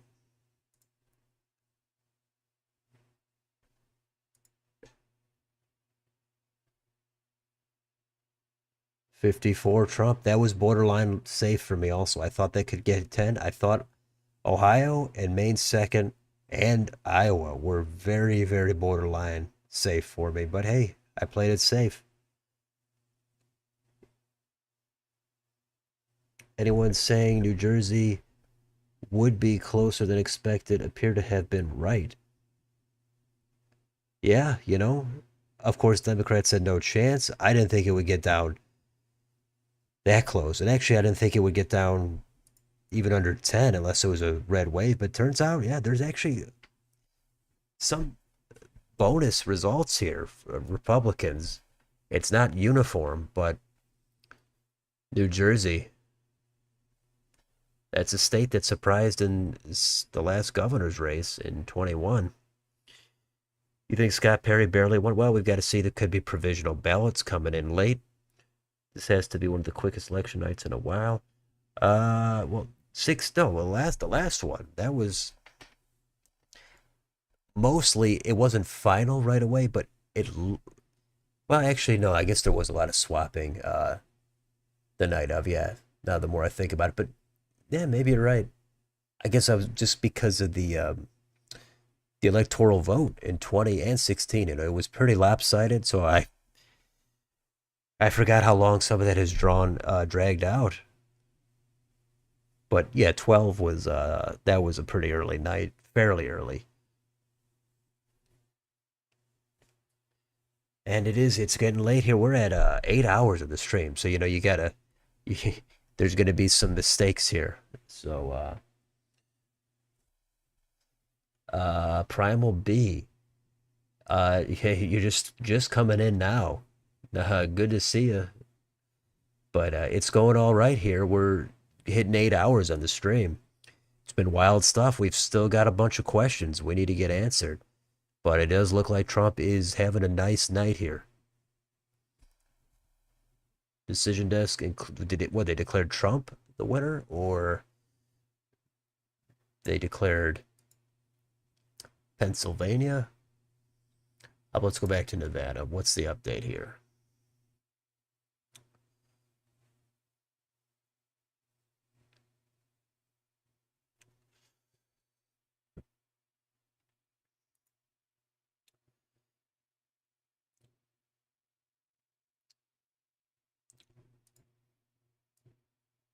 Hey, we get more viewers the later it gets now somehow. Like, I guess other people are throwing in the towel. You can only stream for so long, and I'm sure.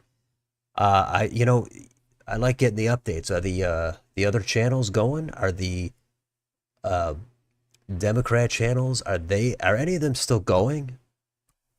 Is Let's Talk Elections going? Is Red Eagle going? Those are the big guys on each side. I don't know if they're still going, or if they called it early because it looked like Trump was going to win and they didn't want to stay on because there's no, it's all basically answered. And we know Alan Lichtman threw in the towel. I wonder what John Ralston has to say about Nevada right now. And God, what about, yeah, there's a million channels out there. Young Turks, what are they saying? Uh, yeah, it does look like PA is going red, and it's not even that narrow. It's a little bit beyond narrow. It's close, but it's not narrow. Did I expect Virginia to be so close? Nah, not really. I had Virginia at about, I think, 7 to 8. It was a likely over 5 points. The best case scenario for Trump was, I think it gets down to 4 points, something like that. That was my best case. And what is it actually? So it's 5 right now. So it's actually got a little bit bluer. It's not far off from my expectation. And actually, Tim Kaine, he increased his margin. It's almost 10. So yeah, Harris she's tacking on a little bit more here. It's not as close. So it's over 5 points right now. So I'm actually not too far off. I had it about 7 to 8. I didn't expect Texas to be that much of a landslide, and Florida. I mean, Dems had been hoping Texas was going to be flippable. I mean, 10 years ago, they were hoping that. And here we are 10 years later, and it's going double digits for Trump. But there are a couple of House seats in South Texas that Republicans might have been able to pick up if they sank more resources into them. The Cuellar district and the Vicente Gonzalez district. Now, it's not over, but they're going to look back and say, wow, we could have maybe picked up a few more seats because the House is in question. We don't know what's happening in the House. Dems could win the House. Republicans could control the Senate and the presidency. That might be good. It might be bad.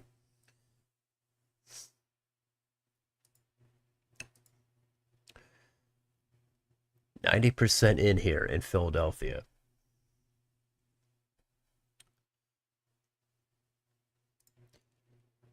I mean, look at this margin in Texas. This is wild.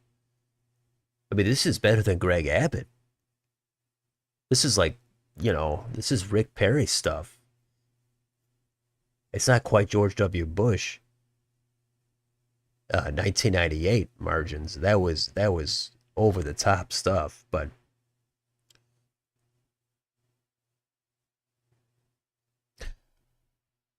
I actually forgot what happened to Cruz? How did he fare?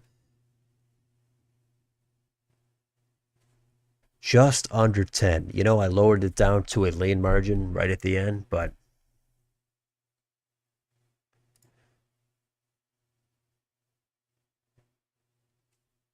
You know, I thought Cruz could have been in some danger, possibly. Not, I thought he's going to win. I thought that was very likely, but I thought it might get down to maybe 4.5 to 5. Hey, I had it at about 6 points for a long, probably for the last year and a half. Turns out he overperformed. That's stunning, but he did not do as well as Trump here in South Texas. Trump carried Cameron County, I believe so. Here is Zapata County, Cruz 52, and Trump 61. Trump 61. What did he get last time? 52 and a half. Ton of movement there toward the right. I mean, nobody. I'm not a lot of population here, but that's movement in South Texas still to the right. And that Biden carried Tarrant. He carried Williamson.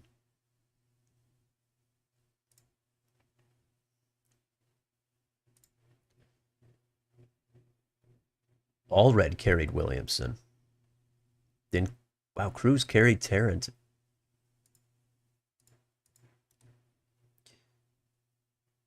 Crazy stuff. I mean, this could be the high point for the Republic. It's usually the high point for either side who wins. Usually, it's downhill. The next time, then the other party makes gains or they have their own wave. Let's see. Do you think Pennsylvania could be blue if Shapiro was VP? I answered that earlier. My answer to that is I think Shapiro would have probably knocked off another point, I would say, for of the margin. I think she would have bounced Harris about a point. But if Trump wins by 3, then I don't think it would have flipped. But hey, that's all just speculation.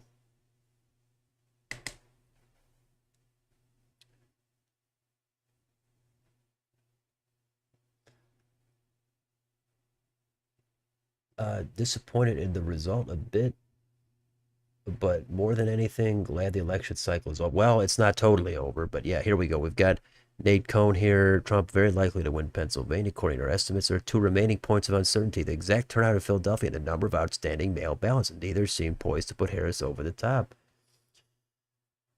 Um,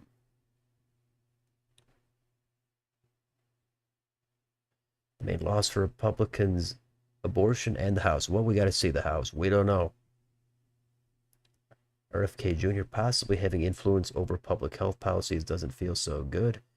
Well, I mean, it all depends what happens. I mean, if he's talking about getting chemicals out of food and water and that kind of stuff, that seems probably fairly uh, popular, I would say. You know, of course, we got to, it's all about details, and that's way too far ahead. But Hispanic trend shouldn't be underestimated.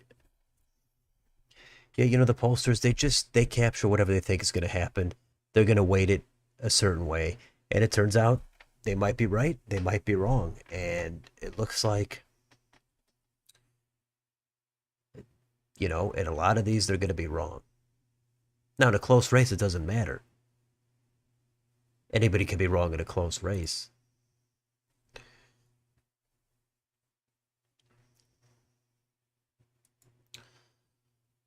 Wow, this is Nevada still.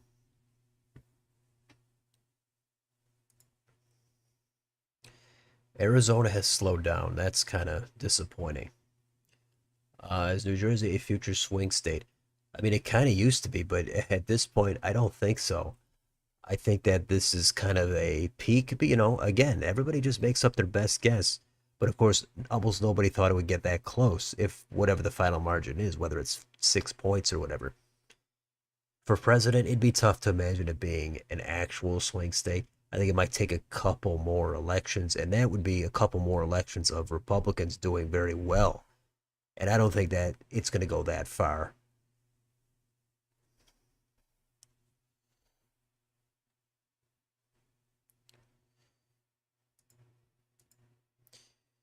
Minnesota.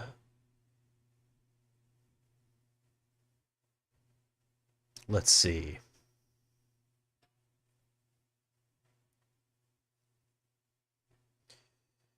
A lot of movement toward the right here in these counties.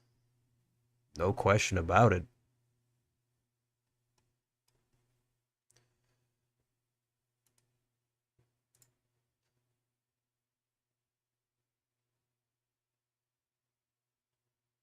Let's see. Here we go. State Senate special election. Close one, but looks like the Democrat has won that one.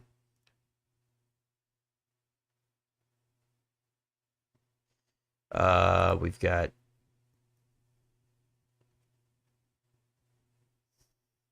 a lot of state house. I can't go through all that.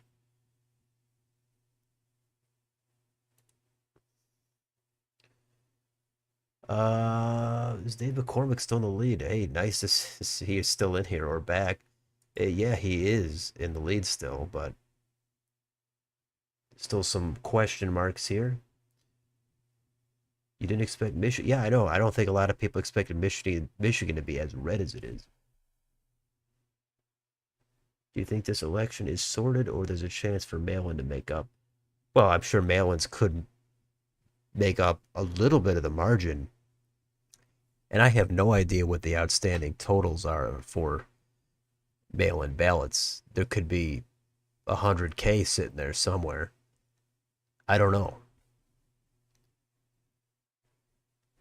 But I mean, yeah, it's if this thing is over now, this is pretty much earlier than anybody expected. I thought if somebody has a great night, it could be over probably around midnight, a little bit after the first couple of hours, and that's almost where we're at here.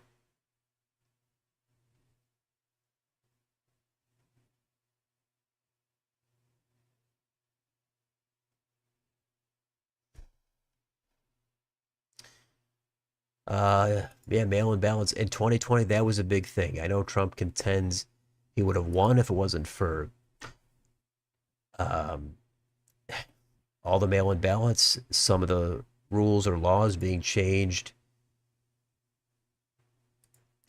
right at the end, things that maybe he disagreed with, but we're never going to know. But now we've got a new election to look at, and he might have come back and pulled it out. Let's see. What? How about the? Yeah, it's going on here. Tim Sheehy is ahead by 4. Rosen is ahead by point 0.1.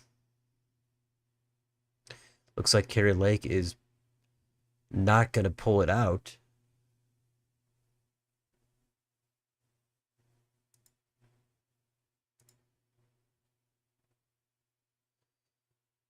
Vargas barely ahead of Bacon.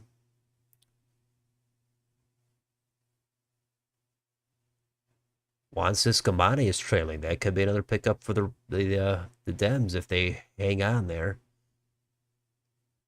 Schweikert barely trailing Shaw there.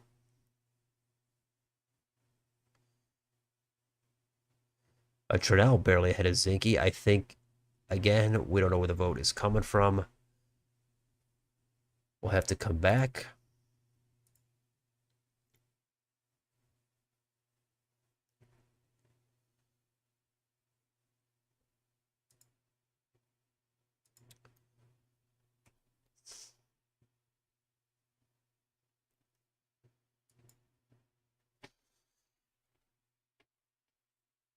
%70 in Michigan. Let's go back to Wisconsin. 88% in. We got 100%. Here we go. We've got 95% in here. Kenosha County. What's going on here in the Senate? Slightly narrower for Hovde, but he is leading there. And last time, okay, so Trump won this by 6. Last time, he won it by 3. So he's boosted it 3 points. There you go.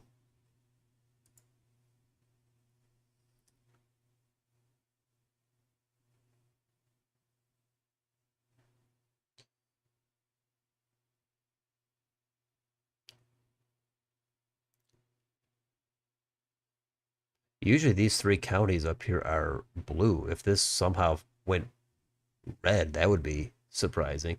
And Door County might not be the bellwether anymore. 3 points, too. 3 points. So a lot of things are shattered here. That's what happens. Streaks end, new streaks begin. That's just how it goes. You live in, oh, Andy, hello. Starr County, Texas. It's red now. You know, that's going to be somewhere. Here we go. There you go. Starr County, huge for Trump. Well, 92% in. He's got a 16-point lead. Yeah, you're way down there by the border. Fascinating stuff. What did Starr County do last time? Let's see. Let's get some reference here. That went for Biden by 5. And it's going for Trump by 6. That's a 21-point swing. That's massive stuff.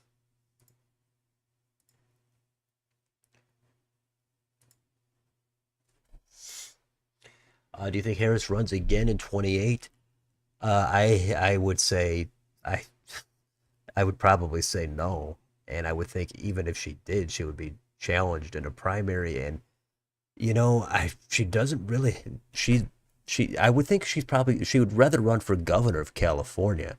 That's, I think, the move I would think to succeed Gavin Newsom. She has success in California. Nationally, she flopped in 20, and I mean big time flopped. And if she flops here, I mean your appeal is damaged if you're going to keep taking these kinds of losses. If you take one, you can sometimes come back. I guess that in the case of Trump. But if you're taking two, like John James in Michigan Senate, like Stacey Abrams and Georgia governor,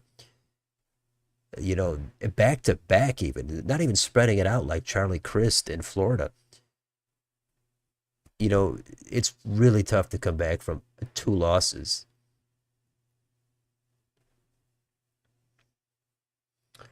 You're in Cameron County. Wow. So you're right next to that, basically. Yeah, that is great stuff. Right on the border, right there in Brownsville.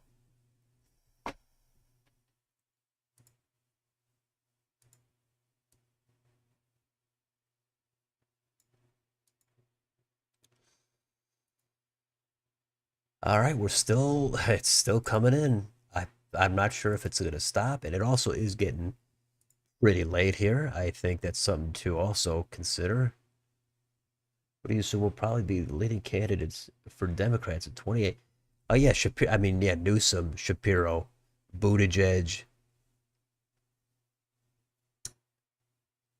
Whitmer. Those are the people everybody their names always get bandied about, and Harris has got to be in the conversation. And then there's always going to be somebody that's on nobody's radar, not at all, that they kind of just come out of nowhere. But John Ossoff is a possibility. I think he'd be more of a VP type of pick because he's young.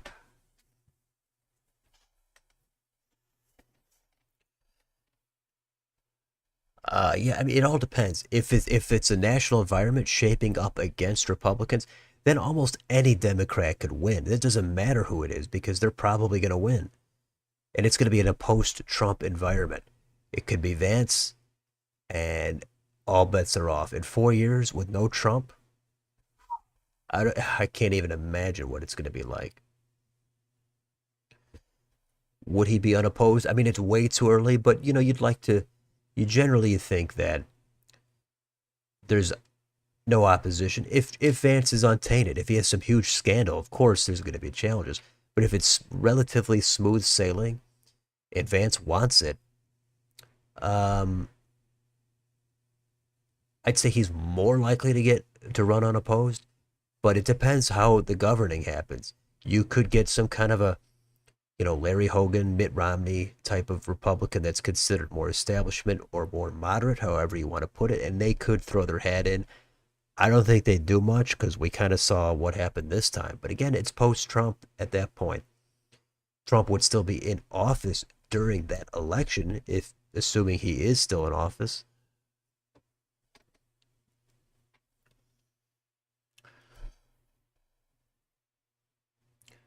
Tulsi, I don't know. I think it's still a little fresh. I think a lot of Republicans would be skeptical, saying you used to be a Democrat, but we'll see. Tulsi could have some appeal. She could be in the administration. Yeah, DeSantis. I forgot about DeSantis. Yeah, 28 DeSantis. But DeSantis tried already. I don't know if he could. I don't know. I'm not sure if he could pull out Nikki Haley as somebody else, but I think the base is they want to move past Nikki Haley, and that's it. DeSantis, I don't know where he goes from here. He can't go for the Senate. I mean, those seats are occupied by Rubio and Scott. Scott could retire next time. DeSantis could come back.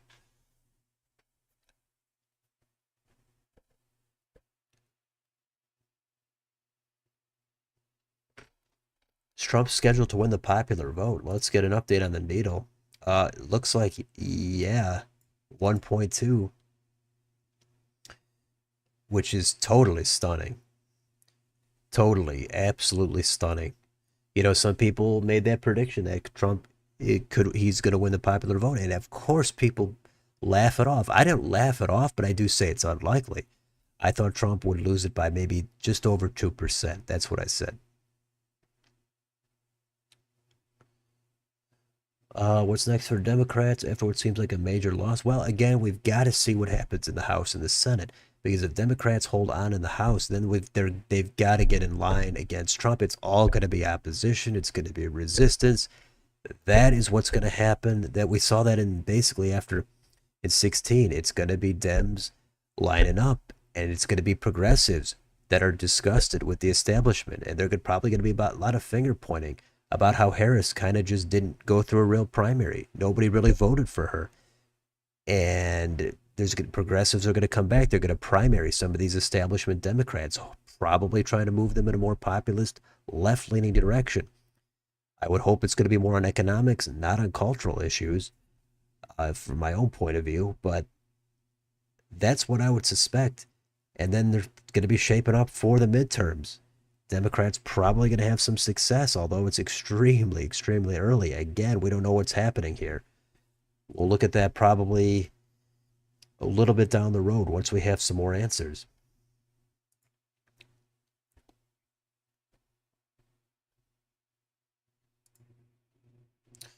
Let's see Nevada.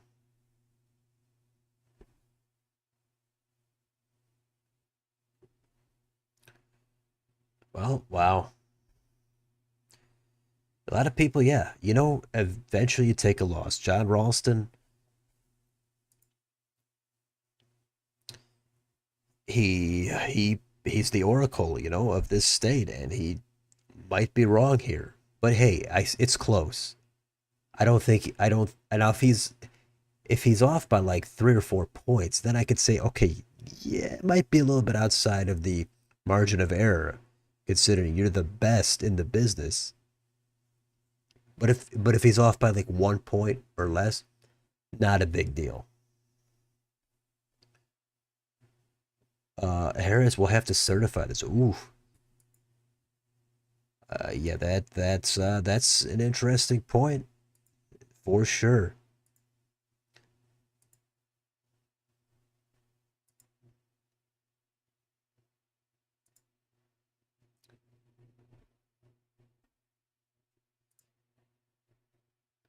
So in the end, Deb Fisher here looks like it's comfortable. I had it at likely R.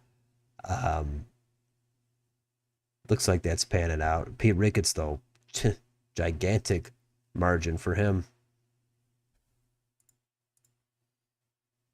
Michigan still slowly trickling in. Trump has won Maine's second congressional district. Not really a surprise.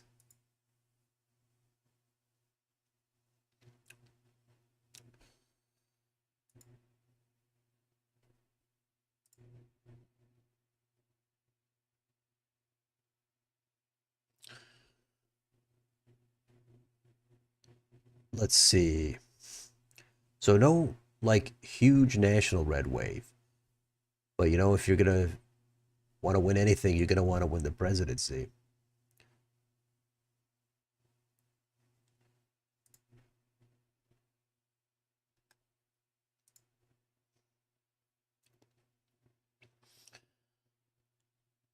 This isn't going to be 2020 in terms of the amount of people voting. Actually, yeah, we'd have to confirm that. Let's see. Well, it's just we got to wait for overseas, the rest of the mail-in ballots. We got to wait for California. But yeah, that's over 150 million.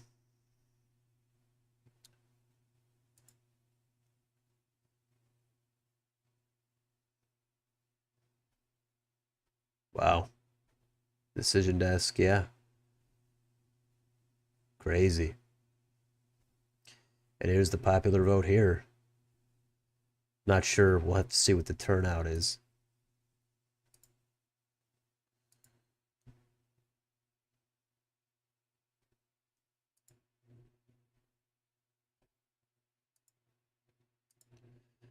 Let's see. Can we get a call on any of these other races? And you know, it's another thing I remember hearing. There's a lot of things people said about different things on each side, but some people said, "Hey, there's no way these Rust Belt states are going to go to Trump. They've got Democratic governors in all of them, and plus the machines in Philly, Detroit, Milwaukee, all that blue vote sitting there. It's not going to happen." But look at this; it might happen. You know, Democrats won with Republican governors in, the other way around. It happens.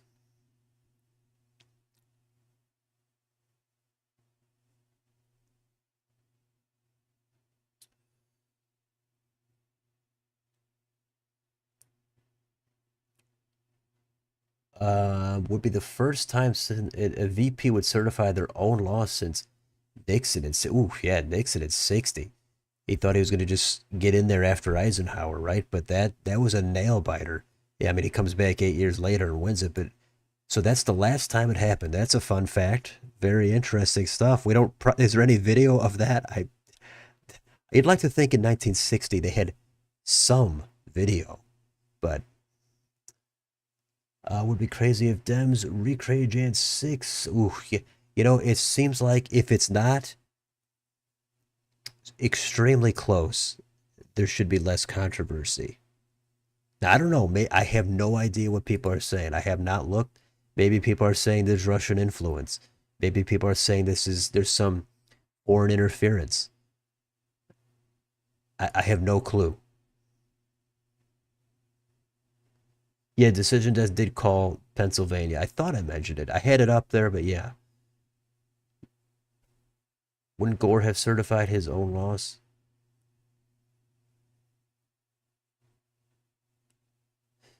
Hey, that's a good point. So this is the benefit of this chat here.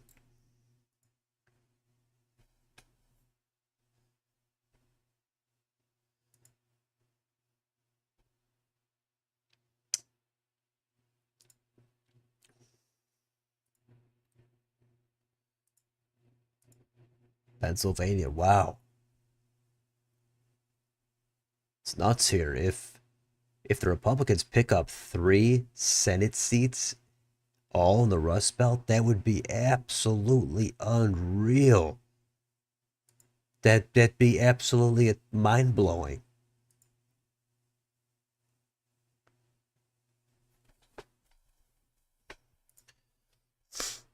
You recall Nixon seeing Nixon make a speech as he's about to certify their own loss. Pretty sure it was recorded. Hmm. Yeah, I'd love to see some video of this old stuff, but Republicans might lose the House because they spent the money on the wrong districts. Yeah, that's what I was saying. They could have sank some in there, but they might have some gains here in Pennsylvania. ABC or NBC just trying to keep viewership throughout the night by not calling Pennsylvania. Yeah, it's all about the money.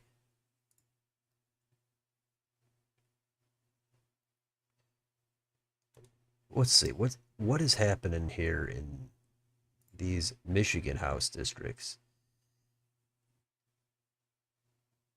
The Tom Bear here, this would be a pickup for the Republicans if this held.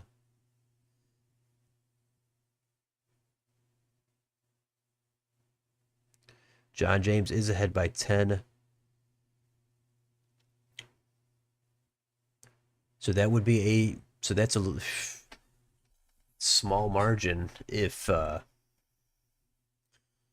small margin in the House if Republicans are able to flip this one here. This is the Slotkin seat. So Slotkin vacates the seat to go for the Senate.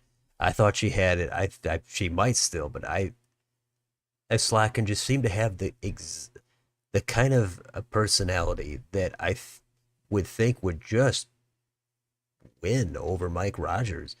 I mean, I know it's all about there's definitely a lot of policy and coattails here with Trump, but I still would think Slotkin would be able to win. I think she would just be more likely to win, I think, than most other Democrats.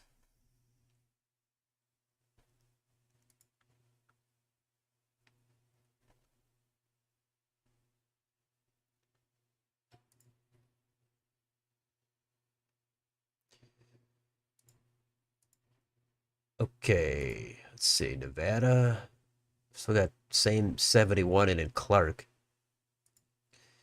Arizona, 58 in here in Maricopa. I'm assuming more election day vote will be counted in Maricopa because this is where all the population is. It'd be hard to imagine Harris winning that by 3 and losing the state by 3.5.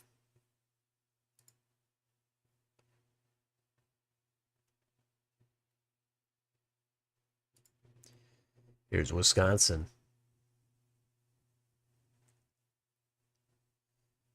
We've still got Milwaukee County here. Look, there's a lot of vote here. I wish they'd get it in. I wish they would not drag it out. And here you now all these counties are red up, or excuse me, blue up here. I wish they would just get this vote in so we could wrap this thing up.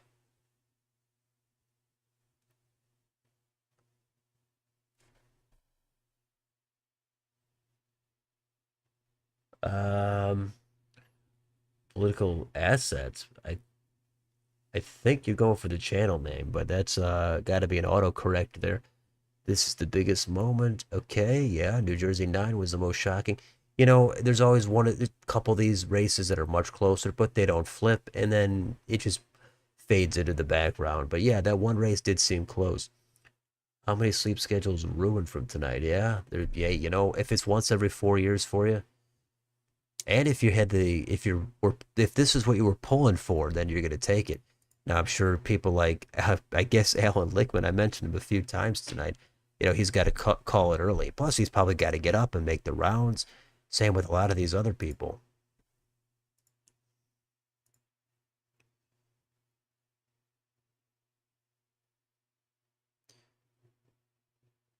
Henry Cuellar holds on. I would guess that once Cuellar retires, that's going to be a flip. I mean, unless it's in 10 or 20 years, then who knows?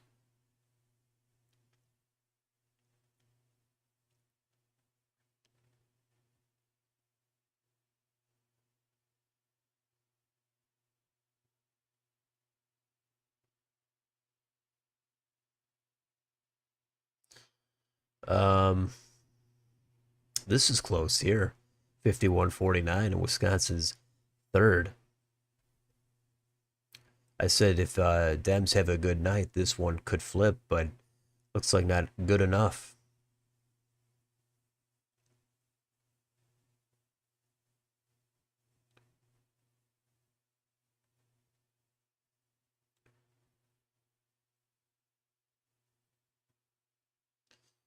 California, there's a ton going on here in California, but it's going to take a while. Plus, Alaska. Oh, we've got Alaska in here. We do. We've got, well, baggage is ahead by a few. Can Trump pull baggage over the line in Alaska? That would be a flip and a pickup.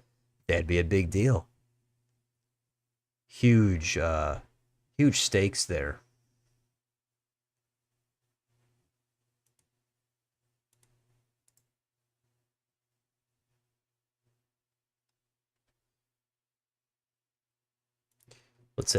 Let's try to pull this up.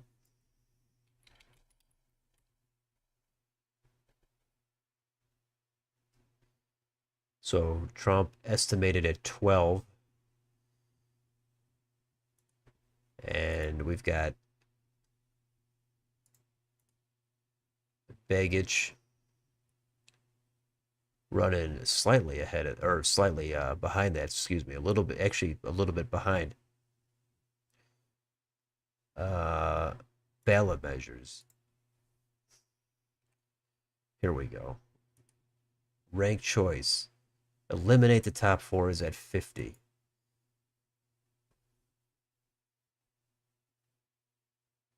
Way too early, though. It's way too early to call that. We'll have to wait probably a while before we actually get these results in.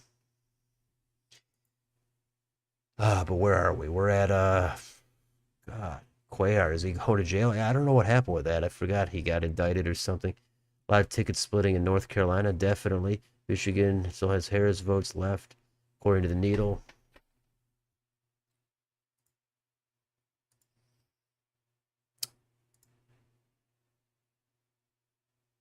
Yeah, I mean, that's definitely true.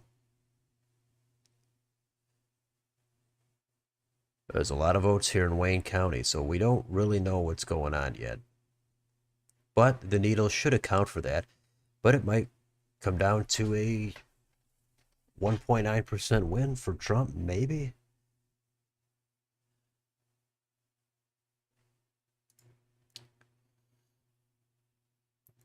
Um,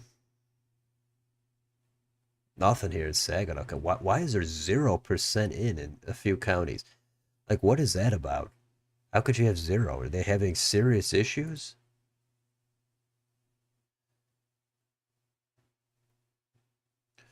Okay, you're late. Can I tell you what you witnessed? Well, you haven't witnessed anything for sure yet, but you've witnessed Trump having a solid night at the top of the ticket. Looks like it's kind of back into 2016 territory. And the definitely great night for the Republicans in Texas and Florida. And in the Senate here in the Rust Belt, that is surprising. If those flipped, that'd be a total stunner. Now, outside of that, there's not a lot of widespread red wave damage. It's not there yet. We have got to wait for California and some other stuff, but there's some close stuff going on in the House. But it's not a national big red wave. Most of it is the Rust Belt going back in the Trump direction. He has a lot of sway there.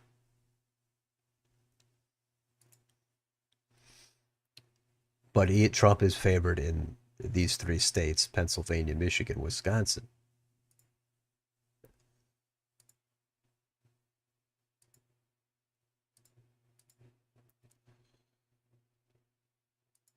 Um, so we might have stalled out here. You thought ranked choice was passing Colorado, but they're doing pretty bad. Yeah, ranked choice seems to have failed. I don't know if it passed anywhere. It's failing all over the place.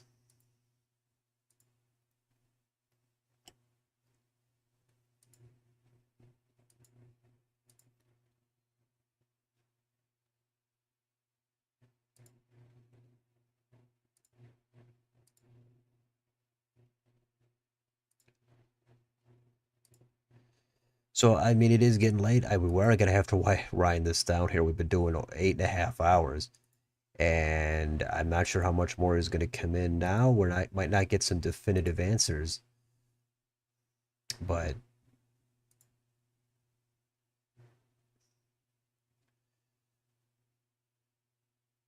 we do have most of the vote in here, 94 in, and McCormick is still somehow leading Bob Casey. Philadelphia County now 95% in, at least for the Senate. 78-19. I cannot believe how much Bob Casey is totally sweating this out.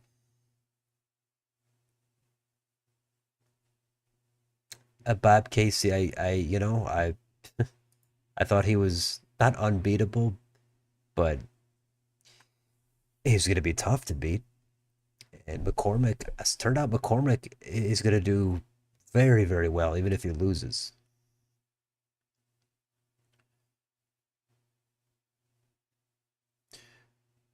Uh, NBC just officially called PA. All right, gotcha. Biggest L of the night goes to that Seltzer. Yeah, that's a definitely massive total wipeout on that Seltzer poll. I don't think most people bought it. That just needlessly gave a lot of Democrats some false hope. I thought that didn't seem right at all. Thank you for the stream. I appreciate it. Have a good night yourself. Thank you for stopping by. And you're a big fan. I don't know if I don't recall seeing some people in the comments, but if you're a big fan, that's good to hear. And of course, since there's not a lot of people in here, I can continue to respond to most of the individual comments or questions. So, uh, nice to have a big fan in here. Hopefully, everybody's a moderate fan. New York, yeah, I don't, we haven't really done much with New York. What's the deal here? Oh yeah, New York, we did look at that a bit ago. That is a pretty big swing. 10 points could get under 10 maybe.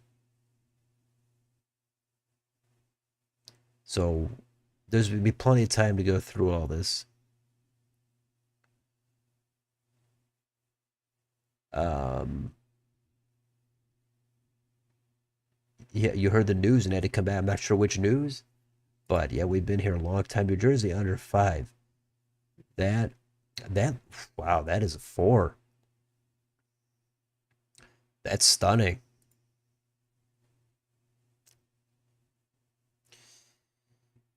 Four points in Bergen.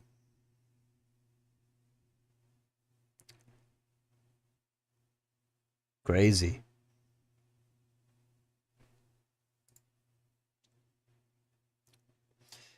Yeah, polls they did seem to underestimate Trump again. I don't know if it's everywhere, and it wasn't as horrible because these three states here in the Blue Wall Rust Belt, um, they were for the most part a toss-up. They were pretty much could go either way.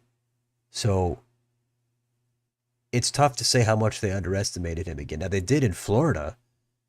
I didn't see him winning by 13 points. Texas as well. There's definitely places that are better than others. And yeah, look at this. Illinois is 8 points. Like, what happened here? We'll have to see where these shifts are. Indiana, could this hit 20 points? That's unreal. Iowa, 14 points. Connecticut is, well, 69% of the vote, and that's under 10.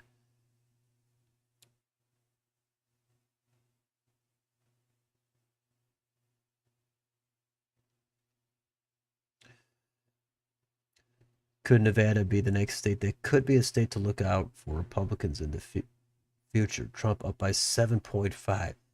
In Nevada, it's up to 7.5. That looks like it's, well, not here. It's under 5 points.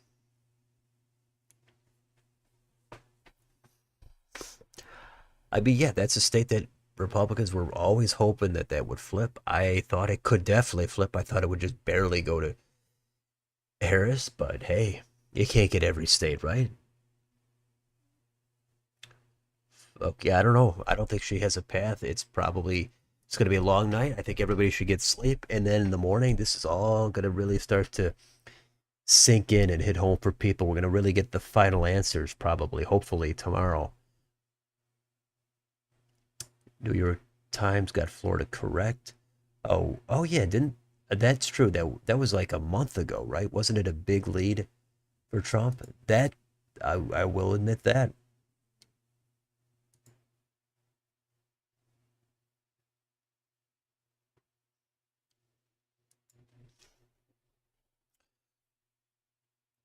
How much you think Joe Rogan helped or hindered? Pff, the endorsement probably not really much because it was so late.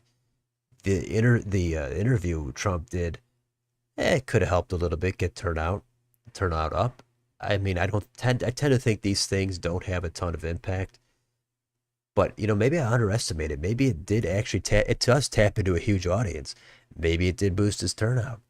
If he wiped out in it, that could have hurt him. It's kind of there's some risk reward dynamic there, but of course think it did definitely helped more than it hurt. I don't think the endorsement or the interview hurt, but I don't think it's a lot of impact. I don't think the endorsement is probably close to no impact on the endorsement, but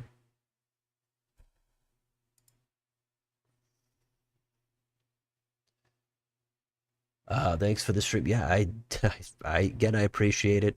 Uh, didn't get a ton of super chats here tonight, but we got a couple. And yeah, even if you're only here a few minutes, hey, we're witnessing a notable historical event here. So I appreciate it. Have a good night. If you're taking off, we're just about done here ourselves. We're gonna have to call it ourselves and you know shut it down, get some rest. That's what happens when you get to a 9-hour stream. Because we're still probably gonna have to wait on like Wayne County.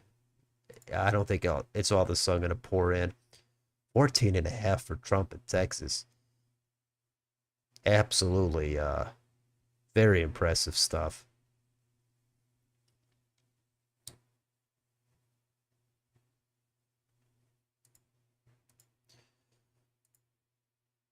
Arizona is still coming in just a little bit. Even got Ohio coming in. Um,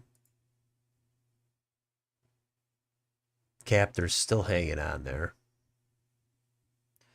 And this narrowed up considerably as well in this 13th.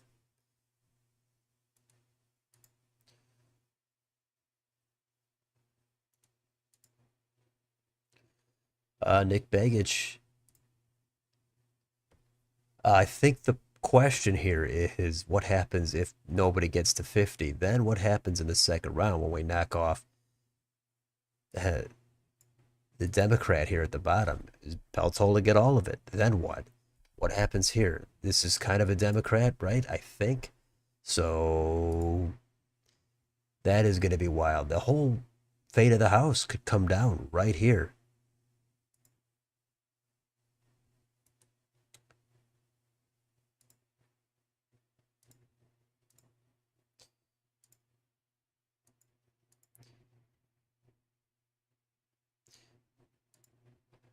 Is anybody still streaming or is it just me?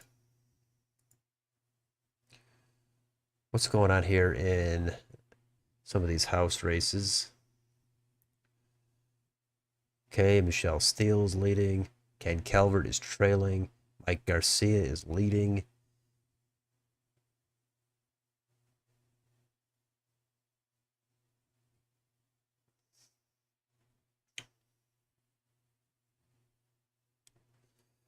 This could take a while to get some of these. We could be waiting here. There could be recounts. Sheehy is ahead there. Sam Brown has took the lead in Nevada. Is that affecting the market at all? I would probably think not.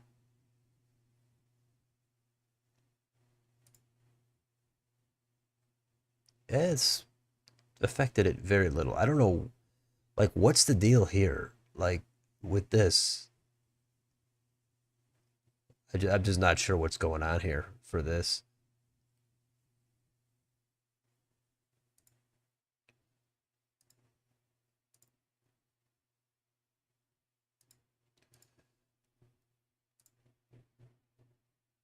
When do you think you'll have a analysis video out by?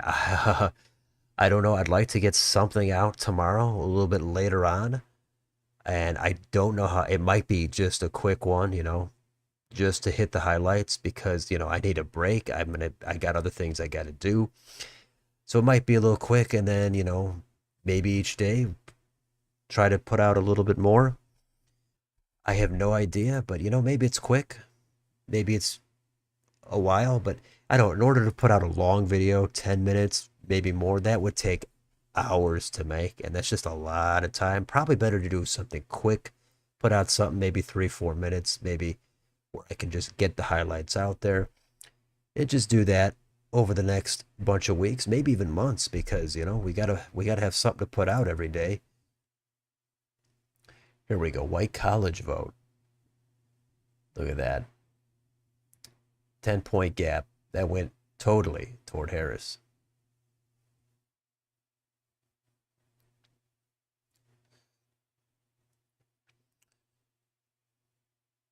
Um,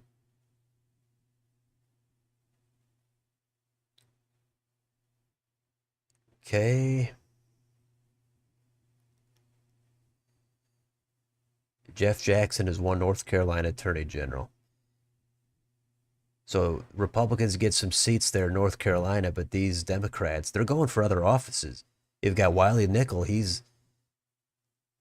I think he's running for the Senate, and we've got Jeff Jackson. He's going to be AG.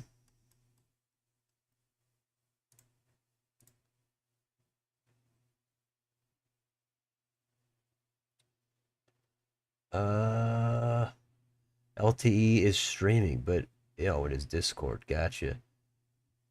How did he take this? Is he having a bad one? She's got to be. Uh, yeah, there's South Texas county's leaning red. Yeah, there's a lot going red there. They have changed from 2020 maps up on New York Times already. Oh, we'll come back to that. Uh, that's something to look at another time, especially because the data is not final. I want to get more of the data in. But we're probably going to be wrapping this up. I'm going to say we're going to probably do another 10 minutes or so. That'll take us to, I think, 9 hours. And then I think we're going to wind it down.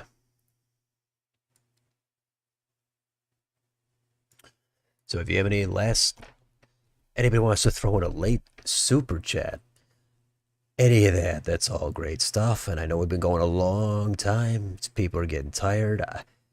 So I'm not sure, it'd be nice to do another stream even instead of making a video. It's easier to kind of just sit here instead of making a video sometimes. But we'll try to put out something. I don't know. Who knows?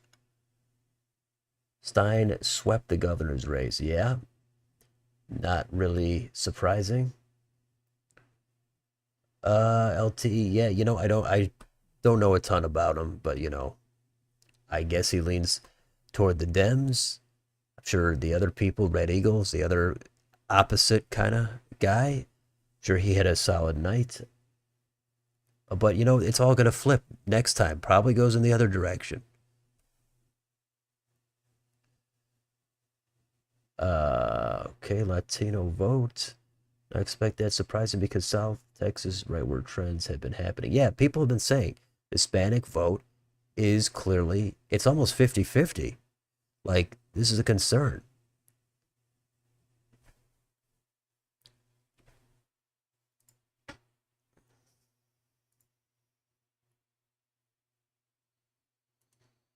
So I think Clark County is kind of just going to be hanging out.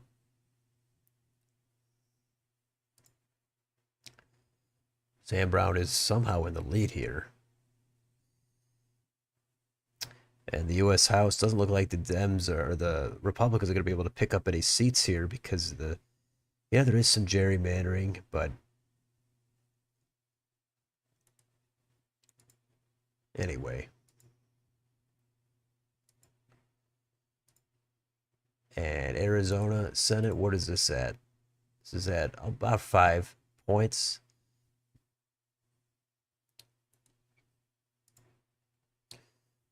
Gabe Vasquez has won. I think that's New Mexico in the second. Got a call there. There it is.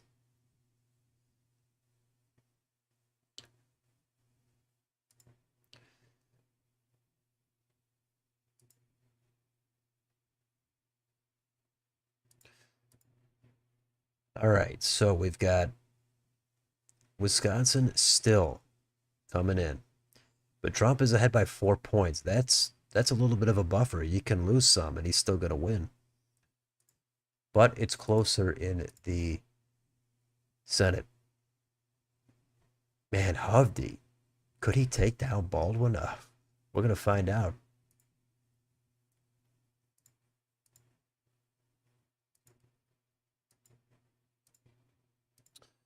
And Michigan, it's kind of similar. I guess all three of these Rust Belt states, they are going to continue to vote the same way in all likelihood.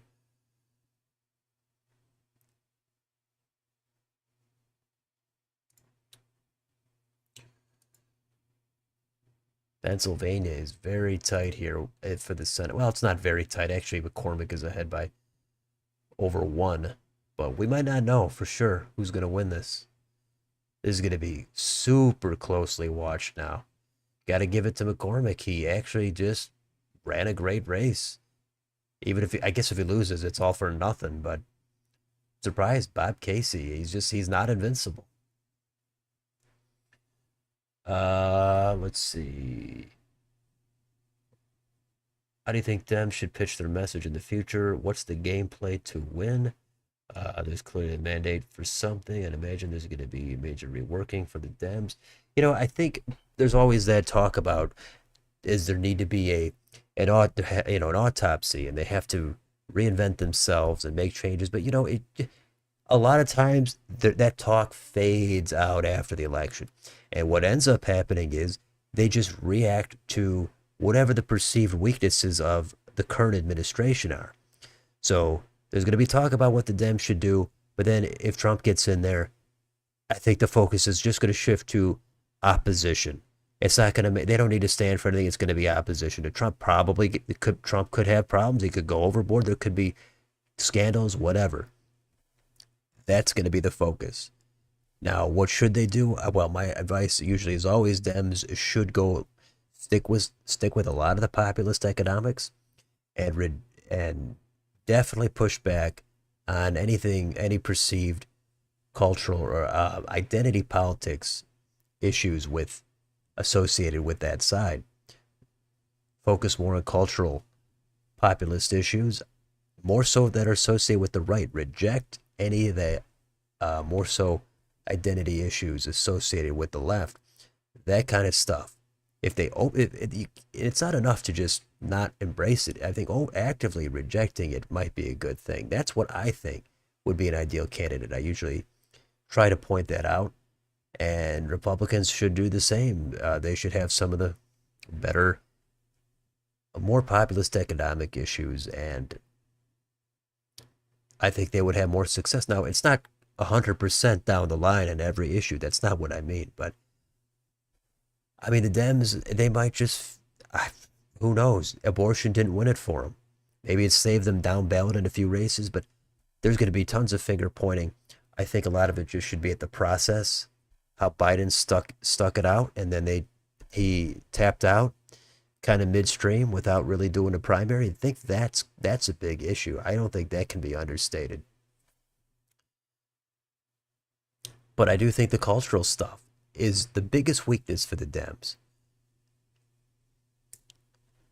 You might disagree, but that's kind of where I'm thinking. Um, let's see. Dems need economic populism and authenticity. Well, that's sort of what I'm saying. If they had it in 16 with the Dem nominee Bernie, yeah, I know. If you combine the economic stuff of Bernie and maybe the cultural stuff of Trump, that kind of combo it might seem horrible for a lot of people, but actually a lot of people might actually be into a lot of that.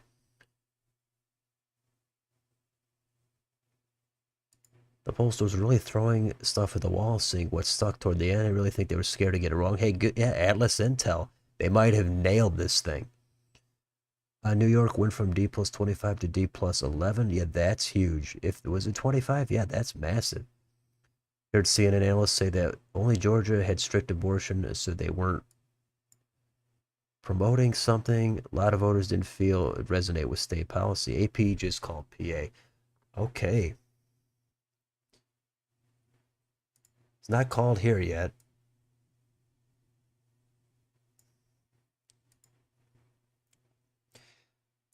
But what about for the Senate? That's going to be something. Man, McCormick and Rogers.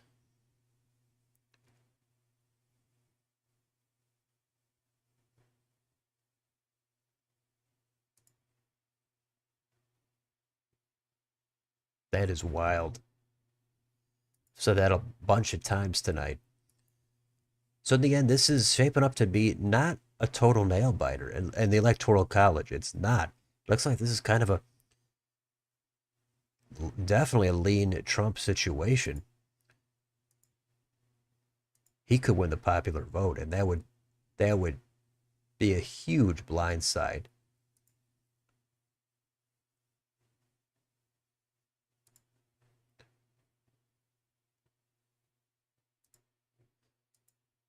So we've got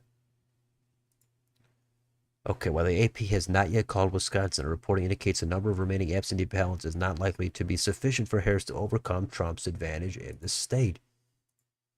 This sounds like 16 all over.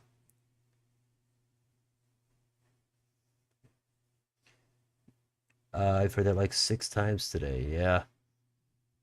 Haley adds, swarm my text asking me to support McCormick. Guess it paid off. Wow. Okay. So, I know some people are going to be absolutely having a rough 4 years, and, look at this. It just swung back and forth 2 times. Dems had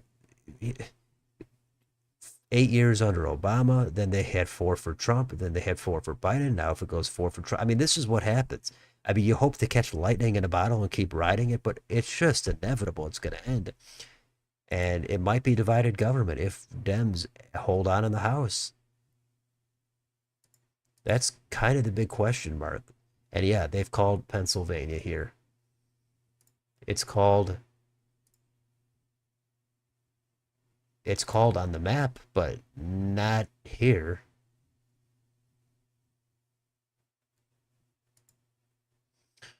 Wow. Hey, I got that call right. I did predict it for Trump there. But look at New Mexico. 6 points. So big deficit there from the 10 plus points in 2020.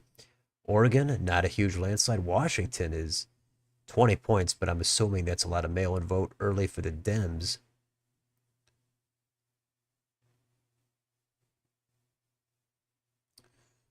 Hawaii, nothing there. Sheehy up there in Montana.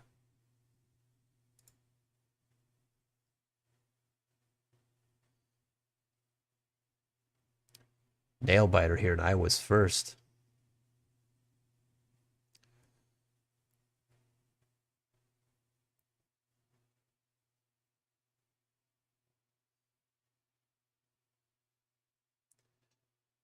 But there's still, look at this. Montana's first. We got to watch this here, see if what happens. Maybe Zinke goes down. I'm not sure where that vote is from, but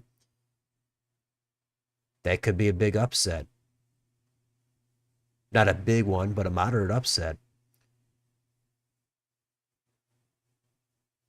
An AP website, PA got called 224 Eastern. Okay. How about that? Minnesota +3. If Michigan goes to the right, or Wisconsin.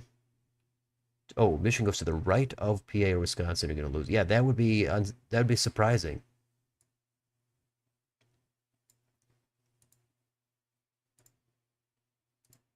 There it is. Pennsylvania called here on New York Times for Trump. 95% of the vote in. He's up by almost 3 points. That's crazy. I did predict it. Not I predicted a tilt margin, but hey.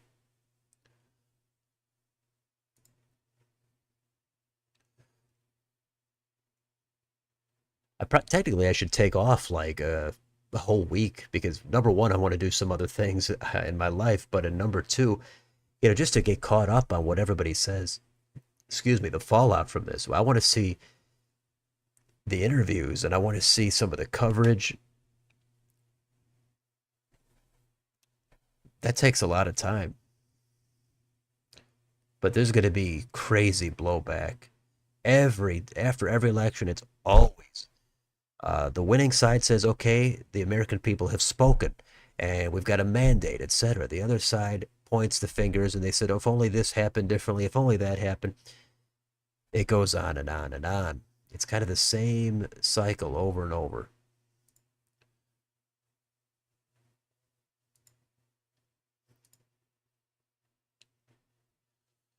But we should be wrapping it up here. We've done 9 hours on the stream.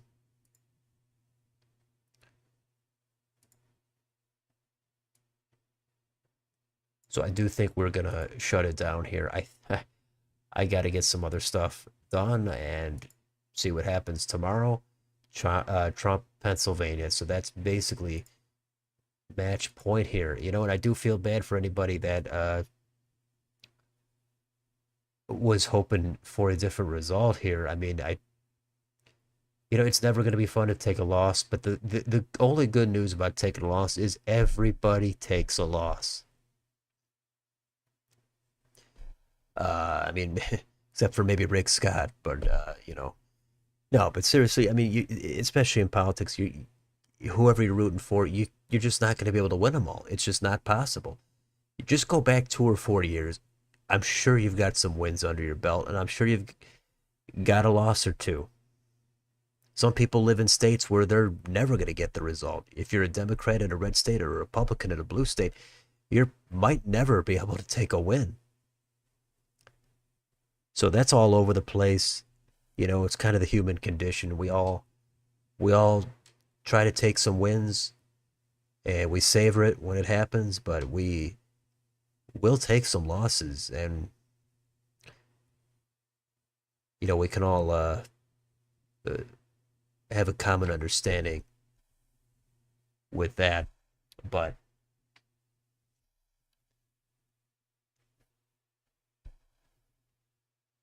your final prediction is 251, 287. Is that as of now, or that's what it was? Is the last bellwether intact? Ooh, yeah. Hey, how about that? That's a good question before we finish it up here. Let's pull it in.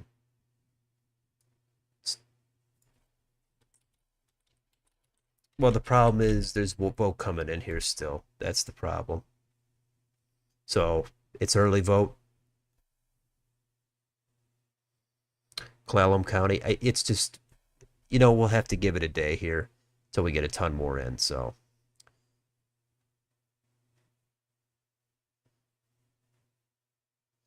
that's it.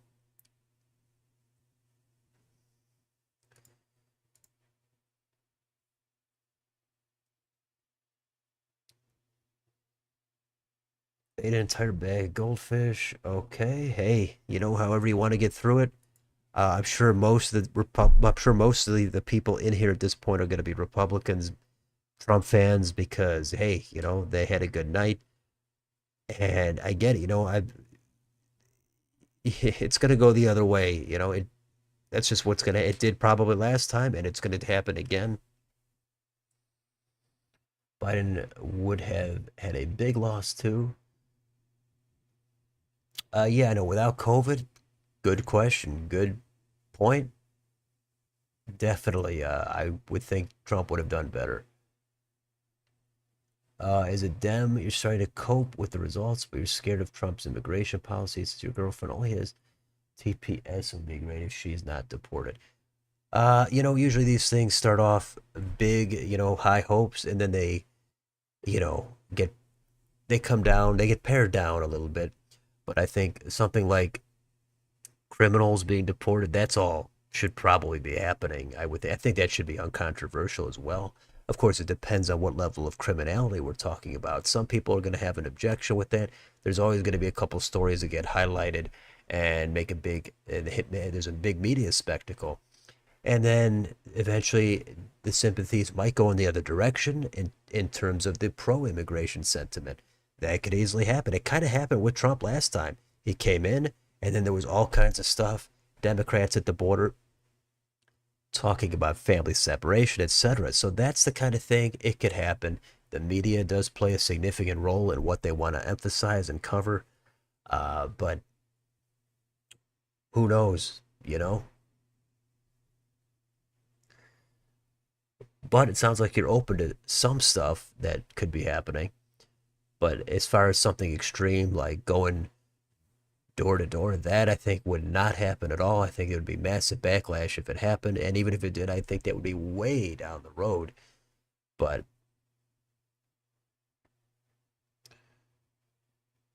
okay. Yeah, I mean, how much of a mandate is it? Who knows? We'll see. Not a big Trump fan, just watching until I see someone. Hey, that's good. Yeah, I do like getting a good variety of people in here. It's no fun if it's just everybody has the same opinion, you know. And some things, of course, you want people to agree, but if you do people really want constant agreement all the time on everything, thinking alike? No, no, no.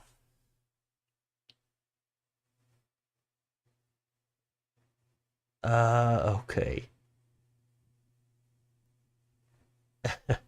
Yeah, you know, I try to look at other sides, play devil's advocate, however you want to put it, try to give different perspectives.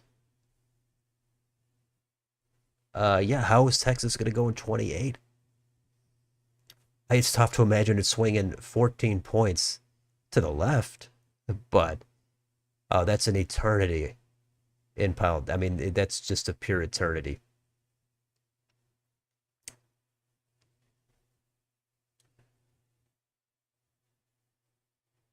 Um, do I have a right or left or right audience?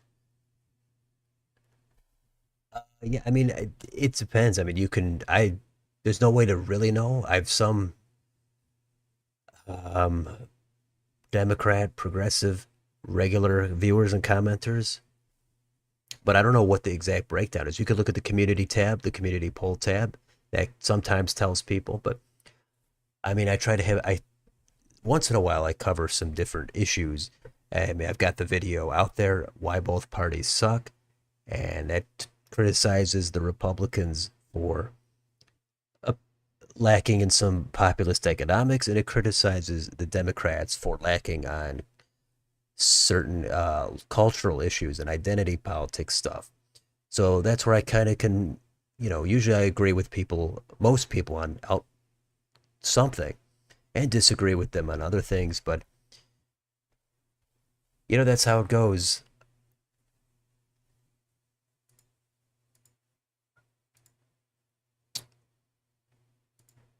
So yeah, we're gonna have to pretty much cut this. I've been saying that we got a last little bit here in Wisconsin coming in.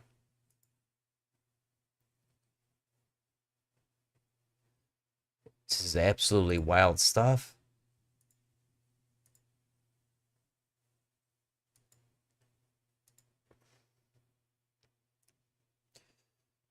Too bad Wayne County is not really giving us the votes. Uh, well, I think, what are we at here? We're back up to 20 people. Well, it's a late night over a 9-hour stream, but I think we got to wind it down. It's been a fantastic stream here. Not as many people. We did not break our record. We didn't even come close. We didn't hit the 230 people that we had a few months ago.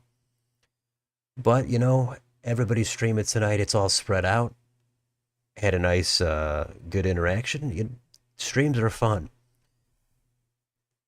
It's almost easier. It's a lot actually easier to do a stream than to make videos many times. Even if I sat out here for an hour, sometimes it just takes 2 to 3 hours to make a 5-minute video. And that can be draining and take a lot of research and setting up. This, just get on here and do some hanging out. If the audience ever gets bigger, live streams could be more of a thing. That's the thing. We didn't, no, actually, we didn't get any new channel members tonight. So that's disappointing. I'd like to get more members if people ever join. A lot of it comes down to demand and how much how many views and how much the channel could bring in, because it does take a lot of effort and time to keep this thing going and pretty much every day. Yeah, it is impressive. Yeah, so I do appreciate everybody that stopped by, even if it's only for 5 minutes. And it looks like the conclusion here is Trump is coming back to the White House. He's pulling off non-consecutive terms, not seen since Grover Cleveland. And he's going to be the oldest person to be inaugurated. And I don't know what's going on. I haven't heard anything about unrest or any accusations of anything. That'll all be figured out over the next few days. But this is technically the result I had predicted. So I was kind of expecting this a little bit more than not. I was at like 53, 54% kind of expecting this. So I'm not stunned that the result happened. I'm a little bit more surprised by the margins and in the Senate.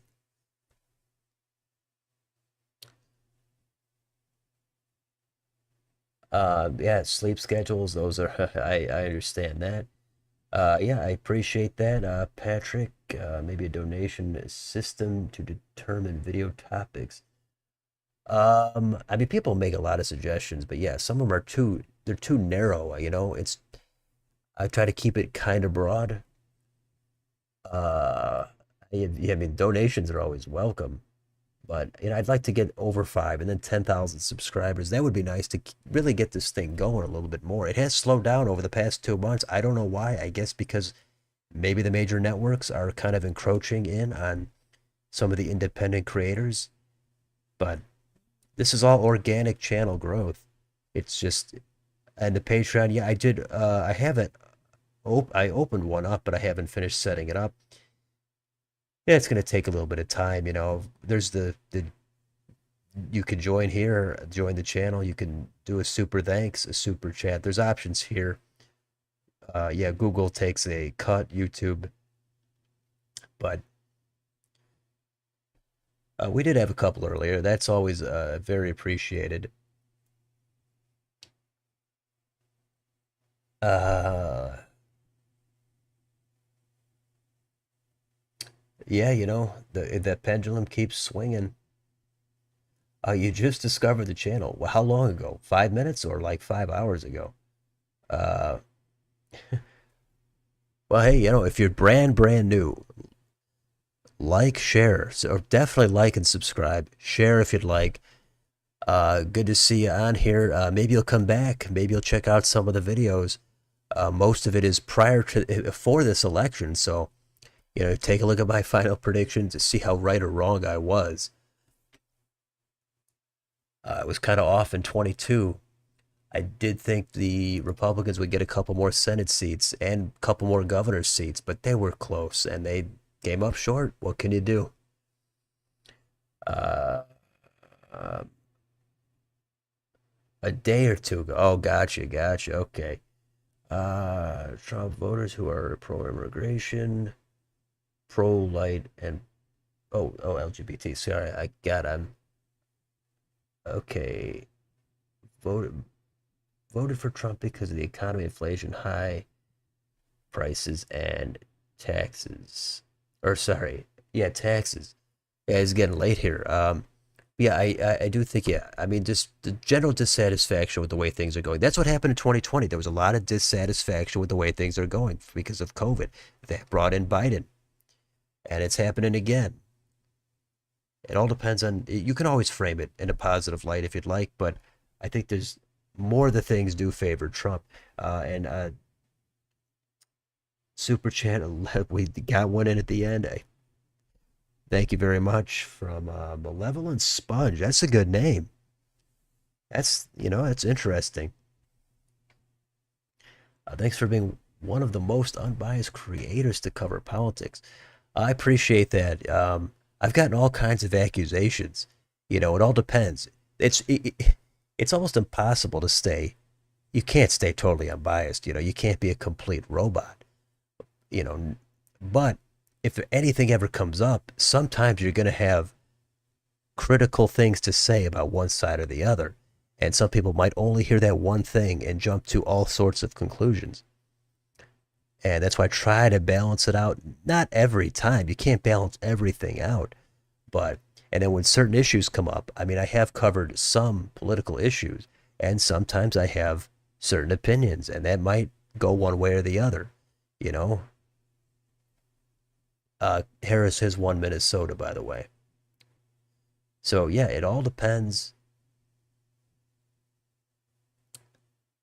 Certain issues, I've got certain opinions, but hey, when it comes to just talking about what's going on here on an election, that's easy to be fairly unbiased. Anyway, you just got in here, and some not long ago you would sleep. You're sickened to my gut. Oh, well, I'm sorry about that. You found a, if I'm sure most people are not streaming anymore, so you found a late night stream. We're about winding it down anyway, but sorry to hear you're having a bad night. I'm assuming you were pulling for Harris, and hey, the Dems could still come out in the House. That could be a positive sign for the Harris side. And if it's not, think about this. You're probably going to have a great midterm. 2 years, right? Republicans had to get through it when Dems took over the Senate, and then Dems had actually a good midterm themselves, and they're probably going to have another good one here in a couple of years. They're probably going to win Virginia governor, New Jersey governor. Think about that. So, and then it'll swing. It'll just keep swinging back and forth. But I get it. It's a tough break if you're pulling for Harris. Um, I get it. We've all taken losses, and we all have to deal with it. Let's see. Uh, Usually people think this is fairly unbiased, and yeah, that's true most of the time. But again, you can't be a total robot and be perfectly have no opinions on anything ever. That wouldn't be fun either. But when it comes to covering the elections, that's you know pretty cut and dry. And let's see. Can't believe Virginia margins. Yeah, that one got a little wider though, didn't it? And I do got to shut this thing down here. That's still 5 points. That's about half of what it was in 2020. So that's something.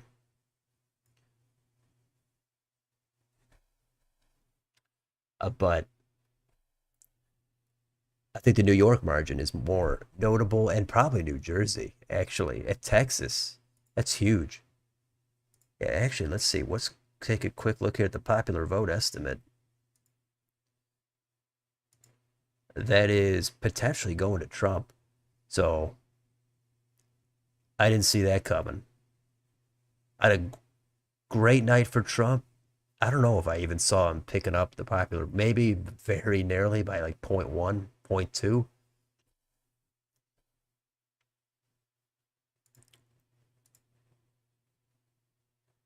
Uh,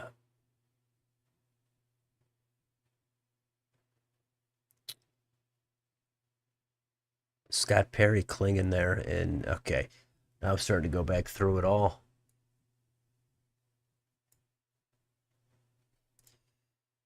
So anyway,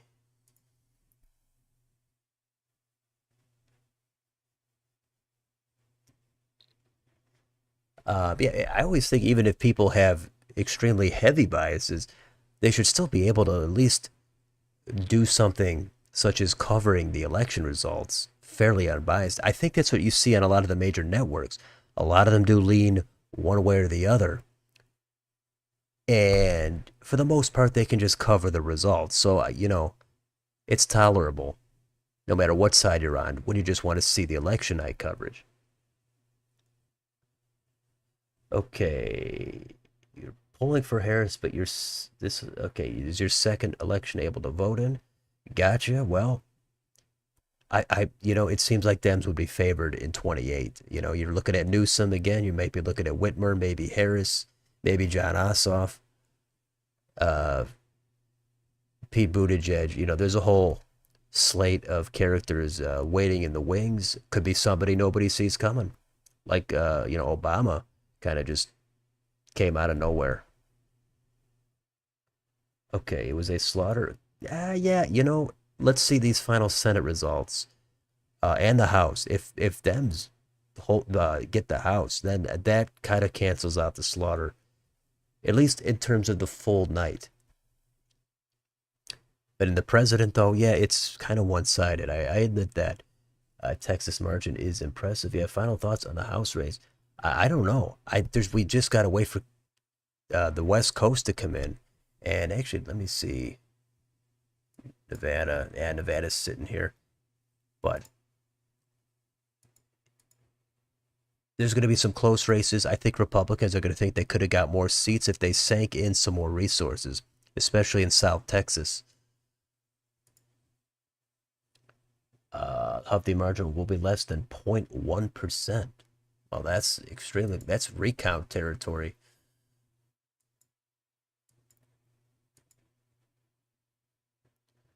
We'll see what happens with that. We'll see what happens with Casey in Pennsylvania. It's getting a little bit more narrow here. We'll see what happens with Rogers in Michigan.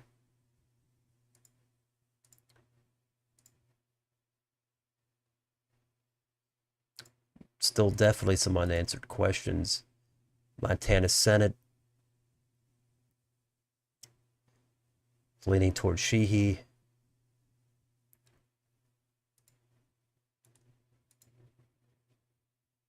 Okay, yeah, we've got to give it some more time here.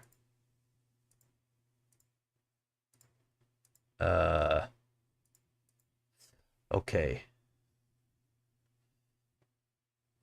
New Jersey is having a rightward trend because of the popular vote. Yeah, well, they did have a big rightward movement for the governor last time in 21. That was much closer than expected.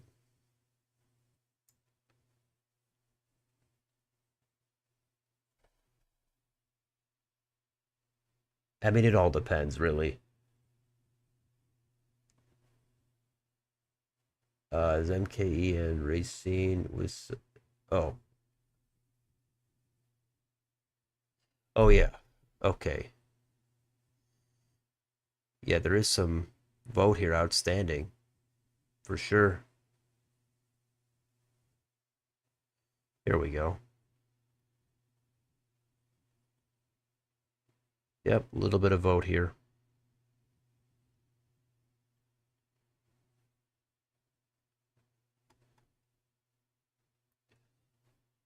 Yeah, I know McCormick is stunning. I mean, it's all Hovde is stunning for me, and Rogers is also stunning. I mean, the fact that all three of them are leading could win, that is stunning. But I think this is going to be it here, folks. So we're hitting up. We're almost at 9.5 hours. Decision desk called Wisconsin for Trump. Interesting. That's yeah. Look at that. Nuts.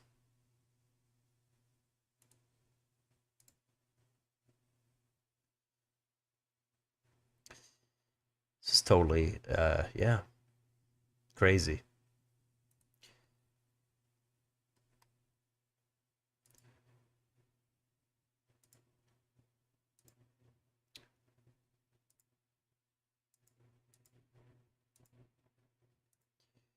Anyway, so this is going to be it. 9.5 hour stream. Again, I appreciate everybody that has showed up, liked, shared, subscribed, donated, the super chats. All that is great. We've done a long one here. Try to get something out for tomorrow, but it's going to be a lot of fallout, and it's going to be crazy analyzing it. And yeah, thanks a ton for all the compliments and comments. And it is late, and I hope everybody has a great night. And if your candidate won, I guess congratulations. If they did not, you know, you, it'll swing back. That's about all I can say. And we'll see what happens. Yeah, Cruz winning by 10. That's also definitely above what I thought. That was his pretty much the best case scenario where it was for me. Anyway, yeah, have a great night yourself. Thanks a ton, everybody. It's been a great one. A election night. Can't believe we did it. And, we'll see you next time. Thanks a lot. Have a great night.